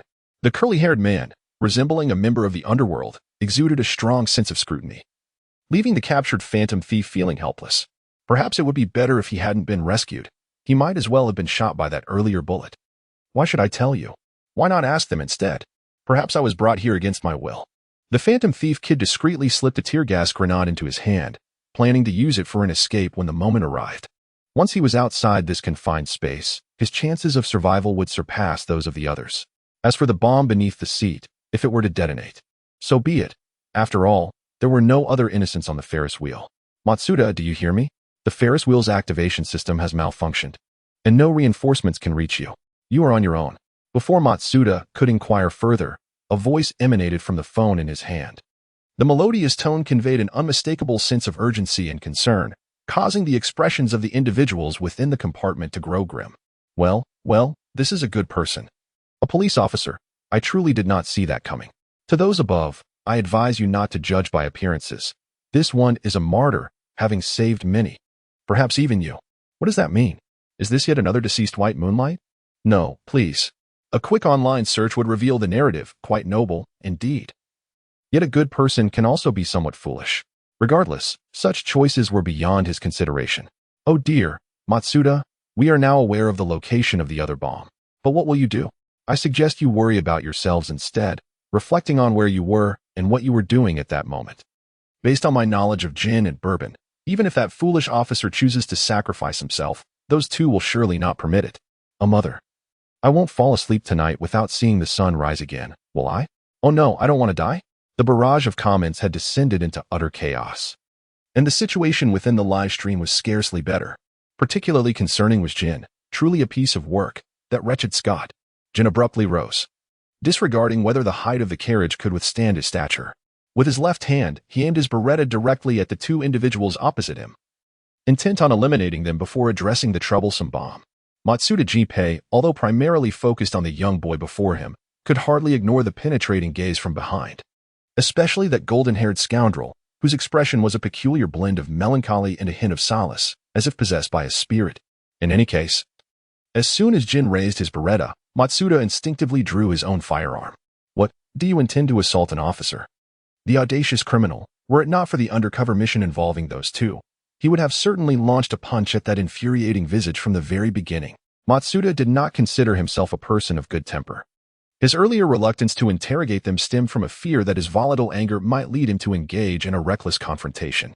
He was uncertain whether such an outburst would jeopardize their operation, yet his patience seemed to yield no fruitful results. Matsuda licked his repaired tooth, his previously concealed ferocity now evident. Chapter 59. So, Kudo Shinichi is actually Kaido Kid? Ah, behold. In a flash, the ever-restless Kaido Kid seized the moment, hurling a flash grenade towards the opposing side. Then, in the presence of the only one wearing sunglasses, Matsuda Jinpei, who could still somewhat see, he opened the nearby window and, with a nimble motion, swung himself outside. The boy wore a radiant smile, arms outstretched as if to soar, as though he truly possessed wings. Yet, they stood at the pinnacle of the Ferris wheel, with no foothold beneath him. He would merely plummet to the ground under the force of gravity. Matsuda first regarded him coldly, watching his reckless endangerment, before without a moment's hesitation, he lunged towards the boy. even if he were somewhat deranged. A police officer could not easily abandon his duty. However, the boy proved to be more troublesome than he had anticipated. Instead of gratefully grasping Matsuda's reaching hands, he yanked fiercely, pulling Matsuda outward. With his body already leaning forward, Matsuda stumbled and fell like a toppled duck. Disaster. To perish while attempting a rescue, such a ludicrous fate would surely provoke laughter from that golden-haired rogue. With matters having escalated to this point, Matsuda felt a peculiar calmness wash over him. He ceased his futile struggles and began musing instead. It was somewhat regrettable that he had yet to avenge Hagi. Officer, I am immensely grateful for your earlier act of salvation, but I believe we are even now. The anticipated swift descent did not occur. After a brief drop, he began to ascend once more. When Matsuda opened his eyes, he beheld a silver cloak and a monocle adorned with tassels. The boy's face was obscured beneath a matching silver top hat, rendering it indistinguishable. Kaido Kid. It is I, he proclaimed. The silver glider settled atop a nearby skyscraper. Kaido Kid offered a gentlemanly salute with one hand before unceremoniously dropping the fortunate officer. He began to speak in a grandiose manner. Matsuda squinted, feeling a twinge of pain from his repaired tooth. Should they apprehend the notorious thief who stirred the entirety of Japan? Kid. Kid. Kid. The comments section exploded like a fan meeting for Kaido Kid, flooding the screen until inquiries regarding Kudo Shinichi emerged. So, Kudo Shinichi is actually Kaido Kid? Just a disguise? Came one response. I don't think so. That's his true identity. Enough chatter. Did Officer Matsuda survive? Surely he has met the same explosive fate as before. Someone interjected. Oh, it seems that way. Oh dear, it just dawned on me. Good deeds truly bring good rewards. How wonderful. Oh no, Jin and Bourbon are still up there. What will happen to them? Fear not. Members of the organization are almost all adept at bomb disposal, especially this simple one. It should take no more than half a minute. Then it's us who are doomed. I was at the Mia hospital at the time, boohoo. I work there, crying away.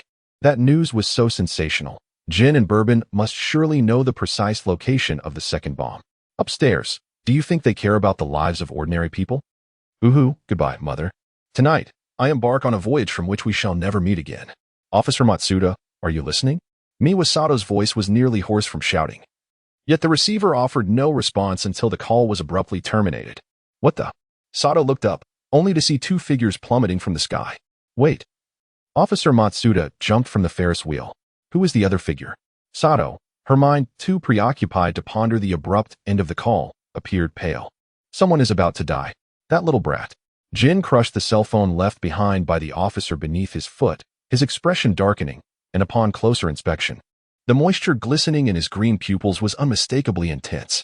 Of course, Jin would never shed tears, even if he were to be stabbed 17 or 18 times. Such a thing was improbable. He had been blinded by light, quickly shielding his eyes with his wrist, yet the proximity was simply too great. He was not yet blind, which stood as a testament to his formidable strength. It was none other than the renowned Kaido Kid. Bourbon wore a similar expression, the distinction lying in the grimness of his countenance and the vividness of his clenched teeth. Even though that fellow had rescued Matsuda, he could not possibly be spared. Bourbon silently lamented his near transformation into a disabled individual due to the flashbang. Almost simultaneously, both men directed their gaze beneath the seats, and after a thorough search, a somewhat crude bomb was unearthed, accompanied by a mobile phone for communication. Hello, those inside. Listen closely. In addition to the bomb before you, there is another explosive device situated elsewhere. Its location will be revealed in the last 3 seconds before detonation. This was originally a personal vendetta between myself and the police. But alas, the cowardly officers fled for their lives, leaving me to deal with this predicament. Now, the choice lies with you. Will you dismantle this bomb and await the inept rescue of the police, or will you choose to sacrifice yourselves to save others? The voice on the phone was hoarse and grating, tinged with a hint of hysteria, clearly having witnessed the events unfolding at the Ferris wheel from a nearby vantage point. He was aware that the officers inside had miraculously escaped this calamity, which only fueled his exasperation. Bourbon raised an eyebrow with a semblance of good humor. Yet his tone betrayed a more malevolent disposition. What shall we do now? This worthless bomb was disarmed in less than 2 seconds. Your call came a tad too late. It seems there are no options left. Is there, Jin? In response, a cold snort and the sound of shattering glass echoed. Jin delivered a powerful kick, completely shattering the glass that had already been compromised by the infamous Phantom Thief Kid. A refreshing breeze swept through, alleviating the stifling heat within the cramped space. Jin deftly flipped onto the top of the Ferris wheel cabin, then leaped across the connecting section, landing directly in the adjacent cabin. Bourbon swiftly followed. In the untroubled expanse of the sky, two figures engaged in a challenging chase. Clearly, the only loser was the malevolent perpetrator who had meticulously plotted to cause harm, regardless of whom he aimed to target. It became increasingly difficult for him to proceed in the face of Jin and Bourbon's indifference. His so-called signals were utterly disregarded, proving futile. While the existence of another bomb remained a secret to all but the raucous spectators who clamored in the background, unless he chose to brazenly issue a provocative letter, he would remain in obscurity. Chapter 60. Are you growing impatient? How vexing. Do not assume that this will go unpunished. The bomb maker, driven to madness. Observe the two figures showcasing their prowess atop the Ferris wheel, alongside the crowd below, who incessantly screamed and cheered. A sinister smile crept across his lips. As for the police officer he once pursued as a foe, he now elicited no interest whatsoever. In truth, his motives had long transcended mere vengeance for his accomplices. He reveled in his perceived triumph. The exhilarating sensation of controlling countless lives rendered his otherwise dismal existence a shade less bleak. The perfect backdrop for his machinations was the cadre of inept officers, respected in their professions yet forced into disgraceful choices, forever unable to hold their heads high. This intoxicating thrill rendered him unable to contain his excitement, drawing him back to them time and again. However, the term inept had become synonymous with those officers, especially following their recent retreat. Though it may not have been their intention, only the journalists could validate such claims. In any case, continuing to toy with them would merely tarnish his own stature. A cruel glint flickered in the depths of his triangular eyes as he cast one last glance at the radiant figures atop the Ferris wheel, before silently blending into the crowd, which was being forcibly dispersed. Excellent. Had it not been said that his bomb lacked professionalism? The truly formidable would soon make their entrance. Even had the officer chosen not to save others, upon departing the Ferris wheel, he would have triggered the bomb concealed within the core's connection. This would render him, alongside his family, into ashes, branded with the infamy of bearing 12 million hostages, condemned to live as a pariah, perpetually scorned. The all-too-familiar and tiresome sound of an explosion echoed once more. What have I witnessed? Celestial maidens scattering flowers? No. It appeared as if the compartments of the Ferris wheel were raining down. How exhilarating! The surrounding onlookers found themselves in peril. Up there, the area was deserted. Save for those obnoxious journalists, yet I felt they deserved this fate. Oh no, Jin has been launched into the air. Bourbon has not escaped his fate either. Oh, it seems I shall uncork the champagne in anticipation of this fortuitous moment. That wretched bomber, in which prison is he currently serving his sentence? The 6th prison under the jurisdiction of the police department. Please, do not act foolishly. In this critical moment, Jin has changed positions yet again, but for now, he remains unscathed. As for Bourbon, he is exerting incredible strength, maneuvering the heavy bar with one hand, inching closer to the central axis. One by one, they are truly astonishing. What began as a leisurely display of skill has transformed into a life-threatening crisis, the interval between them merely 3 or 4 seconds. Jin and Bourbon find themselves suspended in midair at times, while at others, they glide in a free-fall motion within the carriage. Although no unfortunate incidents have yet transpired. The nearly intact footholds on the Ferris wheel are dwindling, and they are not far from the central position that offers a stable landing. Everyone holds their breath in anxious anticipation for the duo. As for the two individuals drawing the crowd's concern, Jin stands atop a carriage that shows no signs of detaching. His eyes filled with a ferocity that chills the soul. His waist-length silver hair, tainted with the scent of gunpowder and sparks, appears less tame than usual. Yet it still cascades smoothly down his back, showcasing his distinctly exceptional aura. However, the ever-present black top hat has, at last, been dislodged by this absurd farce. Vanishing into the ruins below, Jin squints, his expression growing more frigid. It has been a long time since he has been so toyed with by anyone. This damn scoundrel. Bourbon. All contraband in this area is under the organization's control. You should have a means to uncover the data from that time, considering it is no trifling sum. Indeed. I had the same intention. The tall figure with golden hair and deep skin tone emits a low chuckle, yet his gray-purple eyes are imbued with frost. His mood was unexpectedly buoyant. After all, without this special event, once he dismantled another bomb at the Mihua hospital, he would only need to contemplate the subsequent live broadcast narrative. He could even take a moment to witness the pitiable comrade who was about to be resurrected painlessly. Yet, someone insists on seeking the limelight. the criminal responsible for the demise of his two contemporaries on the same day. No remains left behind, and Bourbon revealed a sinister expression, his fingers parting to sweep away the stray locks from his forehead. Taking a deep breath, he expelled the anxiety that had been brewing within him. Suddenly releasing his hands, he plunged forward after a rapid descent, seizing an iron rod that jutted out. What followed was a series of astounding feats, pushing the limits of human capability. When he finally steadied himself, he found he had flashed to the bearing control area, which intermittently roared with noise. Jin's actions were even more outrageous. He nonchalantly pulled out a grenade, tossing it wherever he felt displeased, before continuing onward. The explosive, which had once been a marvel, transformed into a magnificent stage for the duo to showcase their talents. In the end, all the unexploded grenades were deftly dismantled by Bourbon, who had reached the location ahead of time, and they were hung on the slender horizontal rods of the outer bearing. Truly, Bourbon was remarkable, adept at gathering intelligence, skilled in combat, and now proficient in bomb disposal. What could he possibly lack? Perhaps the ability to bear children, but then again, if he didn't mind, he would be willing to take on that task. Enough of the noise. Why has the great kid disappeared? Indeed, we are also missing the strikingly handsome Officer Matsuda, who I hope will soon revive. What a ruckus. The police often accomplish great deeds unnoticed. Let me inform you that the bomb at Miwa Hospital has been successfully dismantled. Is that true? That is of great importance to me.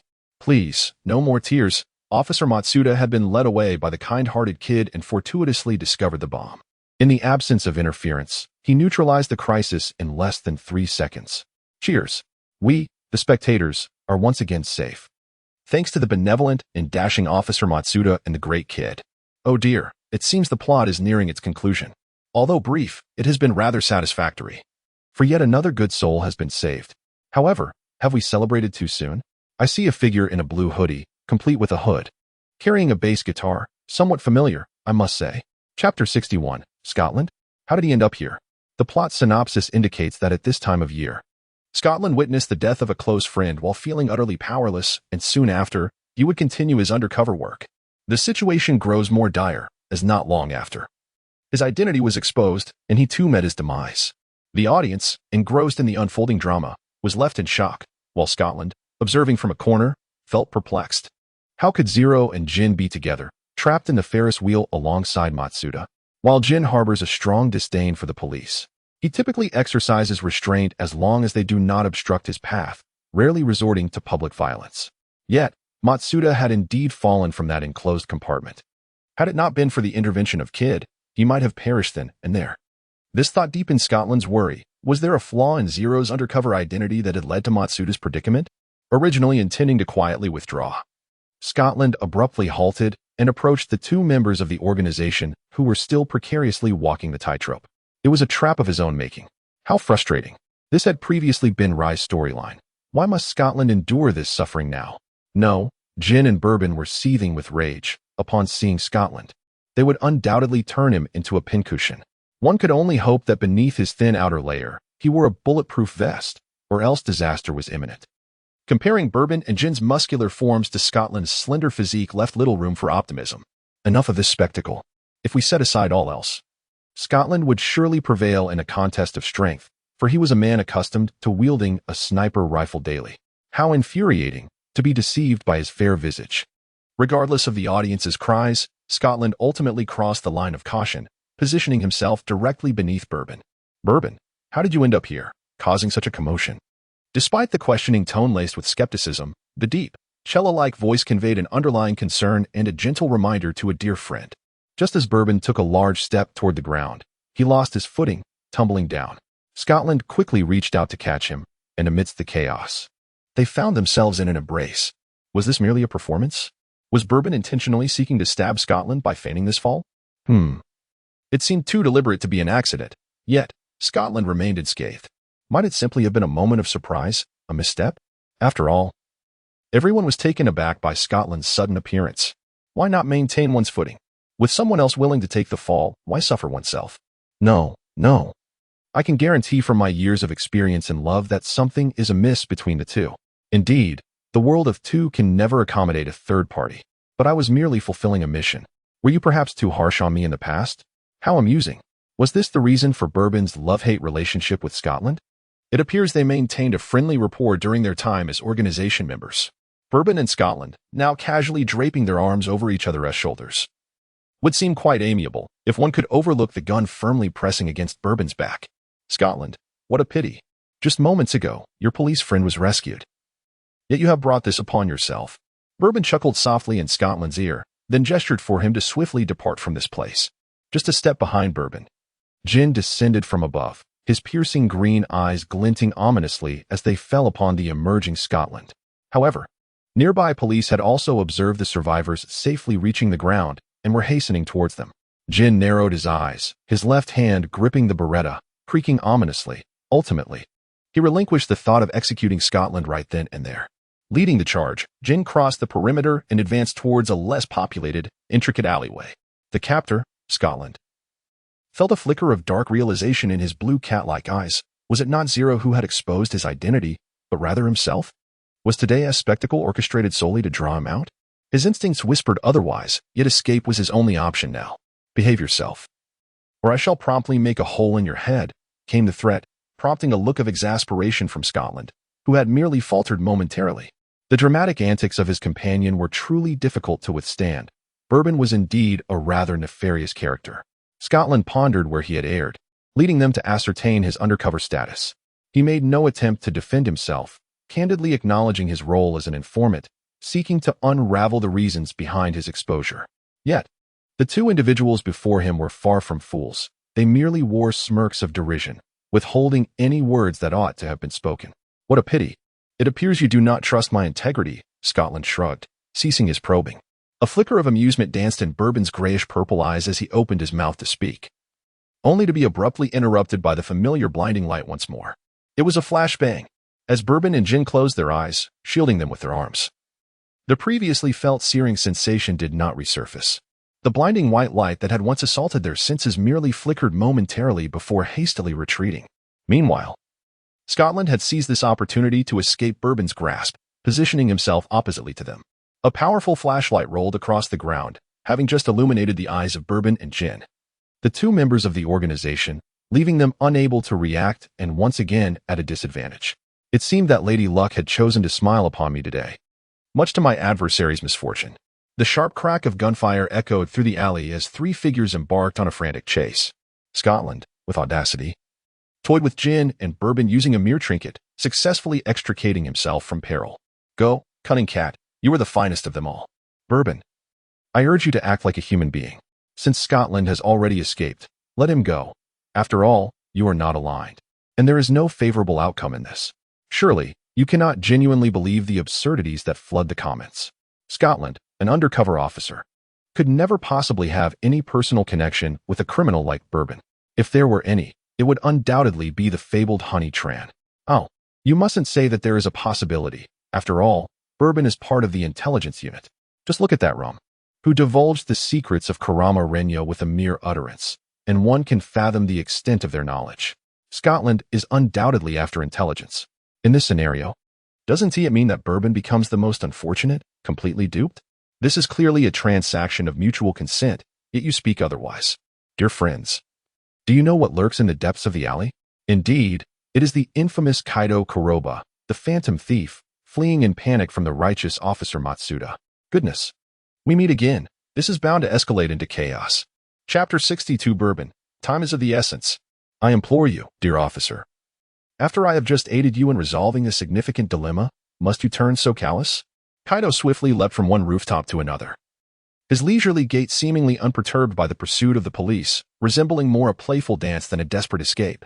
He maintained a distance from Matsuda, neither too far nor too close, occasionally pausing to converse with him. He kept to his favored game of cat and mouse. Although today's opponent was exceptionally sharp and valiant, resulting in a few near mishaps, nevertheless, his impeccable record remained intact. I had mentioned that if you would kindly accompany me to the police headquarters and elucidate how you came to know the specific location of the bomb that only the perpetrator himself comprehends. Yet you seem quite resistant. After a prolonged chase, Matsuda, having confiscated only a deck of cards, surprisingly did not express much anger. He was almost certain that the bombs installed on the Ferris wheel and at Mahana Hospital had nothing to do with this renowned phantom thief, who was, in reality, just a boy not yet of age. However, This did not deter his resolve to apprehend the young man. The sudden appearance in an unfamiliar place, especially alongside that golden-haired rascal, armed with knowledge and skills that even the police lacked, indeed raised concerns. Thus, it would be wise to come clean. As the boy prepared to maneuver his glider for another escape, Matsuda, after a brief pause, quietly drew his handgun from his pocket. I should mention that he had been reassigned from the Explosive Ordnance Disposal Team to the 1st Investigation Unit, now a detective permitted to carry a firearm. His marksmanship was adequate enough to thwart any escape attempts from his target. Whoosh, the menacing bullet whizzed past the boy's silver cloak, embedding itself into the wall behind him. Within the core of Kaido Kuroba's flawless poker face, a piercing scream erupted. Not this tactic again. If he did not evade, the glider would sustain damage, but if he did, his plan to create distance would be utterly thwarted. He would then be embroiled in a tiresome game of chase with this tenacious officer, and to be frank, he was already feeling fatigued. How vexing. Had he known, he would not have been so benevolent in his warnings. Kaido chuckled softly, discreetly retrieving a tear gas grenade. How could a magician, even one under the moonlight, remain constrained? Not even the righteous officer could impose such limitations. My apologies, officer. However, before he could hurl the small device, a bullet, imbued with lethal intent, once again sought him out. This time, there was no testing the waters. It charged directly towards his forehead, enveloping him in a chilling dread. Rationally, he wished to raise his hand to redirect the bullet's trajectory with his card gun, but his body seemed unwilling to comply. Moreover, he was not facing a solitary opponent. The cacophony of footsteps grew alarmingly close. The countermeasures he could devise seemed too mild, failing to impose any significant impact on the relentless pursuers. Kaido felt a surge of anxiety. If he were alone, escape would be effortless. However, the current situation appeared increasingly troublesome. Dodge, the first individual to emerge, wore a blue hoodie, sporting a short beard, who, without lifting his gaze, shot down the stray bullet aimed at Kaido and swiftly dashed down the alley. The officer, who had been keenly watching him, transformed as if possessed, leaping from the wall in pursuit of the hooded man's retreating form. He then crossed paths with Jin and Bourbon, who were chasing the traitor from behind. I had anticipated this, though I did not foresee Scotland being replaced by Officer Matsuda as the sandwich in this scenario. Hiss, he inhaled deeply. The previous tension had made him forget to breathe. He chuckled, now you are finished, as Scotland noticed something amiss and returned. No, if one can escape, it is worth it. An undercover agent who could sacrifice himself to prevent others from being implicated would never stand idly by while others were slain due to him. I knew this would happen. It appears the officer who fled earlier is indeed in a spot of bad luck today. Bourbon glanced at the enigmatic phantom thief kid, who stood unfazed atop the rooftop, and suddenly let out a derisive chuckle. Matsuda Jinpei remained silent, merely observing the fleeting azure figure that dashed away and then swiftly returned. His mind was engulfed in a whirlwind of confusion. Was the relationship between the esteemed Mr. Jing and the golden-haired scoundrel one of hunter and prey? What could possibly be the cause? Matsuda's gaze shifted to the sole unfamiliar man in the arena, one who elicited a tense response from every muscle in his body. This strikingly colored mixed-blood individual, referred to as Jin by the golden-haired rogue, exuded an air of menace.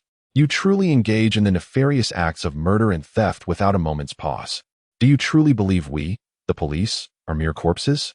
Matsuda provocatively directed his gaze at Jin, who responded with a cold, rust-laden laugh. Bourbon, make haste, came the prompt, and almost immediately upon the utterance, Matsuda surged forward. Having long harbored disdain for this individual, he was insufferably more ostentatious than the golden-haired scoundrel. Ignored entirely, Bourbon observed as Matsuda confronted Jin, his lips twitching in a suppressed grimace, the sardonic smile on his face failing to dissipate. Was Matsuda truly aware of the peril he was courting? After all, Jin was armed, and should he lack the inclination to engage in a fair fight, Matsuda might very well find himself a target for a hail of bullets. The pivotal truth remained that Jin was entirely capable of such a ruthless act. Bourbon felt a profound weariness settle within him, and his gaze instinctively turned towards the opposite side, where he found Scotland, who had previously run far away, now standing before him, exhibiting a strikingly similar expression of helplessness in his eyes. Is this the suffering that one must endure in order to rescue their pitiable contemporaries? Bourbon silently clenched his fist. Filled with determination, he pondered how he could rescue his childhood friend, whose undercover identity had been exposed, as well as his peers who had unwittingly become entangled in this predicament, all while ensuring that his own identity remained concealed. Oh, and there was also a leisurely thief, enjoying the drama unfolding before him. A glimmer of brilliance flashed through Bourbon's eyes as he beheld the youth whose true visage bore an uncanny resemblance to Shinichi Kudo. It is worth noting that he had previously witnessed the live broadcast and should, therefore, be aware of their actual identities. Moreover, he must have had prior entanglements with that child, Conan. Bourbon recalled the hunting game that took place on the train, where Sherry, who should have perished in the explosion, mysteriously came back to life. Regardless of who that individual was at the time, such a feat would have been impossible without the assistance of a master of disguise. Thus, it can be inferred that this young boy may possess knowledge that surpasses his own assumptions. In a strict sense, he cannot be considered an outsider. Bourbon had already formulated his plan, and a cryptic smile reappeared on his face. Chapter 63. What a pity. You guessed it right. Jin. It was utterly unexpected that there existed such formidable individuals within the police force. Jin bore the mark of a punch on his face, which appeared rather comical. After all, he was a contemporary of Scotland, and his strength was assured, yet his strikes lacked ferocity, leaving much to be desired, which put him at a disadvantage against Jin, a notorious outlaw. One can only hope for Officer Matsuda's victory, as that would ensure everyone's safety. If Jin were to triumph, a veritable river of blood would surely flow. Come on, Officer Matsuda. The gunfire has echoed for quite a while, and reinforcements must be on their way soon. To be frank, the involvement of ordinary police in such a situation may not necessarily be advantageous. Fear not, Scotland has surely informed his colleagues in public security. They will undoubtedly apprehend both Jin and Bourbon during this live broadcast. What is being touted up there? The officer has had his teeth knocked out, and a decisive outcome is imminent. Speaking of which, have you forgotten about Bourbon and Scotland? They are not merely passive observers. Indeed, Bourbon had just displayed a rather sinister grin, clearly intending to cause mischief. To those above, that was merely a normal expression, filled with righteous resolve. Wouldn't you agree? One must acknowledge that, thus far in the broadcast, Bourbon and the concept of justice seem rather incongruous. Kid the Phantom Thief. During the live stream, Bourbon made the first move, directing his gaze towards the boy whose true visage was obscured by a monocle. What is your relationship with Shinichi Kudo? A friendly reminder. I have just collected data from the seat you occupied. Although I have yet to conduct a comparison, it appears that your fingerprints bear a notable resemblance. Bourbon raised the pistol in his hand, delivering a half-serious threat. The notorious thief, caught unprepared, froze in place. Every encounter with this smiling tiger had never boded well. Yet today's affair was indeed unrelated to him. Moreover, how could he possibly be entangled with that little brat? Surely, this fellow was a charlatan. Nonetheless, he could not allow them to continue their reckless antics. Kid's eyes darted around, finally resting on the figure clad in a blue hood. Regarding this legendary officer, his curiosity outweighed his trepidation. Let him serve as a conduit to bridge the information gap. Mr. Scotland, these two criminals across from you are already aware of your true identity as a law enforcement officer, so do tread carefully, Kid stated, performing a gentlemanly bow. Glancing at Jin and the officer, who had momentarily ceased their struggle due to his audacious words. And as for Lai, he is actually an FB investigator, but regrettably, his undercover status has also been discovered by this group. Therefore, if one cannot handle the situation alone, perhaps uniting forces could prove to be a wise strategy. A glimmer of cunning flashed behind Kid's concealed eyes.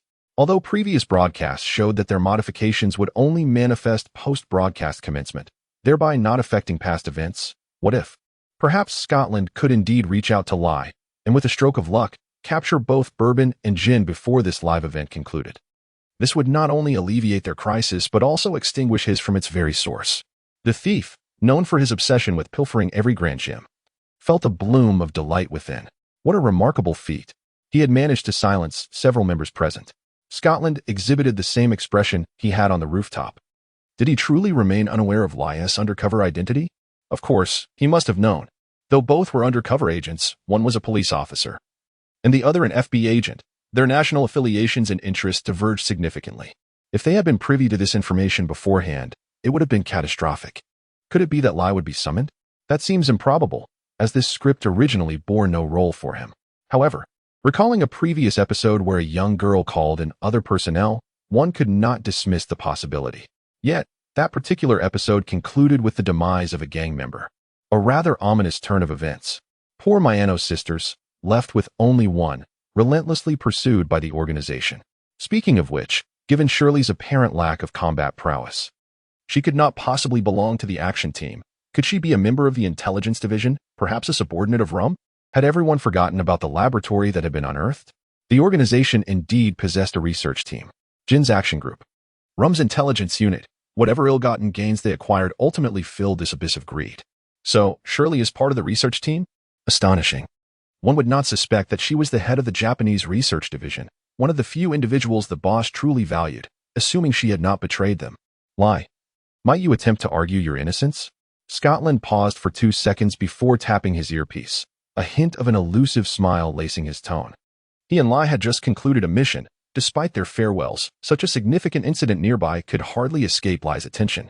Thus, he had kept his earpiece on during his escape, primarily to evade any members of the organization while fleeing. After all, the eradication of traitors was a task that nearly all Codename members relished, though he was unsure why. The organization's internal network had not disclosed his identity as the Mouse. Yet, he did not possess the confidence to underestimate the situation while fleeing alone. This must be a frame-up. Surely the organization would not heed the one-sided accounts of an outsider to target those diligent in their work. The glaring red dot gradually ascended, aligning with Scotland's brow. Lai had indeed been lurking in the shadows, having preemptively secured a vantage point for the spectacle. What a cunning fellow. Regrettably, I too have suddenly transformed into a mouse. Haven T.I. Bourbon? Scotland regarded Bourbon, his blue feline eyes narrowing, restrained emotions simmering within. Zero, what on earth has transpired? Surely, it could not be that a mere utterance from a youth has led to their collective exposure. And what of Zero? Would he be in danger? Lime. The most effective way to prove one's innocence would be to fire directly at this fellow's head. What are you hesitating for?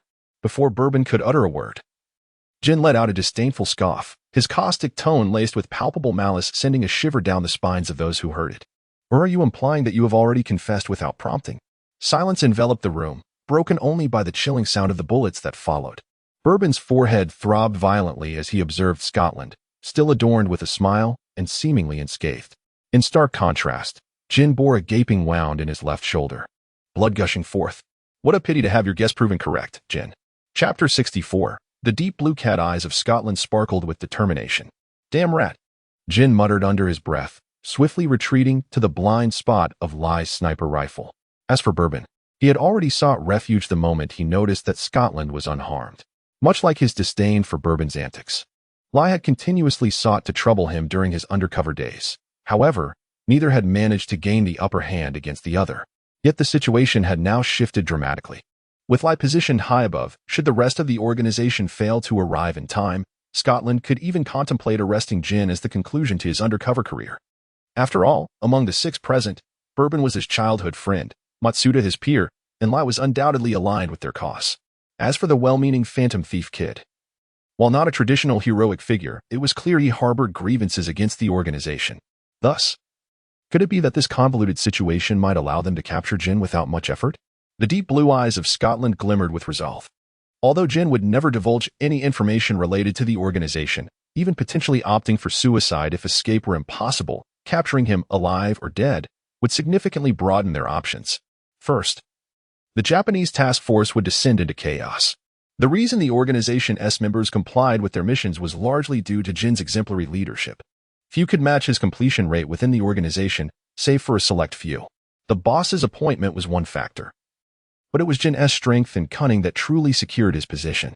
Even if these undercover agents despised him, they understood that any one of the 3 members of the Whiskey Group could not replace Jin's standing within the organization, at least not with their current capabilities.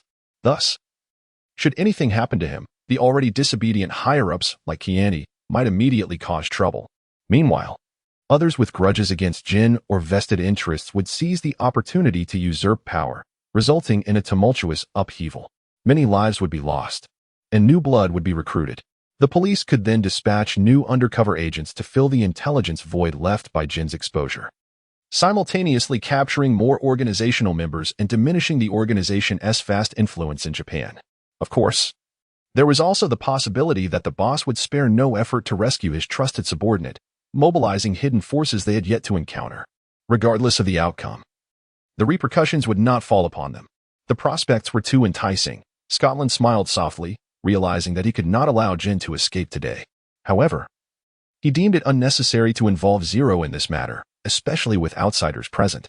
Without Jin, it was the perfect opportunity for newcomers to ascend. Let us flank them from both sides. I'll leave the rear to you. A bold choice indeed, but it suited me perfectly. From the tallest building near the alley, Lai maintained a composed demeanor, his emerald eyes, reminiscent of Jin's, fixated on the scope. He could not afford to be careless. The bullet that had just been fired was originally aimed at Jin's right chest, intended to incapacitate him. Yet it only grazed his shoulder, a testament to his beast-like instincts. This minor injury was inconsequential for the left-handed Jin, but a fierce battle loomed ahead. Lai continually adjusted his position, searching for potential spots where they might expose themselves. Contrary to Scotland's thoughts, while capturing Jin was crucial, the benefits of apprehending Bourbon were equally significant. If this could lead to uncovering rum, the intelligence gained might outweigh the value of capturing Jin. Thus, these two reckless members of the organization, who had unwittingly placed themselves in peril, would not be spared if Lai had his way. Honestly, he had not anticipated the plot unfolding in such a manner. It seemed Bourbon and Jin were perpetually doomed, having failed to eliminate even a single rat from the beginning, and now they faced the grim prospect of being either shot dead or apprehended by the police. Speaking of which, would the regular cast not be replaced in the next broadcast? No, I have grown accustomed to seeing their handsome faces every 7 days. I refuse to watch strangers. The previous remark was perhaps overly speculative. Were Jin and Bourbon truly so easily subdued? Moreover, why had the conversation shifted to potential replacements? It couldn't be that both Jin and Bourbon would end up in prison, only to reappear in prison garb a week later. Goodness, I suddenly realized that even if Scotland and Lai succeeded in apprehending them today, there would undoubtedly be opportunities for them to escape in the ensuing narrative, as they would regain their freedom during the weekly broadcasts. Hey, am I the only one who noticed the prison uniforms? I feel Jin and Bourbon would look exceptionally dashing in such attire, especially when handcuffed. To the previous commenter, I advise you to maintain decorum. Frivolity could lead to dire consequences. Suddenly, it struck me that while Scotland represented the police and Matsuda the detectives, why couldn't there be a prison guard character specifically tasked with overseeing the organization's members? Such a role would undoubtedly be popular. How absurd, how could Jin, of all people, be captured by mere rats? Bourbon, perhaps, but Jin? If Jin were to emerge unscathed, then Amuro certainly would be, for he was not one to suffer even a scratch. That minor injury was insignificant to Jin. Now hardly seemed the time for disputes, after all. The true protagonist of this storyline should be the bomb thrower and the dashing Matsuda, who was undoubtedly reveling in the chaos. Oh right, whatever happened to the bomb thrower? Had the police managed to apprehend him? To hell with it. With a shrill, frantic scream, another mushroom cloud slowly ascended. The site of this latest explosion was a building unfortunate, as it was precisely where Lai was hunting. The thick smoke and rising flames obscured the sniper's line of sight, allowing Jin the opportunity to shift positions, effectively hiding in the rifle's blind spot. Bourbon is no different. Chapter 65. Just a little more to go. He is coming. He is coming. The bomber approaches with his inconspicuous product, visibly having obliterated the fragile advantage that Scotland and Lai had painstakingly secured.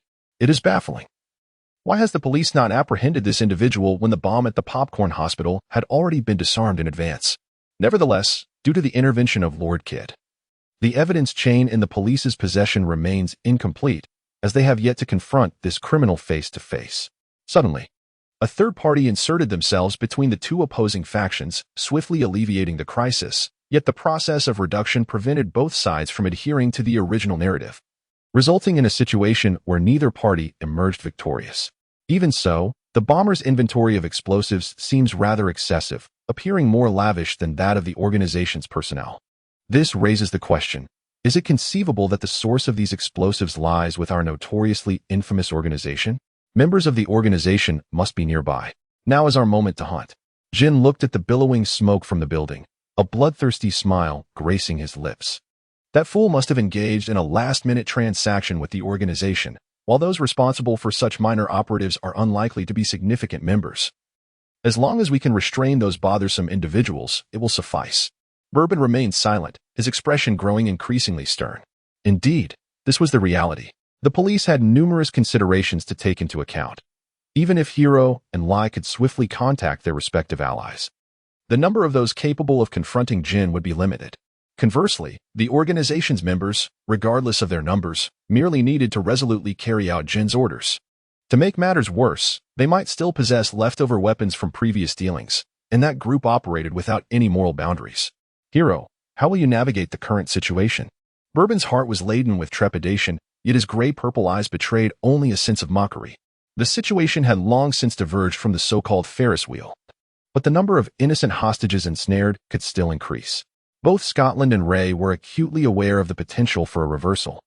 If they abandoned all prior plans and fled to safety, their own security would be assured. However, the weight of their conscience proved insurmountable. After all, the initial intention behind their undercover mission, despite being tinged with personal motives, was primarily to eradicate the malignant organization for the sake of their respective nations and peoples. To exchange the lives of innocents for their own safety was a line they could not cross. Thus, although they were still executing a planned retreat, the direction they chose was far from advantageous. Disaster loomed ahead, as they found themselves encircled by the organization's members, threatening to be overwhelmed. The array of explosives around them evoked a dangerous curiosity. It felt like, with further exposure, they might one day attempt to create their own bombs for amusement. The thought was reckless, and a voice of caution advised against such perilous thinking. What was Matsuda doing? Surely he did not intend to dismantle all the bombs single-handedly. It would be wiser for Matsuda to escape alone. Despite the disdain Bourbon and Jin held for law enforcement, a hierarchy existed among the officers. When the organization's rats were in the vicinity, the likelihood of others drawing attention was relatively slim, provided they acted swiftly. Should Scotland and Ray fall, it was highly probable that no one would make it out alive. The pessimism was unwarranted. There was still Kid to consider. The magician under the moonlight seemed somewhat mismatched with the organization's grim atmosphere. Kid should focus on finding Officer Nakamori. The current surroundings were far too perilous. Kid, should you dare attempt to flee alone, your fate would be sealed. At the very least, you should assist in calling for backup. The two undercover agents continued their retreat towards less populated areas, but it was only a matter of time before they fell to the organization's wrath. The summoned magician trailed behind them at a considerable distance. Scotland and Ray, while retreating, continued to use their sniper rifles to ambush the relentless onslaught of the organization's members. Although the tally of their kills rose swiftly, the two pivotal figures remained unaffected, and their situation grew increasingly perilous. Matsuda, now is the time, hurry and leave this place. Scotland urged, his previously gentle demeanor now vanished, as he implored his comrades still engrossed in dismantling bombs. This derelict building was both their chosen battleground and the organization's predetermined grave for them, regardless of the outcome. Scotland wished for no further lives to be lost here. Jin had not achieved the desired outcome. The unused explosives in his possession threatened to rain devastation upon the innocent residents nearby. Thus, they had no choice but to hold their ground.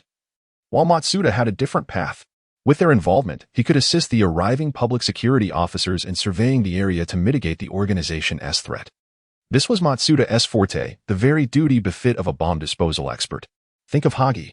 You have yet to avenge him, and now the target is within reach. Bourbon's smile serves merely as a tactic for gathering intelligence, yet they misinterpret it as genuine concern, believing Scotland might hold a different significance for him. They assume Bourbon is unlike the nefarious Jin. However, perhaps this is precisely the terrifying essence of a top intelligence operative. No one can truly earn his heartfelt affection. Previously, it was thought that Scotland mattered greatly to him, yet that too is untrue. Jin and Bourbon, I implore you to exhibit kindness, if you possess true skill. Engage with Scotland and his allies in an honest contest rather than resorting to underhanded tactics, threatening innocent civilians. Indeed, I voice my disdain on behalf of the common people. How abominable you are, two scoundrels who have deceived my sincere affections, my poor Scotland and lie. What to do? The explosion is imminent, merely 10 seconds away, and time is utterly insufficient. Lie and Scotland should abandon their hiding and confront these two calamities head-on. Alas, I have misjudged you, Bourbon. I never anticipated your ruthless disregard for Scotland, leaving him no chance for survival when he could have lived. All that effort is now rendered futile. We must resist these villains, and upon their capture, I advocate for the death penalty. Hold on, do not be so agitated. Scotland and Lai have not yet perished. Sigh, what is happening? Surely, more than 10 seconds have elapsed. 1. Could it be that Officer Matsuda truly accomplished this? What an extraordinary man. His speed is astonishing. However, it primarily relies on Kid's acrobatics. The decrepit building, timed to crumble, transforms into ruins. Anyone left within surely becomes dust. Yet, in the view of the onlookers, a stable triangular structure conceals itself amid the debris, forming a blind spot relative to Jin and Bourbon's position. Though the three men appear disheveled, they remain unscathed.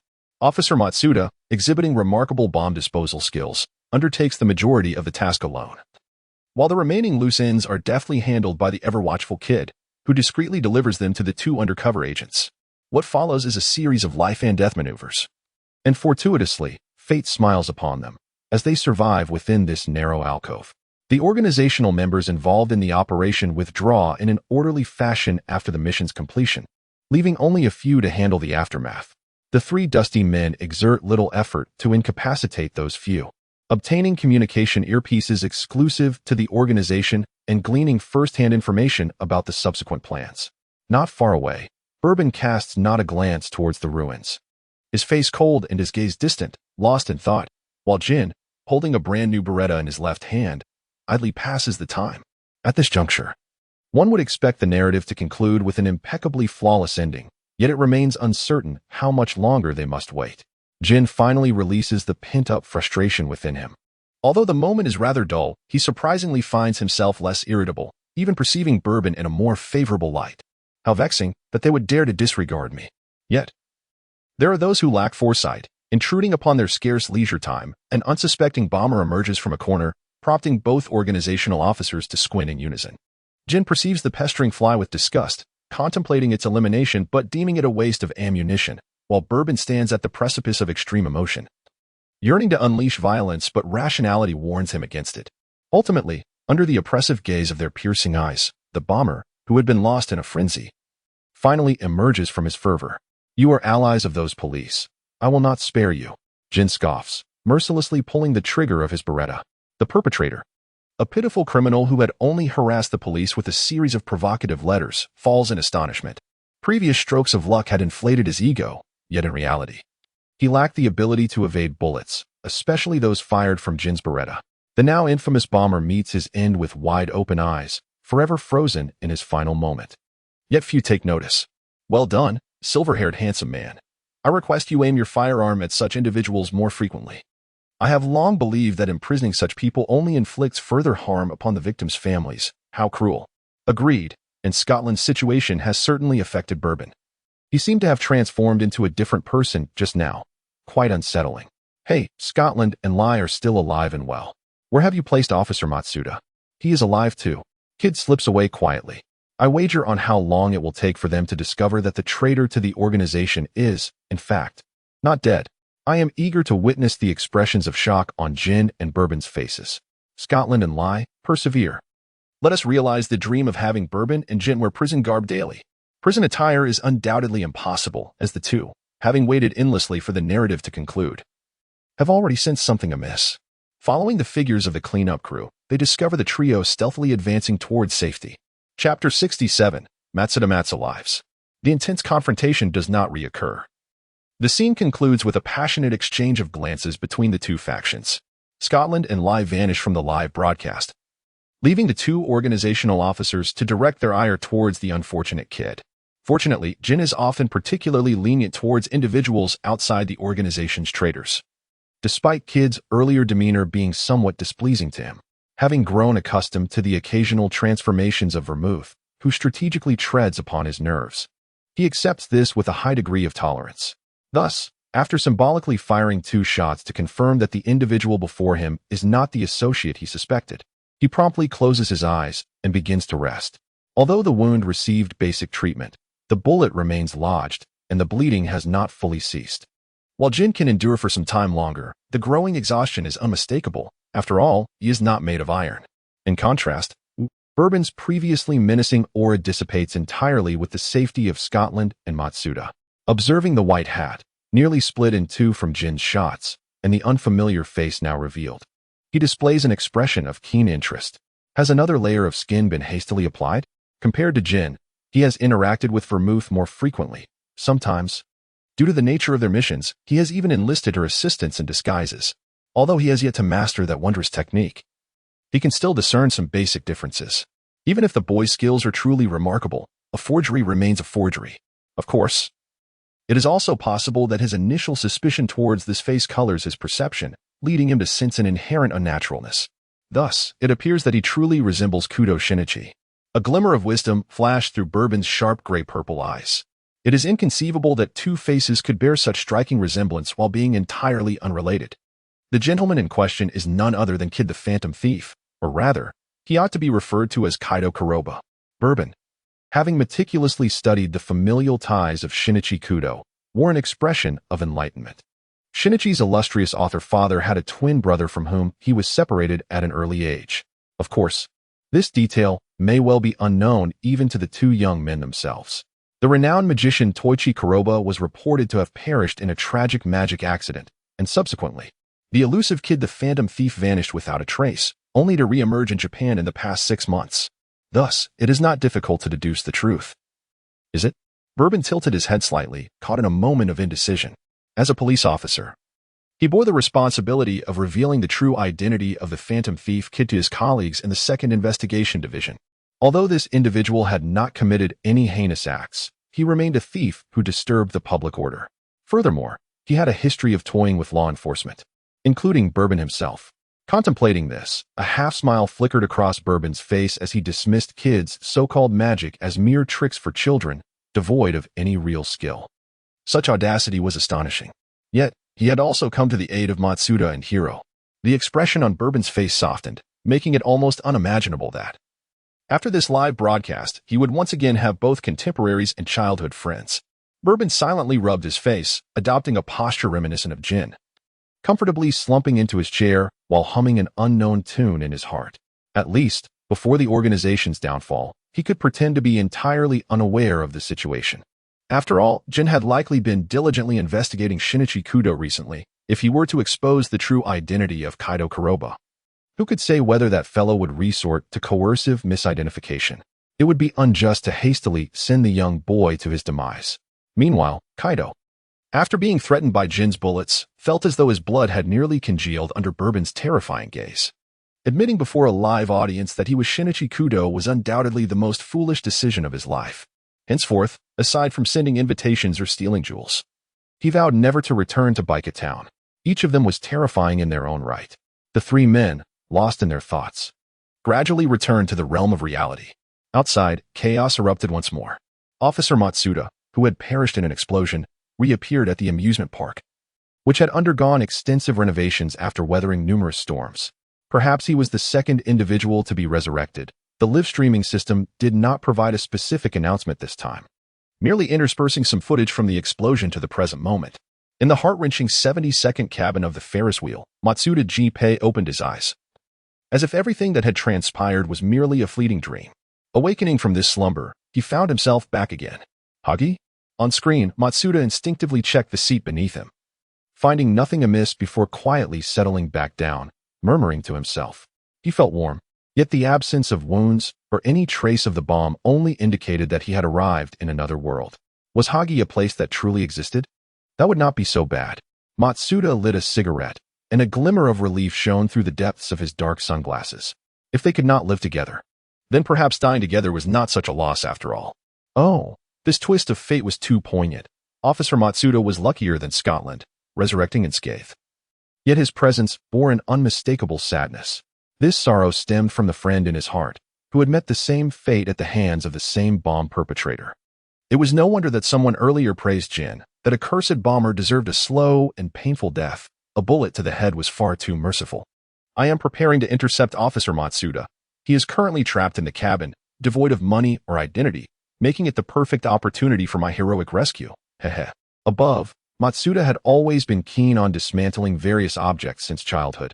Perhaps he would discover the issue before he finished this cigarette, and he must act swiftly. Wow. Fresh Scotland. He effortlessly climbed up, making one wonder about the development of his arm muscles, drooling at the thought. Due to the weekly live streaming, all the amusement park's facilities were currently halted, despite this being an ideal time for enjoyment. Scotland, having prepared mentally since the start of the broadcast, had been lingering nearby, anxious that he might encounter a situation similar to his previous experience. Upon spotting Matsuda in the Ferris wheel cabin, he had already begun his ascent, timely appearing in front of everyone just as the broadcast was concluding. As the camera faded, Matsuda maintained a cool demeanor, while Scotland clung to the exterior of the cabin like a gecko. One bore a smile while the other frowned. Particularly, Matsuda's astonished expression was evident even behind his sunglasses. What on earth? Why hadn't Hagi shown up? And instead, it was the old man Jinguji who appeared. What had transpired? Chapter 68. A gathering of 5 with 2 missing So I truly have come back to life? Matsuda Jinpei sat boldly in Jinguji Kajiki's car.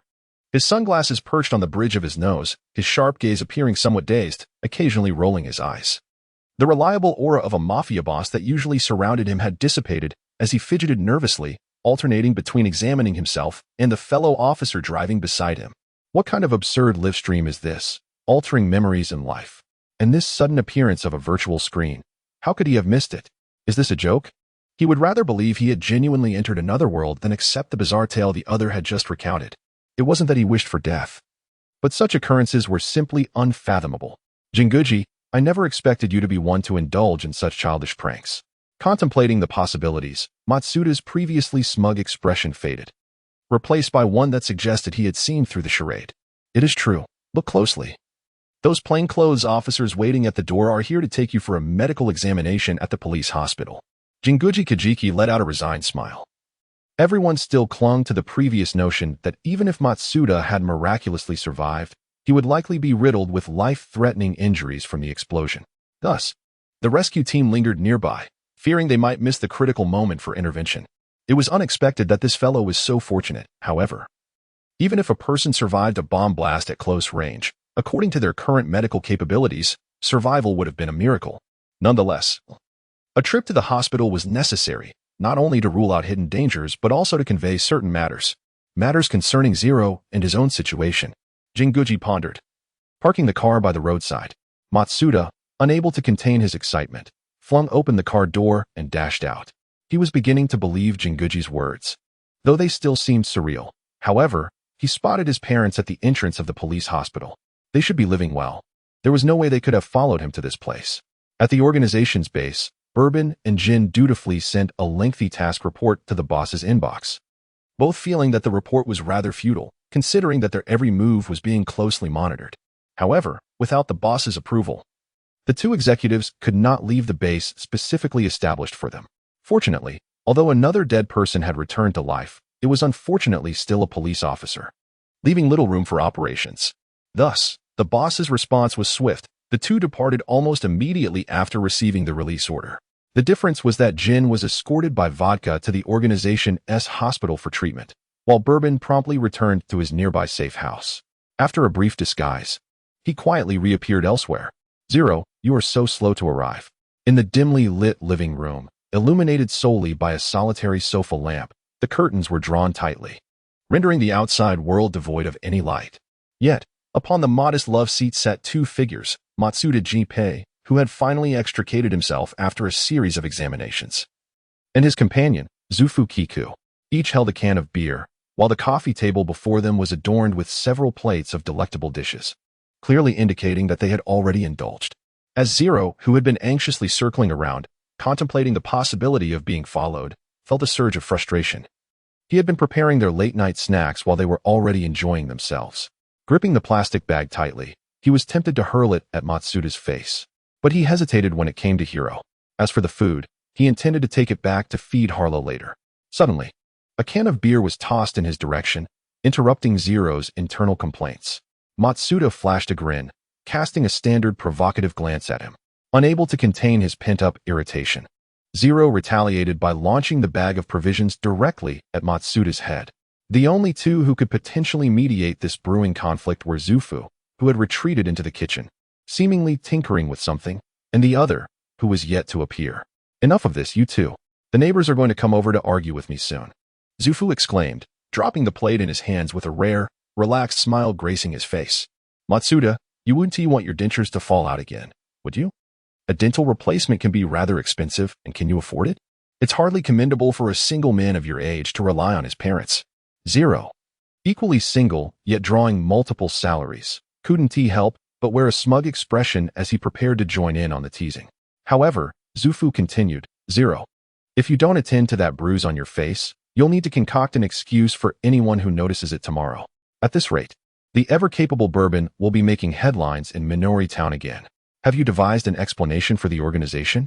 Zero's pride swiftly deflated, and he obediently accepted the ice pack that his childhood friend had brought, pressing it against his face with a grimace. Matsuda, unbothered by such superficial concerns, chuckled exaggeratedly as he rummaged through Zero's bag, extracting a few skewers of grilled chicken to savor. Remarkable. After all this time, the taste remains unchanged. With a sip of beer and a bite of skewered meat, Matsuda quickly devoured his food. Don't dwell too much on the past. Who knows what the future holds for us? Understanding the melancholy in Matsuda's heart, Zero seized another snack from the bag, taking a few bites before responding. For several minutes, the trio remained in silence, methodically consuming their provisions. It wasn't merely about Hagiwara. They had lost many over the years, including their class leader. To that golden-haired rascal, let us raise a toast. These past few years have been far from easy. Matsuda tossed his sunglasses onto the coffee table, lifting his beer in a gesture toward his irritating peer. The once stubborn and serious man had transformed dramatically. Time was indeed a formidable force. Yet, they had reunited. And perhaps they would have more opportunities to share meals and drinks in the future. That is sufficient sentimentality, Zero remarked, a hint of bashfulness creeping onto his face, though he had already leaned in to clink his beer with the others.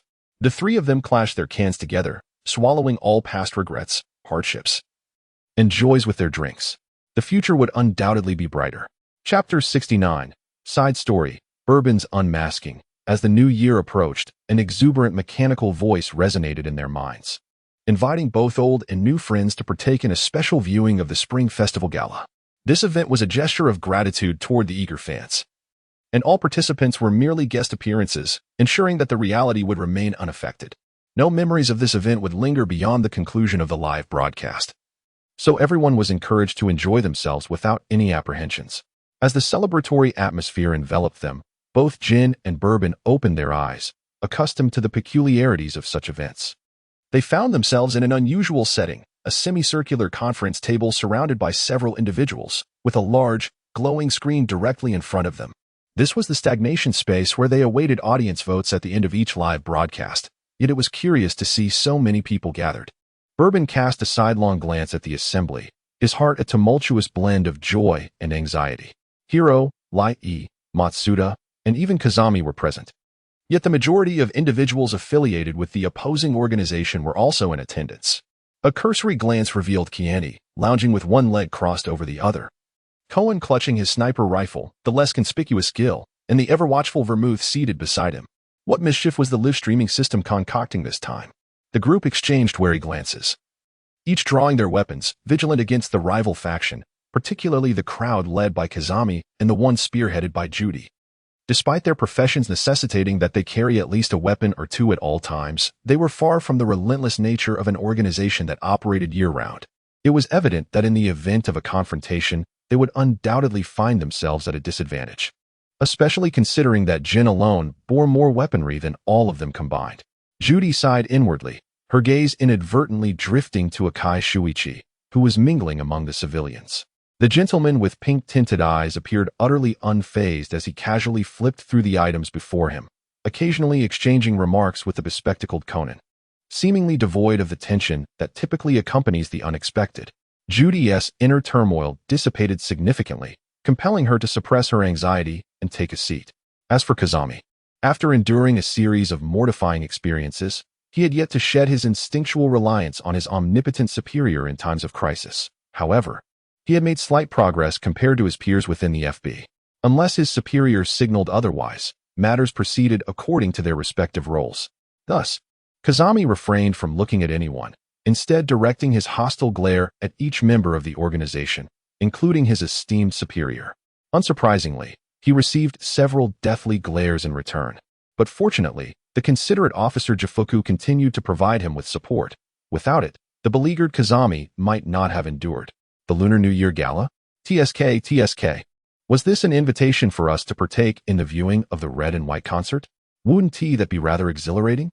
Noticing the atmosphere grow heavy, Vermouth, perceptive of the subtle hints, was the first to break the silence, though her tone carried an air of provocation. It was uncertain whether her words struck a chord or if the plot was ready to unfold, but suddenly, small burners emerged atop the table, previously adorned only with a few trays of seeds and fruits. Each individual now had a burner before them, the alcohol lamps beneath crackling softly, and a pot of bubbling broth atop each burner. given that it was New Year's Eve and those seated were not accustomed to dining punctually. The scent wafting from the high-tech concoction was undeniably enticing, despite the unfamiliarity of the fare. Apart from a handful of expressionless individuals, the rest swallowed hard, their stomachs grumbling in protest. Yet, who among them would settle for merely broth at the New Year's feast? The first activity commenced, the lucky spin wheel, note, used to draw player identities. This gala featured two distinct roles, audience and performers, and participants were urged to make their selections promptly as the countdown began. 19, 18. A large red wheel materialized before everyone, its segments predominantly gray. Save for the illuminated audience and performer roles. Without hesitation, they reached out to spin the wheel. Performers would continue to draw their order to take the stage, while those designated as audience members could indulge in the culinary delights while awaiting the ensuing entertainment. The one spare table burgeoned with an array of dishes and beverages. Members of the organization with a penchant for libations found themselves with drinks in hand, while those who drew performer roles wore somber expressions, hardly glancing at the offerings before them. Leading figures such as bourbon, gin, and Akai displayed thoughtful expressions, their unease escalating following the initial announcement. However, the live streaming system provided them no respite, as the first unfortunate soul had already emerged, with bourbon landing the #1 position and being compelled to take the stage first. The event commenced, urging all to engage in civilized viewing. The lights dimmed in the suspended space, contrasting sharply with the dim screen that illuminated to reveal a slowly unfurling scroll depicting nearly all members of Japanese organizations, including those long deceased, alongside the ever-present rats. The expressions of those present shifted dramatically, particularly among the notable figures. Jifuku's worried gaze fell upon Bourbon, sensing that the situation was spiraling into dire straits. Video: The Life of the Working Emperor, a tale of beauty, strength, and tragedy, featuring Bourbon and several of his contemporaries. Bourbon, a peer indeed. The members of the organization exhibited a collective curiosity, climbing to the ranks of the codename bearers. Almost none among them had anyone of particular concern. Bourbon, as an information broker, primarily engaged in prying into the private lives of others, was precisely the type of individual most despised by the organization's members. One could never ascertain whether his words bore truth, nor what information he sought to extract from them. Thus, among the few who could be considered his contemporaries within the organization, there were only those two rats who had also acquired their codenames alongside him, Scotland and Lie. However, the identity of that latter companion remains quite elusive. Could it be that Bourbon harbors some hidden secrets? The members of the organization, devoid of camaraderie, shifted into more comfortable postures, eagerly awaiting the unfolding drama.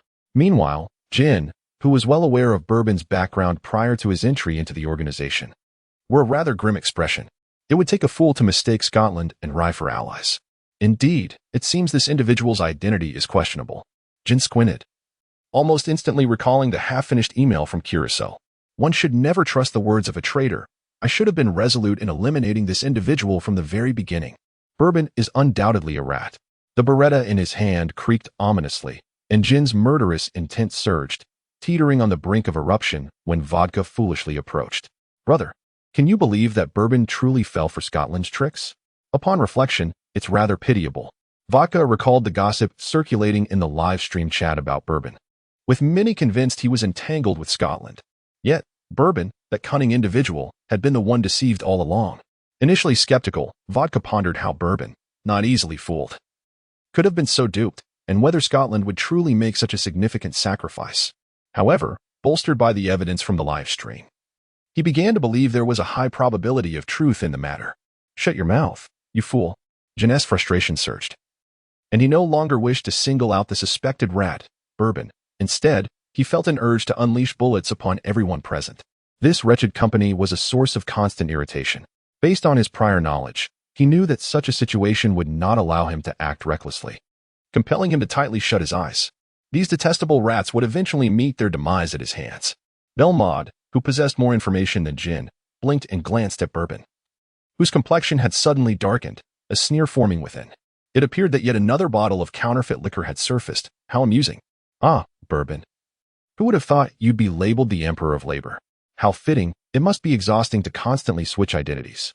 The blonde beauty, previously coerced into revealing secrets, wore an expression of amusement, her delicate pistol swaying slightly as she gestured. It seems you're in for a rough time, Bourbon. At the eye of the storm, Bourbon's tension had subsided to a calm, almost serene state, as if the dust had settled. It appears I can no longer keep this hidden, hero. With a knowing smile, he rose from his chair and plopped down beside Juzu Shizuku. A collective gasp resonated throughout the hall. The anticipated viewing had yet to commence. Yet 2 confrontations had already erupted within. This time, the vigilant parties were the public security, led by Kazami, and the members of the organization. FB members were divided, some watched in intrigue, others were left speechless, while a few hesitated, contemplating whether to intervene. Bourbon, Scotland, those damned rats. Jin's voice dripped with venom as he gripped the beretta, veins bulging from his left hand, and his temples throbbed violently. His silver hair danced in an unseen wind, followed by bullets infused with absolute malice. The 2 undercover agents targeted by Jin and the organization, while evading, showed no hesitation in retaliating, igniting a flurry of sparks in the viewing room. Just as a more significant conflict seemed imminent, the bullets that had been fired, laden with lethal intent, fell to the ground like deflated balloons. Warning: the viewing hall is an absolutely secure zone, where activities are restricted to the established guidelines. Any malicious acts of violence are strictly prohibited. Please maintain civility during the screening, or the system will enforce stringent measures. As the mechanical voice echoed, several individuals who had participated in the armed chaos found themselves handcuffed and rendered immobile in their seats. Both the audience and non-audience members were forced to regain their composure. The screen flickered back to life, showcasing a grand image solely of Bourbon, with brilliant fireworks illuminating the backdrop, while the foreground revealed an empty rooftop, an ideal spot to view a fireworks display. Yet, Bourbon, isolated in this picturesque location, paid no mind to the scenery behind him. Instead, he leaned against the railing, his arms slightly propped up, wearing an expression of desolation. Indeed, he was striking and captivating. But was it not a tad exaggerated to label him as a tragic hero? Regardless, with the fight seemingly out of reach, the crowd began to analyze every detail. Some, with carefree spirits, munched on snacks while discreetly observing the dynamics between Bourbon and Scotland. What of Ray, the former trio of whiskey drinkers? Scotland had been intimate enough to use nicknames. What then was the nature of the relationship between the perpetually adversarial pair, Bourbon and Ray? Meanwhile, Juzu Shizuku, seated beside Bourbon, gently patted his friend's shoulder, empathizing with his solitude during this family reunion time. His brother had experienced this, as had Zero. Perhaps his earlier decision had been excessively harsh. Please don't say that. I am genuinely delighted to see you all again, including the captain and Hajiwara. I promise not to keep them waiting too long. The earnest expression on Zero's face shone brightly, his golden hair radiating brilliance. Matsuda, posing coolly beside him, could not help but flash a grin.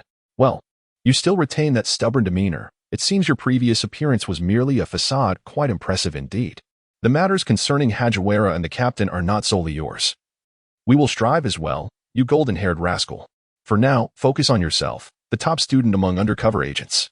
Kazami, who had been observing intently, eagerly squeezed himself beside his superior, yearning for recognition in such a significant context. Not only did FB have the reliable Akai Shuichi, but their Japanese public security also had Zero, the backbone of Team Zero, a figure of admiration and aspiration for all, due to identity constraints. This acknowledgement had long been unfulfilled. Now, he could finally declare aloud that he was not the head of public security. The true leader was someone else entirely. It was Bourbon, the one who felt anxious, suspicious, and fearful.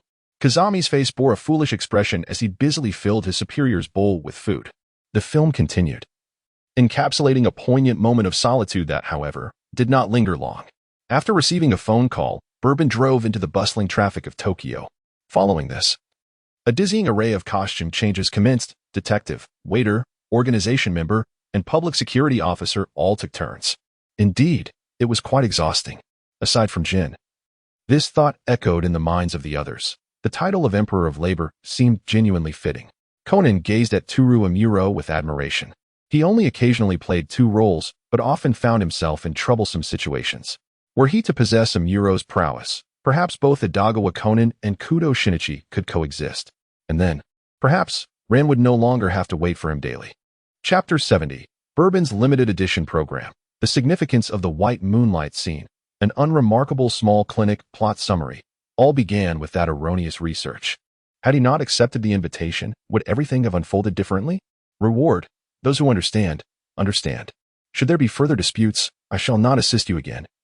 For I am about to depart from this place.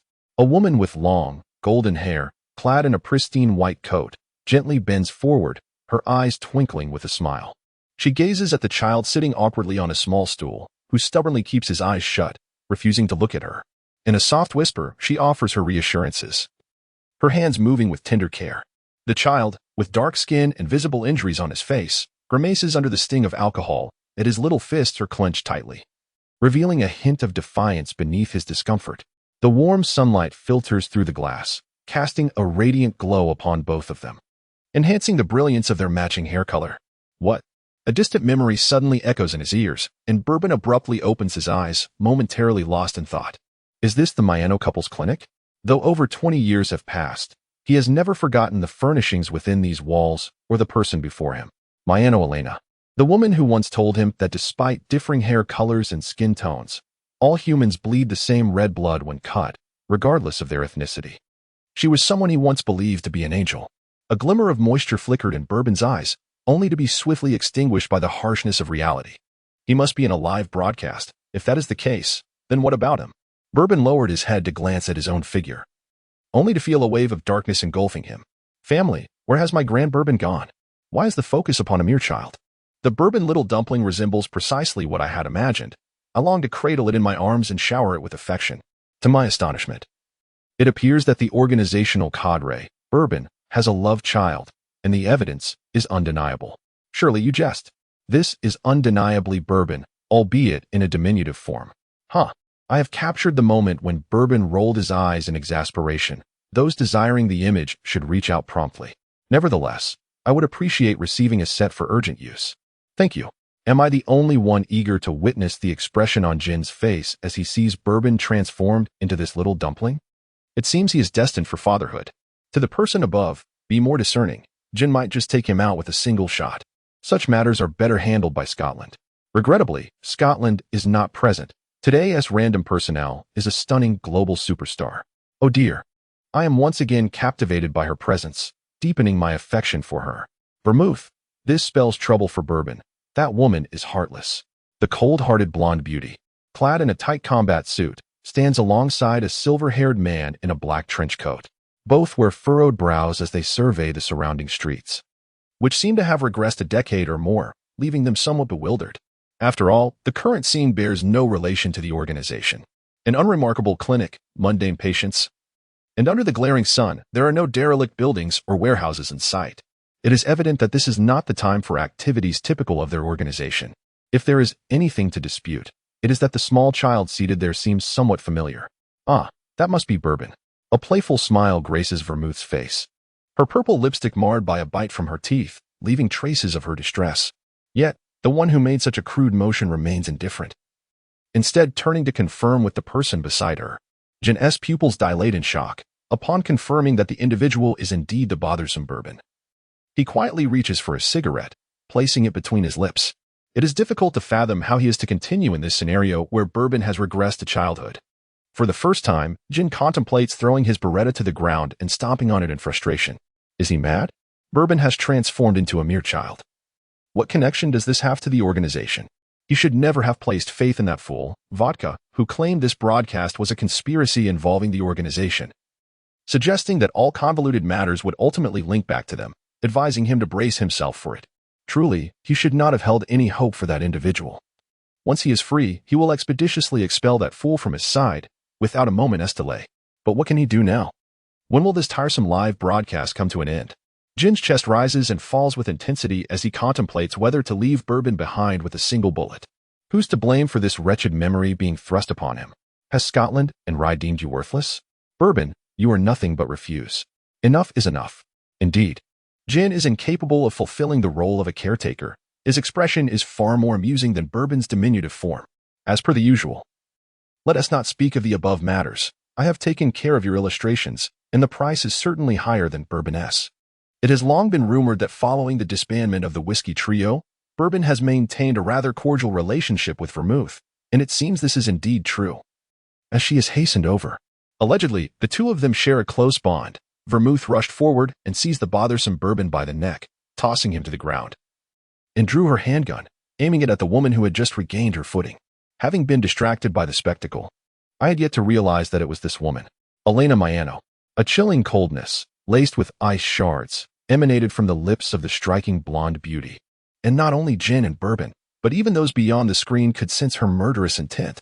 Vermouth, do you know who she is? Initially disinclined to engage, Jin narrowed his eyes, his fierce green irises filled with scrutiny, fixated on the woman before him. A frail, delicate woman who was also pregnant seemed hardly worthy of his attention. However, if this woman indeed bore that name, the situation would become far more intriguing. Bourbon has long been acquainted with the infamous fallen angel within the organization. What explosive news this is. How intriguing. Then there is the woman, Vermouth, whose sudden surge of murderous intent and the ambiguous rumors surrounding her warrant careful consideration. The irritation etched on Jin's face dissipated instantly, as the invisible pressure that enveloped him seemed to transfer towards the woman across from him. It is truly astonishing. Despite his extensive tenure within the organization, he had remained oblivious to the multitude of secrets harbored by this group. One might say he has been somewhat derelict in his duties. Jin's rare curiosity was piqued, his gaze laden with significance directed at the woman whose expression had soured. The beretta in his left hand trembled slightly, as if impatient for action. Do not bully my mother. In the midst of this standoff, a little girl clad in a white dress dashed out from the inner room. Akemi Maiano. Jin scrutinized her closely before suddenly inquiring. Chapter 71. Bourbon and Scotland are childhood friends. What have I just heard? Jin has referred to that little girl as Akemi Maiano. It feels as though I am in a dream. Just now, I slapped myself to ensure I was awake. It hurt. So, Bourbon and Akemi Maiano have known each other since childhood, having been childhood sweethearts?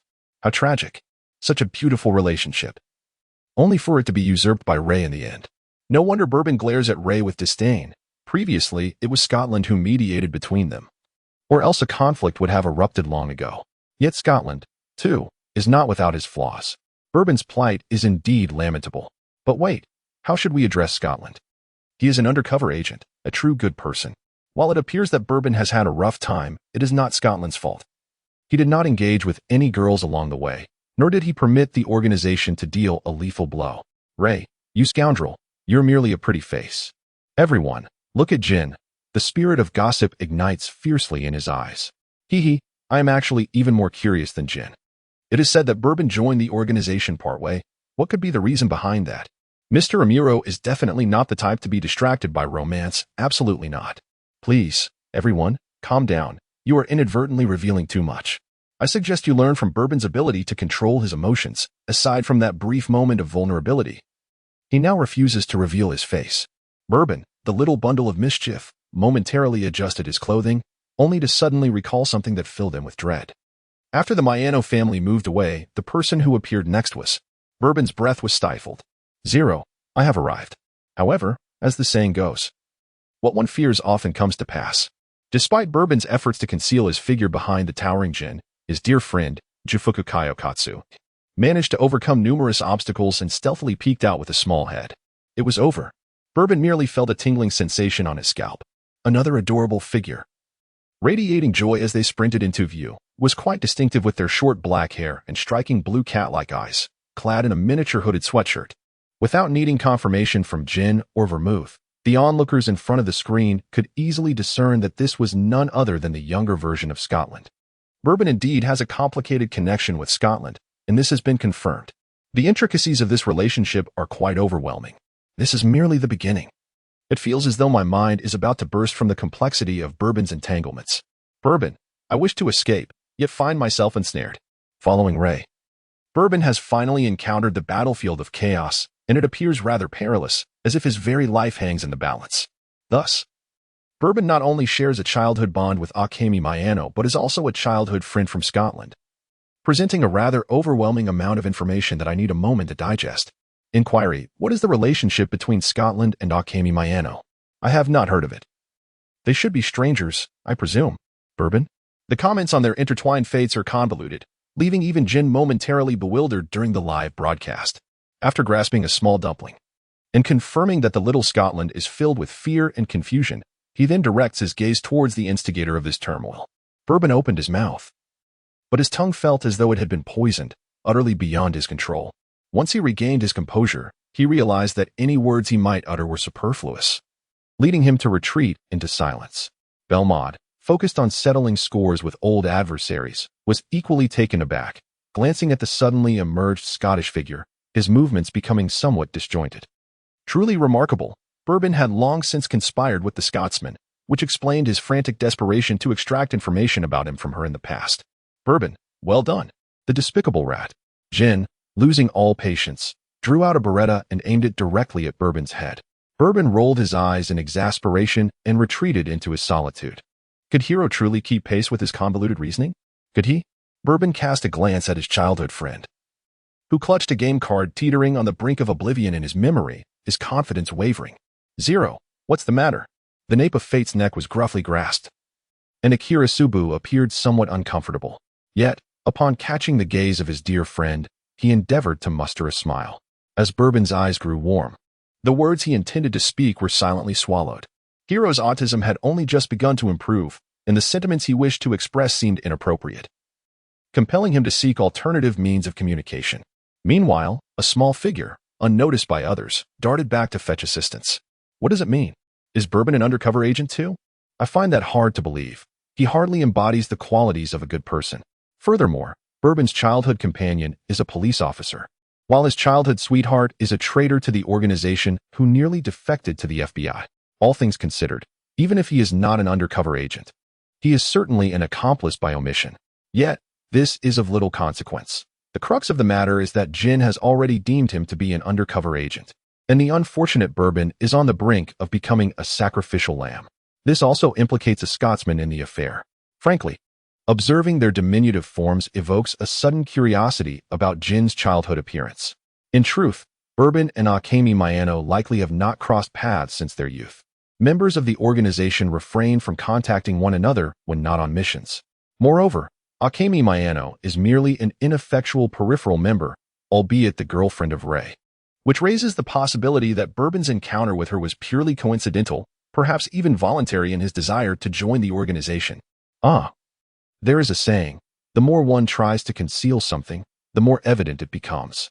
Unless a more credible individual emerges to provide evidence, I shall only trust in the narrative I have witnessed.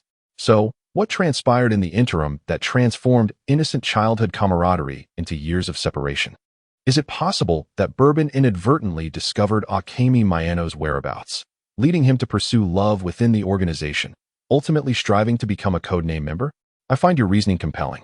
Consequently, did Ray exploit his affection to usurp his achievements along the way? What precisely is this beauty trap you mention? Is it not widely known that Ray followed in Akemi Mayano's footsteps to join the organization? After all, she has a sister who is also a member. Indeed, that individual resorted to a staged accident to gain entry into the organization, even going so far as to feign amnesia. Upon hearing this, I could not help but cry out, "Oh, Bourbon, how tragic your fate is." Akemi, what has transpired outside? A middle-aged man with a short beard was forcibly pulled from the inner room by a concerned figure, immediately noticing a man and woman blocking the doorway. As for the strangely behaving child nearby, despite their young age, they had already become a familiar presence at their clinic. I apologize, but our clinic is no longer in operation. If you require medical attention, please proceed to the nearest hospital. The man stepped forward, shielding his wife and daughter behind him. His research had garnered the attention of a wealthy benefactor, who offered them a facility dedicated to that particular project. He and Elena had already considered accepting the offer and would soon be working there, with no intention of returning to this place. Chapter 72, Amuro Tooru. Is my strained relationship with Bourbon truly connected to Akemi? Mayano Hiroshi. Vermouth scoffed, her green eyes glinting with palpable hatred. Is Bourbon an undercover agent? Naturally, there is Jin to handle the situation. However, none from the Mayano family shall survive today. Who would have thought that she would one day be favored by fate, nearly causing her soul to float in elation? Father, mother. At Dr. Agasa's residence, Hybrid AI's face turned pale with anxiety.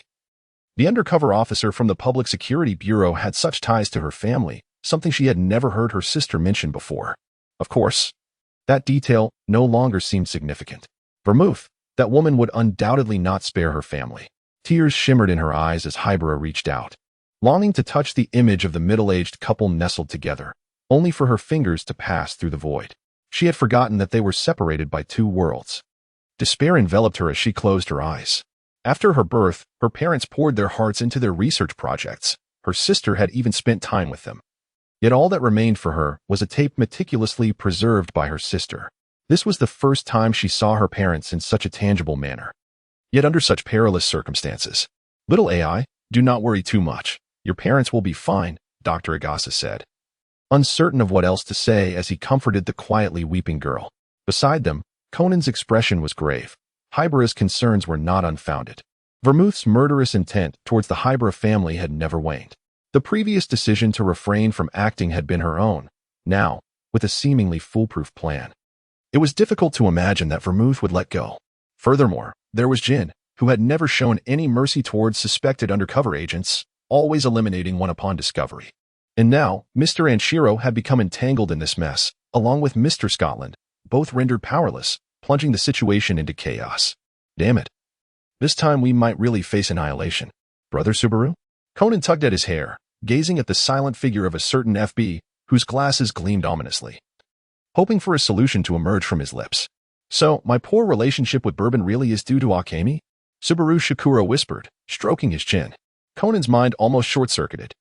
Clearly, Subaru had failed to meet his expectations, as their focal points were evidently not aligned. "Mr. Akai." Suddenly, Conan understood the source of Mr.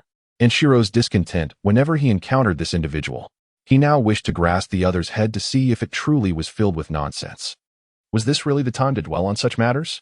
Moreover, Mr. Anshiro seemed to have no personal ties to Hybera's sister.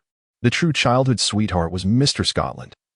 And his only close friends were those few from the police academy. There was no place for his girlfriend in that circle.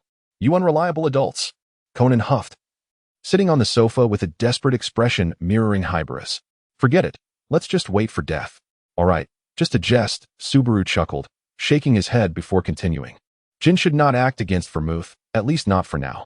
However, Bourbon and Scotland are indeed in peril. Initially, it was merely the past entanglements of the Maiano family with Bourbon, who could spin even death into life with his tongue. As long as there are no fundamental issues, the boss would not mind such trivialities. He might even trust Bourbon more. Even if Jin harbors discontent towards him, the organization cannot rely solely on one individual to function. And the boss has more than one confidant. The covert power struggles between the action and intelligence teams have always been numerous. Bourbon's path may become more arduous. But an undercover agent's journey is never a smooth one. Yet, why has Scotland suddenly appeared? Subaru found the situation rather troublesome. How could anyone place two closely bonded individuals into the organization together? It was clear that should one be exposed, the other would follow suit into ruin. What was the upper echelon of public security thinking? No wonder Scotland had been so resolute from the beginning, without a hint of hesitation. Subaru sighed and turned his gaze back to the live broadcast. Indeed, Jin was positioned before Vermouth. Eliminating Akemi and Shiho was one matter. But allowing Vermouth to uproot the Maiano family was entirely different. If they were to perish now, who would continue the organization's drug research? Jin was no longer the action team leader who merely knew how to catch rats, having experienced numerous live broadcasts. He had gained some understanding of what mattered most to the boss. If the Maiano family were to perish now, who could predict what that individual would do next? "Vermouth, have you lost your mind? Just bring them back. They will never escape again." A cold smile lingered at the corner of Jin's mouth, fully aware of the impending changes. This time, the Maiano couple would have no chance to destroy the organization's research data, and Shiho would have no possibility of escape. Who would have thought that even you would show mercy to traitors, Jin? The mirth in Vermouth's eyes did not reach her soul. How should one put it? This approach certainly provided the best explanation to the boss, but it was not what she desired. No one wished more for this family to vanish than she did. After all her past suffering began with them. It made no sense for her enemies to live blissfully while she, the victim, must scurry like a rat in the dark, enduring torment. However, in Jin's presence, she could not directly eliminate these people unless she was prepared to descend into hell alongside them. Vermouth smirked. Her good fortune was about to arrive. So why engage in such foolish actions? What, then, would our multifaceted Bourbon do? Vermouth glanced at the silent Bourbon and then at the bewildered Scotland, finding the situation increasingly amusing. Knowing that Bourbon, who was aware of her two concerned children, was about to bring that information down with his childhood friend was the most perfect conclusion. Traitorous rats have no choice but to perish here. Jin's eyes gleamed with a savage intensity as he primed the Beretta, sparks of gunpowder ready to ignite. A haughty voice interjected. Stop. Who is this half-white-haired person? Can they truly take on gin and vermouth? I cannot afford to lose Bourbon and Scotland, especially knowing they are good people. Above. Bourbon's status is still a matter of speculation. Do not become too engrossed. That Pisk, how dare he challenge the boss? Is he seeking another death? Pisk. Another bottle of counterfeit liquor? It's real, but too useless, so Jin eliminated him. He's among the most worthless. You fools above, if you speak again. Wait until the live broadcast ends for Jin to cut out your tongues. Has there been a schism within the organization? I am quite eager to uncover the true identities concealed beneath their disguises. Pisk, you worthless fool, what are you attempting to achieve? Jin narrowed his eyes, displaying a hint of impatience. The repeated appearances of individuals he had already deemed dead stirred a tempest of instability within his heart.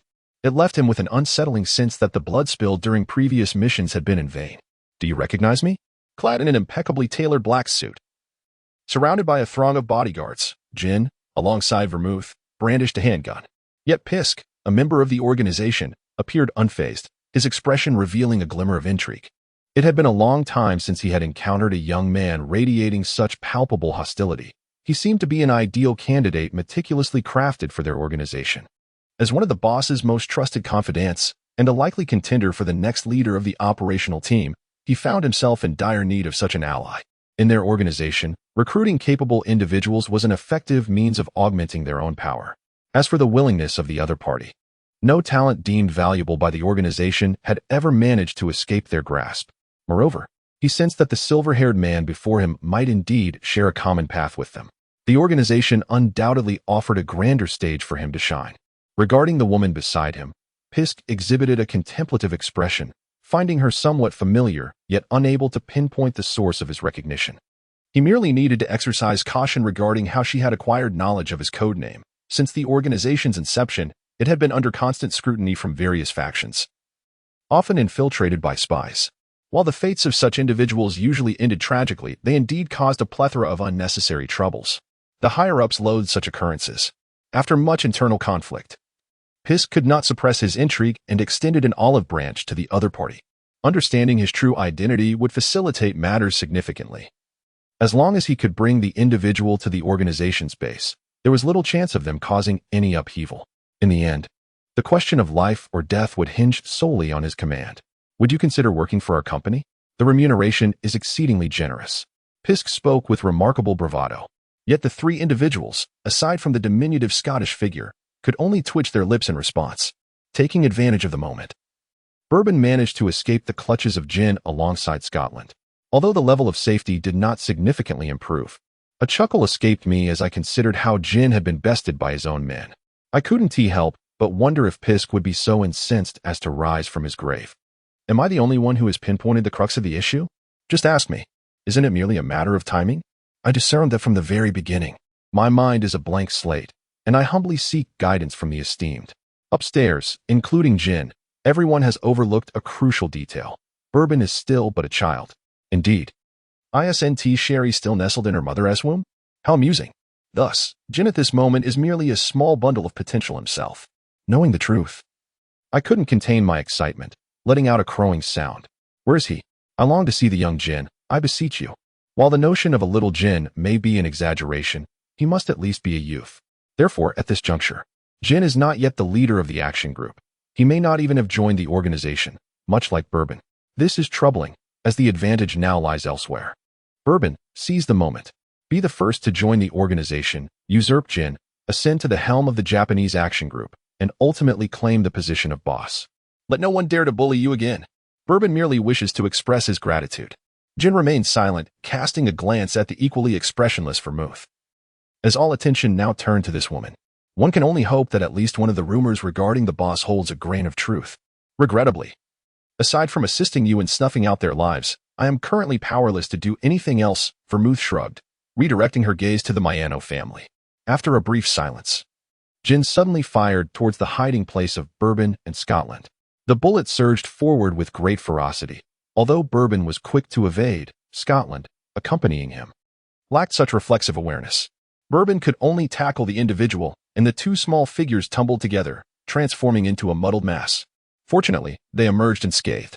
Jin raised an eyebrow, prepared to take further action. Meanwhile, Elena Mayano felt a sudden pang of anxiety and quickly glanced at Kinzo Masuyama. The benefactor of their endeavors was certainly not the man before them. However, he was indeed the one who had facilitated their connection. Or else they would not have become entangled with the powerful Kuruma Consortium. Mr. Masuyama, I kindly ask that you assist those two children, she implored. Kinzo Masuyama furrowed his brow slightly, but managed to maintain a courteous smile.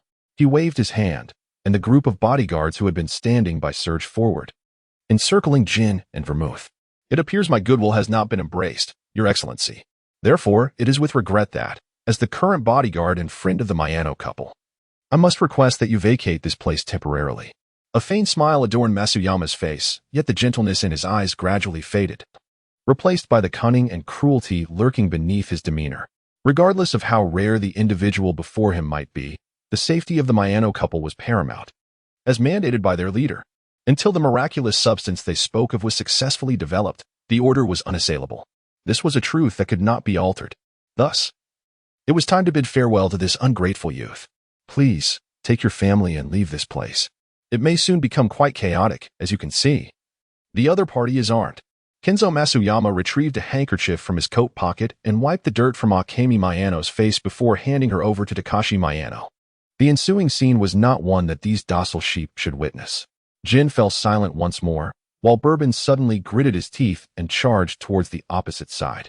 The dazed little figure, a small Scottish boy, looked up with confusion in his large blue eyes, but still managed to exclaim, "Bro, are you really going to leave with that woman? But she already has a husband."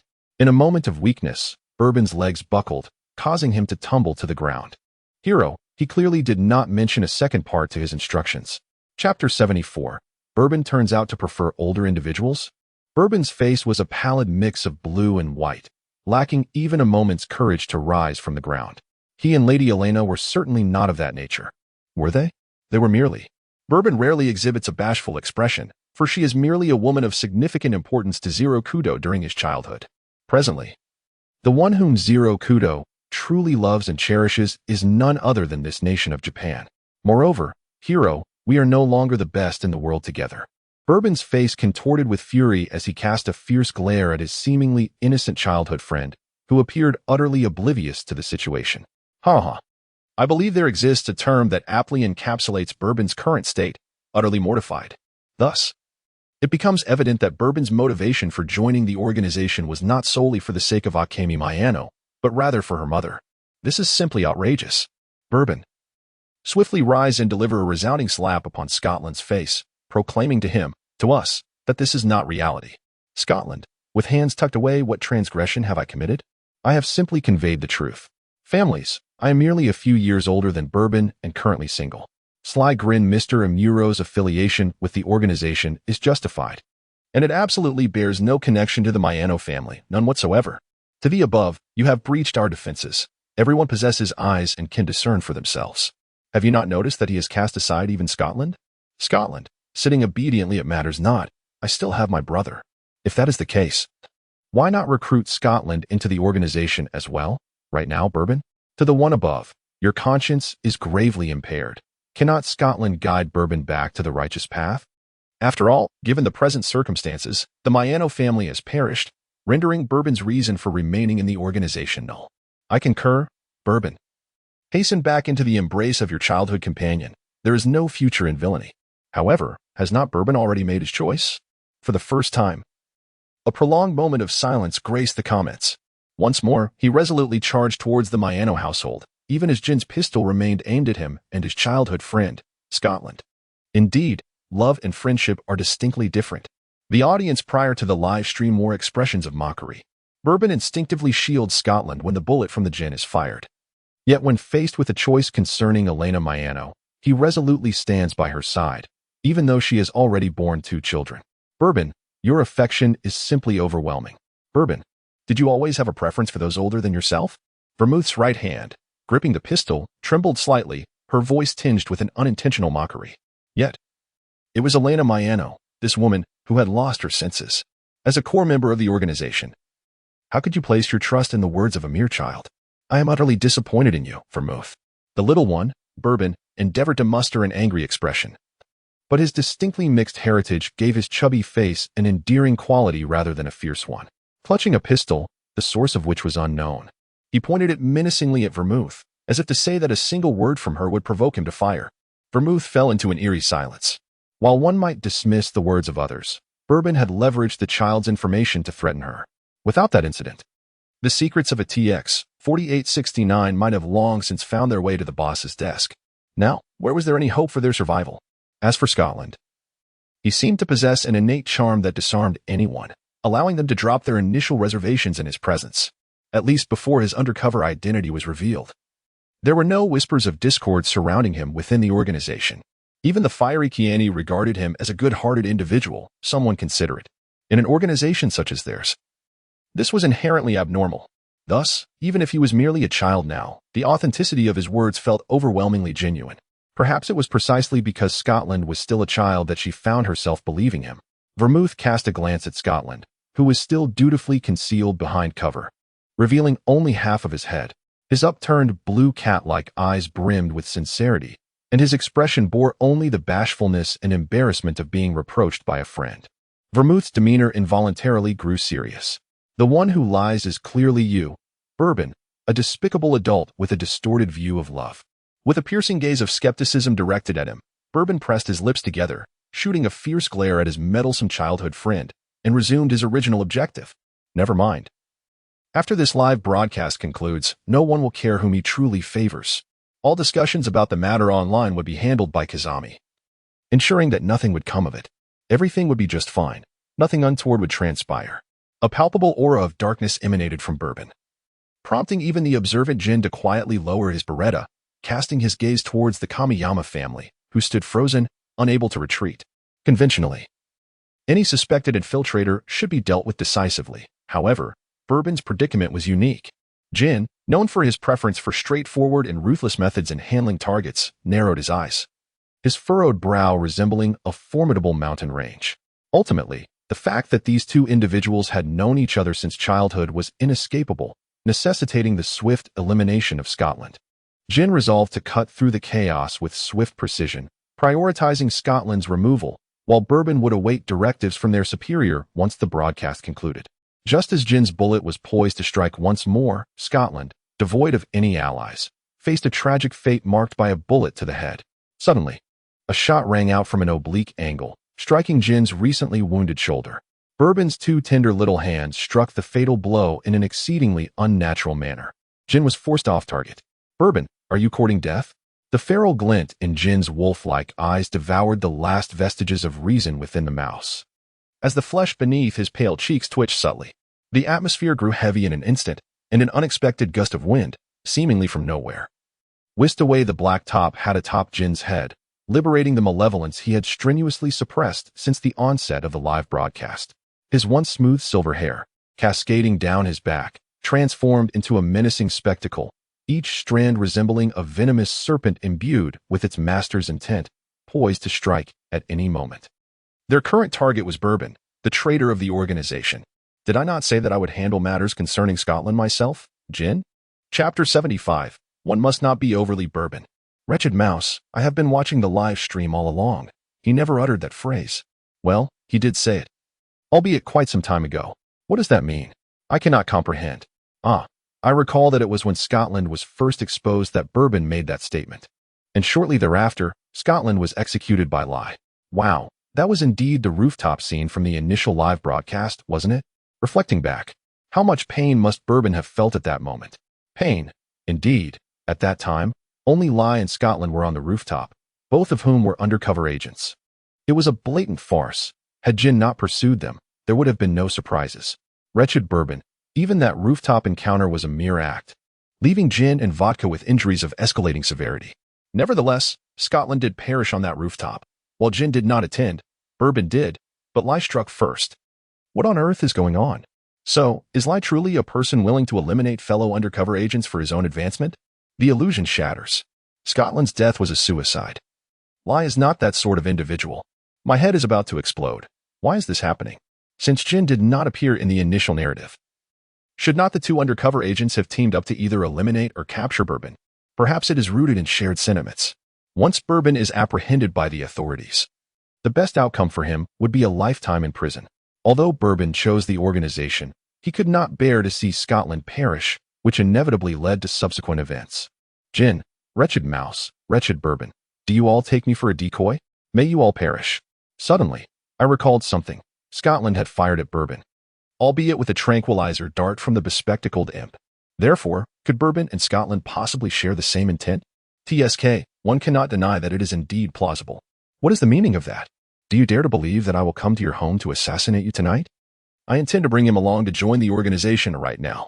The tumultuous waves stirred by Bourbon have left everyone in awe, including the fierce Gin and the onlooker, Belmode. Is such a maneuver even conceivable? Despite the fervent banner in the comments section, the reality of someone actually executing it has elicited gasps of dismay from all. A well-behaved child is now destined to stray from the path. One must truly refrain from being excessively Bourbon-like. Alas, where is the noble brother from Scotland? Come forth and rescue this child, for your good little one is on the verge of being led astray by his childhood companion. Bourbon, you are nothing short of a beast.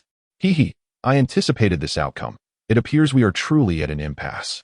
Bourbon, cease this charade. The alteration of memories cannot sway a mentally mature adult, especially one who is a police officer. Are you merely stalling for time?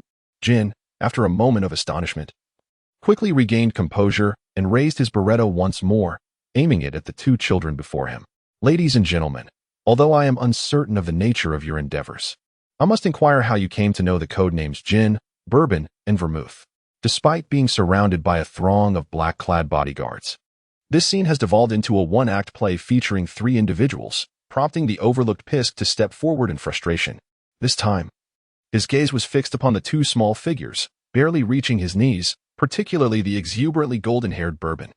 The psychological fortitude of this child surpasses that of the young assassins trained in the organization's killer camps, who have been exposed to death and slaughter from an early age. Perhaps within a few short years, he shall emerge as a formidable figure within the organization. Such children, their loyalty is easily cultivated. Pisk. I believe the organization possesses methods to erase memories, irrespective of what the individual may have done previously. Bourbon's grayish-purple eyes concealed a glimmer of cunning as he cast a glance at his bewildered childhood companion and deliberately spoke aloud. A flicker of astonishment crossed Pisk's calm cheeks, though it vanished almost instantly. The child before him truly did not resemble an ordinary young one. But the boss's legendary research capable of rejuvenating the aged and resurrecting the deceased had yet to commence. Indeed, Bourbon had accurately identified that the organization was conducting research in this realm and was currently seeking the next batch of unwitting subjects for experimentation. However, such information was confidential. How could outsiders be allowed to know? Pisk, losing patience with their frivolity, waved his hand once more, prompting the black-clad bodyguards, who had merely been encircling the group, to draw their firearms. Of course, one individual had long since had their weapon confiscated by another. The atmosphere immediately turned perilous, yet Bourbon merely wore a playful smile. Meanwhile, Gin's previously indifferent expression was now overshadowed by a grave demeanor. Ah, memories. They inevitably summoned to mind that infuriating list. Indeed, Bourbon had not been deceived by their earlier actions. In this critical moment, they still dared to test him. Did they think such tactics would compel him to yield? Absolutely not. A flicker of madness crossed Gin's green eyes as his right hand slowly reached toward the pocket of his trench coat. My dear boy, the organization holds not only research in this area, but also many more intriguing pursuits. You shall have the opportunity to experience them firsthand. Pisk wore a facade of insincere friendliness, though his gaze harbored malevolent intent. He recalled the significance of the code names Gin and Vermouth. They were indeed remarkable. They were destined to become the boss's trusted aides, integral components of his grand designs. Yet, until today, no suitable candidates had emerged to match these illustrious titles. Despite exhausting the organization's resources, only temporary substitutes had been found, as those who previously held these codes had, without exception, perished in a short span of time. None had been that fortunate individual. As for the code name Gin, Rum had endorsed a youth who had emerged from a killer training camp, a seemingly imperfect experiment. Yet, the details of what experiments had been conducted remained known only to the boss and Rum, who oversaw the matter. However, Pisk now felt that the silver-haired man before him seemed more fitting for that designation. As for Vermouth, only a woman of such beauty was worthy of that name. Pisk glanced once more at the strikingly familiar visage of Vermouth, allowing a light chuckle to escape him. After all, A fine wine crafted from golden apples ought to possess some unique characteristics. Chapter 76. Time to say goodbye. 0 in the live broadcast, the atmosphere was bizarre, tinged with absurdity. The organization's ton-killer Jin and the shape-shifting witch Vermouth found themselves at the mercy of Pisk's subordinates, who scarcely qualified as outer circle members. Meanwhile, Bourbon, a core member of the organization, was determined to recruit his bewildered childhood companion into their ranks, without considering whether the organization would accept a suspicious rat whose loyalty remained in question. And then there was Scotland, a former police officer who, despite having joined the organization from a young age, could not guarantee his continued allegiance. In the distillery base, the ambience was equally strange. Vodka stared wide-eyed, oblivious to the liquid spilling over the brim of his glass. He too struggled to comprehend why the individuals opposing Pisk had become his brother in Vermouth. They were clearly on the same side, were they not? Although Pisk had been executed by his brother, the version of him in the broadcast remained unknown to Vodka. Given his brother's temperament, he would surely be impatient but would not simply abandon his duties. As for the Maiano family, any discerning observer could recognize the significance of their research project to the boss. Yet Vermouth persistently attempted to sabotage their efforts, seeking to eliminate that family. Vodka pondered why his brother and Vermouth were at odds when joining the organization earlier or later would have little impact on them. Surely, this slight change would not diminish their loyalty to the organization. And Bourbon, who had nearly been confirmed as a rat, was wholeheartedly attempting to infiltrate the organization, even dragging along a future police officer. Vodka could not discern any signs of pretense from Bourbon. Was it possible that Bourbon had truly lost his mind? Vodka was perplexed and greatly astonished. As for the other viewers of the live broadcast, their expressions were inscrutable. Those who despised Bourbon eagerly polished their weapons, ready to swarm once the broadcast concluded. Meanwhile, those who anticipated Bourbon's true identity displayed little outward emotion but silently sweated for him. Among them, Rum's expression was particularly captivating. The organization's enigmatic second-in-command, having been compelled to show his face in the previous broadcast, had abandoned the air of mystery he once maintained, frequently visiting the organization's base. Ironically, the leader of the action team, Jin, was burdened with the live broadcast responsibilities while also tirelessly attending to other organizational tasks. Thus, Rum's influence had reached unprecedented heights, though the core members present still regarded him with disdain. Nonetheless, they remained compelled to obey his orders without question. What a fool Pisk is. His mind must be utterly deranged. A dark voice emerged from the corner of the bar, silencing the previously lively establishment. Rum fell silent for a moment before quietly composing an email to the boss. Meanwhile, in the live broadcast, Jin, growing tired of the situation, hurled a grenade from his pocket. The wall of bodies obstructing his path was blown away by the shockwave, and the acrid scent of gunpowder mingled with the metallic tang of blood, permeating the vicinity of the tranquil clinic. Taking advantage of the chaos, Vermouth dashed toward the Maiano family, who were now surrounded by bodyguards and preparing to depart. Just as Bourbon had threatened her earlier, she and that gentleman could reach a similar agreement once the Maiano family was eliminated. After all, there would never again be another unfortunate soul capable of inheriting that code name, provided, of course, that the secret of a TX 4869 remained undisclosed. A manic smile crept across Vermouth's taut face. So, you all should hurry and meet your demise, the architects of this calamity. What was once a guaranteed victory was shattered in an instant. The arrogant smile vanished from Pisk's face as he turned to Jin with a gaze filled with murderous intent. So, your true target is indeed the Maiano couple. You are exceedingly bold. A cruel expression crossed Pisk's face, which quickly transformed into a mask of composure as he instructed his men to swiftly escort the Maiano family away. Bourbon gritted his teeth and directly pulled Jufu Jingguang to sit beside him. Wait a moment, Mr. Masuyama. These two children are not from my family. It would be best if they returned home.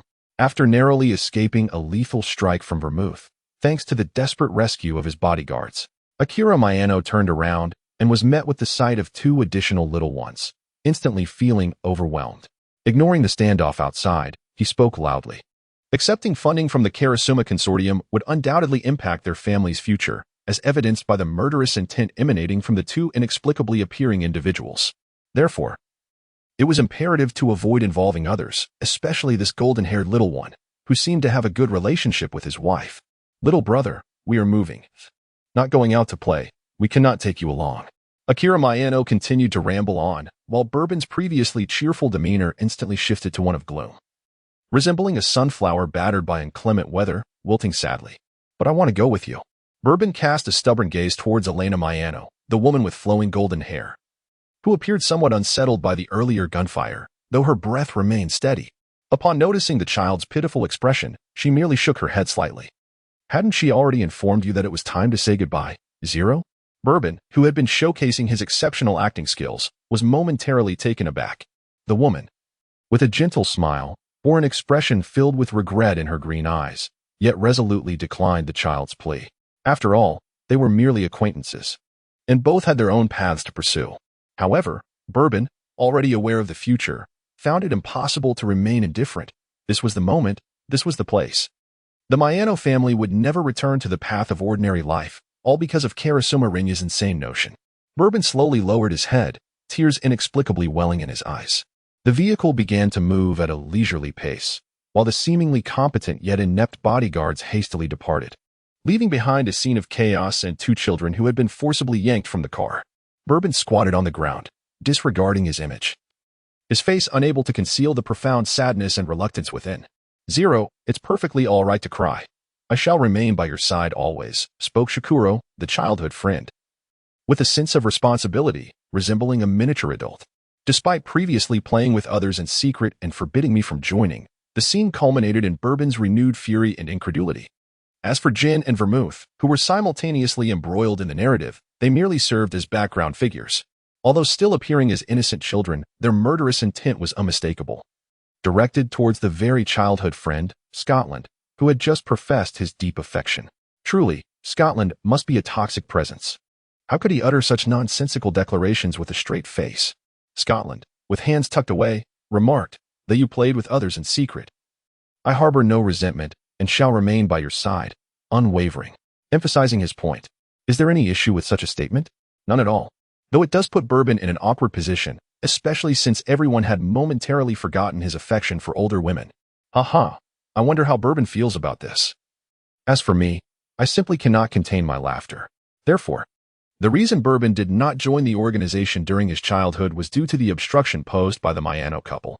A quiet confession. Jin and Vermouth share some blame as well. Had they not interfered, that fellow, Pisk, would undoubtedly have taken the two children along. Agreed. Pisk's gaze is unsettlingly predatory. In any case, we owe our gratitude to the Maiano couple. Our obedient and endearing Scotland need not descend into darkness. Let us celebrate this joyous occasion. Remarkably, Jin did not eliminate Scotland in this favorable situation, which is indeed hard to believe. Had the scene lingered for just a few more seconds, Jin's bullet might have struck Scotland. However, the narrative dictated otherwise. Undoubtedly, Jin was caught off guard as well. The warm-up had yet to commence when the plot abruptly concluded. Alas, poor Jin. Once again he bears the wounds in vain. Hero, you have truly changed. No. It is I who have only just begun to see you clearly. You, the black sesame-filled glutinous rice dumpling. Bourbon leaned his head against the back of the chair, simmering with indignation as he contemplated his strategies in silence. In the stagnant atmosphere, the three individuals exchanged scarcely a word, each wearing an increasingly sour expression. Bourbon grappled with his intricate and perplexing emotions, while Belmo displayed a countenance of undeniable dissatisfaction. Surprisingly, among the three, it was Jin who remained the most composed, though one could only speculate whether he harbored ulterior motives unbeknownst to the others. Ultimately, the trio returned to the realm of reality enveloped in an absolute silence. How remarkably composed you are, Bourbon, they noted. In Bourbon's exclusive lounge, an unusually large number of members gathered, perhaps eager to partake in his fortunes and elevate their standing within the organization. The individual resembling a rat now found himself ensnared in the den of wolves, with little hope of emerging unscathed. Thus, this group disregarded even the most fundamental protocols of respect, for in this organization, sheer might reign supreme. I believe the boss will trust in my loyalty. Bourbon retorted with biting sarcasm, showing no leniency towards the individual who, despite normally being too timid to engage in conversation, now brandished a rusty revolver in a futile attempt to intimidate him.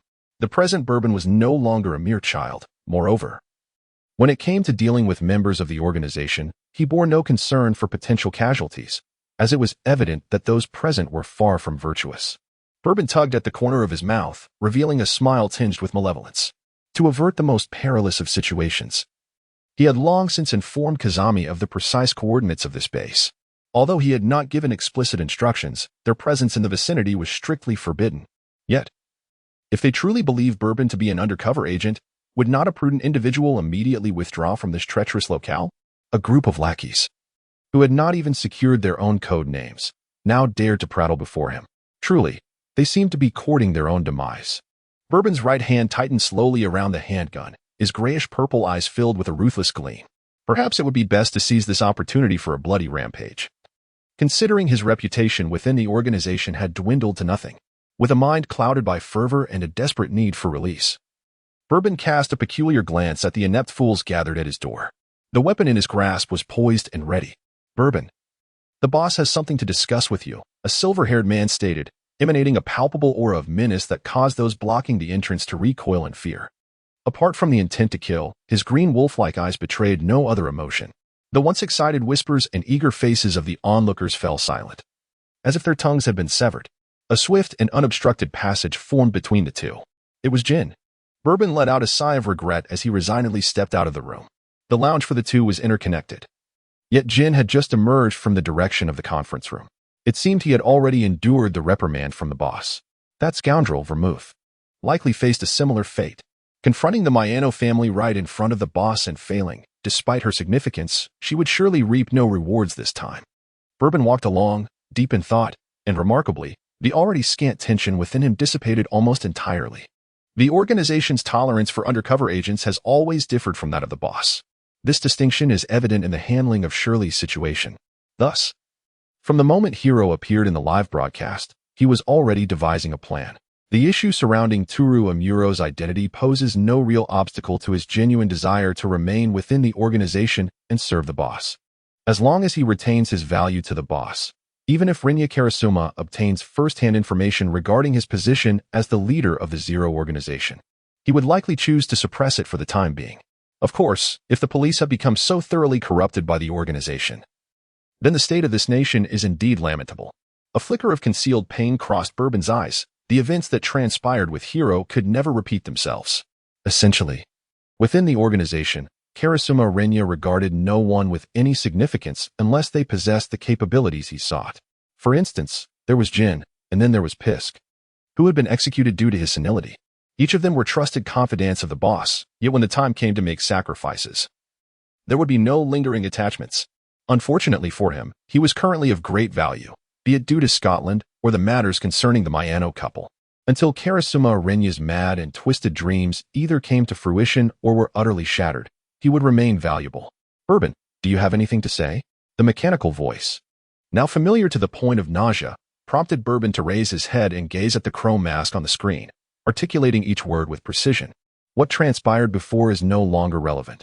I merely wish to resurrect Elena Mayano." A light chuckle echoed from the empty corner, converging on the screen before Bourbon. The boss seemed taken aback and yet somewhat exhilarated, and after a long pause, Bourbon heard a faint sigh. "If that is the case, as part of your task to clear the suspicion of being a rat, retrieve all the information destroyed in that fire, regardless of the means, Bourbon." Chapter 78 Conan. What on earth are you all doing? In the pitch-black cabin shrouded by the night, a solitary spark flickered, the only beacon piercing through the darkness, fragile yet strikingly bright. Jin sat grimly in the passenger seat, a cigarette in his left hand emitting wisps of smoke, yet the man, typically consumed by his cravings, showed no desire to indulge. "Brother, are we really just allowing Bourbon to leave like that?" Vodka hesitated to speak, still unsettled by Bourbon's audacious expression at the base, proclaiming his pride in being a rat. He had mocked them for lacking childhood friends, failing to grasp the complex and tumultuous psychological journey Bourbon had previously endured. While it was true that they did not have such friends, how dare he be so brazen? The very individuals who exchanged affectionate nicknames with him were, without a doubt, public security officers. That scoundrel Scotland was still on the organization's assassination list. Meanwhile, Bourbon, with his suspicions still unresolved, was stirring up trouble at the base. Although the group that had previously provoked him was somewhat dim-witted, to unleash carnage within the base was an egregious disregard for their leader. The action team already had a meddlesome rum overseeing them, and now Bourbon seemed to be leaning in that same disruptive direction. Were all the intelligence team members losing their minds? No. It was Bourbon who was undoubtedly the one with issues. Vodka cast a hopeful glance at his brother, wishing for affirmation in his eyes. However, Jin offered no such gaze. Even the cigarette he held was nearing the end of its length, dangerously close to his fingers. The Porsche swerved into an S-shape on the silent road before returning to calm, just as the silver-haired man radiated an aura of coldness. There was no doubt regarding Bourbon's problematic identity, yet the boss seemed disinclined to pursue the matter further. Thus, let it be.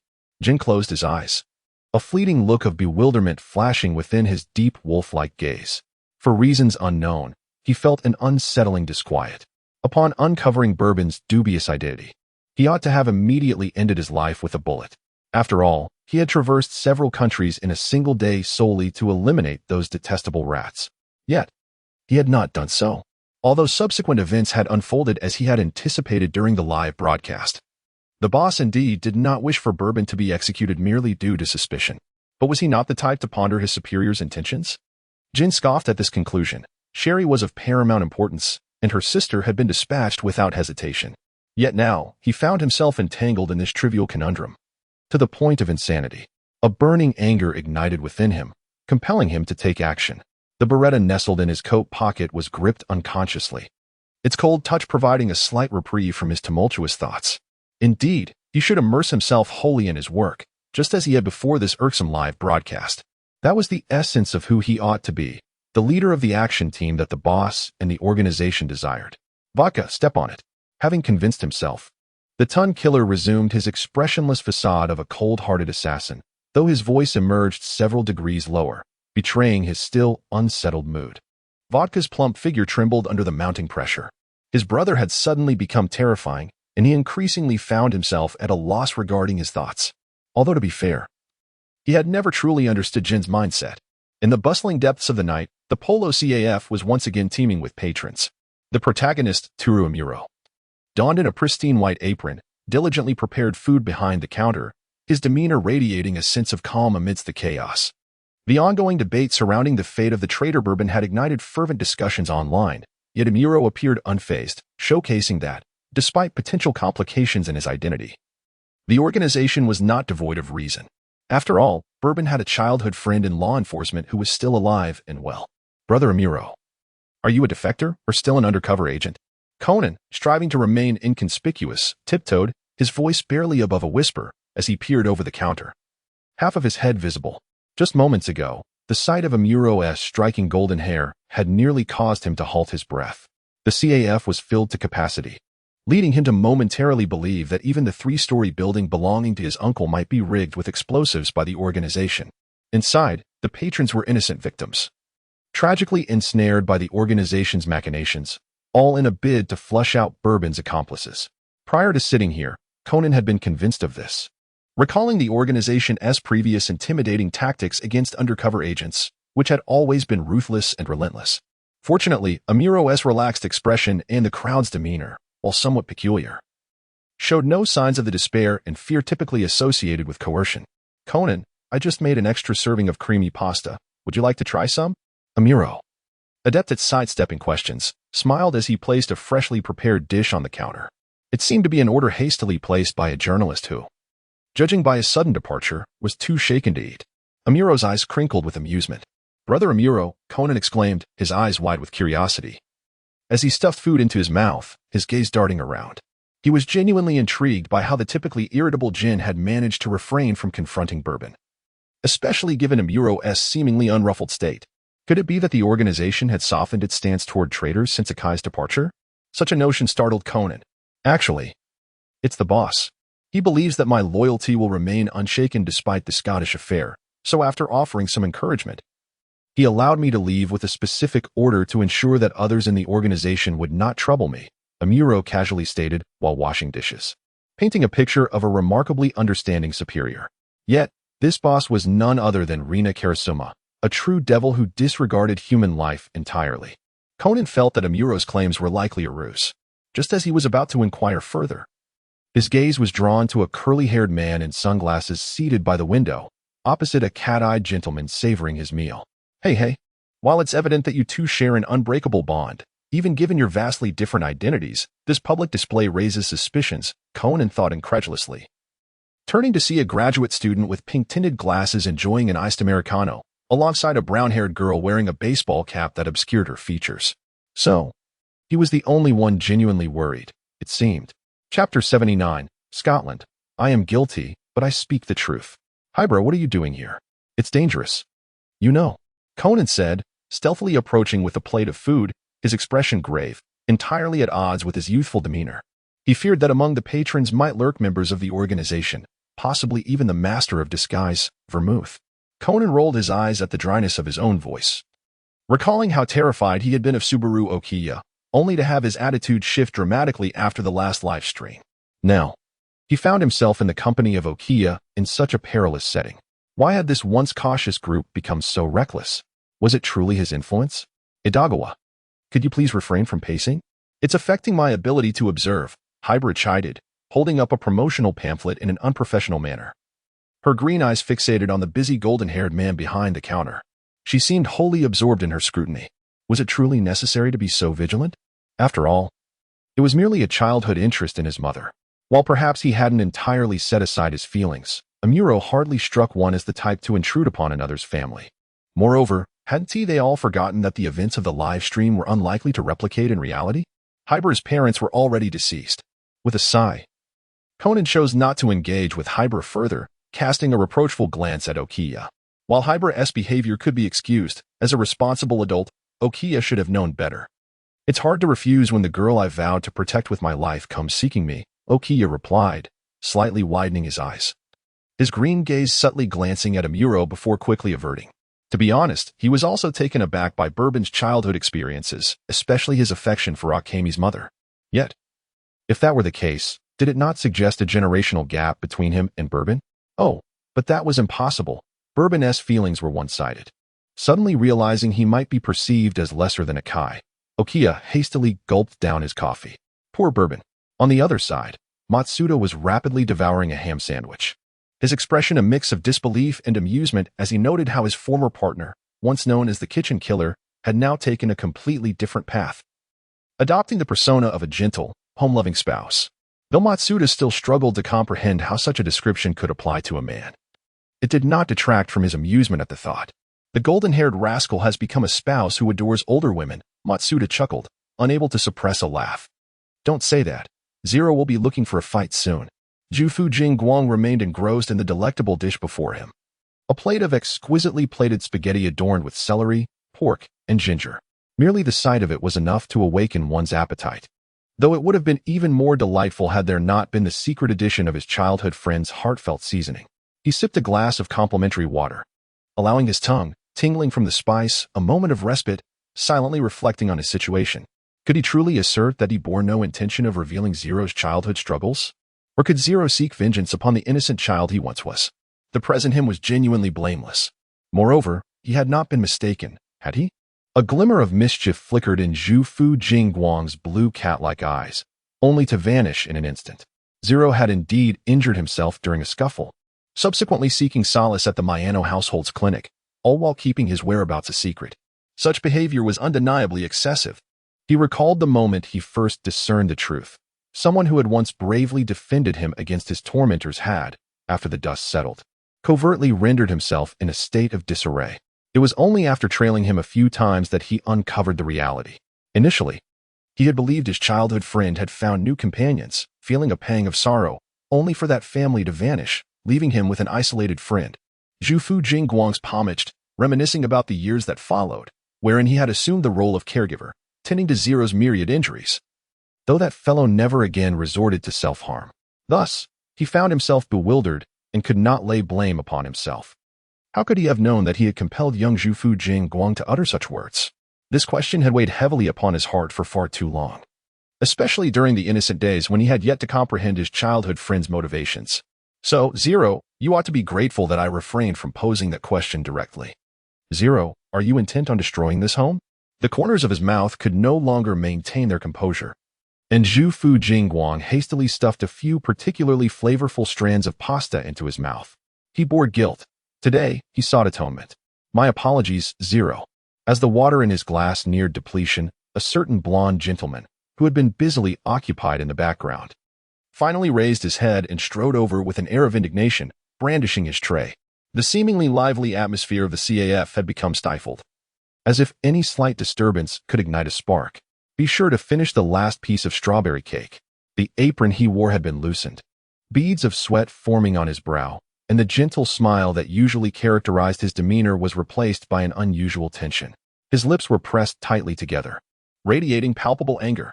Jufu Jingguang, aware of his misdeeds, donned a conciliatory expression and obediently shifted to accommodate. With a huff, the server took a seat opposite the blue-eyed gentleman, crossing his legs, his gaze openly accusatory. Meanwhile, a sunglasses-clad Matsuda rolled his eyes, thinking of the childish blonde fool who believed himself to be a child. With the table now devoid of even the slightest pretense, Conan could only helplessly gnaw on his utensils. Thus, it seemed that Mr. Amuro's identity had indeed been compromised. Chapter 80. What on earth is Karasuma Renya thinking? Ah, is this a reverse undercover plan? Conan's azure eyes were filled with bewilderment, struggling to fathom how such a haphazard scheme could emerge from the lips of that enigmatic figure, whose name was all that remained. The audacity to propose that Mr. Amuro infiltrate their ranks. What could Karasuma Renya possibly be contemplating? Did he believe them all to be fools? Having been on edge throughout the night, the revelation from the now cheerful blonde gentleman nearly caused Conan's eyes to pop from their sockets. So, the collective sympathy shown to a certain disgraced individual was merely a cog in this grand design. Feeling as though his diligent efforts had been in vain, Conan donned his familiar crescent moon expression. The growing realization that adults were not as reliable as they appeared began to take root. The organization, as well as the police and FBI, were all equally untrustworthy. With a haughty gesture, Conan touched his lips and exited the CAF without a backward glance, making his way to Rant's home upstairs. At the same time, a certain counterfeit graduate student, feeling it was time to exit, discreetly departed with a small brown-haired girl in tow. The Polo CAF now only harbors 3 police academy contemporaries, each maintaining an eerie atmosphere. Those who ought to depart have finally done so. Matsuda, seemingly relieved, loosened his tie and hung his sunglasses around his neck, boldly breaking the silence. That golden-haired rascal. How was the matter resolved? I am no naive child easily deceived by your mere words. In response, Suguro Kagemitsu ceased to struggle against the culinary darkness before him, donning a contemplative expression. After a brief silence, he tentatively inquired, could it be that the boss genuinely harbors such intentions? Ray Furuya lowered his head in defeat. See, even if it were true, you would find it hard to believe, wouldn't you?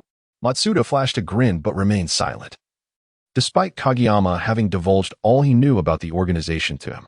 After all, he had never participated in those missions, leaving him largely uninformed about the formidable leader of this vast organization. Perhaps such developments were indeed within the realm of possibility for that individual. Matsuda silently observed the 2 core members of the organization. He noted Bourbon resting his chin on his hand, his eyes exhibiting the familiar eye-rolling demeanor, while the defector, the Scottish gentleman, concealed a rapidly twitching muscle beneath his gentle and bashful facade. It seems the Scottish gentleman is cramping, Matsuda thought, rolling his eyes in tandem and adjusting his beloved sunglasses back onto his face. So, why exactly did Karasuma Renya act in such a manner? Silence reigned over the evening's ambience. In any case, he paid no mind to the fact that I was acquainted with Hiro. Not even the nickname Zero prompted him to listen to my attempts at justification. The transformation was so profound it was as if he were an entirely different person. Furuya pondered aloud, reluctant for his 2 friends to constantly worry about his standing within the organization. Yet the peculiarity of the situation indeed left him perplexed. Moreover, there was one more thing that troubled him. That fellow Jin seemed to exhibit some unusual behavior of late. Furuya could not articulate the oddity he sensed. It was merely a vague notion, akin to a puzzle missing its most crucial piece. No matter how hard he tried, the pieces refused to connect, relegating his thoughts to the recesses of his mind, awaiting the next moment of clarity. Nevertheless, he was certain that the individual behind the raven mask remained unchanged. At this juncture, Furuya broke into a silent grin, a hint of cunning flashing in his drooping dog-like eyes. He had devised numerous plans in response, with his infatuation being merely one of them, specifically tailored for the boss. To his surprise, the other party had indeed fallen for it. But it was also this realization that confirmed his belief that the person behind the mask had not altered, despite their current demeanor being markedly different. Additionally, there was the melodramatic scenario of becoming adversaries with a childhood friend, where if he did not fare well, neither would the other. After all, most individuals within the organization possessed their own peculiarities. His previous obsession with power was considered rather normal, thus rendering him out of sync with that crowd. Currently, Bourbon's reputation had permeated every corner of the organization, an absolute certainty that none were unaware of his name. On one hand, Bourbon felt a tinge of shyness. Yet on the other, he found the situation rather agreeable. At the very least, when meeting with close friends, there was no need for him to take any action. The group would naturally find reasons to persuade themselves. The esteemed boss had proclaimed that Bourbon was one of his most trusted subordinates. Everything he did was for the sake of the organization. Bourbon reminisced about the sight of Jin, his face ashen, leaving in a huff from the base, which only heightened his already pleasant mood. Ah, yes. The boss had also tasked him with the endeavor of locating the research materials that had been obliterated by the Mayano couple. It would be ideal to retrieve them in an organized manner as he had done last time. Akai Shuichi seemed to have finally found a confidant. Grabbing a cup from the table and taking a hearty gulp before launching into an unrestrained monologue. He sensed this was an opportune moment to rescue Lady Elena.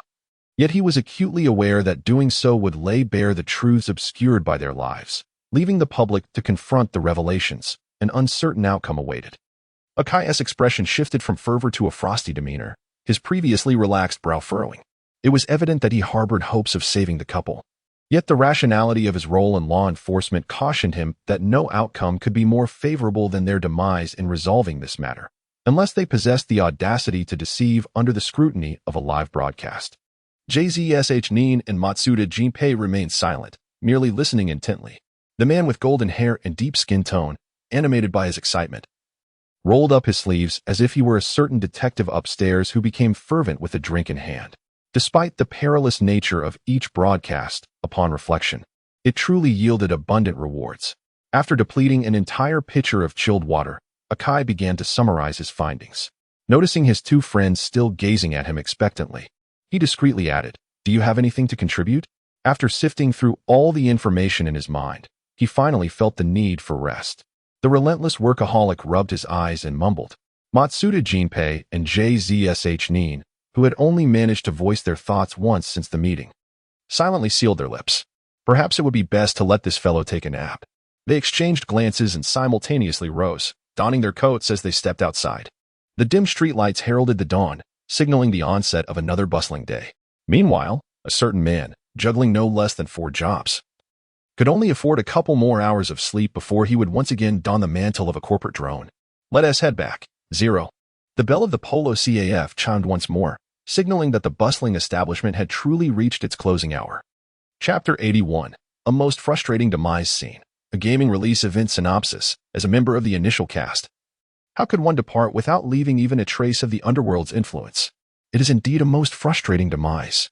Reward. The answer lies hidden within the livestream. On the top floor of the imposing Black Tower, an elegant cocktail bar welcomed 2 figures at its grand entrance, the renowned Bourbon and a high school girl adorned with a headband. Ah. The good news is that the live stream has resumed. The bad news is that it features a newcomer, a female high school student, which spells trouble. Fear not. For if you follow Lord Bourbon, he shall guide you through it. Who indeed suffers a most frustrating demise? Is it Jin, Bourbon, or this high school girl? Nevertheless, it seems the probability leans heavily towards this newcomer. How can one utter such words? Yoko, hasten to inform your family or perhaps even call the authorities. Mr. Amuro. I feel a bit frightened. Yoko Suzuki's legs trembled slightly. While observing the lively comments from the live stream was amusing, the thought of being pulled into it was utterly terrifying. At this moment, she wished for nothing more than to vanish. Her heart raced with anxiety as she shakily opened her phone, hoping to contact someone reliable, akin to the brown-haired girl who did not seem like a child. Yet, she wondered if A-chan would still recognize her at this hour. Thank goodness that terrifying silver-haired man was absent. Otherwise, she wouldn't have had the courage to even pull out her phone. Fear not, Miss Yoko, you may stay behind me. The amiable waiter surveyed the scene before him, carefully reviewing the synopsis once more. Upon confirming that this was indeed an unfamiliar event to him, he displayed no signs of concern. Instead, he boldly pushed open the bar's grand entrance, concealing the trembling figure of the girl behind him. The raucous music spilled forth from within, and Amuro Tooru quickly spotted 2 familiar silhouettes seated inside, with his hand, which held a firearm, discreetly retreating into his pocket. He raised an eyebrow, relieved that his tension had dissipated. While he had no clear recollection, it was unmistakably a stronghold of the organization. However, with this realization, a flicker of something unusual shone in Amuro's grayish-purple eyes. It would be best if unrelated individuals remained uninvolved. I would advise against making that call just yet. Amuro tilted his head, gesturing towards a corner. The phone call Yoko had initiated was abruptly cut off, and tears of frustration welled up in her eyes. Oh dear. Ran an H-on. Please come and save me. Meanwhile, at the bar, Jin opened his eyes, a hint of bewilderment flashing in his green gaze. He then mirrored Bourbon's earlier actions, yet his mind remained a blank slate. Jin squinted, silently observing Vodka, who was merrily sipping his drink. Ah. Vodka's back for a limited time. It seems to pertain to an organizational matter. Hey, why are you looking at me, big brother? Do you wish to drink from my glass? Jin exasperated. Useless fool. What good are you? Beretta warning. What event could this be? The two organizational operatives were nearly devoid of any recollection. Perhaps this was the very reason behind the event's title. No one seemed to care. Vodka felt a chill creep up his spine, his radar instantly activated. Big brother, do you have any orders? After mentally reviewing the day's tasks and finding no omissions, Vodka displayed a foolish grin, cautiously speaking up. Jin closed his eyes once more, relieved that this random personnel was not the fool. But what of Bourbon? Jin's sharp gaze fixed on the entrance, and almost simultaneously, Bourbon's flamboyant golden hair made its entrance, accompanied by a high school girl whose curiosity outweighed her fear. However, they were promptly halted by the bartender. Apologies, sir, but minors are not permitted in the bar. Bourbon's expression darkened instantly, and the high school girl behind him, who had initially dared to show only half of her head, completely vanished from sight. Bourbon, gritting his teeth as he produces his identification. Do you wish to die? How dare you say, I am underage? They were clearly referring to the girl behind me. That is still quite offensive. After all, Bourbon is second only to Jin within the organization. So what if I bring a minor to a bar? However, it is of no consequence, as Bourbon is likely not even in Japan during the bar's operating hours. What do they say? Heh, the keywords are full of heaven. Well, I have discovered the correct answer even before Jin and Bourbon did. There are 2 hours and 30 minutes remaining until this bar is blown up. Is this yet another scenario of a desperate escape? No, please. Let them in. As the confrontation at the entrance attracted the attention of others, Jin's initial curiosity swiftly dissipated. He gestured for the bartender to allow them entry. The server, who had previously held steadfast to his principles, suddenly shifted his demeanor and swiftly vanished from the doorway. Amuro Tooru, wearing a grim expression, took a seat directly opposite Jin. He was certain this was not his memory. It must belong to either this fellow or Vermouth. What on earth are you up to, Jin? Jin remained silent, directing his gaze once more at Vodka. The bewildered Vodka contemplated scratching the back of his head. But before he could act on that thought, his phone began to ring from his pocket. Big brother, it's Tequila. He says the deal has been finalized and wanted me to inform you. The unfamiliar code name rolled off the lips of the portly man, causing both Jin and Bourbon to pause in surprise. Is there such a figure as Tequila within the organization? A glimmer of contemplation flashed through their similarly deep-set eyes. Bourbon captured only a fleeting sense of familiarity, while Jin felt the resurgence of long-buried memories. The fool eliminated by a bomb crafted by an amateur criminal made Jin perceive Tequila as inexplicably cheapened. Despite this sentiment, Jin swiftly seized the phone from Vodka's grasp. At last, he had a subject for experimentation. A sinister smirk crept onto Jin's lips. Cease the transaction. Withdraw from the mission site immediately. Do you understand, fool? The man's voice resonated like a summons from the depths of hell.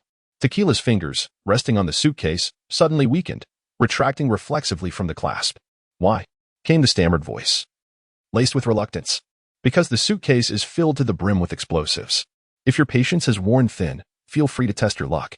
The icy voice rang clear through the receiver, sending chills down the spine of the man in black, and distorting the expression of the detective who arrived shortly after. Indeed, it was that man. Chapter 82. Jin, let him witness the true nature of the divine. In a banquet hall not far from the Black Tower, the launch event for the latest game by Paradise was underway. However, in the restroom, Tequila and Conan felt as cold as if they had been frozen in a refrigerator for days. Bombs, and that man in black who had reduced him to a child. As Conan sensed a flicker of unease, a faint glimmer of hope emerged within him, that he could revert to his former self. At last, he had found them. Conan instinctively clenched his fists. Meanwhile, Tequila, once enveloped in trepidation and fear, was now consumed by anger following the affront. A tall man, dressed similarly to Jin yet emanating an entirely different aura, wore an inscrutable scowl. Soon, the man exuding an air of menace emerged, kicking Conan, who hesitated at the threshold of confrontation, into the corner. Tequila's suitcase was rechecked at the luggage storage. a malicious grin forming at the corner of his mouth. Those who dared to toy with the organization should not exist in this world. As the man approached the exit, Conan seized the opportunity, finally affixing a transmitter to the sole of the man's shoe. He then transformed back into Shinichi Kudo, using his bowtie gadget, and contacted Officer Magyar, relaying the information about the bomb at the luggage storage. At the launch event, tensions among Paradise's employees remained high, yet the most significant threat had been averted. Sighing in relief, Conan hurried in the direction of the transmitter's signal. Oh dear, it's that bespectacled brat again. Could Tequila's death in the original plot be connected to him? Impossible. Tequila had been blown to bits. And this boy was merely the one who had heard about the bomb in the suitcase.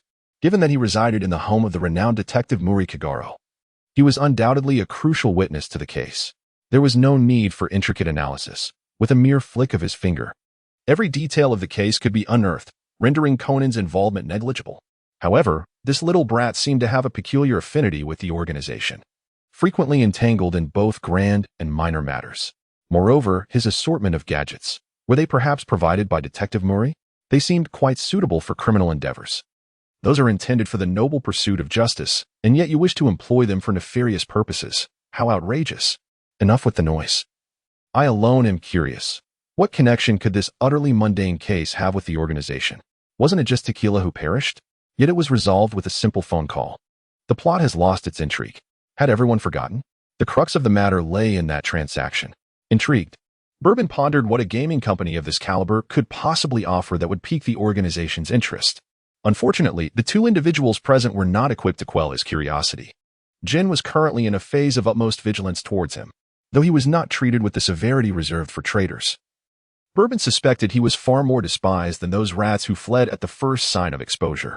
Nonetheless, it mattered little. In Jin's eyes, he occupied a similar position. And indeed, he was undeniably a traitor. Bourbon cast a silent glance at the vodka, silenced by the edict of Jin, and decided not to squander any more time. After all, there was still that extraordinarily fortunate Tequila nearby, as he was about to become a mere subject for experimentation. He was certain that the other party would have much to say to him. Bourbon, relishing the moment, raised the glass before him and took a delicate sip. At that moment, the once boisterous and cacophonous cocktail bar transformed into an unusually serene setting. The irrelevant patrons had been cleared away, leaving only a few peripheral members who kept their distance. Bourbon and Gin each held a glass, while vodka, seemingly at leisure, entertained the sole outsider of the evening, an enchanting high school girl adorned with a headband.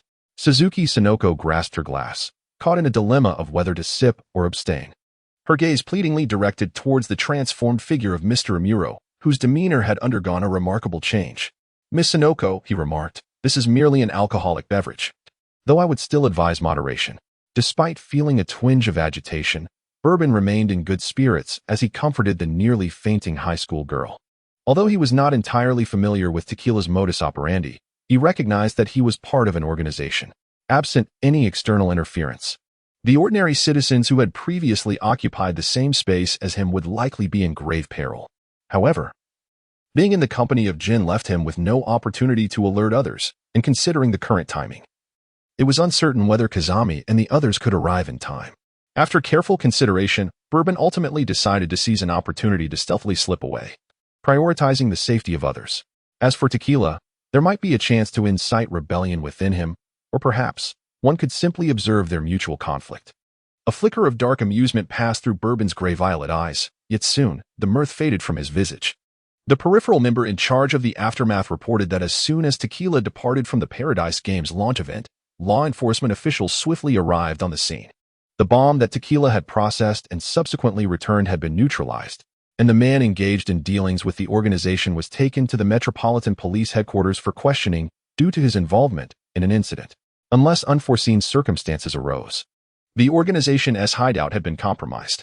There were those who dared to pry into the organization's secrets, leading implicated individuals straight to the police station. How utterly naive. Bourbon felt an overwhelming sense of foreboding. The organization's approach to handling issues had always been straightforward and ruthless, regardless of whether the investigating officers extracted any pertinent information or if the implicated criminal spoke the truth. What awaited them were various disguised accidental deaths, after which tranquility would be restored. The organization would temporarily adopt a low profile, possibly sacrificing a few related strongholds.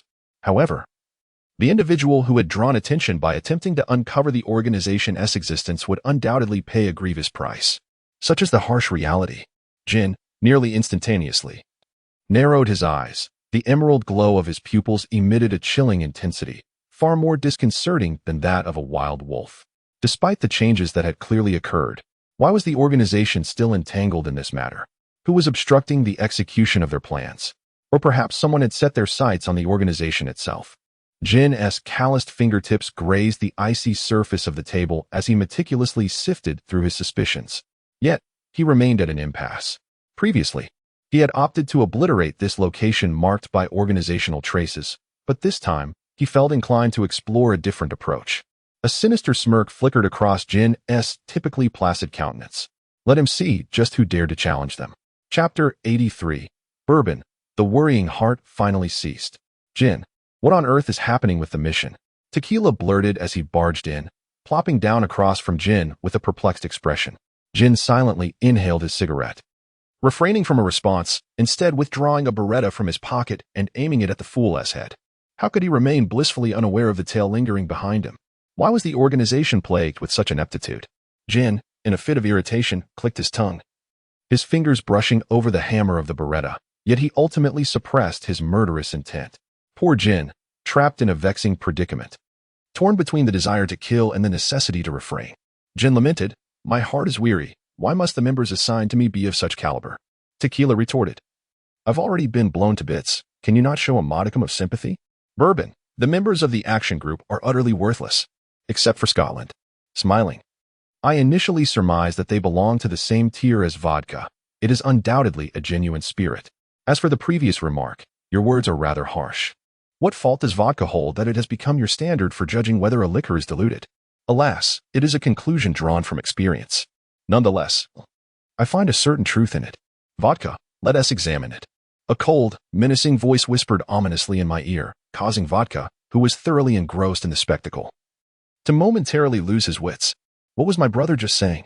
Who are we checking? The eyes, obscured by sunglasses, scanned the pallid face of Tequila but found nothing amiss. Reluctantly, he shifted his gaze back to his brother. However, due to his hesitation, the icy aura emanating from Jin, which could only previously freeze small creatures, had escalated to a level capable of freezing him as well. Vodka dared not speak, instead casting a desperate look towards Bourbon, who was idly flirting with a high school girl. What has happened to Tequila? Bourbon revealed a smirk that was neither a smile nor a frown, striding forward in a single, deliberate step towards the man who still had a gun barrel pressed against his forehead. His gaze, decidedly impolite, swept over the man before finally settling upon his leather shoes. Near the heel, a small sticker clung stubbornly, adorned with a rather childish design that resembled something one might find on a child's toy. Excellent. The tension that had been hanging in the air finally dissipated. Bourbon silently sighed within. This particular style of expression was frequently employed by someone he had encountered before, Adagawa Conan, or rather, he should be referred to as Kudo Shinichi, the high school detective, who had been transformed into a child by Jin using a TX-4869, had evidently crossed paths with the organization long ago. The individual in question was none other than Jin himself. Should one consider him exceptionally fortunate or remarkably unfortunate? Despite being entangled with the organization's top killer for such an extended period, he not only escaped with his life, but also formed a connection with Sherry.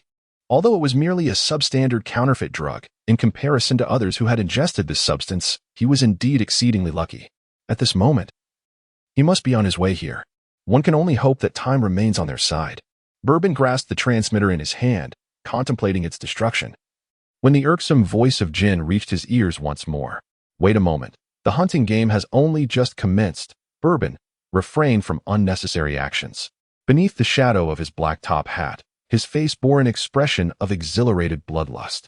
Bourbon hardly needs to think to discern this fellow's intentions. It is nothing but a ploy to lure you into a trap.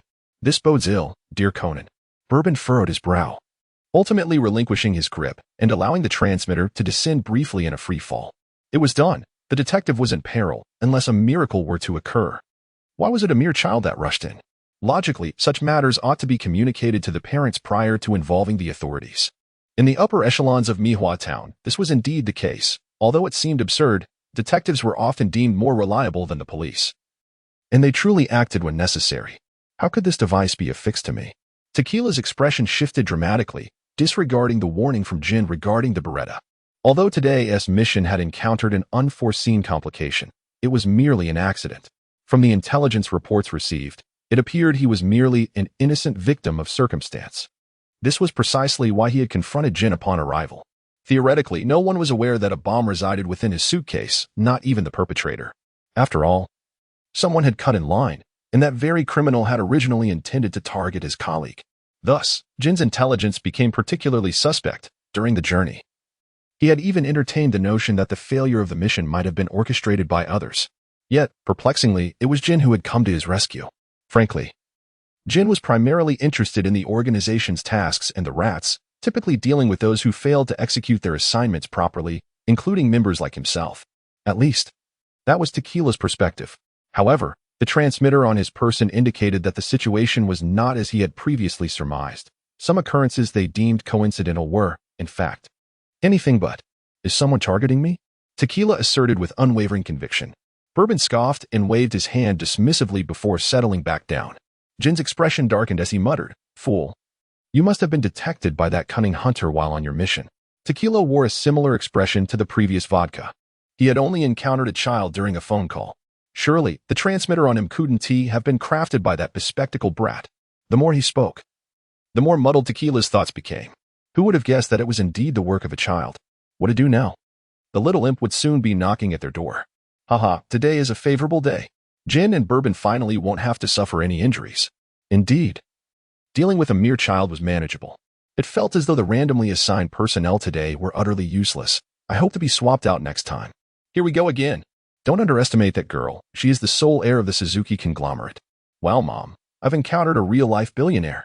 Hey, where do you think you're putting me, Kuruma Rinya? I'm the true world's wealthiest. One who could dispose of golden castles carelessly. It's no wonder Bourbon treated her with such kindness. I knew there was no such thing as unwarranted goodwill in this world. Bourbon was indeed a fellow who would drive a luxury car even while working. Kicking the car door, haha. Everyone seems to have some wild stories. My unfortunate Mazda. You have suffered enough.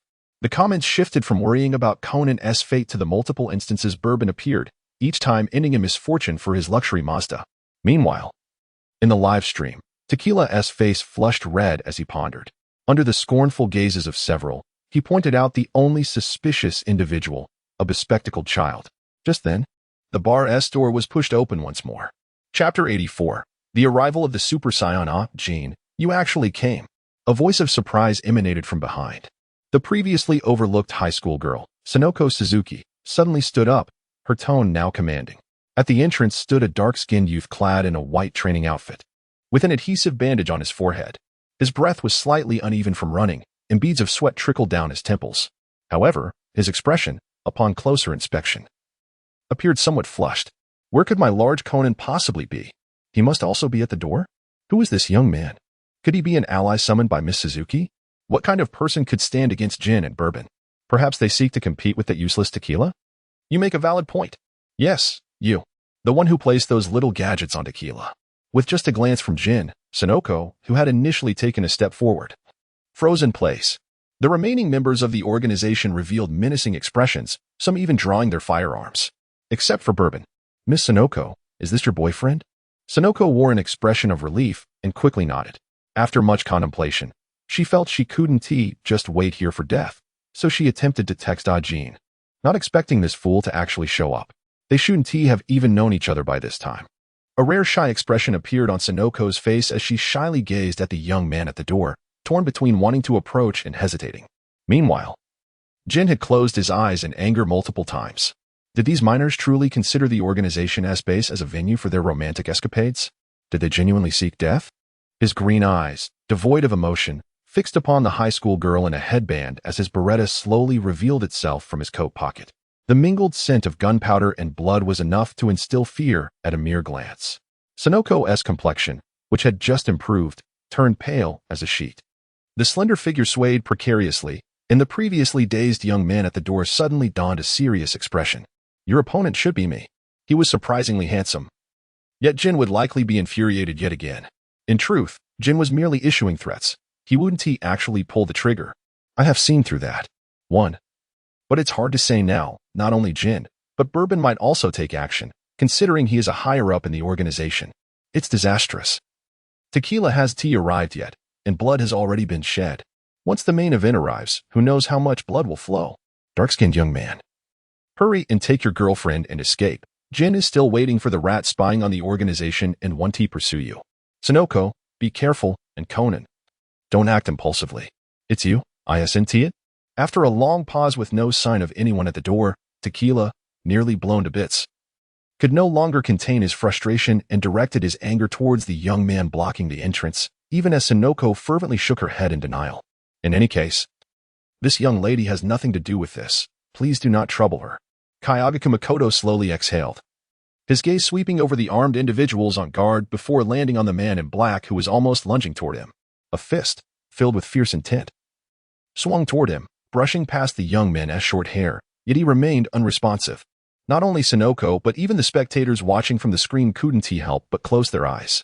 I can feel my face starting to ache. Didn't I tell you to leave this place quickly? Now it's a disaster. What just happened? Why was Tequila the one flying out? Tequila's face, once filled with a cruel smile, was now replaced with an expression of agony. His fist swung through empty air, while the young man across from him merely tilted his head slightly, without even blinking. Kayagaku glanced at the headband girl, who appeared worried and seemingly recalled something, his once dark skin turning a shade of purple. Then, with his right hand bent into a fist, he struck fiercely at the young man's abdomen. Tequila, with a stature rivaling Jin, flew out as if he were a deflated puppet, lacking any weight. The drinks behind the counter were scattered everywhere, successfully prompting the two higher-ups, who had been holding their glasses, to set them down. Jin glared at the incapacitated Tequila, nearly grinding his teeth to dust. Bourbon displayed a smirk that was neither a smile nor a frown. Upon closer inspection, his gray-purple eyes held not a trace of concern, but rather mockery. So, yet another worthless bottle of genuine liquor, huh? Is this fellow truly part of the action team? Bourbon is much better. An intelligence officer is more competent than these useless action team members. Long live Lord Bourbon. Damn it, Lord Jin is also quite capable. The action team isn't lacking. Alright, just make sure not to call Bourbon when it comes to hitting someone. We are all part of the same organization. How can you be like this? Have you truly become this useless, Tequila? It is not the Jin that speaks, but rather the vodka, who possesses an intimate understanding of Jin's temperament. He was originally grasping the arm of a high school girl, who intermittently erupted into shouts, unable to fathom why such a person was by his older brother and Bourbon's side. However, since his elder brother had said nothing, he could only temporarily take responsibility for the girl, despite the fact that the lad across from him seemed to be in cahoots with her. Nevertheless, Tequila being felled by a single blow did indeed take him by surprise. Tequila, you're finished. Vodka imagined he could already visualize the bullet piercing through this fellow's skull. How to put it, sharing a codename with such a character left him rather disgruntled. How infuriating, are you courting death? Finally recovering, Tequila's face reddened, surpassing even the flustered expression of Kayagaku, his bloodshot eyes nearly bulging from their sockets. Disregarding any sense of decorum or righteousness, he drew his handgun and aimed it at the youth. In close range, he fired multiple shots. Even Bourbon, who had heard tales of this fellow's prowess, felt his brow twitch uncontrollably. Yet, the youth across remained unscathed, save for the clinking bullet casings beneath his feet. Chapter 85, 2 against 1. Is this still human? Can it be that the live streaming system is exaggerating? I had never witnessed someone catch a blade with bare hands, and now I am witnessing a person dodge bullets. Am I the one who has lost my sanity, or has the world gone mad?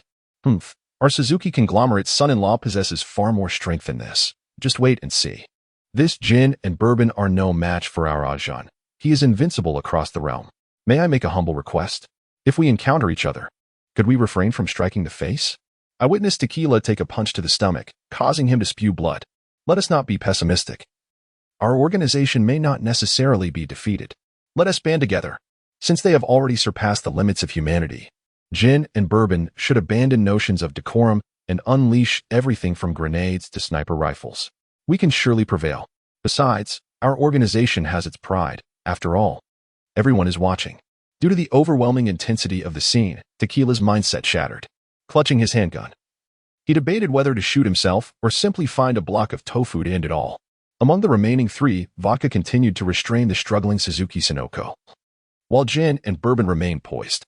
The silver-haired man did not draw his Beretta. Instead, he removed his ever-present black trench coat revealing a fitted black lining that allowed for unimpeded movement. His lean yet well-defined physique was unmistakable, with veins on his arms bulging as he moved, exuding an alluring intensity.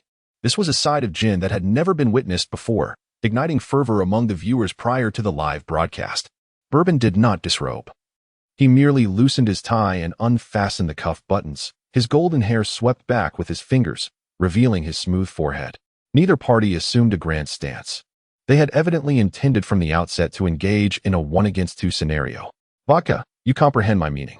Jin maintained his usual somber demeanor, and after uttering this statement, he charged forward, prompting Bourbon to furrow his brow slightly before joining the fray.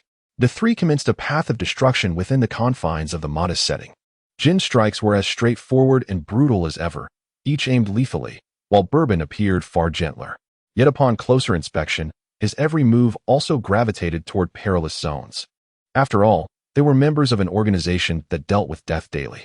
At first, Kayagaku was somewhat flustered, but after approximately 20 exchanges, he began to grasp the capabilities and techniques of his opponents. He transitioned from a defensive stance to dominating the two in combat, though the outcome remained undecided. It was evident that the odds favored Kayagaku. What a fearsome man he is. Jin and Bourbon are in peril. Fried Brat, where are you? Hurry and make your entrance. It's your turn to shine and rescue the almost disfigured Bourbon and Jin. Handsome faces cannot afford to be marred. Vodka, forget about that young lady, just like last time. Toss a grenade indiscriminately. The organization is accustomed to such chaos, and injury should be minimal. Just eliminate the threat. The upstairs crew is truly lacking in integrity. If they merely released that girl, the Super Scion would vacate on his own accord. Indeed, let the two young lovers depart. Jin and Bourbon can focus on dealing with the four-eyed brat. Huh, who would have thought I would finally witness Jin being thoroughly beaten? This is quite unexpected. What are they saying up there? It's not a beating. It's merely a spar where he is slightly at a disadvantage. Yet, as time progresses, Jin and Bourbon's chances of victory diminish. Kayagaku resembled a combat machine, intelligent, nonetheless. Bourbon and Jin, merely human, were evidently no match for him, even when united. Brother. All is prepared. The dimly lit corner echoed with Vodka's call. A glimmer of ruthlessness flickered in Jin's green wolf-like eyes. Almost simultaneously, the three retreated a step. The bar, meticulously adorned, was unrecognizable from its original layout, yet the once shadowy corner suddenly illuminated with blinding lights. The boisterous high school girls had fallen silent, seated quietly, while before them lay a plastic bomb with a flashing countdown. What have you done to him? Kayagaku's expression shifted immediately, his rage escalating at a visible rate. His clenched fist creaking ominously. Jin remained silent, drawing his Beretta and firing a shot at the wall, triggering the preset timing bomb. The front wall was nearly obliterated, and similar explosives were scattered nearby. Didn't he want to take her away? Go ahead. The silver-haired man, with a mocking tone, raised his chin and kicked open the already battered door, stepping out first. Bourbon cast a glance at the pulsating red light of the plastic bomb and silently retreated. The others, upon Jin raising his foot, hastened to follow in his wake. Tequila, falling last, maliciously hurled a grenade towards the entrance, intent on collapsing the doorway and ensuring that the two desperate lovers inside had no chance of survival. How infuriating. The oaf should stop dawdling and quickly call for help. What to do? The bomb is about to explode. Garden, wake up quickly. To think Jin would resort to such measures. Wasn't he supposed to be lurking by that organization's spy? It seemed there was no longer any opportunity for espionage, especially after being pummeled by others. Boldly, the elder brother always focused on results. Despite the young one's formidable skills, he would ultimately meet his demise. Surprisingly, the bespectacled boy narrowly escaped this time, leaving the unfortunate couple, who appeared rather well matched, to their fate. Reports indicated that Jin had not departed. The organization's members were stationed outside. What a cunning scheme. That device in Jin's hand must be the fabled detonator. It was over. Not only were the young lovers in peril, but even the bespectacled boy would not escape. Truly, Jin was one who never incurred losses. Meanwhile, Conan, utilizing his skateboard as a vehicle, finally arrived. Although the bar had not been obliterated by the bomb, it was nearly so. The residents of Mihara Town, ever vigilant to crises, had already dialed the police upon hearing the ruckus from the bar. By now, the area was heavily secured, and Conan found it too late to enter. Yet, this would not deter someone eager to uncover the organization's secrets. The skateboard soared from the rooftop of another building, heading towards the distant yet seemingly close black tower. Conan's gaze was resolute. As he looked up, he was met by a pair of emotionless green eyes. Chapter 86, Shinichi Kudo. Conan's legs weakened, and the skateboard, which had glided smoothly, suddenly lost control and crashed into the opposite wall. His small frame was propelled like a defunct projectile. It was over. There was no need for Jin to intervene. Sweat trickled down. It was hard to tell whether the skateboard or his body had veered off course, but they diverged mid-air, and the outcome was all but certain. Jin thought, indeed, uselessness is inherent in the inept. They seek their own demise without my intervention. It couldn't be. There must be another way. As Conan plummeted from the highest point, his hands flailed helplessly, instinctively grasping at nothing. The smooth exterior of the building offered no foothold for him to leverage. Bourbon observed the scene with keen eyes and a racing heart, contemplating the notion of discarding the now-abandoned tequila at his side, hoping to devise a means to offer Conan some assistance. Just then, he witnessed the man before him make a sudden turn. Silver hair traced an elegant arc through the air, and then, amidst the astonished gazes of the crowd, Jin extended his arm. The bespectacled youth, clad in a blue blazer, was deftly captured, his body upside down in the grip of another. Instinctively, Conan rolled and scrambled, yearning to return to a place of safety along the man's arm. Yet, it seemed the newcomer had no intention of retreating. A surge of intense foreboding welled up within Conan as he raised his head, only to behold the figure of the man in black who would irrevocably alter the course of his life. Jin emitted a cold snort, a glimmer of malicious delight flashing through his originally icy gaze. He resembled a Maine Coon cat reveling in the play with its prey, or a merciless executioner revealing his true, cruel nature just as the prisoner clung to the last vestige of hope. Shinichi Kudo. The voice was deliberately lowered. Even Vodka, who stood closely by Jin, failed to catch the words. Yet Conan heard it, comprehending that his carefully concealed identity had been unveiled.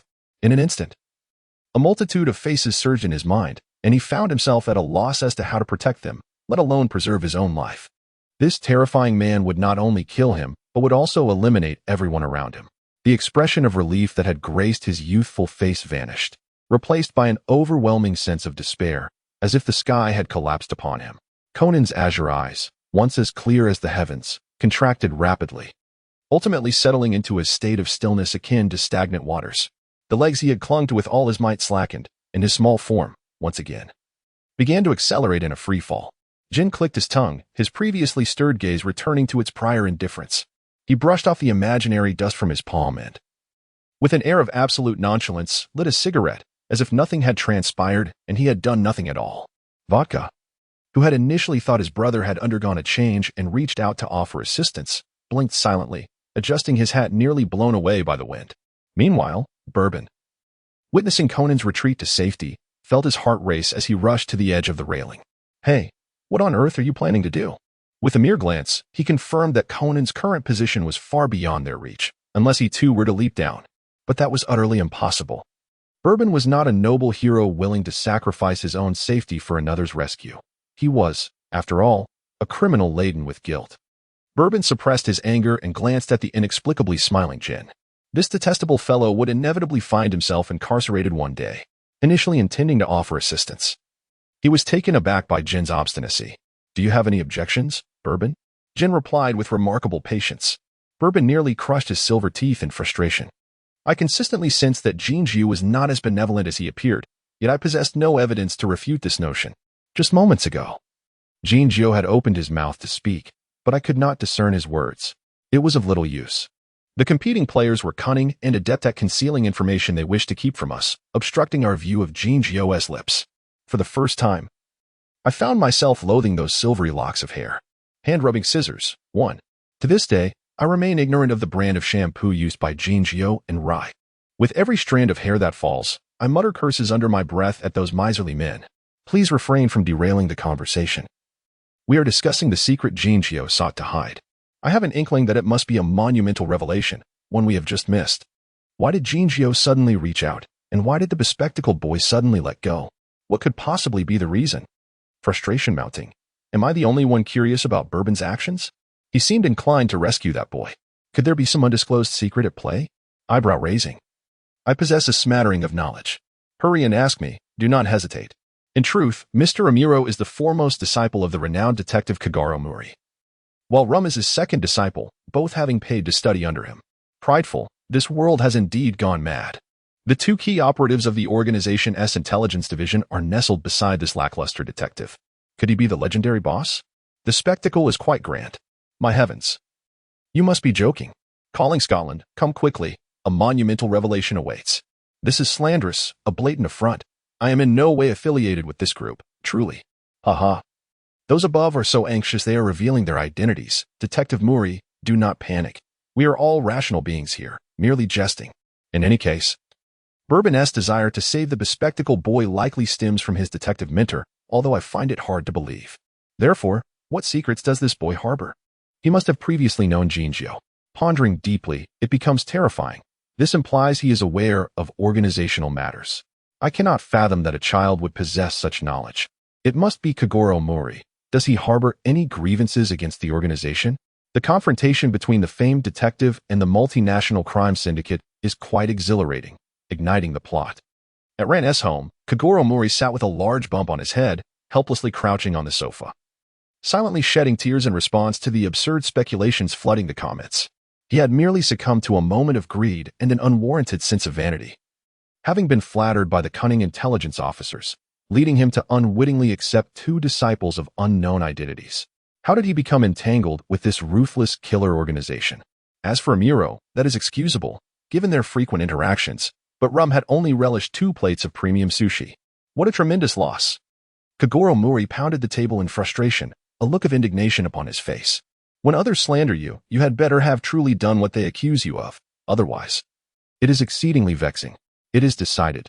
Tonight, I shall feast on free and delectable ham sandwiches, especially since I overspent on small steel balls yesterday.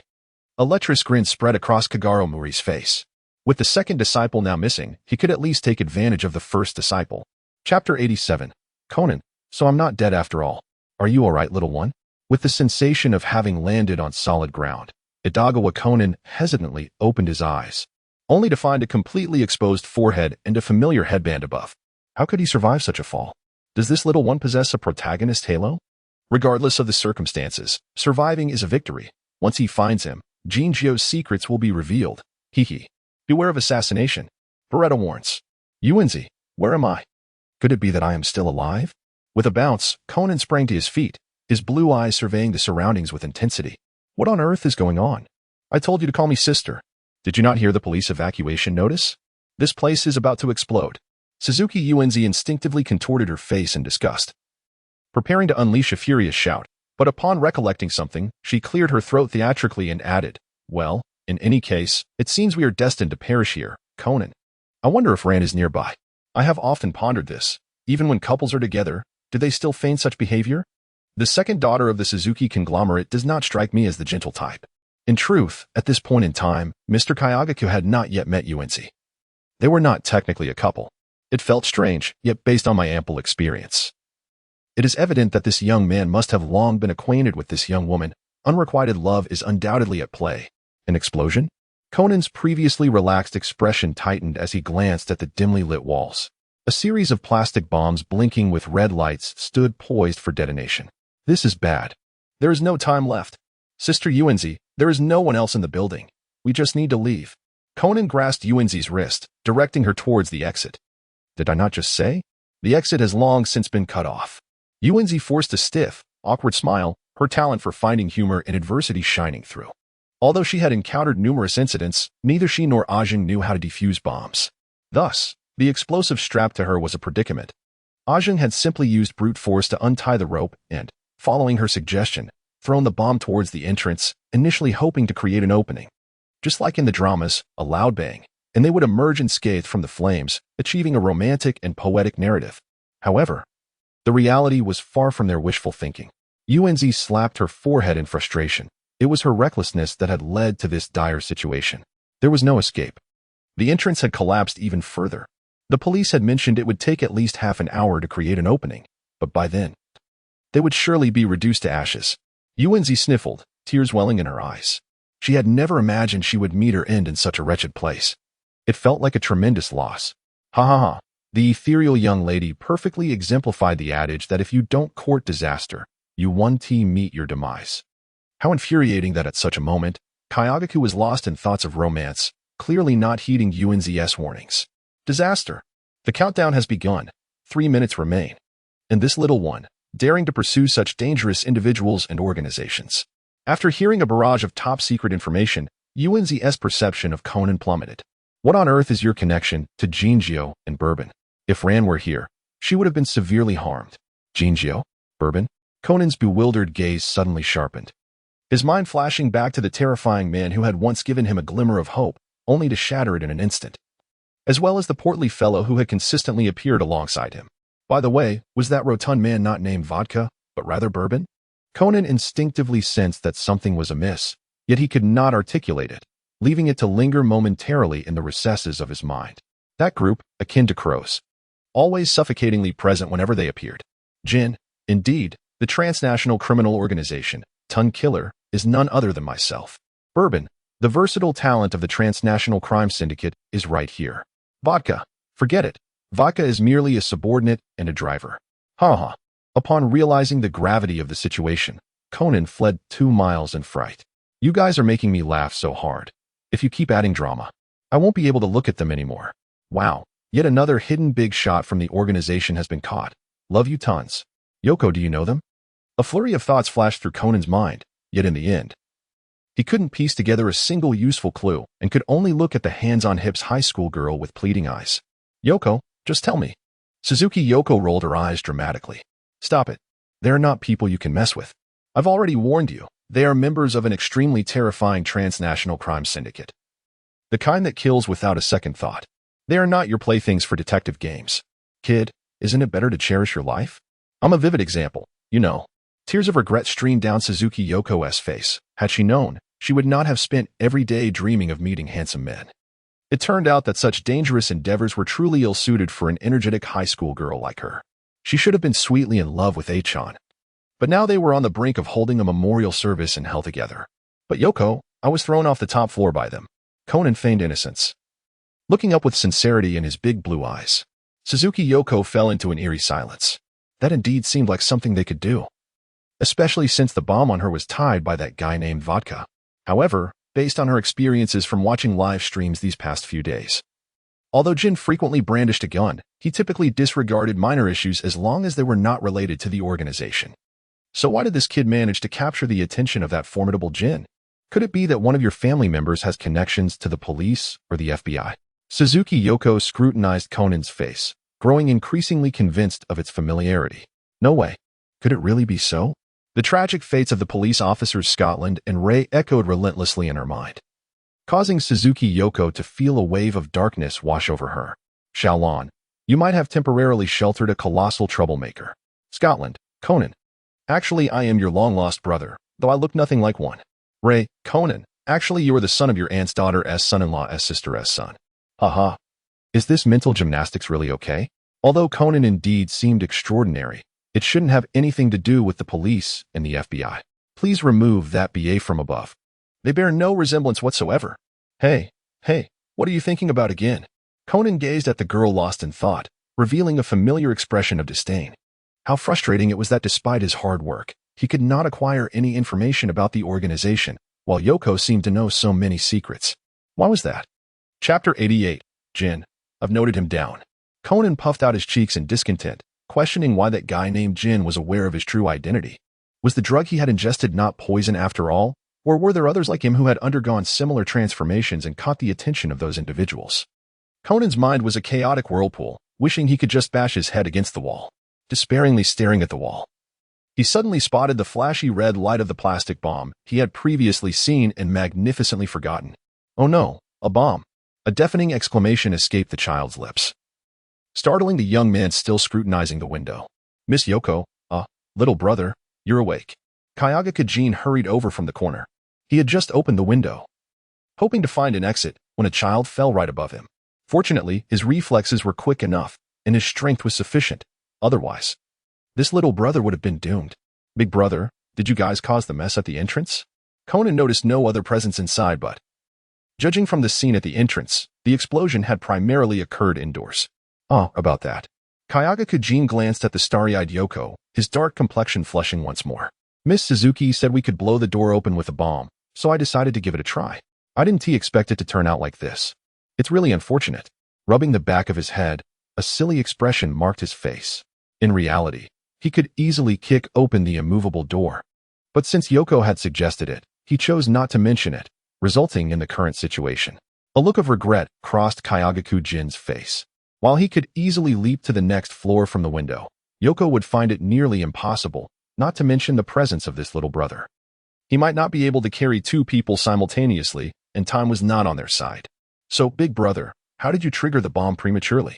Conan nearly rolled his eyes in exasperation. Truly, one could hold no hope for a woman like Yoko, especially in such critical circumstances. Well, I just threw something at it. Kyagaku-jin casually picked up some construction debris and, under Conan's horrified gaze, tossed it toward the plastic bomb, landing it precariously close. Goodness. Triggering a bomb with brute force like that, was he even human? Conan silently wiped the cold sweat from his forehead, then felt a rush of excitement. If that was the case, he had already envisioned a perfect solution to their predicament. Then, Mr. Kyagaku, could you move a few bombs near the door to this position? It would be best to gather them together. Ah, is that so? Kyagaku-jin executed the task swiftly, soon clearing all the plastic bombs near the door and stacking them together. No, the space here is too small, and there is no cover. Although the bombs are concentrated together, their combined force is still lethal. We will be blown to bits. Suzuki Yoko's face was filled with disappointment as she watched the two fumble about uselessly, her spirit dampening. Right now, Mr. Kyagaku, detonate them immediately. Conan whispered a few instructions into his phone and promptly directed Kyagaku-jin to trigger the bomb stacked at the entrance. A shattered bottle was hurled out, followed by a deafening explosion that left terrifying cracks in the floor. The two, shielded by Kyagaku-jin's towering figure, emerged unscathed except for the dust swirling around them. But the crisis was only just beginning.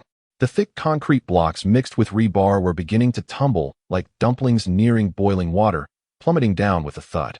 Though Kyagaku-jin was doing his best to evade, he was powerless against the force of gravity. Thus, when the ground beneath them gave way, the three plummeted directly from the top floor to the level below. Meanwhile, Jin and Bourbon, having successfully concluded their hunting expedition, were preparing to depart when they were suddenly ambushed. Big brother, this little brat is still alive. In the confined space, Vodka struggled to maneuver his rotund figure, only to be struck squarely on the head by an obstruction. Upon lifting it, he discovered it was the bespectacled youth, partially saved by the older brother but ultimately abandoned. Now, with the pain dissipated, his spirits soared to their zenith. A glint of malice flickered in Jin's eyes as he sent a brick flying with a kick, clearing his line of sight. To his astonishment, not only was the young boy unharmed, but the girl and young man previously imprisoned in the bar were also alive. Ah, what resilient lives they led. Almost instantaneously, he raised his beretta, and the acrid scent of gunpowder once again permeated the air, mingling with the swirling dust. Be careful. Conan's previously relaxed expression paled in an instant. He frantically kicked his short legs in the air, finally breaking free from Vodka's grasp, but it was too late. The first bullet grazed his flesh, burrowing into his shoulder, and with it came a searing pain that drained his strength. Yet, another bullet was already on its way. In despair, Conan closed his eyes. Damn it, he had no energy left to evade. Oh dear, you wouldn't do this on purpose, would you, Jin? A shadow seemed to envelop him, and as Conan strained to open his eyes, he still could not discern the identity of the unexpected figure who had appeared to shield him from the bullets. However, he sensed that this person bore a crown of golden hair. Was this individual there to assist him, or, ultimately, Conan succumbed to closing his eyes, filled with resentment and frustration. Thus, he failed to see that the kind soul who had shielded him from the bullet, possessing a mane of warm golden locks, was brandishing a pistol with a malevolent expression aimed directly at his head. Who was this man? And what secrets did he harbor that prompted our esteemed Jin to rush to silence him? Bourbon wore an innocent expression, shaking the cuff of his shirt, which had been punctured by a bullet from Jin's gun. His long, calloused fingers occasionally rested on the hammer of his pistol, as if contemplating whether to end the life of the child before him. Vodka, what are you waiting for? Jin ignored Bourbon's provocation, slightly turning to observe the young man who had engaged with tequila nearby. After a moment, he glanced at the high school girl, her fists clenched tightly, silently encouraging herself. What was his name? Suzuki Sinoko's voice, slightly hoarse and filled with evident impatience, broke the silence. Despite the fact that she had nearly been blown to bits by the strikingly handsome yet truly frightening man. However, she did not possess the courage to refuse his inquiry and obediently revealed the name of her dear boyfriend. Kyagaku Makoto. Is that so? I shall remember him. Provided he remains alive, Jin replied with a cold smirk, the slight tilt of his chin betraying a chilling disregard for life. Bourbon, still awaiting Jin's response, scoffed and bestowed upon him a magnificent yet exaggerated eye roll. The cacophony of footsteps erupted, and the group departed without a backward glance, leaving behind a pool of blood from the small boy and Kyaga Kumikoto, who was desperately trying to rescue him from the clutches of evil. Chapter 89. Tequila. I should have just died instead. The floor that had been reserved for the grand launch of the new game, particularly outside the restroom where the explosion occurred, was densely packed with fearless reporters and onlookers. Tequila groggily awakened, only to be met with the unforgiving muzzle of a firearm at close range as he swung open the restroom door. What transpired? What were these people intending to do? With his temper already frayed and his intellect diminished by the explosion, Tequila instinctively began to draw his pistol from his pocket. Fool, cover your mouth and nose. The voice, laced with murderous intent, reached his ears, resonating clearly within the surrounding crowd. The already agitated assembly erupted into chaos, resembling a school of fish startled from their nest. It's Jin. I can hear his voice. It's in this direction. Where are the police and the FBI? Criminals are lurking here. How infuriating. There was no silver-haired man in the crowd, nor even anyone dressed in black. Had they disguised themselves? Surely, vermouth and tea come as well.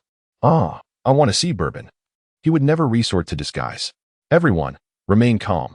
We can identify by height. Height cannot be faked, and Jin's stature is unmistakable among the throng. Instantly, the clamor subsided as the fervent gazes surrounding Tequila dissipated, replaced by doubtful glances sweeping over everyone except him. The crowd's interest had shifted, drawn by the elusive presence of Jin and Vermouth, who seldom made public appearances. The only things encircling Tequila, aside from the air, were the machines that were momentarily immobilized.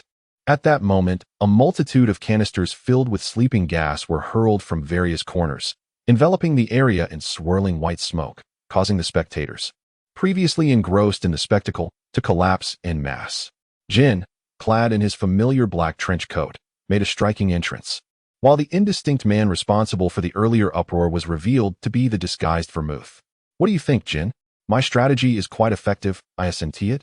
The golden-haired beauty elegantly adjusted her slightly disheveled curls. Jin remained silent, merely retrieving his Beretta from his pocket and silencing the now irritating source of noise with a single shot. He had no intention of uttering such revolting words. Wasn't the organization supposed to demand that its members constantly conceal their identities?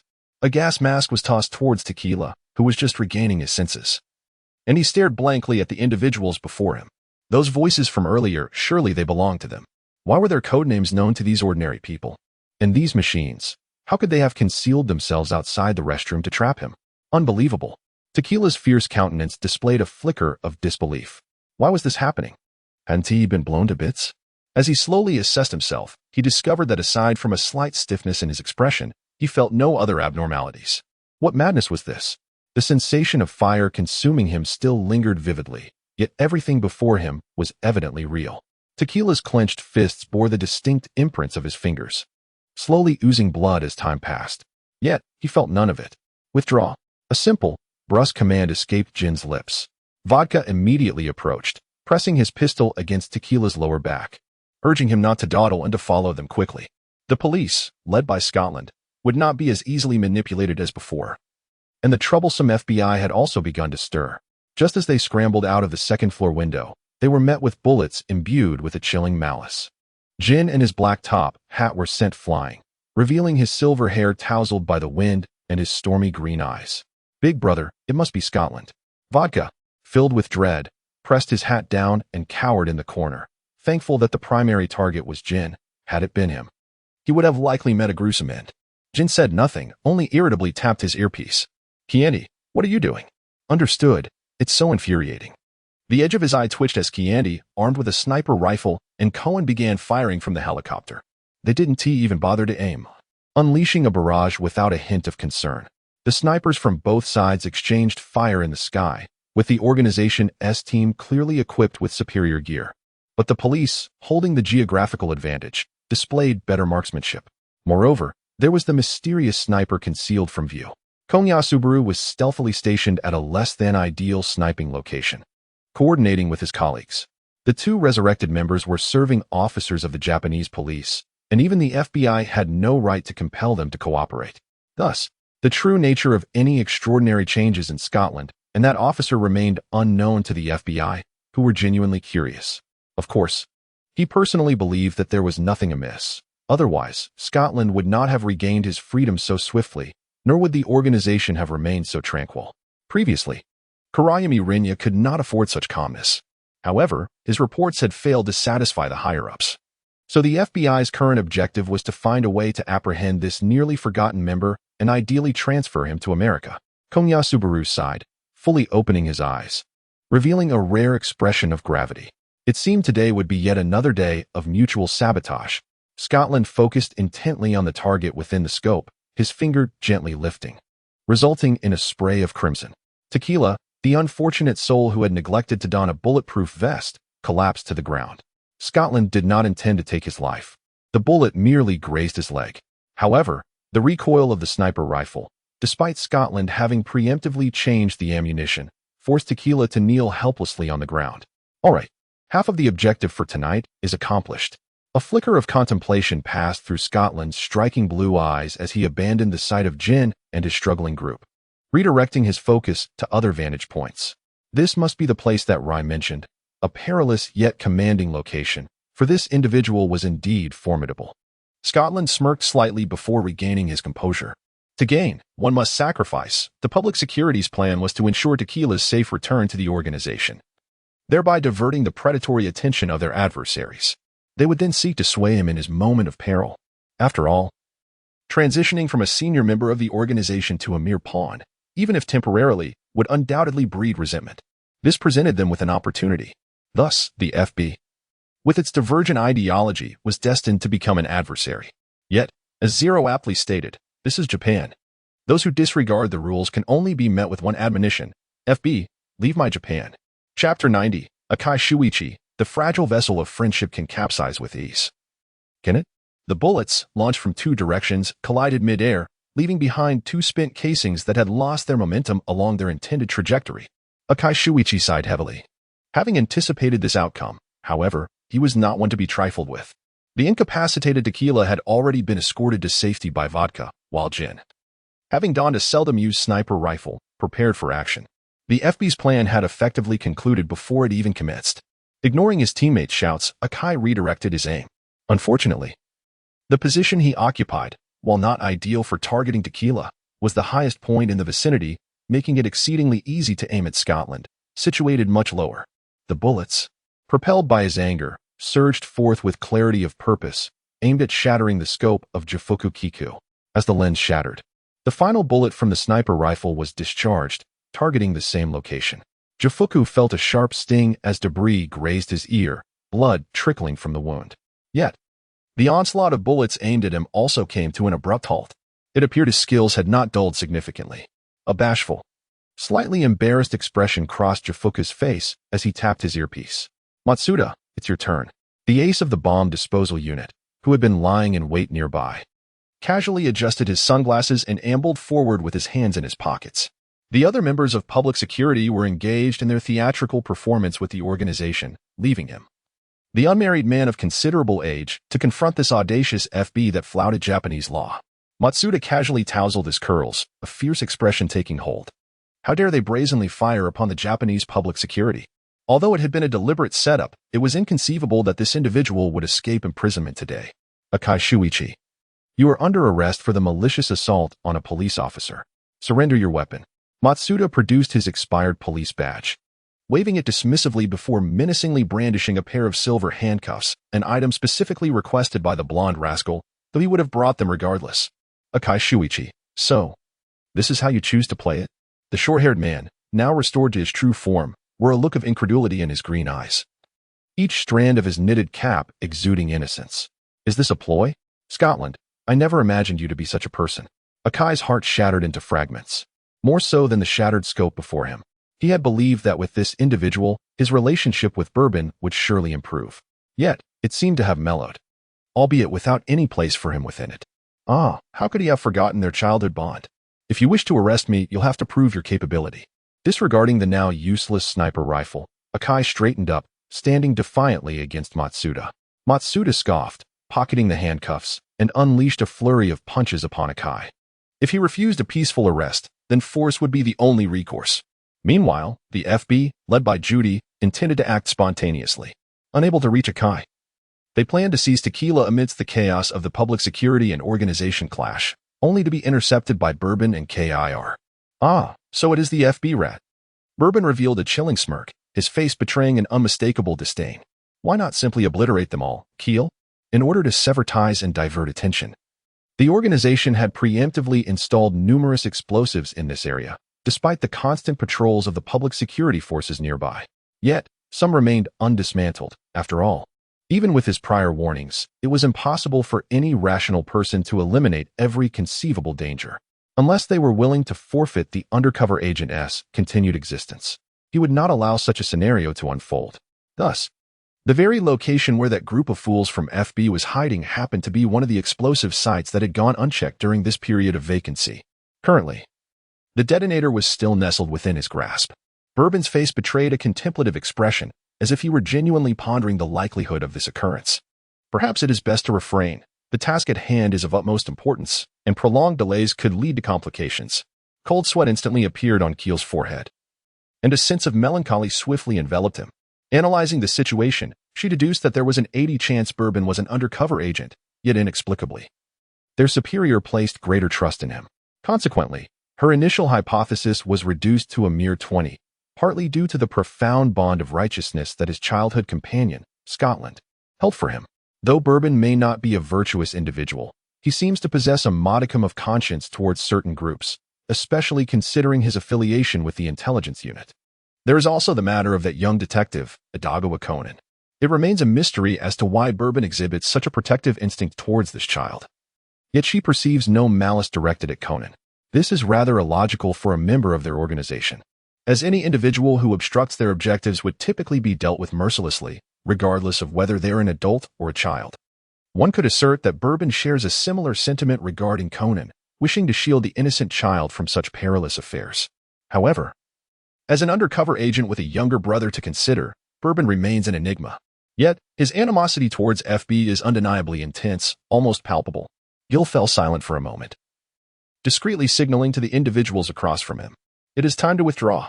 Should Tequila fail to return to the organization today, neither the boss nor Jin would allow him to escape unscathed at the hands of others. Their desperate efforts could very well culminate in the acquisition of a completely useless corpse, making such a sacrifice unnecessary. Furthermore, the mission was collaboratively devised by Rum and Jin. Yet neither of these two are merely passive commanders from the rear, particularly Jin, who could very well be observing them from some hidden corner. Thus, not only would she be unable to assist them, but in critical moments, she might also strike without hesitation, regardless of the consequences. Gil pressed the old wound on his left shoulder, a shadow of melancholy crossing his deep-set eyes. When the time comes to escape, yet the path remains blocked, the outcome will undoubtedly be far more tragic. Bourbon remained silent, merely revealing a smile that was neither here nor there. Casting a glance at the visibly perturbed Keel and the exchanging glances of FB across the table. Humph. This woman must be the one who assisted Akai Shuichi in orchestrating the fake death plan. Keel is also an undercover agent, it appears. As for the other agent who was eliminated, if memory serves me right, they were an intelligence officer from the American CIA. It is no wonder that they conspired together. They are indeed cut from the same cloth. TSK, he truly chose the right mission for today. In Bourbon's gray-purple eyes, a flicker of mockery appeared, only to vanish in an instant. In any case, with him present today, no one could dare to remove the target. Tequila could not afford to be even a second late. He must arrive punctually at the organization's research facility, as he had stated. Chapter 91. Matsuda, that golden-haired scoundrel is nothing but a child. Judy ultimately retreated, despite the two figures observing them from a distance. One was an undercover officer from the Japanese Public Security Bureau, and the other an intelligence operative from CA. Both of whom engaged in intelligence collaboration with FB regarding organizational affairs. After a prolonged silence, Akai Shuichi finally came online, speaking in a vague manner, suggesting a possible injury to his face, likely affecting his teeth. It was rumored that this mischief was the doing of the golden-haired man's contemporaries, alongside their mutual friend, Scotland. FB, having entered without proper authorization and bearing arms, had no choice but to leave in disgrace. Otherwise, a certain meticulous man, who harbored a deep-seated animosity towards them, would undoubtedly track them down, disregarding the bigger picture, and serve them with a detention order. The meticulously orchestrated kidnapping incident concluded with a magnificent display of fireworks. The triumphant Bourbon reappeared at his childhood friend's safe house, presenting a fresh batch of first-hand information. "I want another bowl," he declared, without so much as a greeting. A certain troublemaker barged in, brazenly claiming Matsuda's bowl. He raised his right hand, wearing a foolish grin as he gazed at his childhood companion. Talent is indeed a formidable force. Despite having studied for several years, he still paled in comparison to Hiro. This was undoubtedly the most delicious curry rice he had ever tasted, and the celery juice was entirely different from what he usually made. "Hey, you've gone too far." Matsuda's curly hair seemed on the verge of exploding, igniting a spirit of combat within him. This guy might as well just shove his fist into his mouth. "Here. Freshly made mullet roe pasta and butterfly pea grapefruit tea. It's my first time trying it too." Jifu Kagemitsugu, who had hurriedly appeared from the kitchen to the dining area, spoke gently. Starved and with his stomach growling, Matsuda felt a wave of relief wash over him. Silently, he picked up his plate and began to eat.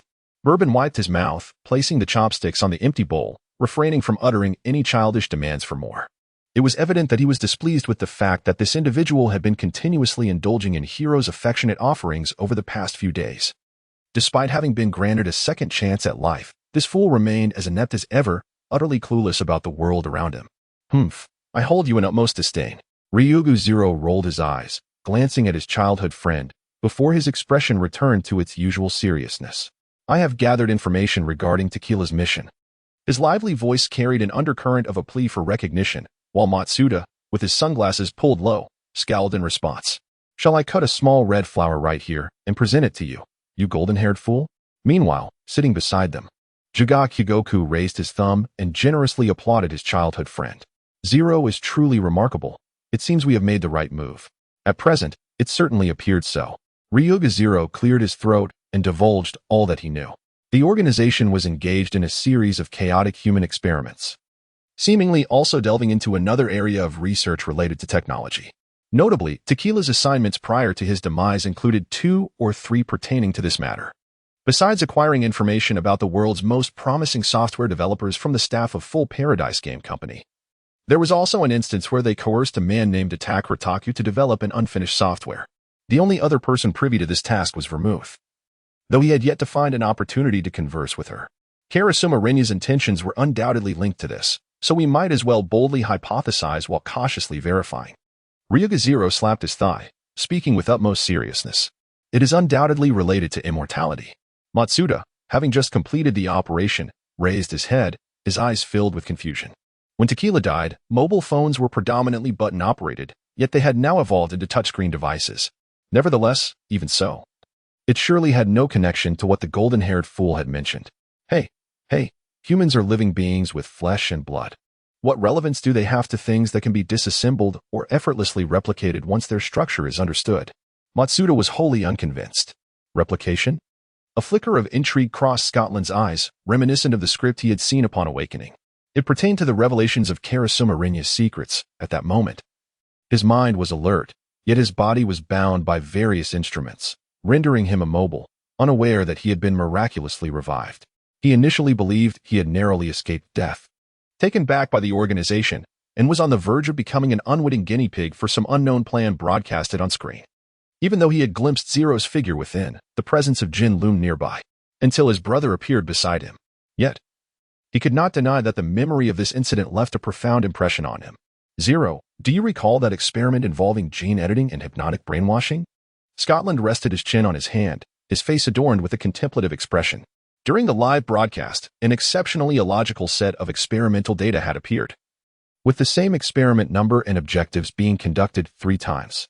It was entirely repetitive at that time. Zero even suspected they had experimented on the same group of individuals thrice, but this was quickly dismissed. The reason being that all the experimental subjects had ultimately been confirmed dead, and the deceased held no value for Karasuma Renya, who sought only eternal life. Subsequently, lacking further information, they could not reach a definitive conclusion. However, having boldly hypothesized, could he not consider that there were indeed many more groups of seemingly futile experimental research behind this? After all, Karasuma Renya's mad plan was to achieve the possible from the impossible. Thus, Everything that seemed incongruous began to align. After all, in this organization, wastefulness was permissible in many aspects, but time was not one of them. Every mission had a stipulated completion time, and the same applied to the research team. Should anyone dawdle, even if the current manager was not a bloodthirsty type like Jin, they would not be spared. But what could be repeatedly experimented on across different individuals? Requiring the aid of technology? Various instruments flashed through Scotland's mind, akin to what he had witnessed during the live broadcast. But when he attempted to delve deeper, nothing remained. Oh no, it seems I've led you all into a dead end. A hint of innocence flickered in Goku's blue cat-like eyes as he apologized. No. I believe you are correct, for I share the same sentiment. Ryugu Zero clenched his fists, his face revealing a defiant expression. The answer felt tantalizingly close. Yet he could not articulate it. Nevertheless, he would not relent and would inevitably uncover the truth. The two, invigorated by their shared determination, soon exchanged knowing smiles, seamlessly transitioning to the next topic, leaving Matsuda, who had been entirely sidelined, blinking in bewilderment. How infuriating. This is clearly a three-person world, yet I feel utterly invisible. Another day of longing for Hagi. The curly locks languidly rested on his forehead as Matsuda took a resolute bite of the apple in his hand. One day, it will come to pass, without a doubt. Chapter 92, Side Story, the bourbon arc of the discarded disguises. The scene faded to black once again. And then two men clad in martial arts uniforms appeared on screen. One, with remarkably conspicuous leaf-shaped eyebrows, faced off against Bourbon. The two engaged in combat on the training ground, or rather, the man with the leaf-shaped eyebrows was on the receiving end of a one-sided beating, though he expressed immense gratitude. While this sight might not convey much initially, as the camera zoomed in, the national flag and police flag hanging in the background became unmistakably visible. This made it impossible to deny the undercover identity of this individual, even though they had already been aware of it beforehand.